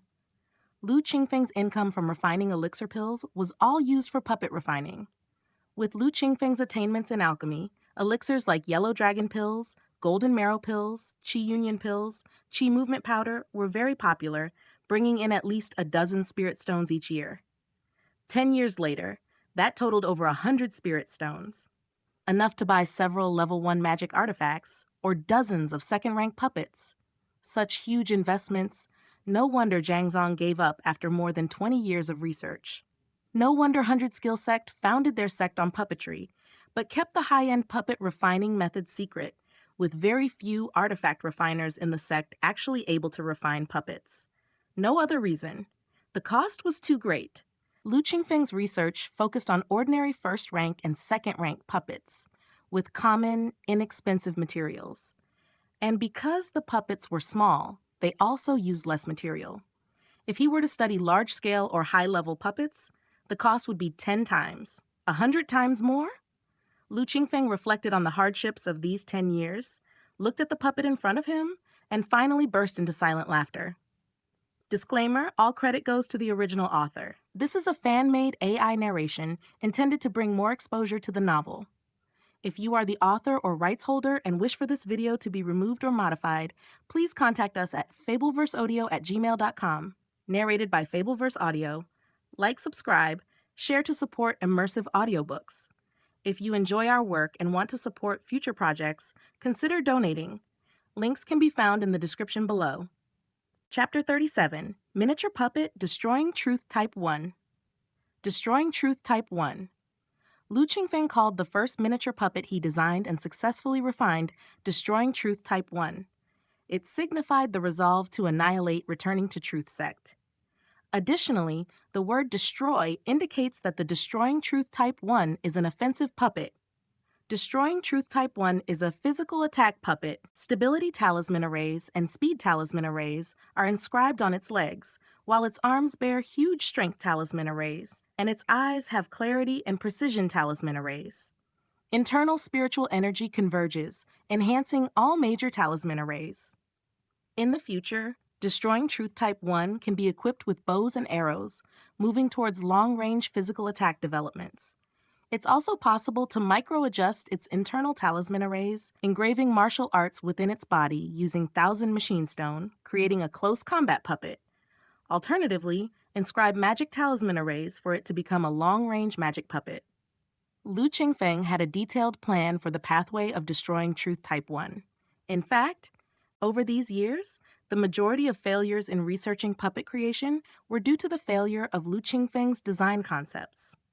Puppets refined based on his designs often failed due to problems with talisman array combinations or because their defensive power was too weak, breaking upon contact, or if their defensive power was strong, they were too cumbersome and not agile.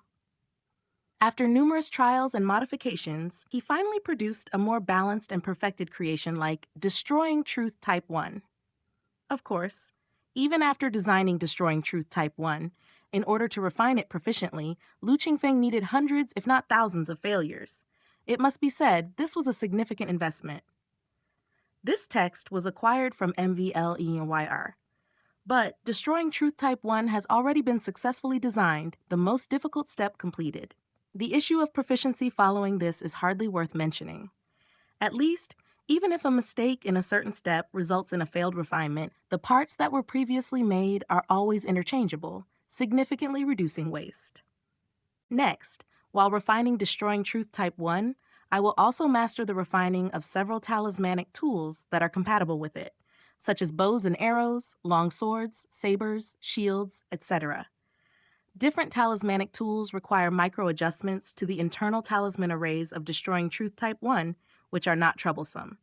At the same time, further enhancements can be made to Destroying Truth Type 1. With a thought from Lu Qingfeng, his perspective shifted and Destroying Truth Type 1 leaped towards him in a few arrow steps, its speed not slow.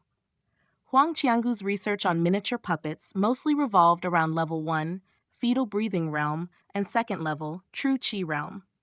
He slightly improved the Thousand Machine Stone so that it could remotely control puppets over short distances through the stone. Up until Huang Qiangu disappeared, this short distance remained at 5 zhang.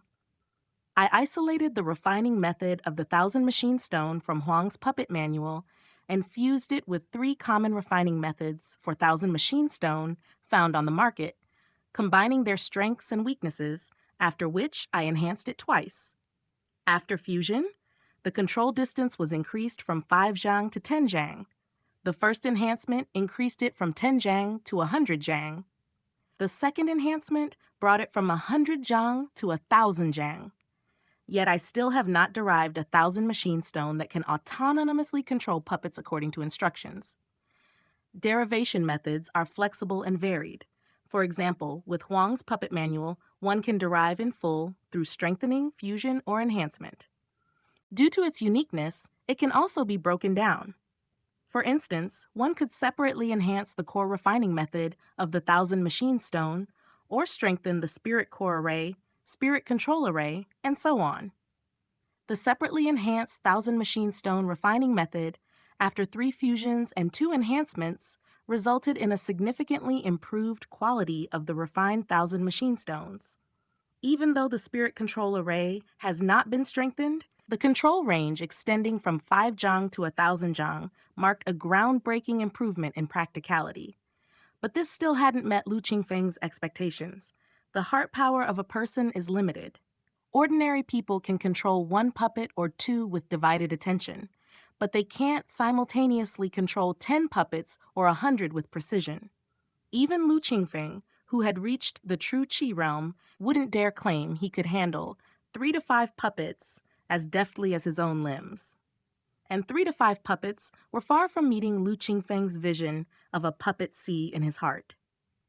The most refined method for refining Thousand Machine Stones is hidden within the 100 skill sect, only accessible to true disciples, and not attainable unless one is a true cultivator of the Spirit Void realm. And after my 2 enhancements, even though the Thousand Machine Stones, produced through my method, may not match the ones from 100 skill sect, they shouldn't be much inferior.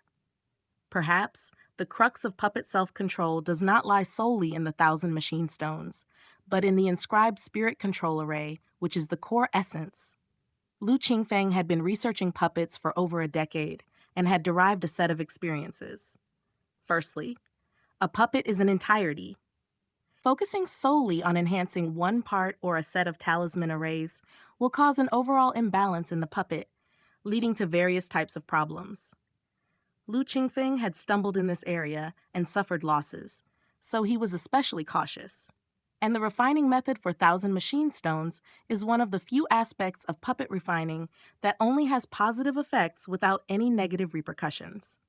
The spirit control array inscribed within the 1,000 machine stones, perhaps unlike the spirit core array, huge strength talisman array, speed talisman array, and so on, can also be enhanced separately. First, I shall enhance the spirit control array on its own, then refine the destroying truth type 1 to see if things turn out as I envisage. If indeed enhancing the spirit control array enables the destroying truth type 1 to achieve autonomous control, nothing could be better. All conjecture needs to be tested to be verified. Lu Qingfeng spent 10 experience value points to enhance the spirit control array once. Altering the spirit control array is the simplest. There's no need to refine a puppet from scratch. One merely needs to disassemble the destroying truth type 1, remove the 1,000 machine stone, erase the original spirit control array within it, and then inscribe the enhanced spirit control array. The experimental results greatly exceeded Lu Qingfeng's expectations. First, the destroying truth type 1 did not show any negative conditions due to the enhanced spirit control array. Secondly, the reaction speed of the destroying truth type 1 increased significantly. This was within Lu Qingfeng's expectations. After all, the spirit control array is equivalent to the puppet's control center, akin to a person's soul. If the soul is enhanced, the reaction speed naturally increases significantly. The spirit control array has been upgraded from 40 sets of talisman arrays to 60, and the sensing range has been expanded from 1,000 zhang to 2,000 zhang, becoming more nimble in control. It seems I'm on the right track. Lu Qingfeng, walking in and out of the black sand refining room and testing the sensing range of the destroying truth type 1, had an even broader smile on his face. Continue enhancing. With the second enhancement, the spirit control array went from 60 sets of talisman arrays to 80, and the sensing range of the destroying truth type 1 went from 2,000 zhang to 3,000 zhang, making it even more nimble in control. With the third enhancement, the spirit control array went from 80 sets of talisman arrays to 100, and the sensing range of the destroying truth type 1 increased from 3,000 zhang to 4,000 zhang. And moreover, it finally can recognize instructions and control autonomously. Lu Qingfeng's thoughts moved, and he issued a command. Spin in circles. This time, without Lu Qingfeng's consciousness dwelling within it, but merely through the connection with the spirit control array, the destroying truth type 1 actually started spinning in place. Punch, run, jump. Every command issued by Lu Qingfeng was swiftly and accurately executed by the destroying truth type 1. Attack me.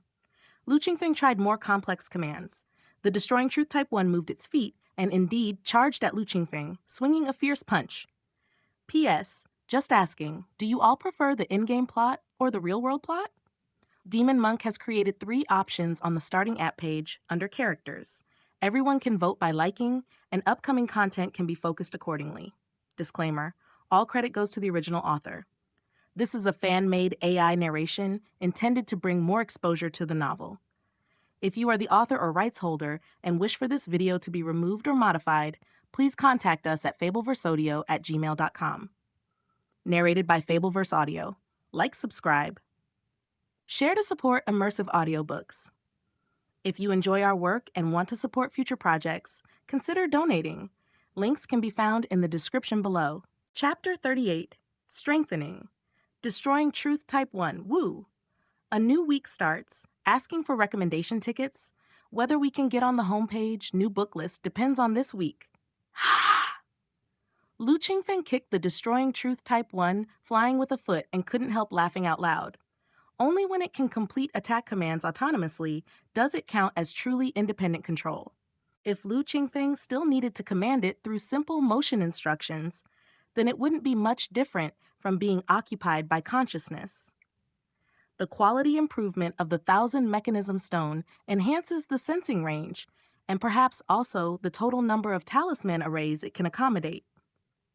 Lu Qingfeng remembered that, according to the 3 widely circulated methods in the market, the 1,000 mechanism stone refined could accommodate up to 20 to 30 sets of talisman arrays. As improved by Huang Qiang, the Thousand Mechanism Stone could accommodate 35 sets of talisman arrays. But the Thousand Mechanism Stone that Lu Qingfeng merged 3 times and enhanced twice can accommodate 100 sets of talisman arrays and still has capacity to spare. Strengthening the Spirit Control Array optimizes its talisman array structure and increases the total number of talisman arrays. After reaching 100 sets, autonomous control is achieved. Continuing to strengthen, I wonder what effect it would have. However, if it exceeds the limit that the Thousand Mechanism Stone can accommodate, the Thousand Mechanism Stone must be strengthened synchronously. Lu Qingfeng glanced at the experience value on the attribute panel. Originally level 35, 250, after enhancing the Spirit Control Array 3 times, it dropped to level 35, 130 to 250. I have been constantly cultivating without consuming any experience value, unexpectedly accumulating so much. After advancing to the true Qi realm, cultivation becomes even more difficult. This is evident from the original 2 levels to advance 1 realm to now needing 10 levels to advance a single realm. Lu Qingfeng had been diligently cultivating for 10 years, using only a small amount of experience value to enhance the Thousand Mechanism Stone refining method, as well as sporadic techniques and elixir recipes, yet his cultivation had only reached the true Qi realm 2nd layer. At this rate, by the time Lu Qingfeng's lifespan is exhausted, it will be very difficult to break through to the foundation establishment stage. Lu Qingfeng, however, did not care. Being the first time practicing cultivation in the true Qi realm, it was natural to be somewhat unfamiliar. If not this life, then there would be several more lifetimes. As the saying goes, practice makes perfect. Now he's just accumulating experience for his next life's cultivation in advance. There are many dubious parts from True Qi Realm 1st level to True Qi Realm 2nd level. Taking advantage of this opportunity, it's good to go back and recultivate from the 1st level. As such, the massive amount of experience value from level 21 to 35 is enough for Lu Qingfeng to enhance the Destroying Truth Type 1 to the current limit of what can be achieved. Starting with the Thousand Mechanism Stone, directly enhance it 5 times. Without changing the refining materials, the base sensing range is increased from 1,000 zhang with the 2nd enhancement to 100,000 zhang, which is over 600 Lai. Lu Qingfeng estimated that not even the entire Guangyuan County is likely to have such a large area. It's enough. If strengthened further, the materials for refining the Thousand Mechanism Stone would also need to be correspondingly improved, and Lu Qingfeng was not confident that he could find such rare materials in the barren Guangyuan County. Moreover, there is also the 2nd upgrade to the distance by the Spirit Control Array. After the Thousand Mechanism Stone is enhanced 5 times, the sensing range could be over 600 Lai on the basis of the original Spirit Control Array. And each time the original Spirit Control Array is enhanced, the sensing range can be increased by a corresponding multiple. The combination of the 5 times enhanced Thousand Mechanism Stone and the 5 times enhanced Spirit Control Array ultimately resulted in a sensing range that reached an astonishing 4,000 li. With such a far distance, it's not just covering Guangyuan County. Even if all 3 counties of Upper Sun Country were covered, it would be more than enough. Lu Qingfeng could completely stay in Miaoyin City and attack any location in Upper Sun Country, including Yellow Ganoderma Mountain. Remote attack. Just thinking about it feels exciting. Lu Qingfeng is turning immortal cultivation into a military surge game. Alas, to complete this military surge, there are still many challenges to conquer. And in reality, it cannot be achieved in just 3 or 5 years. The Thousand Machine Stone and the Spirit Control Array, strengthened to this extent, are more than capable for great uses. Especially the enhancement of the Spirit Control Array, the increase in sensing range is just incidental. The main thing is the improvement of the puppet's spirituality. After 3 enhancements, Destroying Truth Type 1 can already be autonomously controlled. After 4 enhancements, autonomy increased significantly. After 5 enhancements, the spirituality greatly improved. This kind of change is difficult to describe with data and language. To put it graphically, the Destroying Truth Type 1 after 4 enhancements is like a skylark that has not taken yellow chestnut pills. The Destroying Truth Type 1 after 5 enhancements is like a skylark that has taken yellow chestnut pills for a long time and can understand Lu Qingfeng's commands more accurately. This change is naturally good.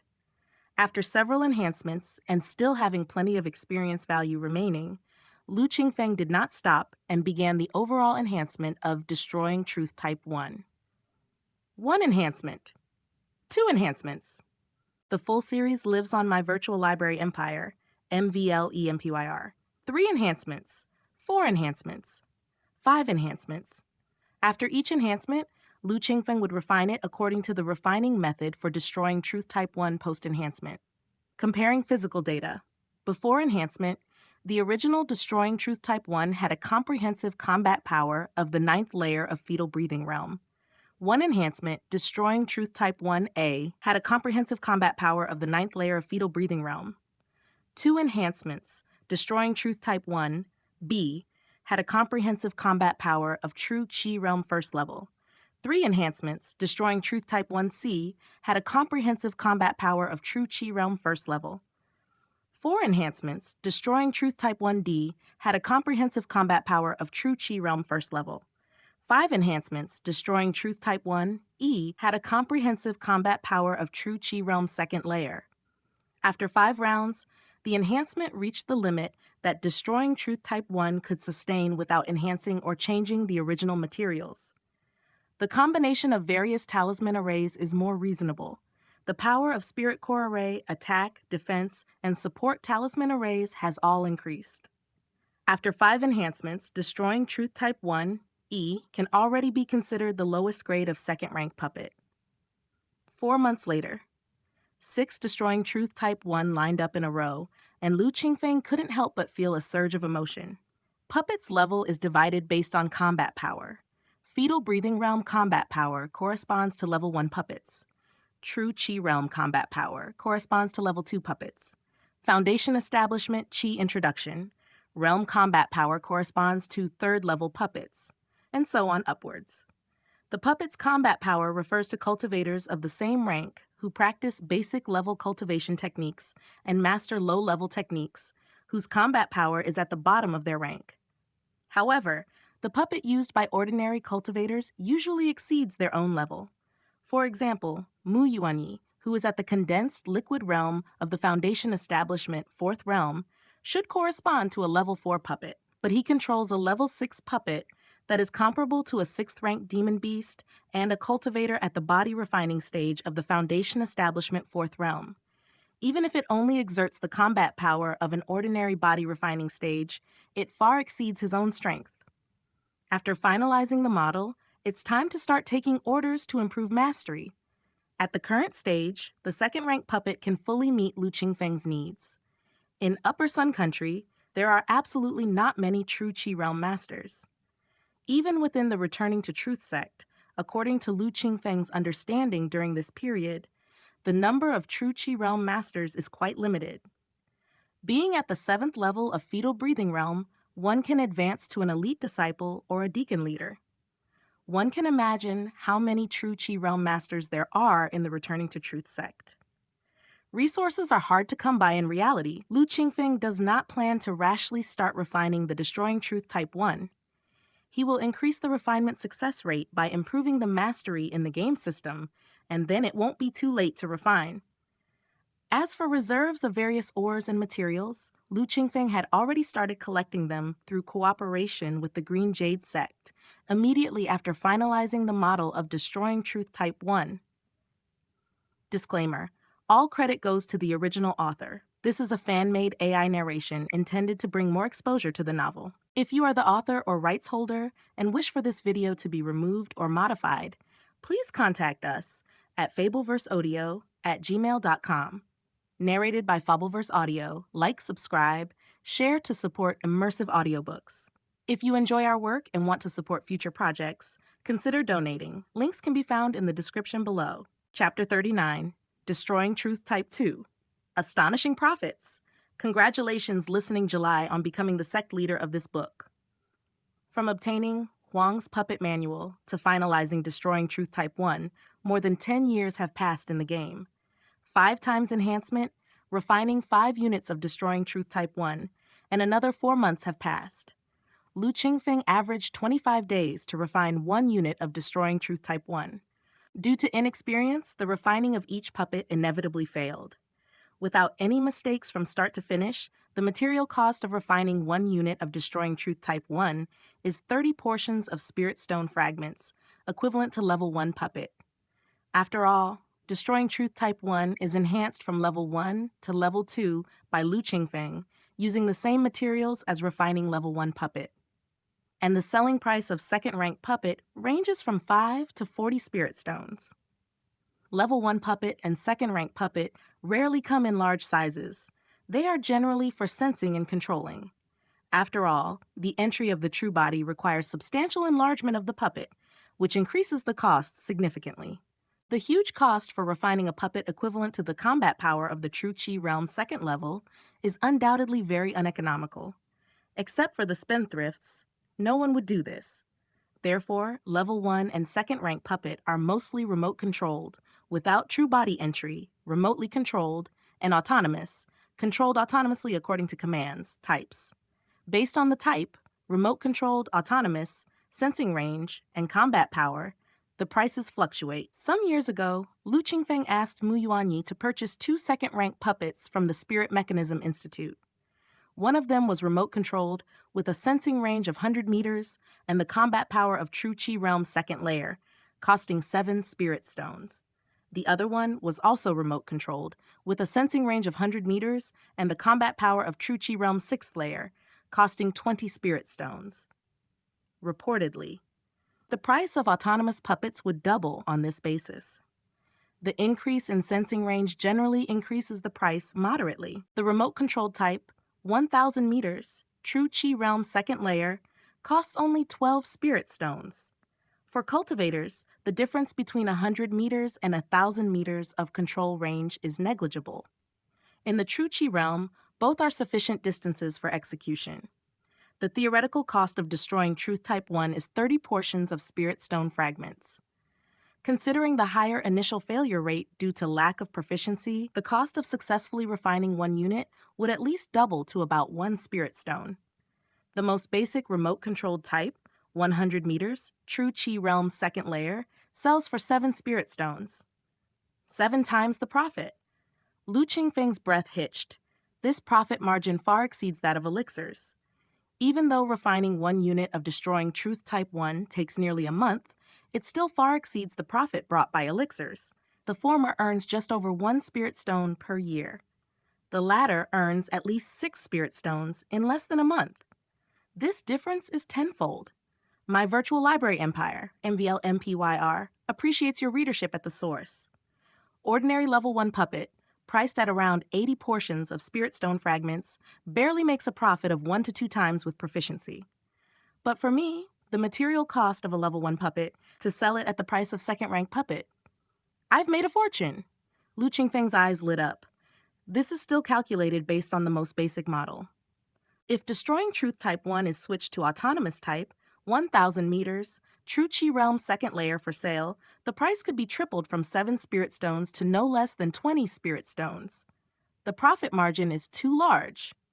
After his excitement, Lu Qingfeng quickly calmed down. He intended to massively refine Destroying Truth Type 1, increasing proficiency, which meant extensive purchases of various materials. Through the Yuanyi Guild, the cost could easily be calculated. However, even if Mu Yuanyi, Zhang Zong, and other guild seniors wouldn't covet, the Yuanyi Guild being populous and talkative could leak the information, potentially implicating the entire Yuanyi Guild.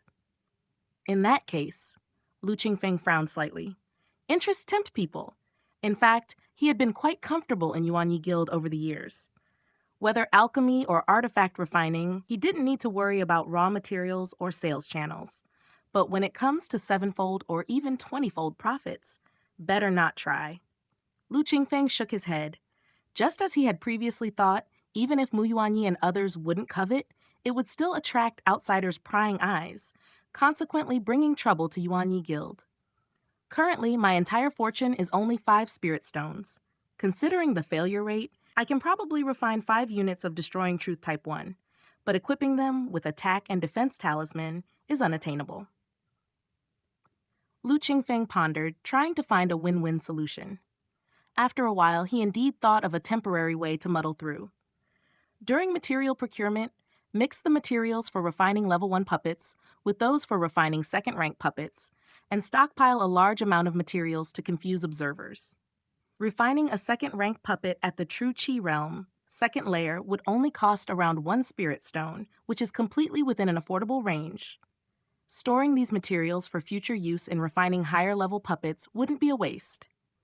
Moreover, since I only need to improve my proficiency, I can simply wait until I have enough material reserves, and then stop external sales of puppets.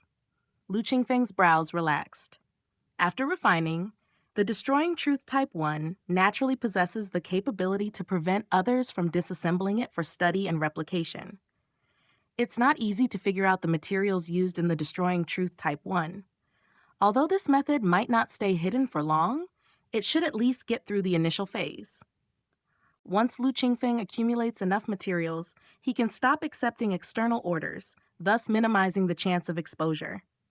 He made up his mind. Lu Qingfeng began to weaken the Destroying Truth Type 1, Wu.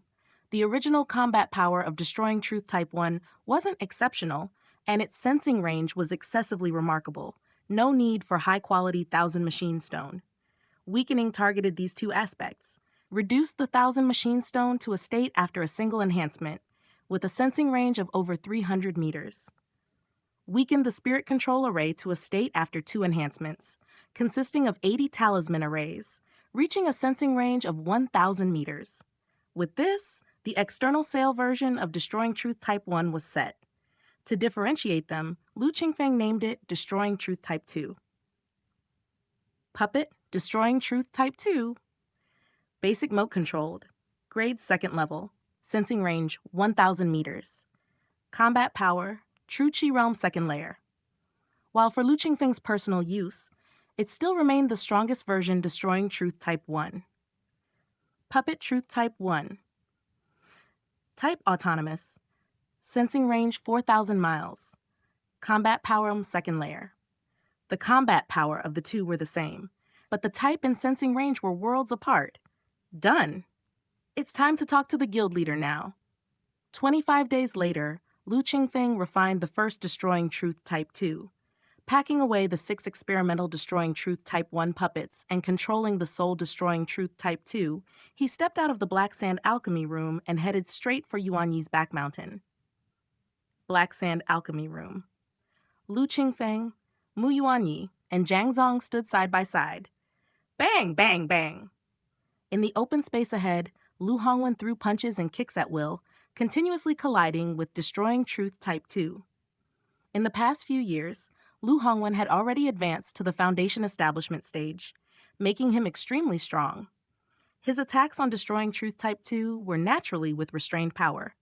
Despite this, Destroying Truth Type 2 was fully powered. Its internal spiritual power circulated within the Spirit Core Array, infusing into the right arm, activating the huge Strength Talisman Array.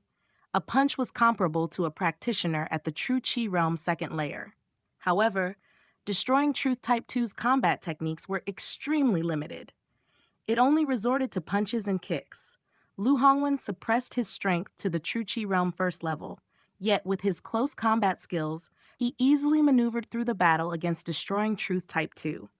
Had he not intentionally tested it, this puppet wouldn't even touch the hem of Lu Hongwen's clothes. It's about time. Lu Hongwen called out and leaped out of the fighting circle. Destroying Truth Type 2 still attempted to pursue, but with a thought from Lu Qingfeng, it immediately halted. Disclaimer: all credit goes to the original author. This is a fan-made AI narration intended to bring more exposure to the novel. If you are the author or rights holder and wish for this video to be removed or modified, please contact us at fableverseaudio@gmail.com. Narrated by Fableverse Audio. Like, subscribe, share to support immersive audiobooks. If you enjoy our work and want to support future projects, consider donating. Links can be found in the description below. Chapter 40, officially finalized. Old Lu. How is it? Muyuanyi and Zhang Zong had been waiting and quickly asked as soon as the battle ended. Not bad. The overall performance is stable, and the basic attributes such as defensive power, offensive power, and speed also meet the standards of a second-rank puppet. However, the combat is too rigid. I would not recommend developing it into a close combat puppet. Lu Hongwen's eyes fixed on Lu Qingfeng, emitting a strange light. It's like seeing you with new eyes after 3 days. Silently for over 10 years, you have indeed come up with something, old Lu. Just luck. Just luck. Lu Qingfeng replied with a smile. After the external version of the Destroying Truth Type 2 was finalized, Lu Qingfeng immediately contacted Mu Yuanyi and Zhang Zong to discuss a collaboration. Coincidentally, Lu Hongwen was also on Yuanyi Mountain and came along to help test the performance of the Destroying Truth Type 2. Lu Hongwen, truly a Foundation Establishment great cultivator with a wide range of knowledge, spotted the flaws of the Destroying Truth Type 2 at a glance. Indeed, as a remote-controlled puppet, Lu Qingfeng only engraved huge strength talisman array on the arms during the refining process of Destroying Truth Type 2. Other than that, he did not engrave any techniques or martial skills. Not suitable for close combat? Mu Yuanyi asked, turning his head towards Lu Qingfeng. Zhang Zong had already stepped forward, closely examining the Destroying Truth Type 2. Not that it isn't suitable. My initial idea was to equip the Destroying Truth Type 2 with a bow and arrow for long-range strikes. That's why I only engraved the huge strength talisman array on its arms. If we train it for close combat, the defensive power of a second-rank puppet is still too fragile and easily destroyed. Lu Qingfeng replied. When he designed the Destroying Truth Type 1, it was meant to be refined in reality to confront the Returning to Truth sect. Materials were scarce in reality, so naturally, he tried to minimize the damage rate. Therefore, designing the attack mode of the Destroying Truth Type 1 for long-range attacks was just normal. The Destroying Truth Type 2 is purely a weakened version of Type 1, following the same approach. But, old Lu, who do you think would need a second-rank puppet? After listening, Mu Yuanyi did not respond directly, but instead asked, who needs a second-rank puppet? Second-rank puppets are equivalent to the combat power of the true Qi realm, naturally. Lu Qingfeng blurted out, but suddenly paused. He suddenly realized that the selling price of a second-rank puppet would be at least 5 spirit stones, and an ordinary cultivator in the true Qi realm might accumulate no more than 10 spirit stones after decades. Expecting them to spend all their savings on a puppet only possessing the combat power of the true Qi realm's second layer? That's hardly realistic. Lu Qingfeng suddenly understood what Mu Yuanyi meant. It seems you've realized it. Mu Yuanyi glanced at the Destroying Truth Type 2 and said, second-rank puppets only have the combat power of the true Qi realm. They are either used by Foundation Establishment great cultivators or Spirit Void true cultivators to explore dangerous environments, or by wealthy true Qi realm cultivators for self-defense. For a smoother reading experience, visit MVM Emperor. The former would need a puppet strong in close combat and fast, while the latter would need a puppet strong in defense, suitable for both long-range attacks and close combat. Upon hearing this, Lu Qingfeng suddenly saw the light. When designing the Destroying Truth Type 1 and Type 2, he only thought of his own needs, forgetting the real needs of the cultivators and players in Primordial. Now that Mu Yuanyi pointed it out, Lu Qingfeng couldn't help but feel embarrassed. However, according to Mu Yuanyi, making appropriate changes to the Destroying Truth Type 2 isn't difficult. After all, the overall structure is already perfected. Just replace the specific talisman arrays according to particular needs. For Exploring Type, the Wind Control Talisman Array could be engraved on its legs, adding appropriate close combat formations. For Self-Defense Type, defensive techniques could be engraved or equipped with shields and other talismanic devices. Give me half a year. Lu Qingfeng hustled Mu Yuanyi and the other two out, burying himself in the black sand refining room to modify the Destroying Truth Type 2. 7 months later.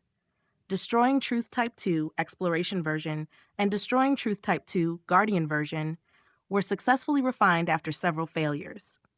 In fact, in this modification, many parts don't need to be changed, only minor adjustments to the spiritual power output are necessary. Destroying Truth Type 2 Exploration version, engraved with Wind Control skill, Burning Heart Palm, Huge Strength Skill, Earth Tunneling Technique, and Precision Technique. 5 low-level techniques. Enhancing close combat abilities. Long-range combat requires bow and arrow. Destroying Truth Type 2, Guardian version. Engraved with Burning Heart Palm, Cloak Saber Technique, Huge Strength Skill, Golden Light Skill, and Firebomb Technique. 5 low-level techniques, suitable for both long and close combat when paired with Talisman Saber and Talisman Shield, can still be enhanced. Lu Qingfeng pointed to the 2 modified Destroying Truth Type 2 puppets next to him, introducing them to Mu Yuanyi. Good. Mu Yuanyi personally controlled them, and his face also showed a trace of joy. I will represent the Yuanyi Guild and purchase 10 Exploration version first. Mu Yuanyi, pointing at the Destroying Truth Type 2, Exploration version, placed the first order with Lu Qingfeng. Lao Lu, how much are you pricing these 2 models? After placing the order, Mu Yuanyi then inquired about the price. Brother Mu is more familiar with the market price I was just about to consult. Lu Qingfeng's knowledge of the market was still from 7 or 8 years ago when Mu Yuanji bought him 2 second-rank puppets, so he indeed did not understand the current market situation well. After hearing this, Mu Yuanyi pondered for a moment, then looked up and said, "Due to the escalating conflict between Ghost Spirit Sect and 100 Skill Sect over these 10 years, the value of puppets has slightly increased. The Exploration version can be priced between 12 to 13 Spirit Stones, and the Guardian version around 14 Spirit Stones. Then let's set it at 11 Spirit Stones for one, and 13 Spirit Stones for the other." Lu Qingfeng casually set the price. He now needed volume. Setting a slightly lower price was still very profitable for him. It would also allow him to quickly increase his proficiency. 2 birds with 1 stone. Making money in the game is secondary. Rapidly preparing in reality is the urgent task. Lu Qingfeng knew his priorities well. Isn't that price a bit too low? Mu Yuanji wondered. He had already evaluated the market price, and lowering it by 1 or 2 spirit stones on this basis, Mu Yuanyi was worried that Lu Qingfeng would not make a profit. Brother Mu, don't worry, there's still profit to be made. In the future, Yuanyi Guild will purchase puppets from me at a 20% discount. Lu Qingfeng smiled at Mu Yuanyi. A 20% discount is not a small amount. According to the Exploration version priced at 11 Spirit Stones, 10 Destroying Truth Type 2, Exploration version would save a total of 22 Spirit Stones. 20% discount. Mu Yuanyi glanced at Lu Qingfeng.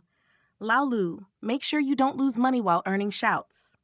That won't happen. There's profit. Lu Qingfeng waved his hand. Yuanyi Guild was the first guild he had joined, and people like Mu Yuanyi treated him kindly, so Lu Qingfeng naturally had deep feelings for Yuanyi Guild. In terms of puppets, his profit margin was already huge. Giving Yuanyi Guild some discounts was like returning the favor. For material purchasing and puppet sales, it's all the same as elixir pills. Leave it all to Brother Mu and the guild, Lu Qingfeng added. Need you even say it? Hearing this, Mu Yuanyi laughed heartily.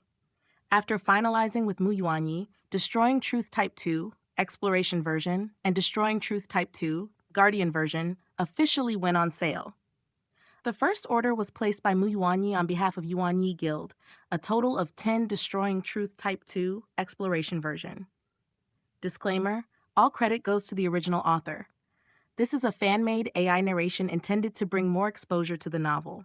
If you are the author or rights holder and wish for this video to be removed or modified, please contact us at fableverseaudio@gmail.com. Narrated by Fableverse Audio, like, subscribe. Share to support immersive audiobooks.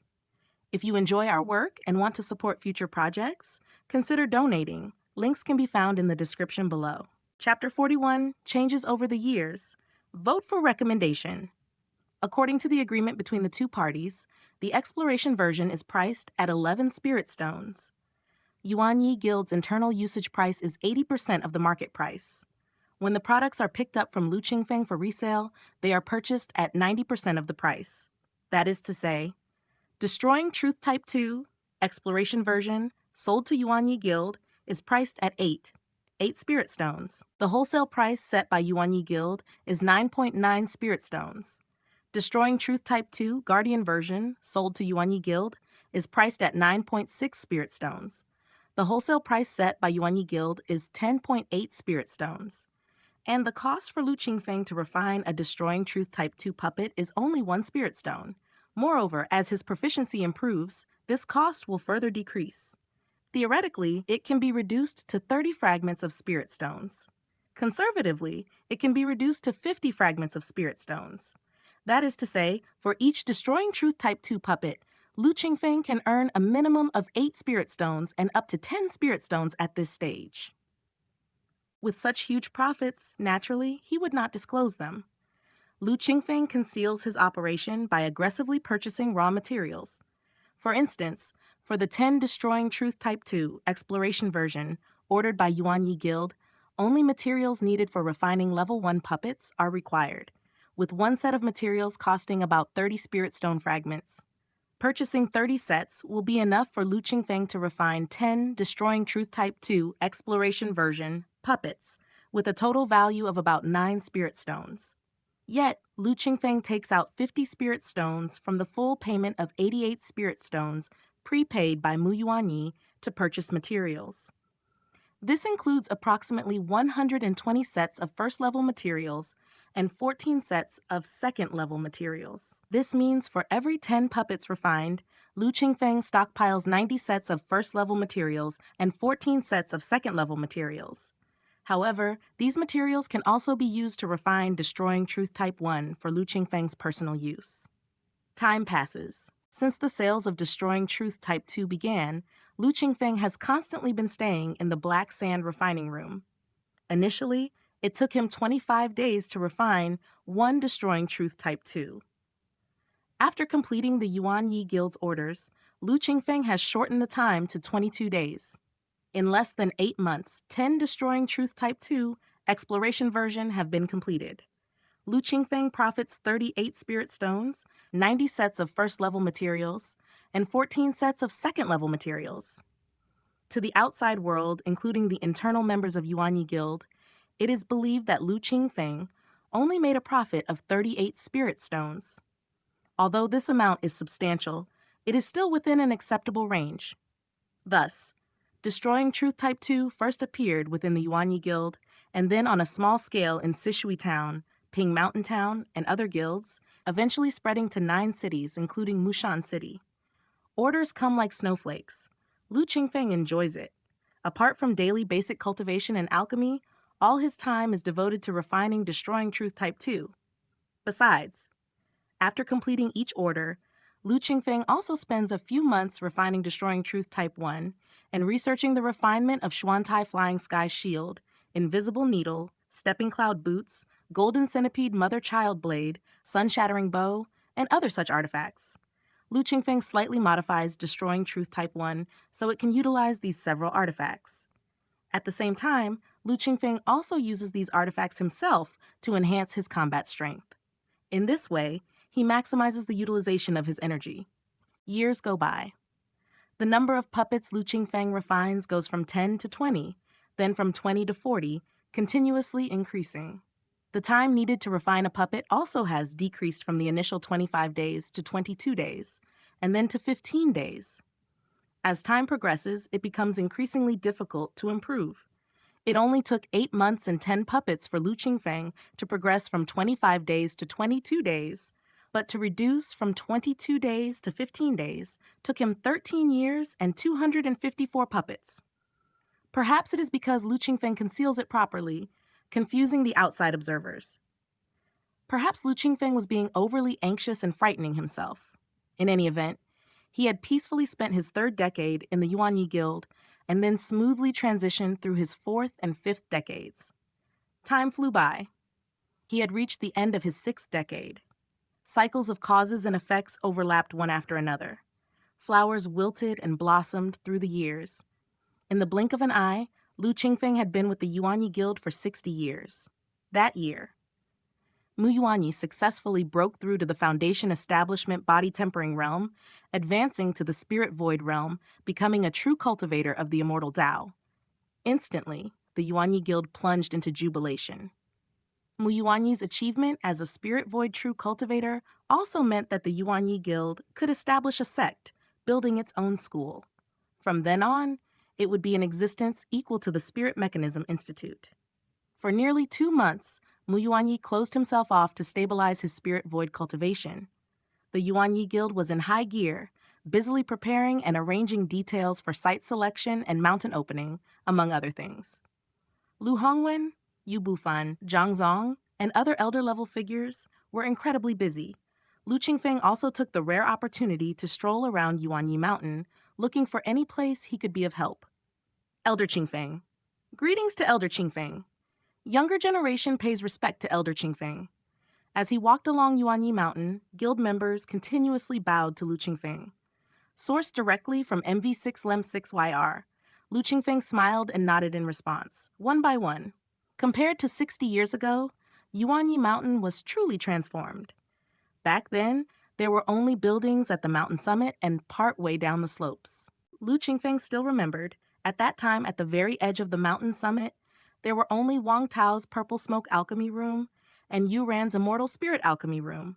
Then, Lu Qingfeng's Black Sand Alchemy Room was added, and not long after, Lu Qingfeng personally constructed the Black Sand Artifact Refining Room.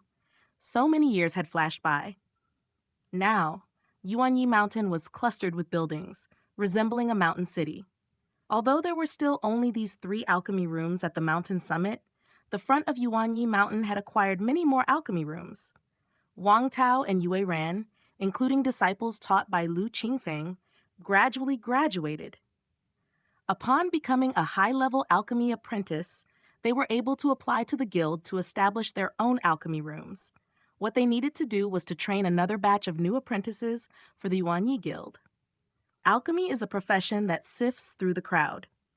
In the decades since the establishment of the Black Sand Alchemy Room, countless alchemy and pharmaceutic apprentices had come and gone. In the end, only 32 with better talent remained. Among these 32, 6 had reached the level of high-level alchemy apprentice and had established their own alchemy rooms in the front mountain. Additionally, 1 person of extraordinary talent had already become a top-level alchemy apprentice, on par with Lu Qingfeng.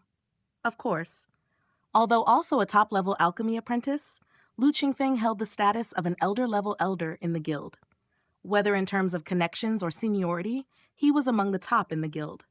Over the years, Lu Qingfeng had mentored countless juniors, with the 6 high-level alchemy apprentices and 1 top-level alchemy apprentice disciple in the guild's alchemy lineage, only surpassing Wang Tao and Yue Ran, who were first-rank alchemists. Over the years, Lu Qingfeng selectively contributed his own improved elixir recipes to the guild. With the huge profits from refining puppets, the minor benefits from elixir pills could no longer catch Lu Qingfeng's interest.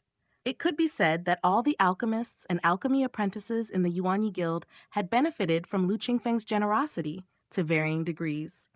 With such deep connections and seniority, even though his cultivation was slightly weaker, there was not a single person among Yuanyi Mountain who dared to speak idly. Younger generation pays respect to Elder Qingfeng.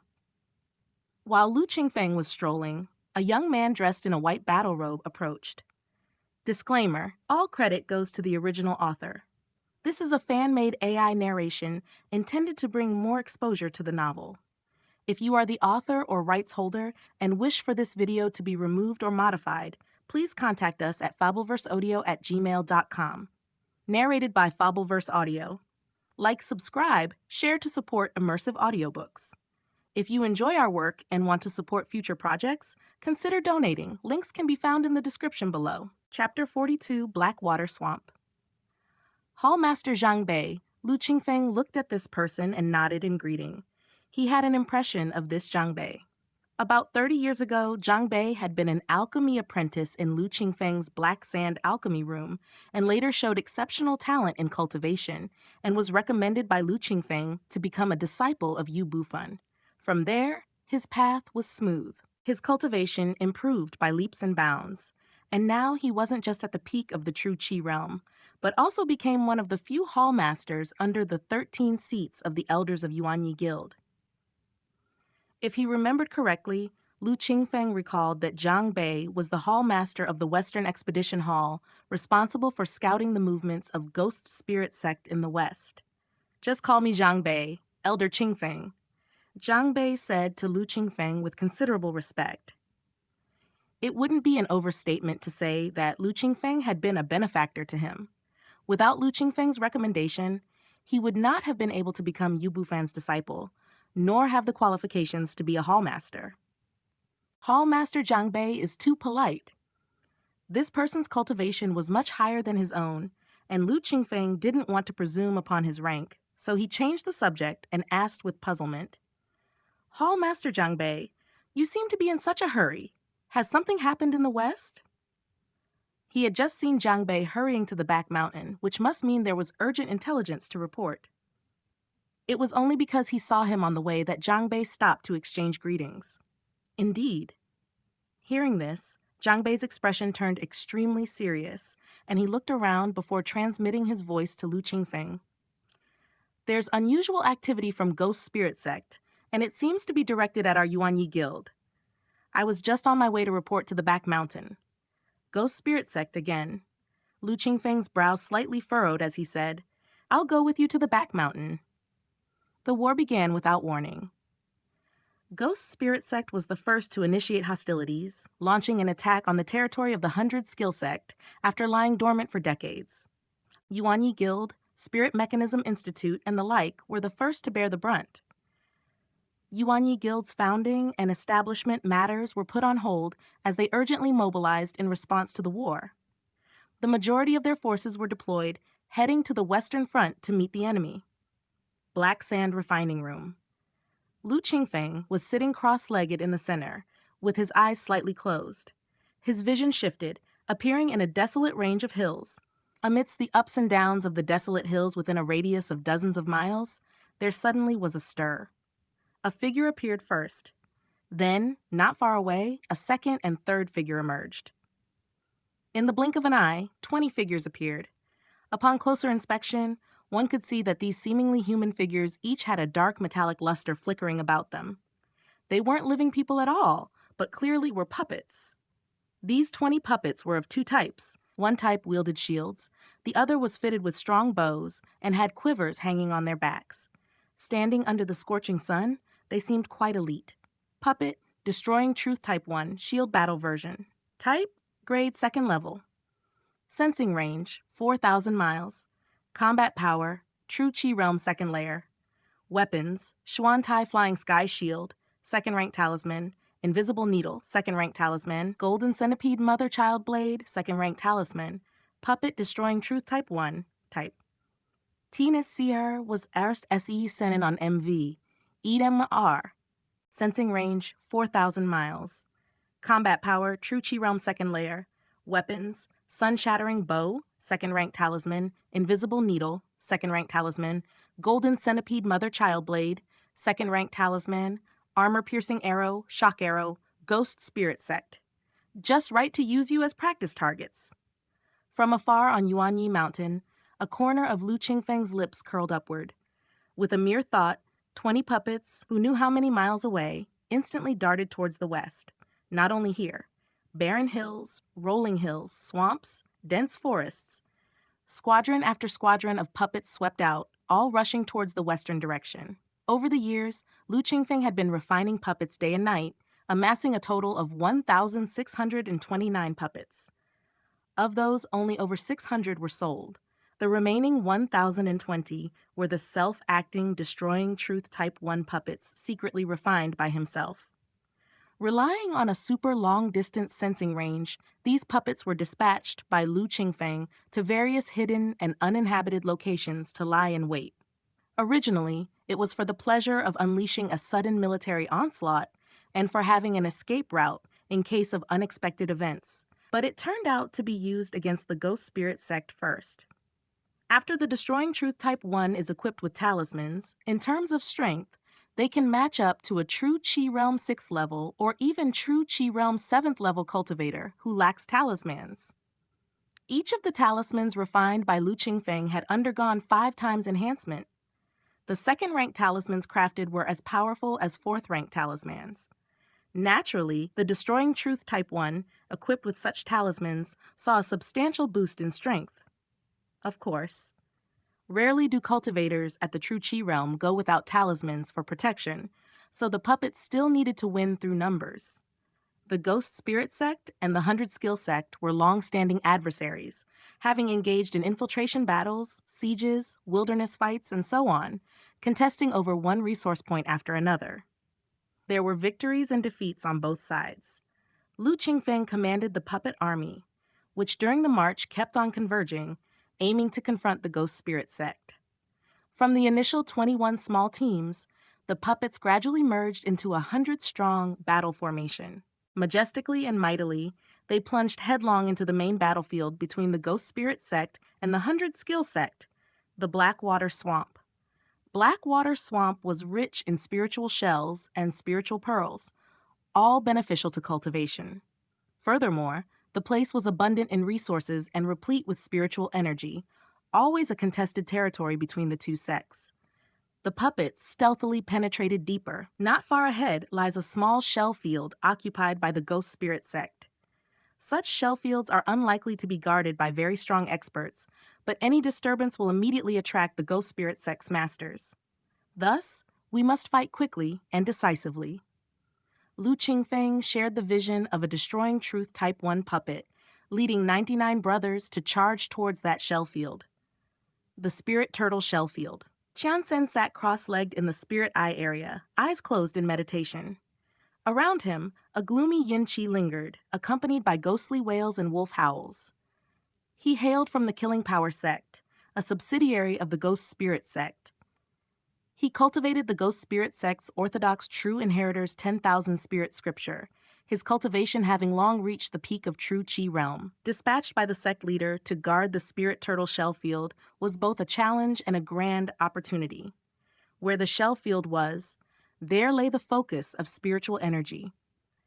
Cultivating right above the spirit eye of the shell field, even though Transcend had not yet reached the energy introduction stage and could not draw nature's spiritual energy into his body, it was extremely beneficial for him to sense spiritual energy and advance to the energy introduction stage.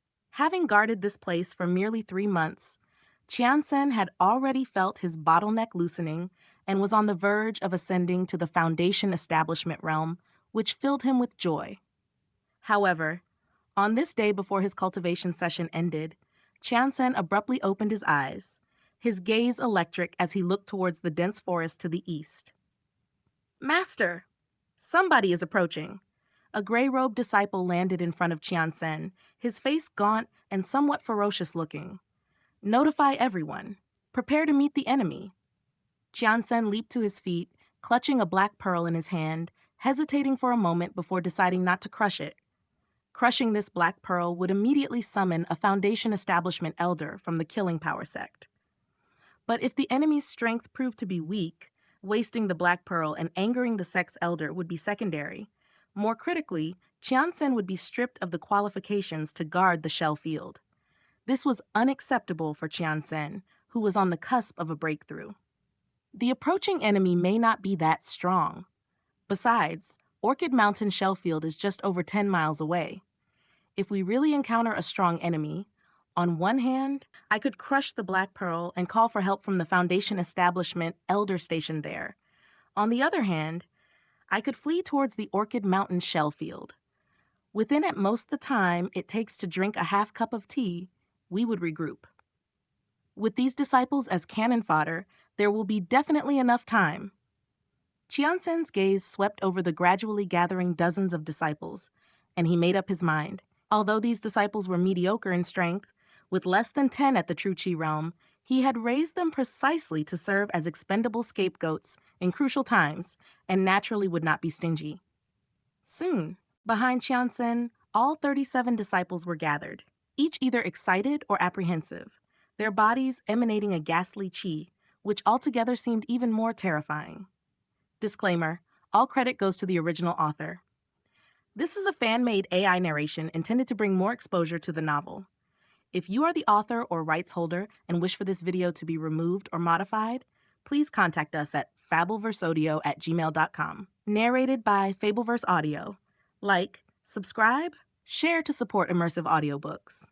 If you enjoy our work and want to support future projects, consider donating. Links can be found in the description below. Chapter 43, The power of foundation establishment.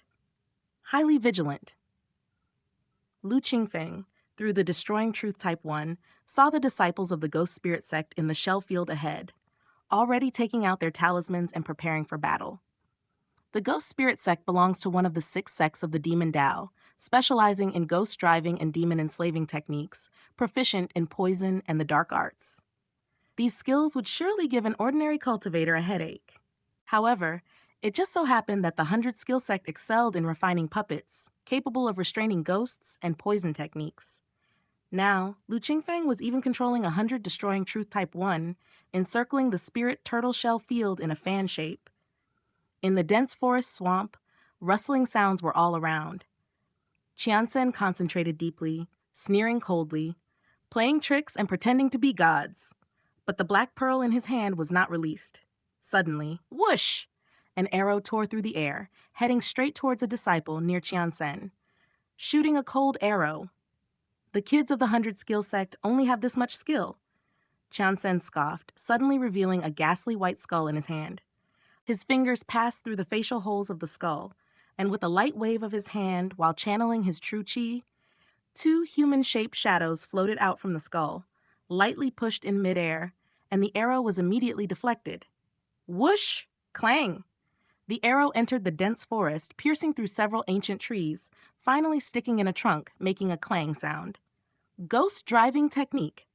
Lu Qingfeng's gaze focused, looking at the 2 human-shaped shadows blocking the arrow. His mind stirred. This must be the Ghost Spirit sect's signature technique, the ghost creatures manipulated by this person. As soon as these 2 ghosts appeared, deflecting an arrow, they quickly swept towards the direction from which the arrow had come. Ghosts have no physical form and are extremely fast. Within a blink, they reached one of the puppets where Lu Qingfeng had descended. Fire all at once. With a thought, Lu Qingfeng transferred his consciousness to another puppet. Whoosh! Whoosh! Whoosh! 100 Destroying Truth Type 1 suddenly leaped out from the woods. Among them, 50 Destroying Truth Type 1, Archer version, pulled up their sun-shattering bows, some using armor-piercing arrows, others using shock arrows. Arrows were fired simultaneously. Puppets? Not good! Qiansen manipulated the ghosts to pounce towards that person who fired the stealth arrow, passing directly through, then realizing that the target was indeed a puppet. And in the next instant, 100 puppets appeared at once. A chill ran through Qiansen's heart. Not to mention the strength of 100 puppets, just this show of force alone indicated that the attackers were no ordinary people. Kill! With one hand holding the skull talisman and crushing the black pearl in the other, Qiansen shouted, commanding the disciples behind him to attack the puppets. Meanwhile, he himself dodged the arrows and quickly retreated. Whoosh! Whoosh! Whoosh! Arrows fell like rain. The puppets, tireless, released 5 volleys in an instant. 250 arrows enveloped Qiansen and the 37 disciples around him. These disciples each brought out their talismans, surrounded by ghostly aura and gusts of yin wind.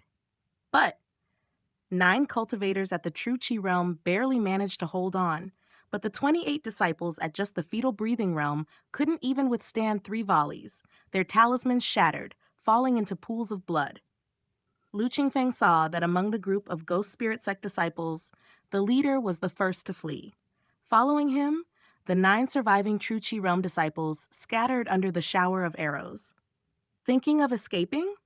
The archer puppets continuously shot arrows to disturb them, while 50 shield battle puppets had already caught up. Golden Centipede Mother-Child Blade. Shield battle puppets wielded crescent-shaped long blades, swung mightily, and 8 smaller blades appeared out of thin air, covering the 9 fleeing people like a barrage of cannonballs. Golden Light Skill. Xuantai Shield. Mother and child same heart ghost. The 9 were alert, and each tried to counter the strike with their own techniques. But while they might block an attack from a single puppet, how could they defend against 50 shield battle puppets and 50 archer puppets? Bang, bang, bang. With a series of bangs, the golden light skill shattered. The Xuantai shield fell. The mother and child same heart ghosts dissipated like smoke. Arrows struck their hearts, and the 9 Ghost Spirit sect True Qi realm disciples instantly died, bodies and souls extinguished. Retreat! Lu Qingfeng glanced at the direction where the sole escapee fled and immediately ordered the puppets to retreat. This battle was swift and decisive. 102nd level puppets overwhelmed them, leaving ordinary cultivators powerless. The strongest cultivator at the peak of the True Qi realm was scared away, while the rest lost their will to fight. They continued the pursuit, achieving great results. Before the Foundation establishment practitioners of the Ghost Spirit sect could arrive, they had already fled without a trace. Even the Foundation establishment practitioners dared not rashly pursue the 102nd level puppets, lest they fall into an ambush. Thus, Lu Qingfeng commanded 1,020 puppets, delving deep into the Blackwater Swamp, constantly targeting the Ghost Spirit sect's occupied shell fields, medicine gardens, and mines. He beheaded hundreds of Ghost Spirit sect disciples. Cohen, Tien Agrzwan Arfn set on M. Lempiwide Square. In this process, some puppets were also lost. At one point, they encountered a Foundation establishment stage great cultivator, and one group of puppets couldn't retreat in time, resulting in total annihilation. Foundation establishment stage. Reaching this realm, one could initially communicate with the forces of heaven and earth, marking the beginning of the path to immortality. Their methods were extraordinary, and their destructive power was astonishing. The one Lu Qingfeng encountered wielded a banner, casually arranging ghosts to form a great array. Yin fire arose densely, and even though puppets were caught in it, they couldn't discern directions. In their blind attacks, they were ultimately refined by the yin fire into a puddle of molten iron. However, that Foundation establishment great cultivator also suffered. As 100 puppets were refined one by the yin fire, only 8 remained when a gap was torn in this grand array.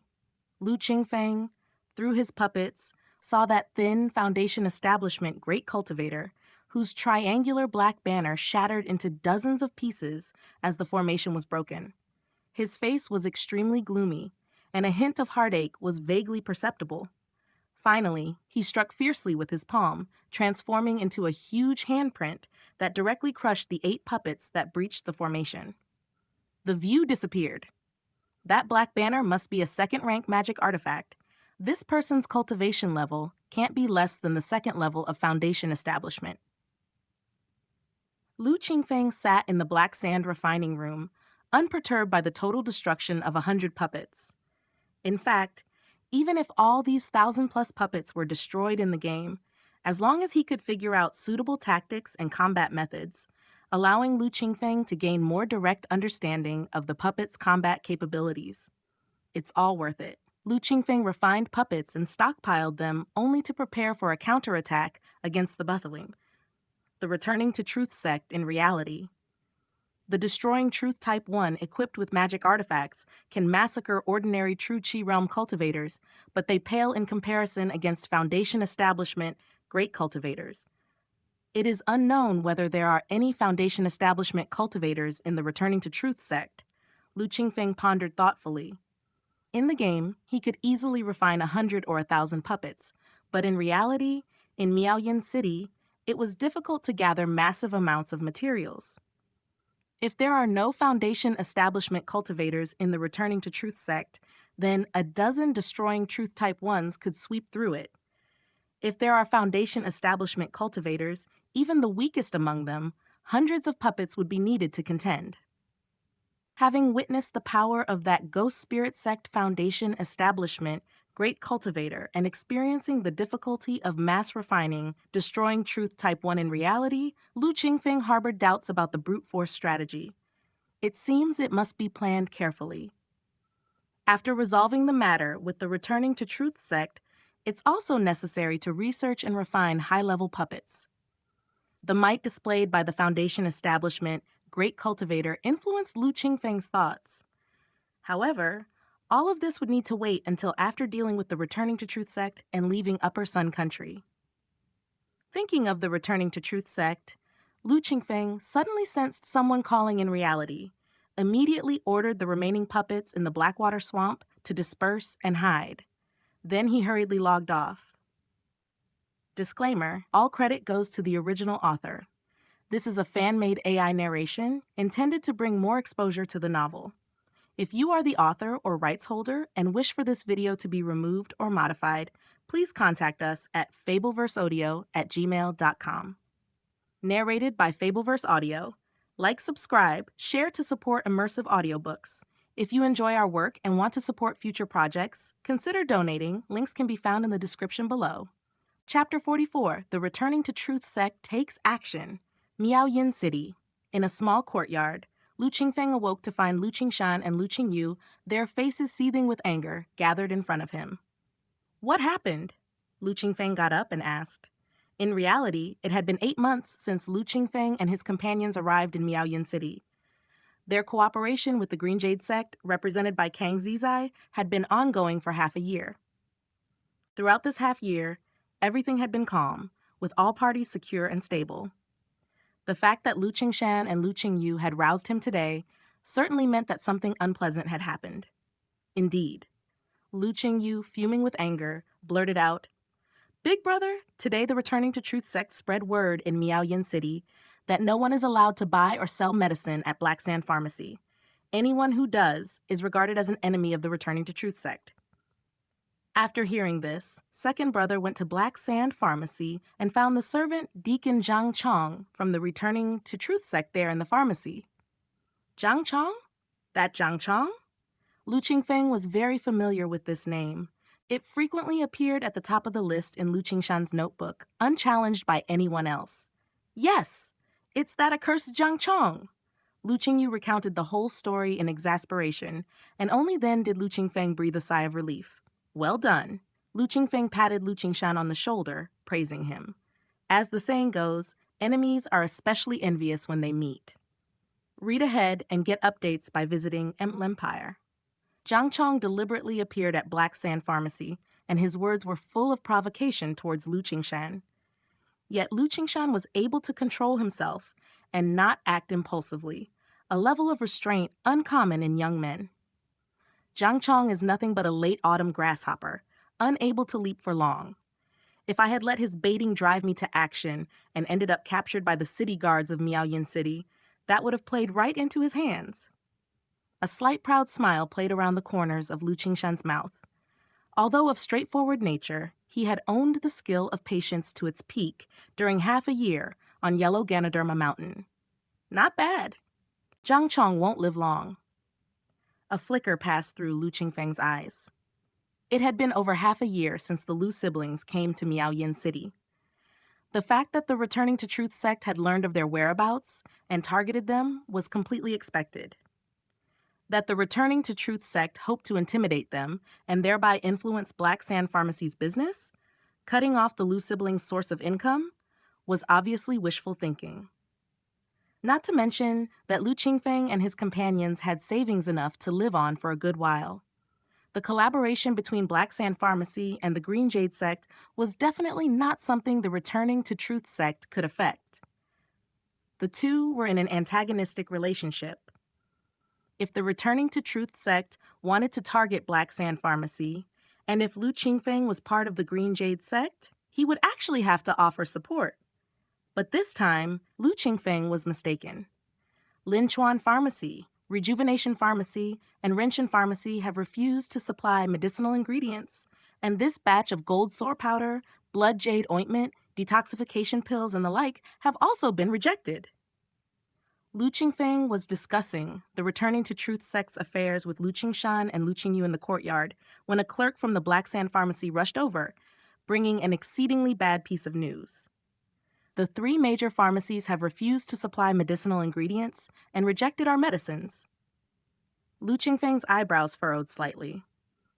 These 3 major pharmacies were working for the Green Jade sect, so why would they be in cahoots with the Returning to Truth sect? Shopkeeper, I must report to you that from now on, I fear we cannot go to the pharmacy any longer. Shopkeeper, please forgive us. After the clerk finished reporting, his face full of apology, he turned and left, seemingly fearful of drawing ire upon himself. The Returning to Truth sect's intimidation has gone too far. Lu Qingshan exclaimed angrily. Without a doubt, this clerk must have been intimidated by the Returning to Truth sect. The other 2 clerks and the shopkeeper in Black Sand Pharmacy were likely not spared either. Clever move. Lu Qingfeng laughed out loud. The Returning to Truth sect lived up to its reputation as a major sect in Guangyuan County. For over 200 years, its influence was not to be underestimated. Although they refrained from using bloody methods in Miaoyin City out of fear of the Miaoyin City Lord, with the influence of the Returning to Truth sect, cutting off the Lu siblings' livelihood was far too easy. Only Lu Qingfeng couldn't figure out, why would the Green Jade sect also be wary of the Returning to Truth sect? Couldn't figure it out, so he temporarily stopped thinking about it. We have stored enough elixir pills in the past half a year to last us 2 or 3 years. We should not go out for now, just focus on cultivation. Since the Returning to Truth sect has set their sights on us, let's not make things easy for them. Lu Qingfeng looked towards the west, where the Returning to Truth sect was located, and smiled. Big brother, are we going to do it now? Lu Qingyu understood her elder brother's meaning, and her face immediately lit up with excitement. Lu Qingshan was stunned for a moment, but quickly reacted. Destroying Truth Type 1? Night fell. Following the orders of his sect, Zhang Chong left Miaoyin City. Such an obvious scheme, they wouldn't fall for it, would they? Zhang Chong, in his 40s, left the city gate under the cover of darkness, his heart filled with trepidation. In his early years, he had also been a servant disciple of the Returning to Truth sect, and with his gift of the gab, he not only lived a comfortable life on Yellow Ganoderma Mountain, but was also promoted to be a manager of servant disciples by a master who had always followed him. With dozens of servant disciples under his command, he wielded significant power. About a year and a half ago, a servant disciple named Lu Qingshan was assigned under him. Zhang Chong didn't pay much attention. Whipping and abusing Lu Qingshan was not deliberate targeting. After all, there were quite a few servant disciples who were beaten or even beaten to death under his charge. Who would have thought that this inconspicuous Lu Qingshan not only killed Wu Yuan, a newly admitted inner chamber disciple of the Returning to Truth sect, but also managed to escape from Yellow Ganoderma Mountain? Afterwards, during the pursuit, many disciples of the Returning to Truth sect died at the hands of Lu's siblings. The news spread back to the Returning to Truth sect, causing quite a stir. Later, as the conflict between the Returning to Truth sect and the Green Jade sect escalated, people gradually lost interest. Unexpectedly, a few days ago, the punishment hall of the sect found him and sent him to Miaoyin City. They wanted to use him as bait to lure out the Lu siblings from Miaoyin City. Zhang Chong did not dare to resist. Today, upon seeing Lu Qingshan, he was outwardly arrogant and provocative, but he was actually scared out of his wits, just like right now. His legs trembling, yet he had to maintain a composed and confident facade, walking along the pitch-black night road. The night? Silent. Zhang Chong's fear grew as he walked. Lu Qingshan was indeed inconspicuous at first, but he first killed Wu Yuan, then escaped the pursuit of the Returning to Truth sect, even killing a deacon of the punishment hall. No one knew whether encountering his nemesis would cause him to lose his mind and chase him out of the city to claim his life. While he was thinking this, Zhang Chong's hair suddenly stood on end. "Somebody's here!" Zhang Chong shouted loudly, his voice almost tearing because of fear. However, his cry was abruptly cut short. Bang! An arrow shot out of nowhere, piercing through the darkness and striking Zhang Chong in the left side of his chest. The arrow had such force that it knocked Zhang Chong several meters away, smashing him heavily onto the ground. The arrow had pierced through his chest, shredding his heart. Zhang Chong's eyes were wide open, lifeless. "Move in!" From the darkness, a thunderous shout echoed, followed by the sudden appearance of more than a dozen figures. The person in the lead, holding a ring-headed saber, was none other than Zhao Zhou, head of the Returning to Truth sect's punishment hall. Rustling? Not far away, the bushes stirred. "Over there, chase!" Zhao Zhou took the lead, chasing ahead. More than 10 skilled hands of the punishment hall closely followed, pursuing into the woods. Disclaimer: all credit goes to the original author. This is a fan-made AI narration intended to bring more exposure to the novel. If you are the author or rights holder and wish for this video to be removed or modified, please contact us at fableverseaudio@gmail.com. Narrated by Fableverse Audio. Like, subscribe, share to support immersive audiobooks. If you enjoy our work and want to support future projects, consider donating. Links can be found in the description below. Chapter 45, Puppet Shows Its Power. Zhao dies first. Thanks to Europe 56 for the 10,000 reward. At this moment, swoosh! Another arrow shot from the opposite direction aimed straight at the last disciple from the punishment hall. The disciple, around 30 years old, was struck squarely in the back by the arrow, his body crashing to the ground. Not just one person. Zhao brows furrowed slightly. In the darkness, it was hard to see the opponent's figure clearly. One could only make out a rather burly silhouette ahead and a vague, hazy figure in the back. Brother Luo, deal with the person behind. Zhao did not hesitate for a moment, chasing after the figure in front while shouting to the side. As his words fell, over 20 people streamed out from the dense forest. Leave it to us. A deep voice rang out, and the 20-something people charged towards the shadow in the back. Swoosh! Swoosh! Swoosh! In the darkness, one deadly arrow after another flew, each arrow taking a life. Zhao, followed by 13 people, had initially lost one man. In the subsequent pursuit of less than half a mile, 3 more fell. Who dares to fight with Zhao? After the 5th subordinate fell, Zhao stopped and called out sharply to the front. The night was silent, except for swoosh! An arrow tore through the night sky, aiming for the disciple furthest from Zhao. The arrow struck right between the brows, and the man's head exploded instantly, splattering brain matter on several people nearby. Even Zhao was splashed with a piece of brain. Everyone, find cover. Need character sheets and glossaries? Visit MV L'Empire. Zhao spoke in a heavy tone, quietly reminding his subordinates. The remaining 7 disciples of the punishment hall quickly reacted, hiding behind trees. Swish! Another arrow came, piercing through a tree thick enough for 2 people to embrace and through the throat of a punishment hall disciple hiding behind it. Returning to Truth Sect had lost another man. Retreat! Zhao did not hesitate any longer, his voice especially clear in the night forest. The 6 disciples did not dare to delay and immediately retreated. The deadly arrow tore through the air again. Among the 6 fleeing, 1 fell to the ground. Zhao, who had remained still, took this opportunity, his true chi bursting forth. He fiercely kicked against a tree trunk and charged in a certain direction. Where do you think you're running? In such a brief moment, ordinary people could hardly have time to change arrows and shoot. Zhao had been looking for this gap, the chance to force the enemy hiding in the shadows and firing cold arrows to confront him in close combat. Close combat? Inside Miaoyan City, within a courtyard, Lu Qingshan's face revealed a ferocious smile. Returning to Truth Sect Punishment Hall Chief, Zhao, I intended to let your disciples die one by one before your eyes, then deal with you last. Since you are so impatient, I will send you on your way first. Lu Qingshan's heart was filled with the thrill of revenge.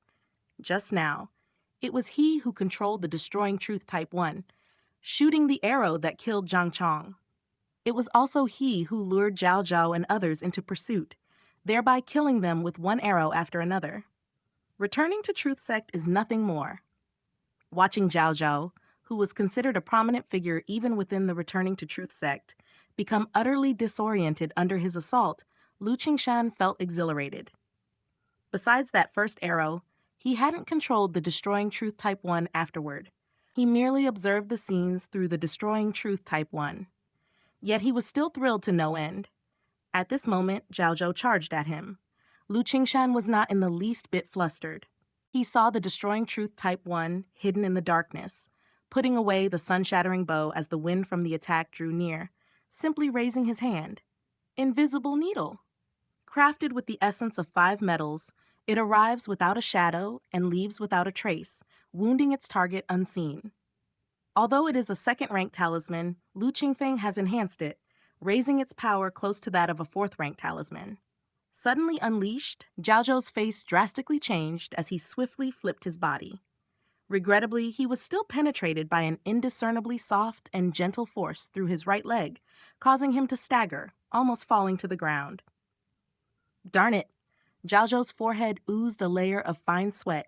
His right leg became numb, and a soft and gentle breath spread through his body from his leg. With things going this way, in a brief moment, Zhao's entire body would be eroded by yin qi. rendering him immobile. Facing life and death, Zhao Zhou pushed his true qi to the ultimate extent. At such a critical moment, he chose not to retreat, but to advance. Lifeless blade technique. The blade's glow flickered like a cascading galaxy. Zhao Zhou executed the Returning to Truth sect's top-level blade technique, a feat neither Wu Yuan nor any ordinary disciple of the Punishment Hall could compare with. With one swing of his blade, its momentum enveloped the shadowy figures lurking in the darkness. With this strike, Zhao Zhou was confident he could repel or even defeat a stronger opponent. But, destroying truth, Type 1 reacted even faster. Reaching to his waist, he drew a crescent moon-shaped curved blade. This blade, resembling a cape, blocked Zhao Zhou's strike at the critical moment.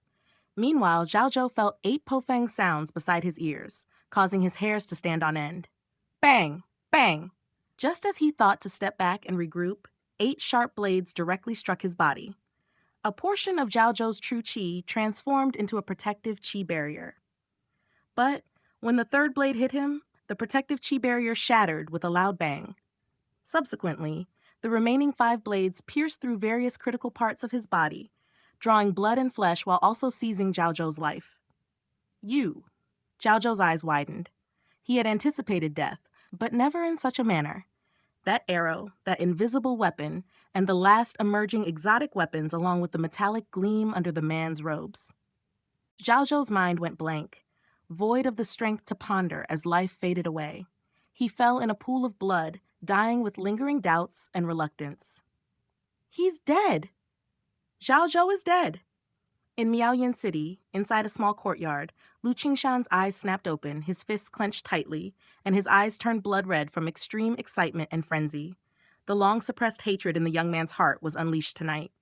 His fear of the Returning to Truth sect was also swept away this night, leaving his heart free from any burdens and cowardice. Elsewhere, Lu Qingfeng appeared calm, whereas Lu Qingyu's face was filled with excitement. Outside the city, the battle continued but was nearing its end. Lu Qingfeng and Lu Qingyu each commanded a destroying truth Type 1 puppet, retreating and fighting simultaneously, killing more than a dozen disciples of the Returning to Truth sect. The leading duo regrouped and charged directly towards the puppet controlled by Lu Qingfeng. Pick them off one by one? Lu Qingfeng laughed lightly, directing the destroying truth Type 1 to retreat and then leisurely shot arrows from the rear. Even without any weapons, the destroying truth Type 1, relying solely on fists and feet, possessed second-level true Qi realm power. Currently, with the second-ranked talisman sun-shattering bow in hand, even ordinary arrows became life-taking arrows.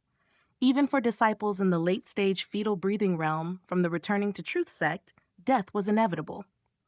As for the 2 true Qi realm masters leading the charge, and the 2 slightly weaker true Qi realm individuals, Lu Qingfeng was in no hurry to deal with them. Ordinary arrows attempting to kill true Qi realm opponents often failed to achieve success in one strike. Better to deal with these peripheral minions first. Lu Qingfeng directed one puppet to run ahead, while Lu Qingyu's puppet took the opportunity to chase from behind. Seemingly caught between them, the situation grew increasingly dire. At that moment, a loud noise suddenly came from behind. "Big brother, there are traps! My arm is broken!" Lu Qingyu's voice rang in Lu Qingfeng's ears. Through the puppet's vision, Lu Qingfeng saw indeed a strong surge of qi fluctuations from behind. "Stop fighting! Run deep into Qingjiang Mountain!" Uncertain of the situation, retreating was wise. The 3 destroying truth Type 1 activated their wind control talisman array at full force, vanishing into the woods like dissipating smoke. Disclaimer: all credit goes to the original author. This is a fan-made AI narration intended to bring more exposure to the novel. If you are the author or rights holder and wish for this video to be removed or modified, please contact us at fableverseaudio@gmail.com. Narrated by Fableverse Audio. Like, subscribe, share to support immersive audiobooks. If you enjoy our work and want to support future projects, consider donating. Links can be found in the description below. Chapter 46. After the war, Miaoyan City small courtyard. Lu Qingfeng and his 2 siblings gathered in a room. Among them, Lu Qingfeng had a contemplative expression. Lu Qingshan's face still carried excitement, while Lu Qingyu's face was filled with heartache. "Big brother, Number One's arm is broken." Lu Qingyu tilted her head up, her small face wrinkled into a frown. Over the past half-year, Lu Qingyu had been living comfortably in Miaoyan City. With a sufficient nutritional intake, her body gradually developed and was no longer thin and dark as it was in Blackwood Village. Flesh grew on her face and body, and her skin gradually regained its fairness. She was developing into a radiant young lady. Indeed, it made sense. Both Lu Qingfeng and Lu Qingshan were handsome, and as their younger sister, Lu Qingyu was certainly no less in appearance. Seeing her frown, Lu Qingfeng gently rubbed the fringe on Lu Qingyu's forehead, saying affectionately, "Wait until the heat dies down in a couple of days, and Big Brother will fix Number One for you." Number One was the second puppet Lu Qingfeng refined in reality. Since it was refined by Lu Qingyu, it was named Qingyu Number One. Over the past half-year, even though they collected materials through the Green Jade sect, the quantity of materials required to refine a puppet was so immense that collection was exceedingly slow. As a result, Lu Qingfeng only managed to refine 3 puppets in 6 months. The other 2 were refined and controlled by Lu Qingfeng and Lu Qingshan respectively. Earlier in the battle outside the city, the 3 siblings had summoned Qingfeng Number One, Qingshan Number One, and Qingyu Number One from deep within Qingjiang Mountain, setting up an ambush around the city gates. The Returning to Truth sect's subsequent plan against the 3 siblings was not beyond Lu Qingfeng's expectations. They first took the initiative to cut off the siblings' sources of income. Then, they deliberately transferred Zhang Chong to Miaoyan City to provoke Lu Qingshan, and even had Zhang Chong leave the city overnight. These actions were intended to lure out either Lu Qingshan or the 3 siblings, or perhaps to draw out the person supporting them. Given this, Lu Qingfeng did as they wished, directly deploying Destroying Truth Type 1. Having spent 50 to 60 years in the game, Lu Qingfeng had already mastered the refining of Destroying Truth Type 1 to the top level. Refining a Destroying Truth Type 1 didn't even take 5 days now, and the material costs had progressed from needing 3 sets of materials to refine 1 to just slightly more than 1 set. Then, Lu Qingfeng began to refine in reality. First, he took over a blacksmith shop and spent a month using up all the materials collected through the Green Jade sect over the past half-year, refining 3 Destroying Truth Type 1. Subsequently, he refined several sets of talismans. Each of the 3 siblings got a set, which included the Xuantai Flying Sky Shield, Stepping Cloud Boots, Invisible Needle, and Golden Centipede Mother-Child Blade. All of these were second-ranked talismans, and the materials were relatively common. Besides, he also refined a matching set of second-ranked Talisman Sun-Shattering Bow for the 3 puppets. The power of these talismans, strengthened by Lu Qingfeng, although second rank, nearly matched that of 4th-ranked talismans. Tonight, the Sun-Shattering Bow demonstrated its formidable power, killing dozens of disciples from the Returning to Truth sect. The only one equipped with the Invisible Needle and Golden Centipede Mother-Child Blade, Qingshan Number One, even managed to kill a Hall Master of the Returning to Truth sect in close combat. It was immensely satisfying. Did you see clearly who it was? After Lu Qingfeng promised to fix Qingyu Number One, he asked. It was an ugly man. Lu Qingyu recalled, her face showing disgust. His face was all covered with green hair, utterly disgusting. He emerged from the ground, and Number One was unprepared, which allowed him to break its arm. Luckily, I reacted quickly and told Number One to pick up its arm and escape. An ugly man, green hair. Lu Qingfeng pondered the various experts of the Returning to Truth sect he had learned about recently, but he had no impression of this person. According to Qingyu's description, this man's strength was even above Zhao Zhao, likely a hidden expert of the Returning to Truth sect that they had dispatched to ensure foolproof success. But they never expected that so many disciples would still be killed, and even Zhao Zhou died outside the city. Stay inside for the next few days. The Returning to Truth sect has suffered a great loss, and they will definitely take further action. The puppets are hidden in Qingjiang Mountain, so unless absolutely necessary, do not move them around. We have no spirit stones and can only rely on the puppets absorbing the spiritual energy drifting in the air to slowly accumulate it. Fighting at full strength consumes a lot. This must be kept in mind. Destroying Truth Type 1 has powerful combat abilities, but also high consumption.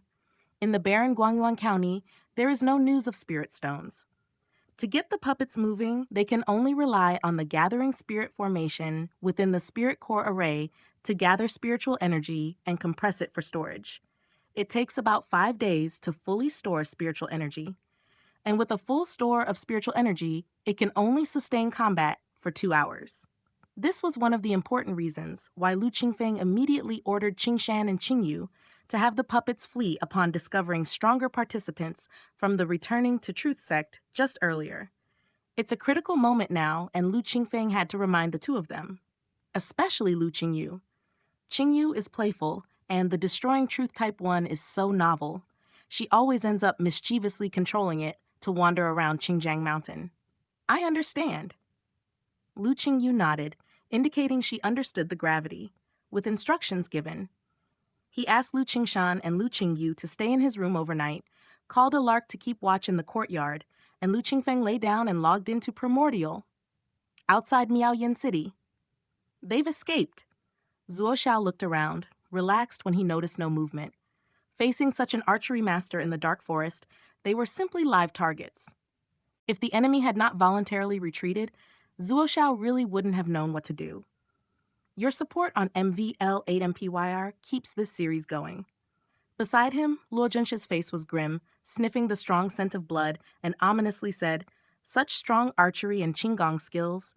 These people are definitely not kind-hearted. We must investigate their background." It has to do with the 3 siblings from Miaoyin City. Their first target was Zhang Chong. Zuo Xiao continued to stay on guard, then instructed the disciples to spread out, collect the bodies on the ground, and count them quietly. Then he looked at Luo Junxia and tested.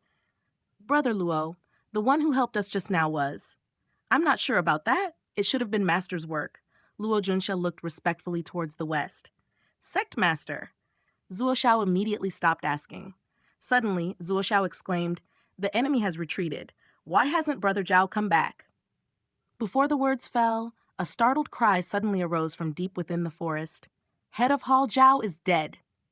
The next morning, the sky over Miaoyin City brightened as usual, but someone noticed that there seemed to be a subtle atmosphere.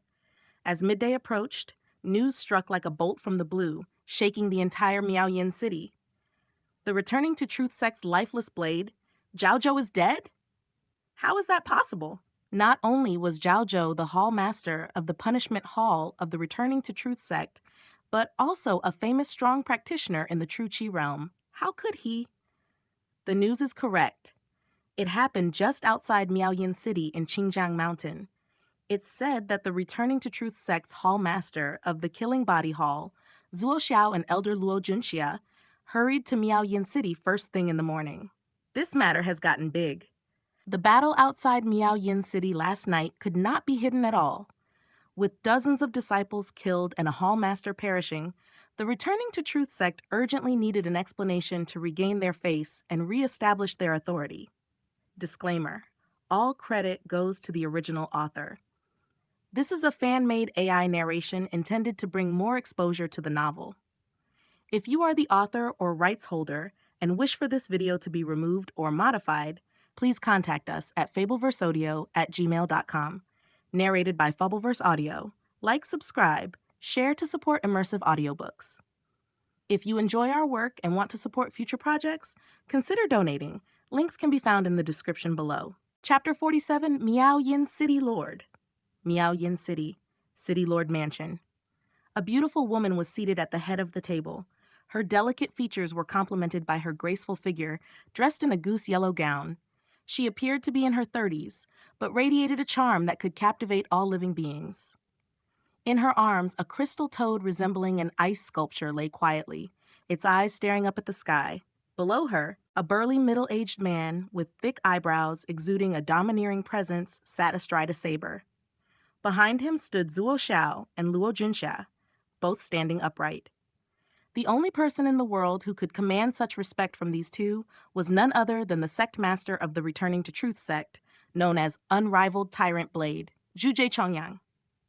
With Zhuje Chongyang present, the identity of the beautiful woman seated at the head was evident. Miaoyin Immortal, Zhuge has come this time truly for a family disgrace. In the southern city, there are 3 siblings.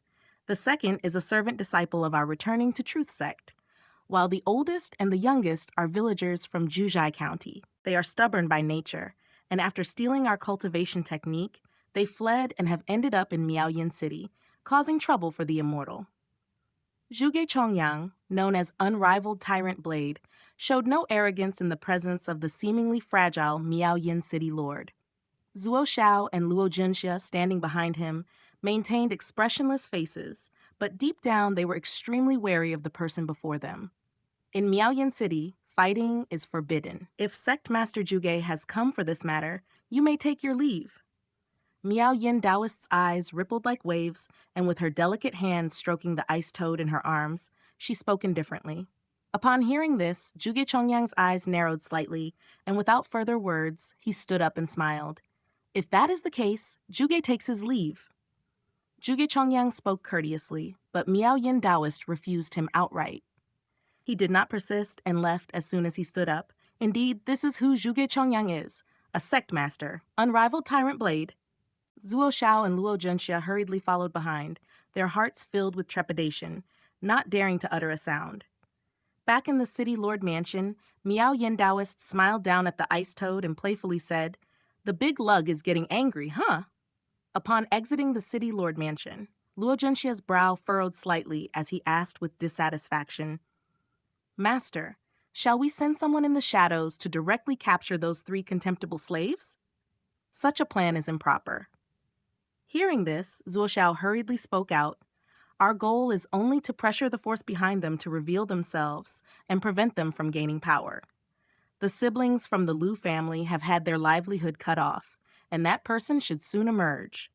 In my opinion, these 3 siblings are of little importance. Our main focus should be on the person lurking in the shadows."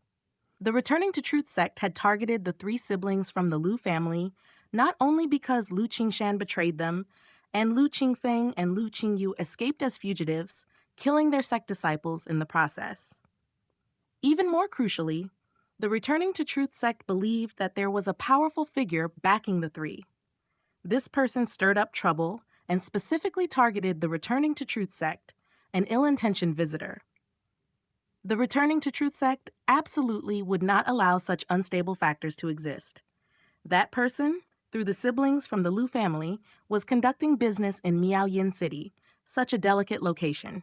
They also collected various ores, metals, beast tendons, and other materials, seemingly in preparation for making armor, with the intent of establishing a stronghold. The Returning to Truth sect did not want an enemy to grow stronger. The Green Jade sect also did not wish for another major power to emerge in Guangyuan County. Therefore, they were happy to stand by and watch, even cooperating passively with the Returning to Truth sect in hopes of luring out the person behind the Lu siblings and then reaping the benefits, like the fishermen. The appearance of the puppet last night convinced them even more. The Lu family siblings must have a strong figure instructing them, with a hidden force emerging from behind the scenes. However, both the Returning to Truth sect and the Green Jade sect were speculating. They completely overlooked the fact that there was no one behind the Lu family siblings, who were able to advance rapidly in such a short period and make all sorts of strange moves in Miaoyin City. What they considered materials for making armor and preparation for war were only used by Lu Qingfeng to refine Destroying Truth Type 1. One can say all assumptions were reasonable, yet all were coincidences and mistakes. Zhuge Chongyang strode out with the bearing of a dragon and a tiger, his face expressionless. Let this matter rest for now. Have the siblings from the Lu family placed under surveillance. We must pay attention to their every move. The words of Miao Yin Daoist earlier had made it clear that she intended to protect the Lu family siblings. With Miao Yin Daoist's interest, even Zhuge Chongyang was not confident that he could capture the 3 Lu siblings within Miaoyin City. Rather than rashly taking action and offending Miaoyin City, it was better to make meticulous plans. In Miaoyin City, there are at least 300 black-armored warriors, each with the strength of at least the 4th level of Fetal Breathing Realm. Coupled with the city lord of Miaoyin, whose strength is unfathomable and who commands spiritual beasts in secret. Even Zhuge Chongyang and the Returning to Truth sect dare not rashly provoke a conflict with them. This sect is curious to see just how long your Miaoyin city can remain at ease. Zhuge Chongyang glanced at the city blooming like brocade and directly left through the city gates. Help us out by reading on MVLM5RYR.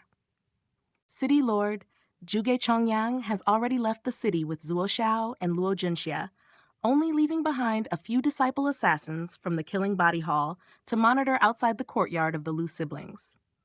In the City Lord mansion, a black-armored soldier entered to report. Understood. You may withdraw. The Daoist of Miaoyin nodded slightly upon hearing this. The black-armored soldier withdrew. It's time to meet these three youngsters.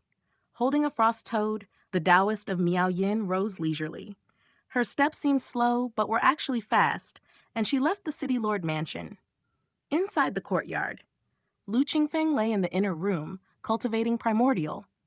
Lu Qingshan and Lu Qingyu were practicing their cultivation in the courtyard.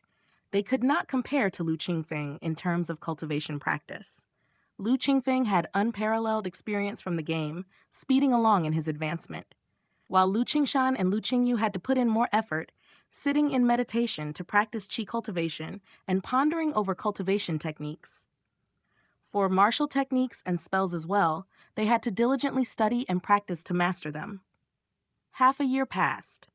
The siblings continued their unwavering cultivation, with guidance from Lu Qingfeng. Their progress wasn't too slow. Lu Qingshan had recently reached the 4th level of fetal breathing realm, greatly strengthening his power. Lu Qingyu had also reached the 3rd level of fetal breathing realm. The early stages of the fetal breathing realm see rapid progress, and with Lu Qingfeng's guidance, coupled with a copious supply of yellow dragon pills, it was only their root bone that caused them still to linger at the 3rd and 4th levels of fetal breathing realm after more than a year of cultivation. If they had a root bone score of 4 points, they wouldn't even need any elixir pills to reach the 4th level of fetal breathing realm within a year. However, the siblings were accustomed to hardship since childhood, so they didn't mind the difficulties of cultivation. As long as their strength increased and they weren't bullied, they felt content. On this day, like usual, after completing a cycle of their cultivation technique, they began to practice their martial skills in the courtyard. At the mortal stage, close combat martial arts are sometimes much more practical than spells. Luo Smoke Step, Burning Heart Palm, White Jade True Technique, Cloak Saber Technique, True Yang Finger Skill. These were mortal martial arts mastered by Lu Qingfeng, and through the use of derivation techniques to enhance them, they had long surpassed the ordinary, far exceeding the martial arts of Guangyuan County. Even the top-notch saber technique of the Returning to Truth sect, the Lifeless Blade technique, paled in comparison to the Cloak Saber technique, which had been enhanced 5 times. The White Jade True technique was an exceedingly refined technique for horizontal cultivation. Practicing the True Sect level cultivation method, Qingyuan Sword technique, their inner breath was already robust. Coupled with the practice of these extremely refined martial arts, the 3 siblings' strength far exceeded their apparent cultivation levels. Chirp, chirp. While Lu Qingshan and Lu Qingyu were practicing, 9 sparrow-sized larks landed in a row on the eaves, as if observing the siblings' practice. These larks had been following the 3 since they were young and had grown up eating yellow chestnut pills, showing great spiritual awareness. With them in the courtyard, they could detect abnormalities faster than Lu Qingshan and Lu Qingyu. For instance, at this moment, disclaimer, all credit goes to the original author. This is a fan-made AI narration intended to bring more exposure to the novel. If you are the author or rights holder and wish for this video to be removed or modified, please contact us at fableverseaudio@gmail.com. Narrated by Fableverse Audio, like, subscribe, share to support immersive audiobooks. If you enjoy our work and want to support future projects, consider donating. Links can be found in the description below. Chapter 48. Contact Chirp Chirp! Chirp, chirp, chirp! Sparrows suddenly flew up from the eaves, circling overhead of Lu Qingshan and Lu Qingyu, emitting a rapid succession of cries. Someone's coming! The siblings immediately halted, and moments later, indeed, a shadowy figure flitted down, landing squarely in the middle of the courtyard. Lu Qingyu retreated to go and call for Lu Qingfeng. With a 9-ring saber in hand, Lu Qingshan eyed the newcomer. Who are you? Trespassing into the home, it certainly seemed like the visitor bore ill will. Even if this person was exceedingly beautiful, in Lu Qingshan's eyes, they were merely a potent threat. You 3 little ones hide under your sister's protection within Miaoyin City, acting as if you're the lords of the place, Miaoyin Daoist said with a smirk, holding a cold ice toad, glancing at the burly-headed and guardedly faced Lu Qingshan. Your city? Lu Qingshan glared at the Miaoyin Daoist. By this time, Lu Qingyu had already awakened Lu Qingfeng to come out. Lu Qingshan quickly ran to his elder brother's side and whispered, Elder brother, this person in yellow says Miaoyin City is hers. I suspect she's from the Returning to Truth sect. Hearing this, Lu Qingfeng looks towards the Miaoyin Daoist. So it is the esteemed city lord gracing us with her presence. We, siblings, have failed to welcome you from far. We hope the city lord will forgive us. Lu Qingfeng had long heard that the Miaoyin city lord was a woman as beautiful as a heavenly immortal. Today, seeing her in person, he realized the rumors were true. Elder brother is too naive. He believes whatever others say. In the future, that's surely going to lead to big trouble. Lu Qingshan's eyes widened anxiously. The Miaoyin Daoist's gaze flowed, settling upon Lu Qingfeng, and immediately a flicker of light shone. The previous Lu Qingshan, though precociously mature, was still youthful in spirit. In the eyes of the Miaoyin Daoist, he even seemed quite naive. But this one before her, at a glance, seemed like an old monster who had been cultivating for countless years. His manner of speaking and demeanor were strikingly similar to those esteemed elders she had encountered before. Could it be an old monster reincarnated?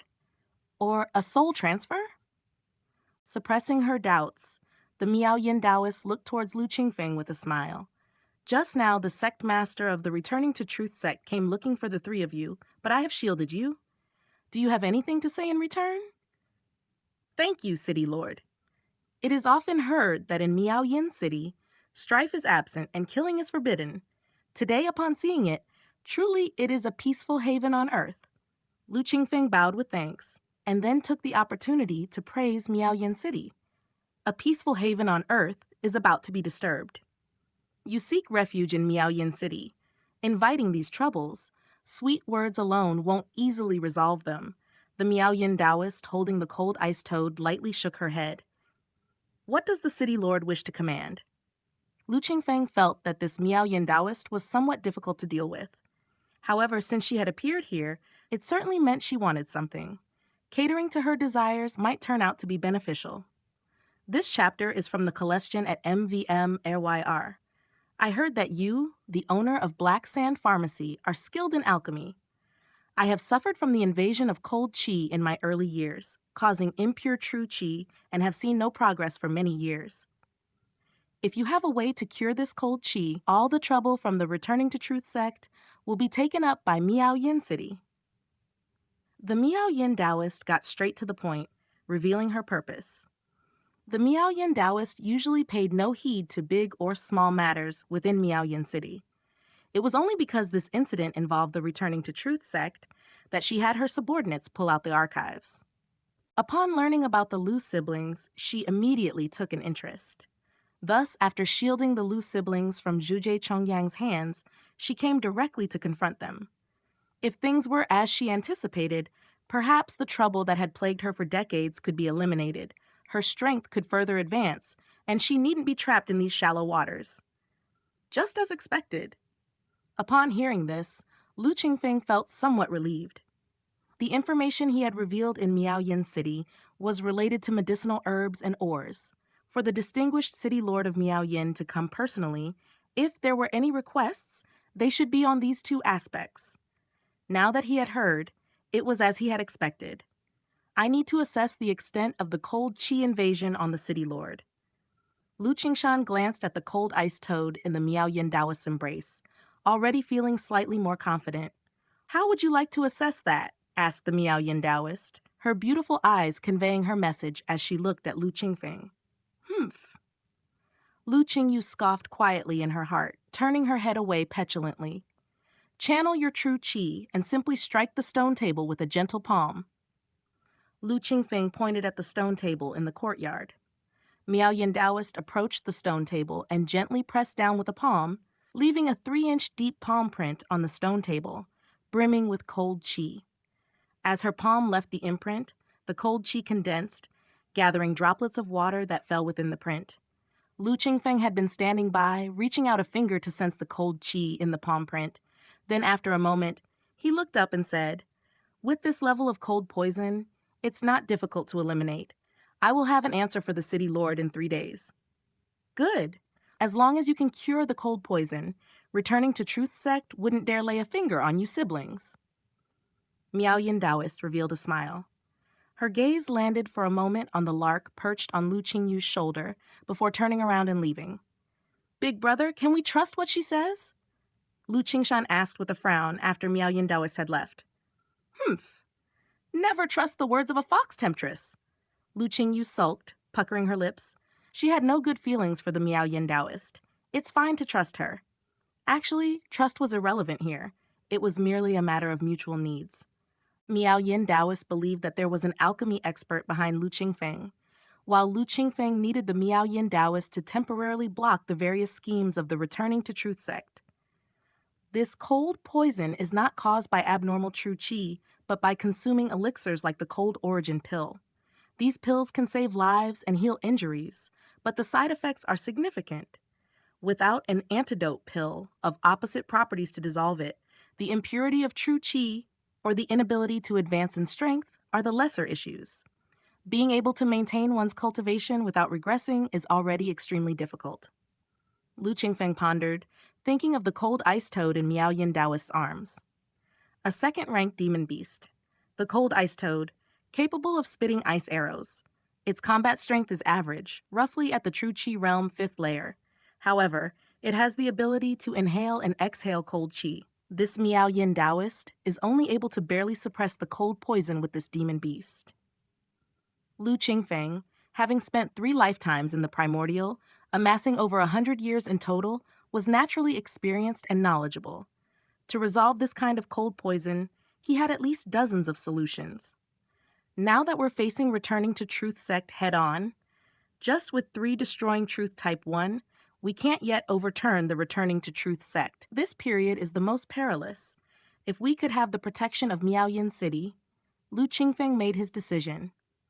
Instructing Lu Qingshan and Lu Qingyu to continue their cultivation and to remain vigilant, he then entered the Scripture of Primordial to find and master a solution. In a blink of an eye, 3 days had passed. In these 3 days, Guangyuan County was quite shaken. First, Punishment Hall Master Zhao Zhao of the Returning to Truth sect, along with dozens of sect disciples, died outside Miaoyin City. Soon after, Zhuge Chongyang, the sect master of the Returning to Truth sect, visited Miaoyin City in person, but parted on bad terms with the Miaoyin City Lord. The people in the martial world sensed an unusual aura. Later on, over the next 3 days, another 30 to 40 disciples of the Returning to Truth sect died one after another. Most of these disciples were shot dead by arrows, each arrow taking their lives by targeting vital spots such as the heart, throat, or head. The manner of death was identical to that of the dozens of Returning to Truth sect disciples who had perished outside Miaoyin City 3 days prior. Disclaimer: all credit goes to the original author. This is a fan-made AI narration intended to bring more exposure to the novel. If you are the author or rights holder and wish for this video to be removed or modified, please contact us at fableverseaudio@gmail.com. Narrated by Fableverse Audio. Like, subscribe, share to support immersive audiobooks. If you enjoy our work and want to support future projects, consider donating. Links can be found in the description below. Chapter 49, Cooperation. At that moment, everyone knew that someone was targeting the Returning to Truth sect. Yet, the perpetrator moved without a trace, specifically choosing scenarios where no masters from the true Qi realm of the Returning to Truth sect were present to strike against the disciples of the Returning to Truth sect in the fetal breathing realm. The number of people didn't matter. As long as it was a suitable target, even if it was a disciple from the Returning to Truth sect appearing alone, they would not hesitate to strike. Under these circumstances, it was very difficult for the Returning to Truth sect to identify them. Several times, the sect dispatched masters to seek them out, but ultimately returned empty-handed. Those within the Returning to Truth sect, especially the disciples of the fetal breathing realm, felt a sense of personal danger and panic. Meanwhile, the Green Jade sect took advantage of this opportunity, ruthlessly attacking when the Returning to Truth sect was down, taking over one of their branches, causing the Returning to Truth sect significant loss. For the first time in a standoff that lasted more than half a year, a change occurred. How opportune of the Green Jade sect to see which way the wind blows. 3 days later, upon ending his retreat, Lu Qingfeng heard the summary of news from Lu Qingshan and Lu Qingyu and couldn't help but laugh. These past few days, Lu Qingfeng had been searching in the Primordial for a way to rid Daoist Miao Yin of her cold poison. Finding the elixir recipe was easy. Most of his time was spent mastering how to refine this elixir. This elixir, known as the firewood pill, was an advanced elixir. Over the years, Lu Qingfeng had mastered not many new elixir recipes, but his alchemy skills had progressively advanced, making him a top-level alchemy apprentice. Within just half a year, he had already mastered how to refine the firewood pill. With enough materials, he could also produce it in reality. However, the potency of the firewood pill was far too low compared to the cold poison within Daoist Miao Yin. 1 or 2 pills, even 10 or 20 firewood pills, were insufficient to completely purge the cold poison from her body. This pill is called firewood pill. Considering the situation in Guangyuan County and even the Upper Sun Country as a whole, only the firewood pill is the easiest to refine that can help rid the city lord of cold poison. Although it will take some time, at most, 3 years will be enough to eradicate it. If the Lord can find ingredients like jade marrow Ganoderma, red essence Ganoderma, and purple monkey flower, along with other common spirit herbs, these could be combined to refine a batch of fire jade pills, which could directly remove the cold poison. Lu Qingfeng looked at Daoist Miao Yin sitting in front of him and spoke slowly. Enjoying the story? Discover more on MV Lem 6PYR. Daoist Miao Yin listened quietly. By the end, the look she gave Lu Qingfeng revealed distrust. You think I'm just supposed to protect you and your siblings for 3 years, and this is a cunning plan you devised? Jade marrow Ganoderma, red essence Ganoderma, and purple monkey flower are extremely precious even outside Upper Sun Country. They're impossible to find in such a small place. It was hard for Daoist Miao Yin not to suspect that Lu Qingfeng might be doing this intentionally. A good cook can't work without rice. If the city lord does not believe me, there's nothing I can do, Lu Qingfeng said helplessly. Oh?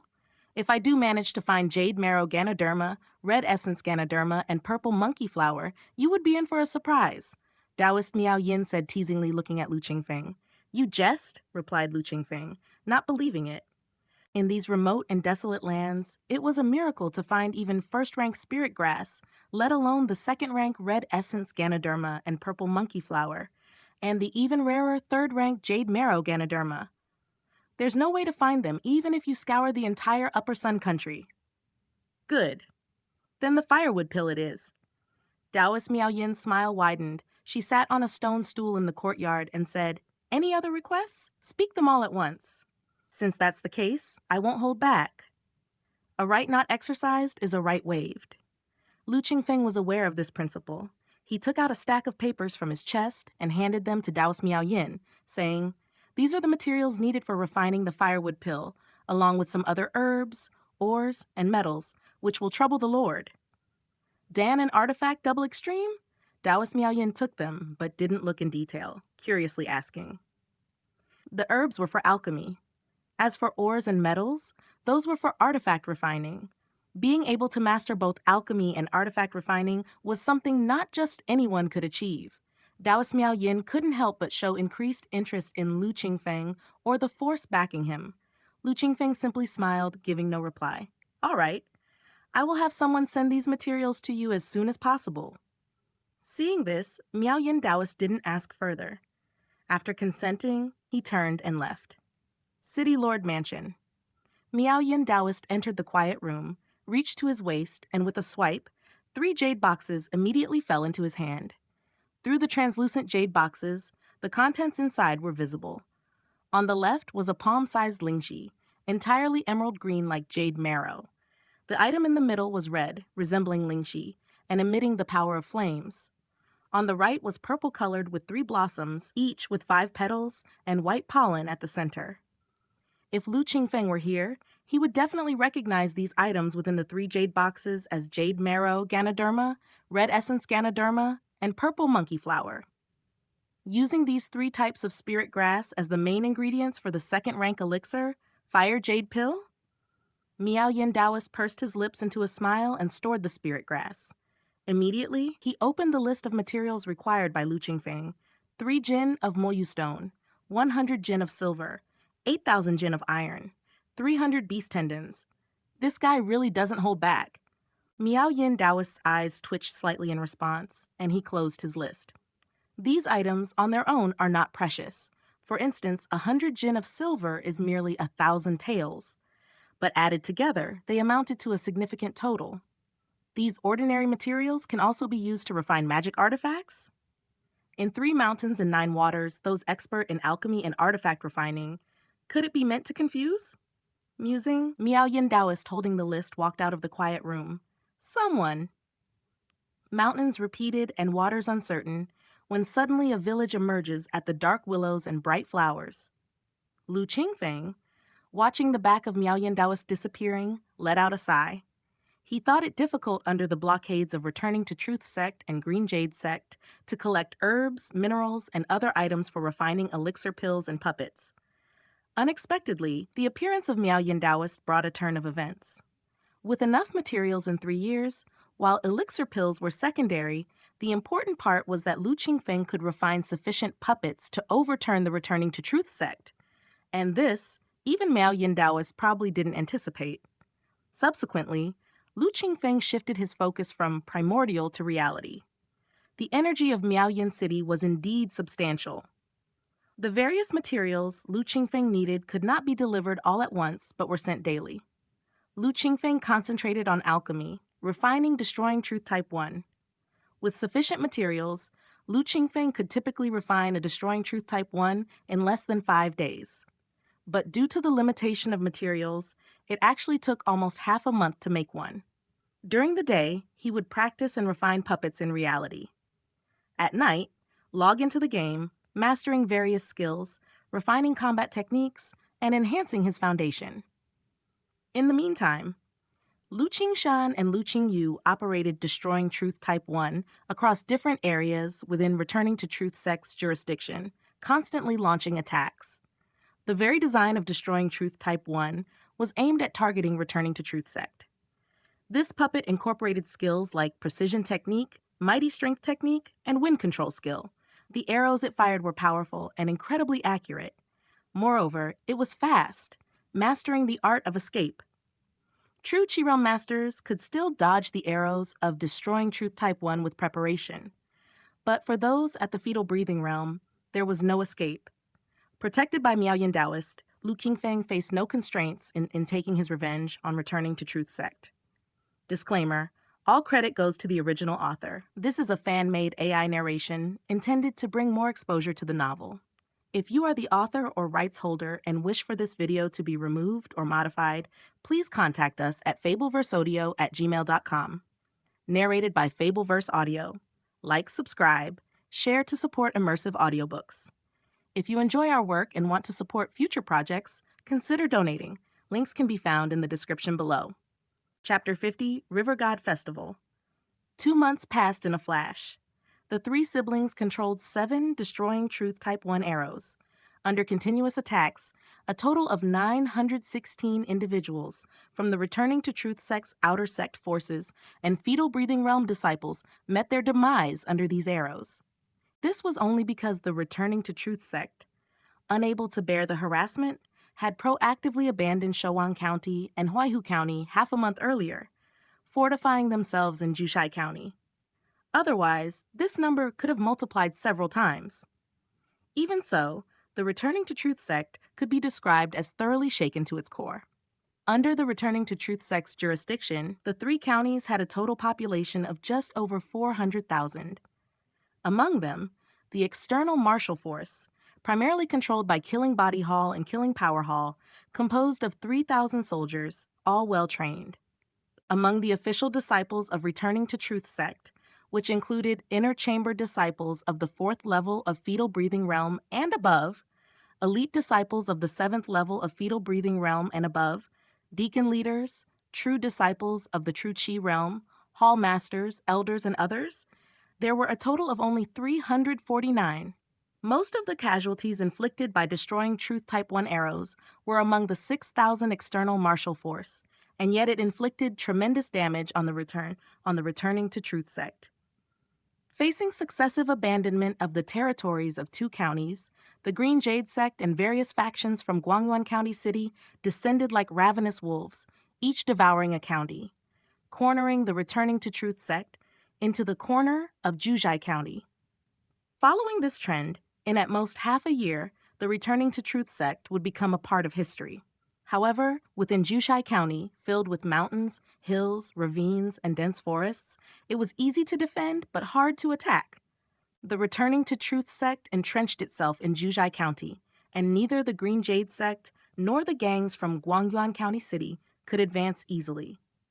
After a fierce assault lasting half a month, resulting in heavy losses and scant results, the Green Jade sect and Guangyuan County City each turned to consolidate and manage their newly acquired territories, imposing a blockade on the Returning to Truth sect rather than continuing their fierce attacks. Yet, the retaliation of the Destroying Truth Type 1 had not yet ended. 5 Destroying Truth Type 1 arrows roamed throughout Juzhai County, ruthlessly killing any who belonged to the Returning to Truth sect. Many of these Returning to Truth sect disciples, much like Lu Qingfeng, had risen from servant disciples through life-threatening challenges. Their families suffered under the extortion of the Returning to Truth sect, originally standing on the opposing side. However, as they emerged from the servant disciples and ascended as official disciples, possessing power beyond ordinary people, they became the very beneficiaries they once despised and hated, now upholding the rule of Returning to Truth sect to maintain their superior status and vested interests. This nearly parasitic cultivation method was the foundation behind the Returning to Truth sect's 200-year reign over the 3 counties.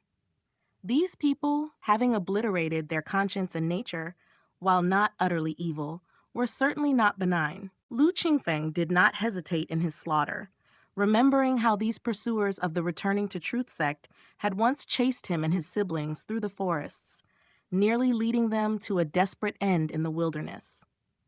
Lu Qingfeng had once told Lu Qingshan that in just 3 to 5 years, they could take revenge and obliterate the Returning to Truth sect. Now, not even 2 years since their escape, they had already pushed the Returning to Truth sect to the brink of destruction. In Juzhai County, the once-in-a-decade River God Festival commenced. Legend has it that over 200 years ago, a malevolent river god resided in the Chengyang River, who would stir up storms and slaughter humans, creating devastating waves. The founding master of the Returning to Truth sect descended and battled the river god, ultimately signing a pact.